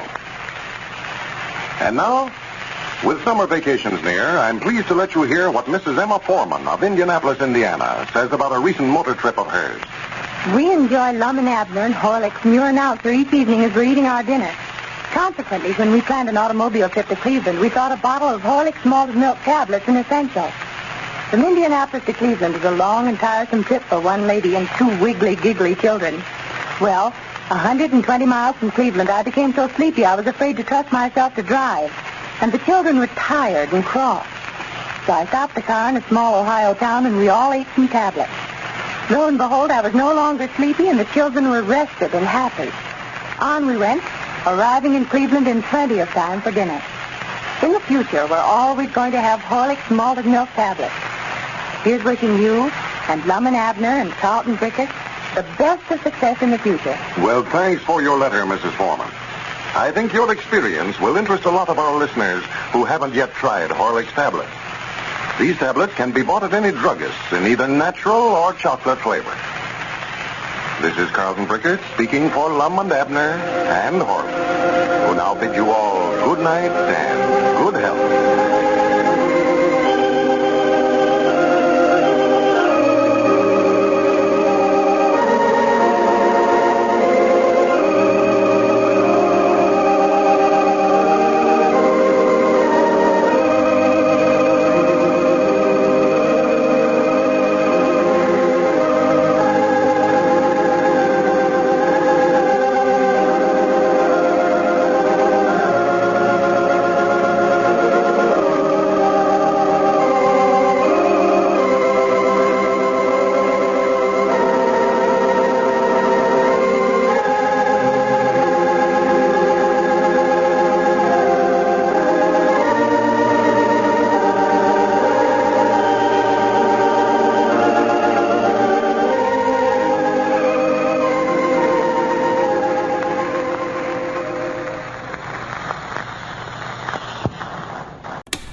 You are now tuned into Then Radio.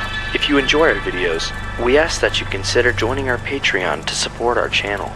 Don't forget to like and subscribe so that you never miss a new video. We hope you enjoyed today's episode, and as always, thank you for watching.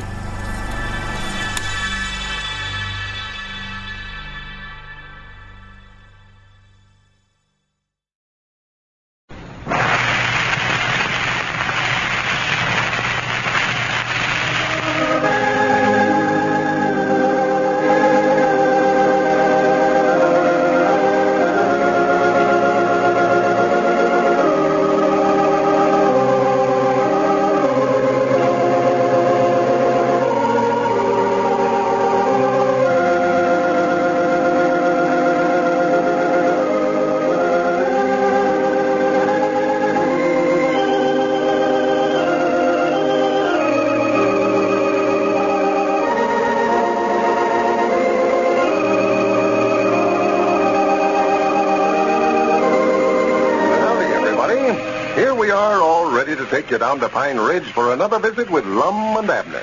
Brought to you by the makers of Horlicks, the original malted milk. Remember that old Lum and Edwards saying, look before you leap? An old saying now, but how important it is to follow it, even today.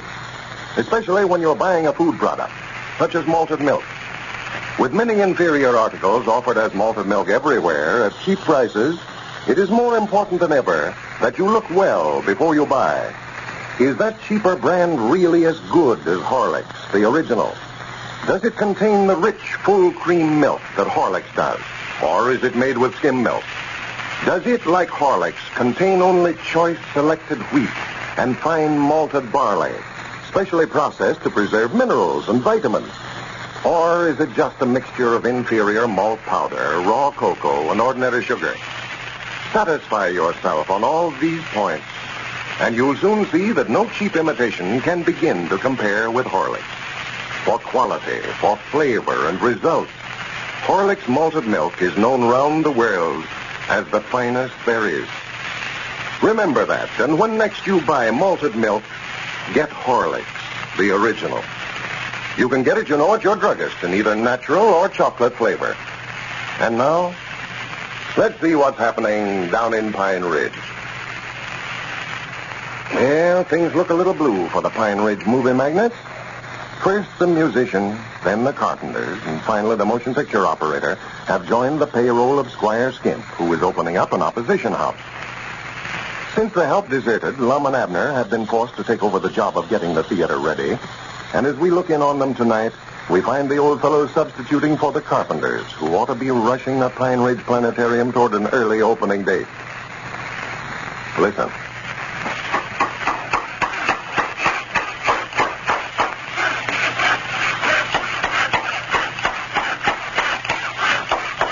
What's going on in here? Well, hello, Dick. Howdy, Dick. Come in. What are you fellas doing? Why, we're trying to get things finished up around here. Well, where's all your carpenters? I thought Ezra Seastrunk had charge of this remodeling. Well, he did, but they all quit and went to work for Squire Skimp. Yeah, Squire come over here and offered them twice what we was a-paying them.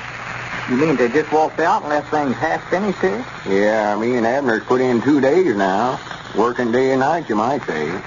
Had to just lock up the store over there. Yeah, I come by there a while ago looking for you and saw it was locked. What's the matter with Grandpap? Couldn't he look after the store for you? Well, he quit us, too. He's working for Squire now, too. Yeah, everybody quit us. Grandpap and Cedric and everybody else. Cedric quit you? Yeah, well, we ain't holding it again them, though, Diggs. Squire's just trying to keep us from opening up over here and offering them so much they just couldn't afford not to take it. Well, I thought that you sent Cedric into the county seat to learn how to operate the picture machine so that he could run your show for you. Well, we did, but he give us back the money we give him for his expenses. Yeah, we got another feller now, though, that's going to run it a heap better than Cedric. Who's that, Abner? Me, I don't. Well, you don't know anything about running a moving picture machine, do you? Well, I don't know whether I do or not. I never tried it. I think Abner will catch on to it all right. Oh, yeah. The machine will be out here tomorrow, and he's going to practice a few days before we open up. So Squire's trying to keep you fellas from opening up, huh? Looks that way, sure. Yeah. You know, he got them chairs we was aiming on using from the lodge hall. See, he rented the whole thing over there, the hall and the chairs and everything. Yeah, it's a shame that Squire's putting in a show, too. He'll make a mean competitor. Won't stop at anything. No. We found that out. Well, I'd hate to see you fellas lose a bunch of money in this thing. Well, we've gone too far now to back out. I've always felt so. If a man does right, why, he'll come out on top. Squire's having everything his way now, looks like, but I just can't believe a man can make a success out of nothing and going about it like he is. No, me neither. Me and Abner's just going on about our business, trying to be upright and honest in all our dealings. And if we can't make a success out of it that way, well, we'll just have to lose, that's all. Well, now, you're just right about it, too. I'm glad to hear you talk that way. Of course, it's awful unencouraging right now. Looks like everything's going against us. We wanted to get opened up and going before Squire got that place of his ready. But I don't know now. All these carpenters are taking out and quitting. Well, let's see. What all have you got to do yet? Well, we got to finish the lobby out there, then build a box office there in front. And, of course, we got to paint the front, too. Well, now, we got to get some seats, Lum. Don't forget that. Yeah, that's another thing that's going to slow us up. We can't afford to buy no new ones. Well, I was just thinking, I believe there's a place in there at the county seats that rents them folding chairs out. Rents them out? Yeah. Well, that's just what we need if we can find them. Well, I'm going in there tomorrow. I'll look around, see if I can't pick you up some. How many you need? Well, I don't know hardly now. Squire's opened up again. There was 200 of them we thought we was going to get from the lodge, but I reckon we won't need that many now. Well, now, if I were you fellas, I wouldn't stand back on Squire's account. Just go ahead as though he wasn't even over there. Just ignore him, huh? Why, sure. I'd like to see you fellas run him clear out of business. Well, all we can do is just open it up and hope that the folks comes here instead of going over there. Well, I believe that you two fellas have got a lot more friends around here than Squire. Well, I'd hate to think that we never. Why, sure, and I know they'd rather patronize your show than his. There ain't hardly anybody here in town that's Squire ain't skinned at one time or another with some fake stock scheme or skin game of some kind. No. Yeah, he's awful bad about that. Always got something to sell. I never seen a fella like him. He ain't did an honest day's work as long as I've known him. Yeah, but one thing he does know, and that's the show business. You know how well he done with our circus when he's running that for us. Yeah, I know how he cheated us out of it. Yeah, but what I'm talking about, he got the crowds out to it. He'd get out there in front making them speeches and telling them anything to get them inside. I was always sitting there waiting to sell tickets. I had to hide my face. I couldn't bear to hear him tell them all them things, knowing that they weren't so. Well, every time I heard him give one of them speeches out front, why, I always just broke my neck to get on the inside to see the show. Yeah. Thought every time that we must have some stuff in there that I never knowed anything about. Abner would. He'd go right in there and look all around for the stuff Squire telling him about. Well, of course, that's all right when you're moving from town to town like he was with the circus. But now, running a picture show, why, you're catering to the same people every day. You can't misrepresent things to them or they won't come back. Yeah, like that old saying of mine. You can fool some of the people all of the time, but you can't fool all of the people some of the... yeah.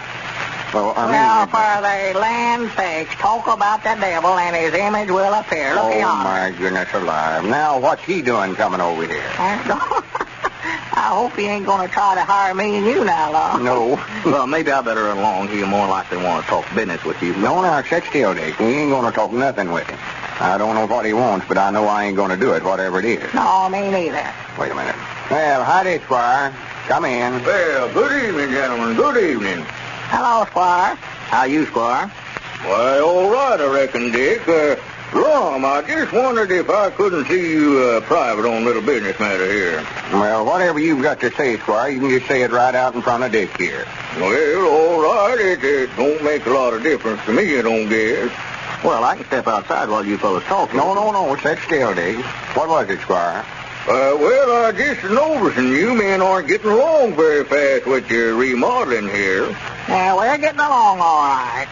I'll be opened up and doing a big business long before you men get this place ready here. Well, you ought to. You hired every carpenter in the town away from us. Yes, well, now, that's what I wanted to talk to you about, Lum. I feel bad about that, too. I'm afraid that I've inconvenienced you. We've been friends too long to let anything like that come between us. I guess that I offered them a little better wages, not knowing it, of course. You know blame well you did. It just looks like that you fellows made a big mistake by not taking me in as a third partner. And I just thought that I'd drop over and see if you men had changed your minds about that, reconsidered my proposition. How much would you pay for a third interest, Squire? The other day, Lum, I was willing to put up a third of the cost opening up this place. But, of course, I couldn't do anything like that now. But I've got a new offer to make you. A new one? Yes. Well, I figured you'd see where you're making a mistake opening up again. Well, I'll stop the work on mine right now and not open it up. We'll change the name of this one to the name that I had picked out for mine. Change the name to Skimp Hippodrome. And the three of us will go in together as equal partners with me as manager. And you gentlemen put up the money and I'll manage the theater. Wait a minute. You mean just give you a third interest in it for nothing? Well, no, not giving it to me, Lum, exactly. You'd be buying my goodwill and experience in the show business and getting rid of a competitor at the same time. Now, hold on. Let me get this straight. Me and Abner puts up all the money, and you take over the management of it, and we'd all three be equal partners, huh? Yes, I'd be willing to split the profits 3 ways with you. Give you men just as much as I take for myself, on account of us being such old friends, you know. Well, let's see, Squire. You made us a proposition. Now I'm going to make you one. Yes, well, fine, Lum. I'll listen. That's the only way to get together on a deal. Now, careful now, Lum. I know what I'm doing, Abner. Squire, we'll give you, Yes. We'll give you just 2 minutes to get out that front door there. I'll take this sawhorse and wrap it right around your neck. Now get out of here, and don't you never stick that ugly face of yours back in here again. Yeah, me now, too. Now, scat. You can just go jump in the lake. That's who you are, and I'm the man that can do it, too. Well, all right, gentlemen, if that's the way you feel about it. But I'll tell you one thing. You haven't heard the last from Squire Skimp. I'll see that this show will never open its doors. That I promise. Good day. Well, I might have did wrong. No telling what he will do now. Well, I'm glad you done just that. Them was the very words that I was going to say, Lum. Only I couldn't think of it. Granny, we've got to open up first now. By Jack, you will open up first, too. I'll help you. Get me a hammer there, saw, and tell me what to do. We'll get this show opened up first if we have to work night and day. Well, it looks as though Dick Huddleston may help to avert the total eclipse that's been threatening the Pine Ridge Planetarium. Ladies and gentlemen, if you have any children of your own, I think you'll appreciate a letter I brought along tonight. It's from little Mary Jean of Lima, Ohio. Here's what she says. I'm a little girl, 8 years old. My mother says that when I was a tiny baby, I cried all the time because I was hungry. I guess you would cry, too, if you were hungry. But the doctor told Mother to give me Horlicks malted milk. And from 2 weeks old, I was raised on it. Last year, my teacher sent Mother a note to tell her I was the only one in the room that was the exact weight and height for my age. I still love to drink Horlicks. Well, good for you, Mary Jean. You just keep on drinking plenty of Horlicks. It's a fine drink for youngsters, as thousands upon thousands of mothers have already found out. Medical and child feeding authorities, too, have always recommended Horlicks for children of all ages. Mothers, get some for your children. Your druggist has it, you know, in both natural and chocolate flavors. This is Carlton Bricker, speaking for Lum and Abner and Horlicks, who now bid you all good night and good health.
tuned into Then Radio. If you enjoy our videos, we ask that you consider joining our Patreon to support our channel. Don't forget to like and subscribe so that you never miss a new video. We hope you enjoyed today's episode, and as always, thank you for watching.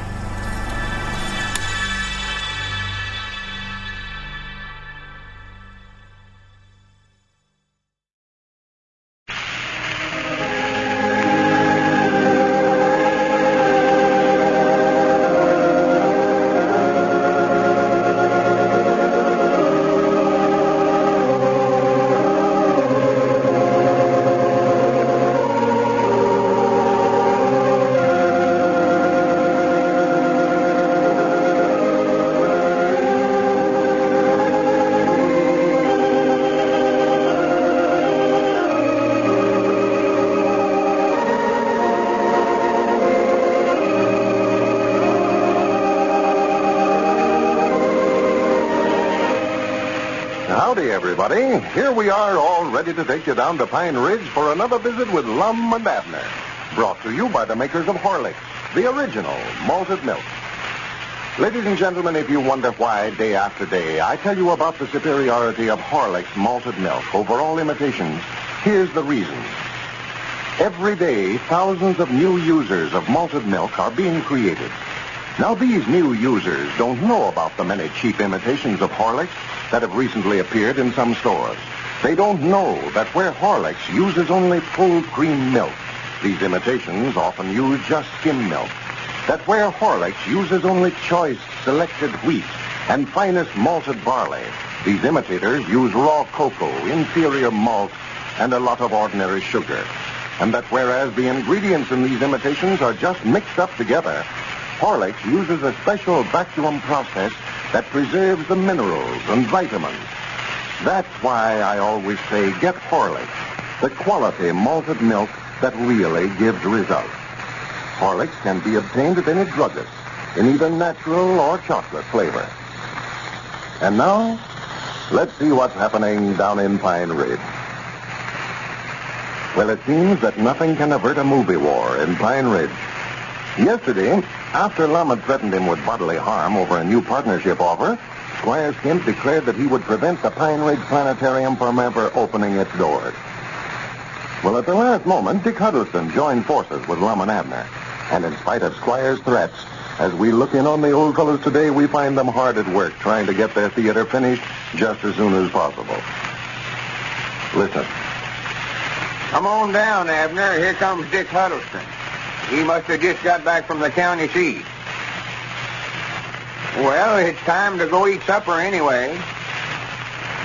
Oh, it's way after 6 o'clock. Yeah, I heard Walter Bates' sawmill whistle long ago. Well, howdy, Dick. Yeah, howdy. Did you get the seat? Yeah, I got 250, Lum. I ran them for 3 months. Well, good for you. Granny's, that's one worry off my mind. Well, they said they'd send them out tomorrow by truck. Well, that is fine. Now, what'd you have to pay for them? Well, I got him down a little by renting them for 3 months that way. I got the whole bunch for $35 a month. He wanted $50 first. Well, that's a heap better than buying them. Yeah. We sure appreciate you looking after that for us, Dick. Oh, I was glad to do it, Lum. I had to be in town there anyway. I've been getting along today. Well, pretty good. We got the box office built. Ain't set it out there in front of you. They ain't put the glass in it yet. Where's Abner? Why, he's up there in the booth. I hollered at him just now for him to come down. Time to stop and eat. He's been up there all afternoon fooling with that machine, trying to learn how to manipulate it. Oh, the machine got here today, huh? Yeah, that's right. It come after you left. Yeah. It's all set up and everything. The feller that brung it out hope us get it up there in the booth and set it up there. Well, you fellas be ready to open up here in a few days now, won't you, Lum? Well, yeah, I called up the folks on the party line this morning and made an announcement. Told them we was going to have our grand opening Saturday night. Saturday night? Yeah, but I don't know why I got back here and got to looking around. There's a heap more work to do around here than I thought there was. Yeah, you're going to have to get busy if you get things ready by Saturday. Now, here comes Abner. You just carried away with that machine. Loves machinery. I don't it. I believe I about got that thing figured out, Lum. 1 or 2 gadgets there, and I ain't found...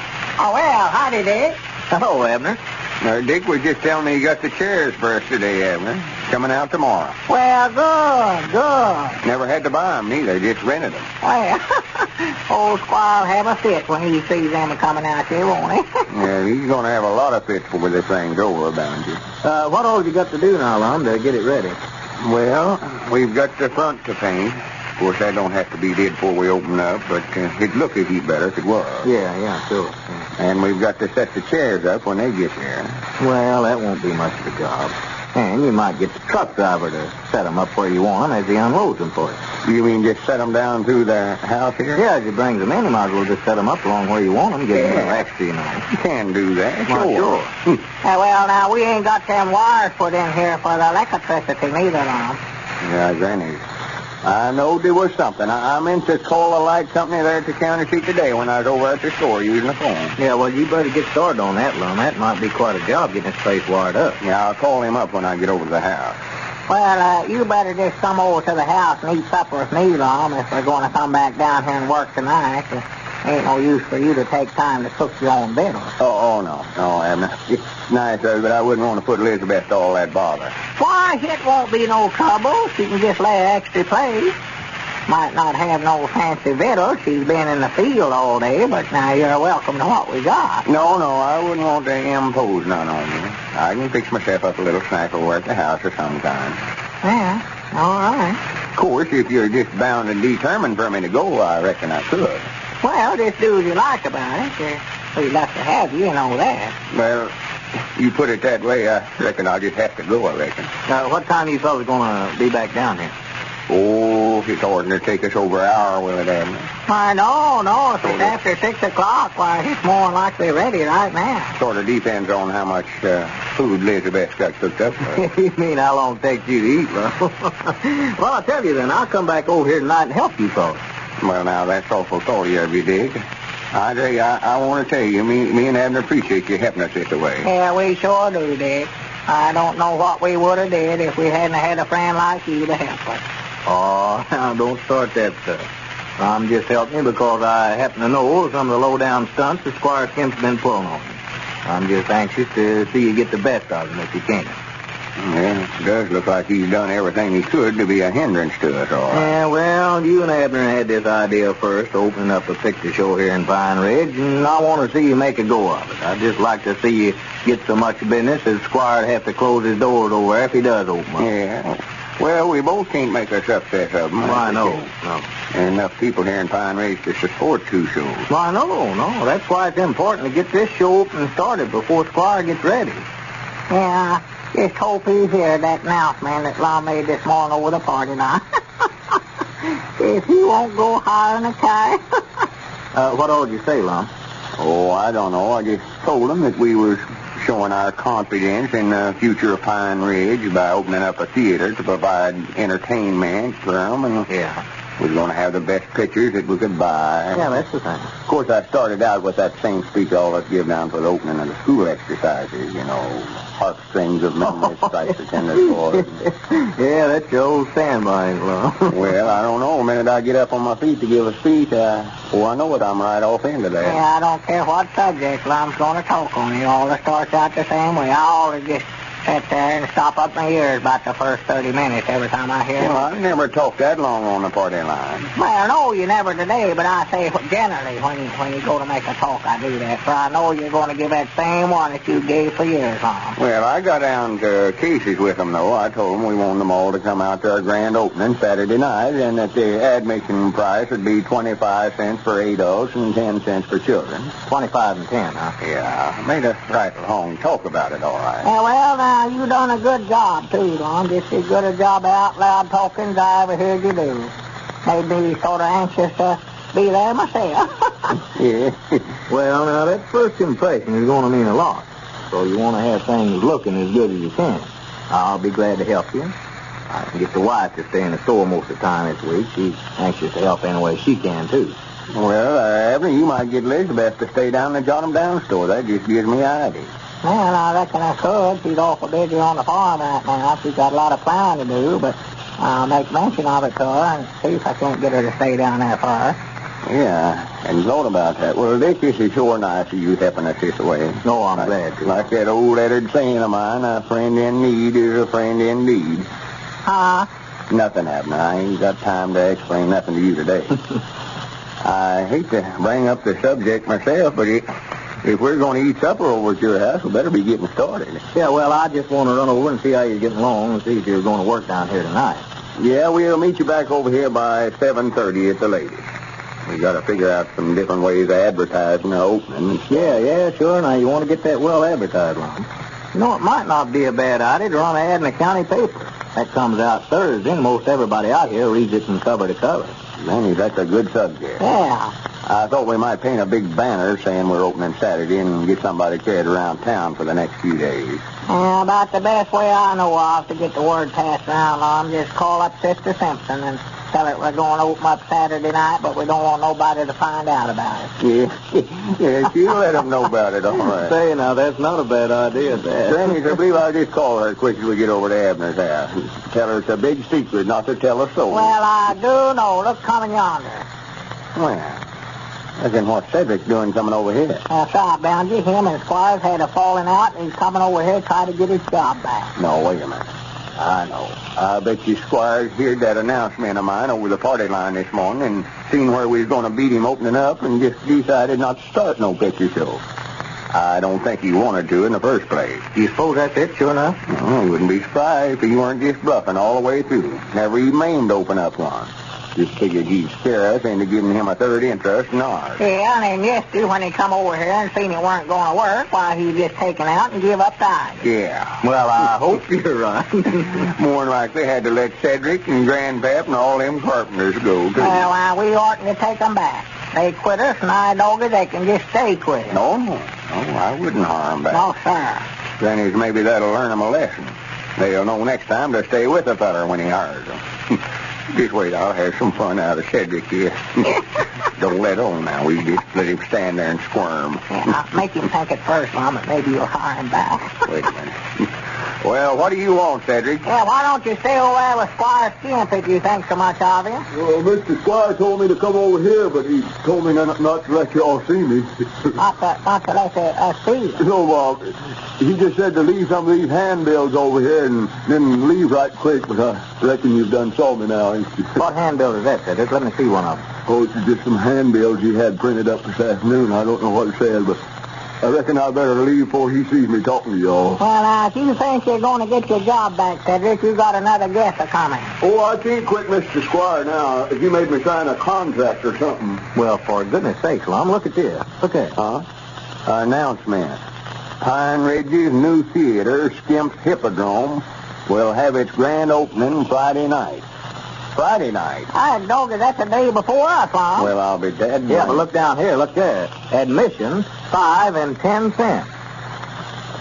It looks as though Squire Skimp is determined to have his grand opening first, in spite of all of Lum and Abner's efforts.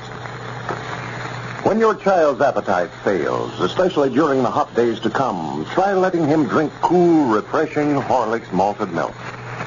Many mothers find that a glass of Horlicks served with meals or between meals, and especially when made with water, actually creates a desire for other food.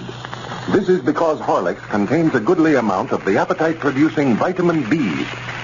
Horlicks also provides concentrated nourishment without overloading the digestive system. In addition, Horlicks is an excellent source of the vitamins which are so valuable for building firm tissue, strong bones, and for enriching the blood. I suggest you make up a pitcher of Horlicks and keep it in the refrigerator, so as to have a cool, refreshing supply always on hand for those thirsty youngsters of yours. And as you know, after it is prepared, it should be given the same careful treatment as fresh milk. You can get it at any druggist in both natural and chocolate flavors. This is Carlton Bricker speaking for Lum and Abner and Horlicks, who now bid you all good night and good health.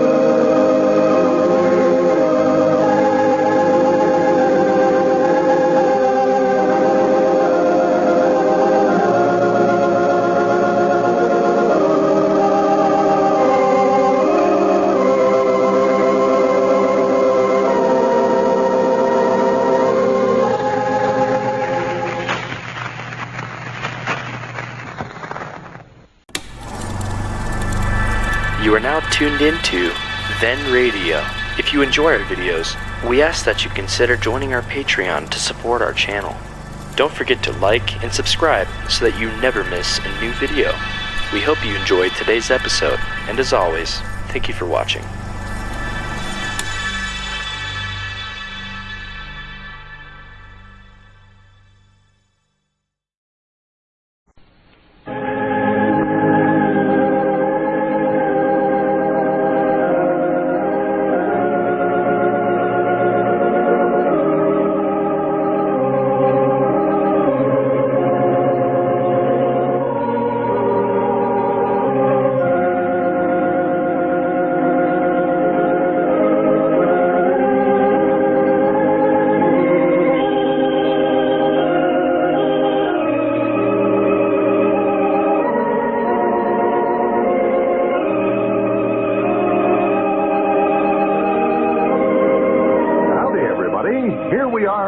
To take you down to Pine Ridge for another visit with Lum and Abner, brought to you by the makers of Horlicks, the original malted milk. Have you noticed that some people seem to fairly radiate alertness, vigor, energy, action, and cheerfulness? They possess what we call vitality, and are invariably the ones who get the most out of life, as well as being the most successful. Now, I don't say that all such people are users of Horlicks malted milk, but it is a remarkable aid in building and sustaining physical vitality.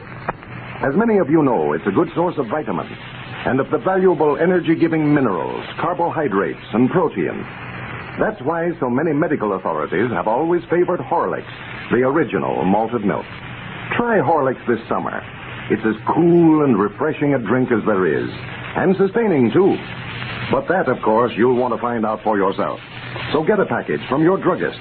It comes in 2 flavors, you know, both natural and chocolate. And now, let's see what's happening down in Pine Ridge. Well, the Pine Ridge Planetarium is very near completion. Lum and Abner have installed their motion picture projector, and Abner has been busy learning to operate it. Well, yesterday they announced that they would have their grand opening Saturday night, only to learn later that Squire Skimp has scooped them again by announcing that his show will open Friday night. As we look in on the old fellows today, Abner is up in the projecting booth, and we find Lum out in the lobby of the theater as Dick Huddleston approaches. Listen. Sorry I couldn't come back this afternoon and help you, Lum. Oh, well, howdy, Dick. I never seen you coming up there. Oh, that was all right. We just allowed you got busy or something. Yeah, well, one of the CC trucks was in getting supplies for their camp, and it's just more than a wife could look after by herself. Well, we never got nothing done much, no way. Couldn't get Abner to help me. What's the matter with him? Why, the moving picture we're aiming on running for the opening Saturday, it come out directly after you left, and Abner got up there in the booth trying to learn how to run the film through the machine, and there you've been all afternoon. Can't make it work, huh? Oh, yeah, he's got it to working all right now. He had a time there at first, though. He had it in backwards and every other way. Had the people backing out of rooms when they're supposed to come in them, and horses running backwards. Worst mixed-up thing I ever seen. Now, the worst part was he couldn't get the talking to come in there at the right time somewhere or other. The talking? Yeah, somebody's mouth would start opening and closing like he's trying to say something, and then about the time he'd turn around and start leaving, why, you'd hear him start talking. Come in and leave before he said nothing. Then he'd say hello. Well, I guess he just didn't have it synchronized, Lum. No, didn't have it. Which did? Synchronized. Didn't have the sound and the picture timed together. No, must not synchronized. Yeah. I thought at first Heroine, whatever her name is, had a man's voice till he finally got the thing together. Got it synchronized. Yeah. He finally got it to working all right, huh? Yeah, he got it doing fine now. It's an uncommonly good picture we've got. Lots of shooting and fighting and all. What's the name of it? Why, it's, the Texas Kid. Texas Kid? I believe that's what they call it. Buck Jones is a hero. And can he ever fight? Granny's have never seen anything like it. If he didn't give that fella that was stealing the cattle a whooping there at the end, I never seen a fella get it. Must have been a pretty good show, huh? Oh, it's as good as I ever seen it. And that's the reason we ain't been able to get no work done. That crazy Abner sat up there and seen us through 4 times. 4 times? Yeah, he has. Just want to ruin his eyes. Why, sure. I don't see how he can stand it. And I had to get up and come out here a minute ago. Oh, you've been in there looking at it, too, huh? Well, yeah, but I never sat clean through the 4th time. My eyes was getting tired, and I could tell how it was going to end up anyway. It ain't as interesting after you've saw it a few times. Well, now, Lum, you fellas aren't going to have this place ready open by Saturday if you spend all your time in there looking at the pictures. No, that's what I say. Wish that Abner would come on. I hollered at him to shut it off and come on down out of there a while ago when I come out, but I ain't saw him yet. Wait a minute, let me see if he's running that thing over again. Yeah, tell him to come on down. You got a lot to do around here yet. Well, he's got it shut off now. I hear him coming down the steps. Come on out front, Abner. Dick's here. You know, Lum, that's going to be quite a saving. Abner run that machine, save hiring somebody. Yeah. I don't know, though, whether he's going to make a very good hand at it or not, though. He gets too excited. Just watching a picture and forget what he's doing. Oh, well, he'll get over that. Get used to it in a few days. Yeah, I don't know. I doubt it. Up there a while ago, sticking his head out that window there in the booth, hollering at the Texas kid, telling him where the cattle rustlers were hiding at and all that stuff. I couldn't have here for any... Pick 'em up. Get your hands in there. The Texas kid's in town and raring to go. For goodness sake, Abner. Scare the daylights out of us. Yeah, you ornery coyote. Thought you'd steal them cows and lay it off onto me, did you? Thought you'd turn Mary Jane again me and win her love. Abner, but that blame if I don't believe you lose me reason. The Texas kid always gives a man a chance. Go for your guns, partner. Just shut that up, Abner. Dick ain't saw the picture and you think you're crazy. You enjoyed the show, did you, Abner? Oh, that's the best thing I saw yet. Come on in here, Dick. I'll run it first. No. You ain't going to do no such a thing. We ain't got time to be looking at that picture again. We got some work to do here. Dick can see it Saturday night. Well, next time I run it, I'll send for you, Dick. I'd love for you to see it. It's about a girl from a city, and her uncle died out there in Arizona, and left a ranch. And then she come out there to run it, and the foreman on her ranch was a crook. And he was stealing cattle from her and trying to make her think somebody else was doing it. That is, till the Texas kid come along. And she fell in love with him, and he fell in love with her. Well, first, though, the Texas kid was a crook, too. Yeah. He was an outlaw with a price on his head, don't you know? Oh, yeah. As you're right there at the opening, he was standing there reading a sign on a tree, had his picture on it, and offering $1,000 for him, dead or alive. Yeah. That's how come him to go out there in Arizona. Yeah, that's right. Yeah, Lum seen it, too. But I could tell the minute he rid up there on that horse that he was all right feller, though. Oh, yeah. Don't you know, he stopped and knocked that feller down for whipping that horse. Oh, yeah, he got awful mad about that. Yeah. Yeah, I don't blame him neither. I saw the time I'd like to have did the same thing. If I could have fit like he can. He is a scrapper. Yeah, but he changed his ways after he met Mary Jane, though. Oh, yeah. She had him as docile as an old cow there before the thing was over. Well, I never blamed him, though, for what he done wrong.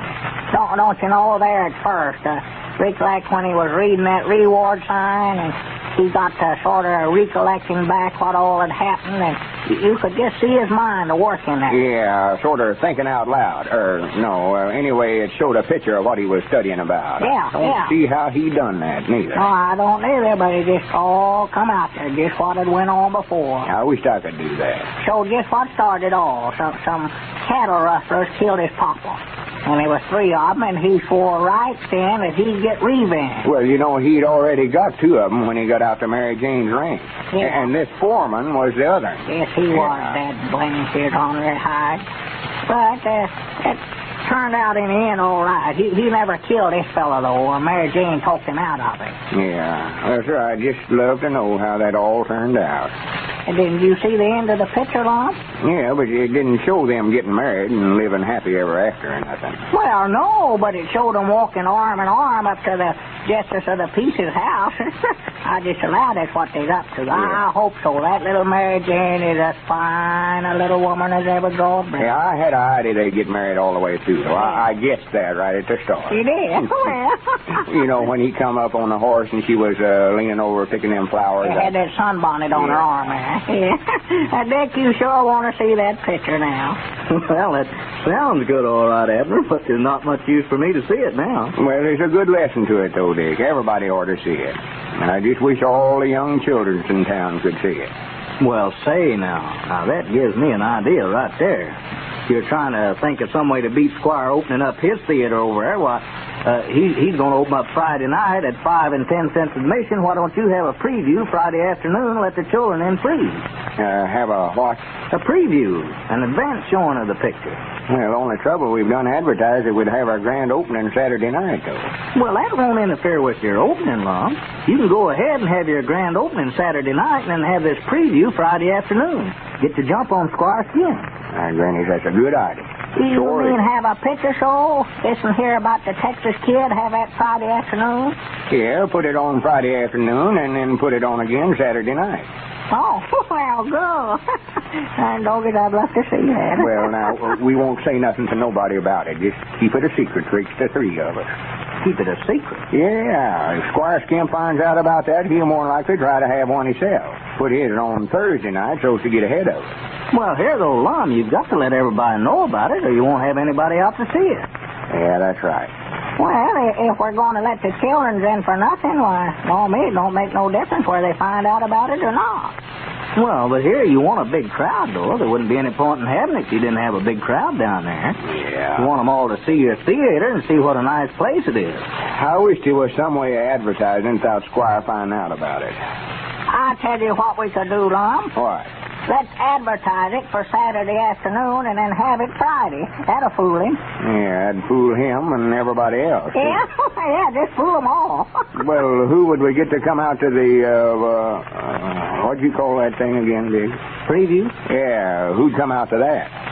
I don't know. Who? Well, nobody. That's what I say. That won't work.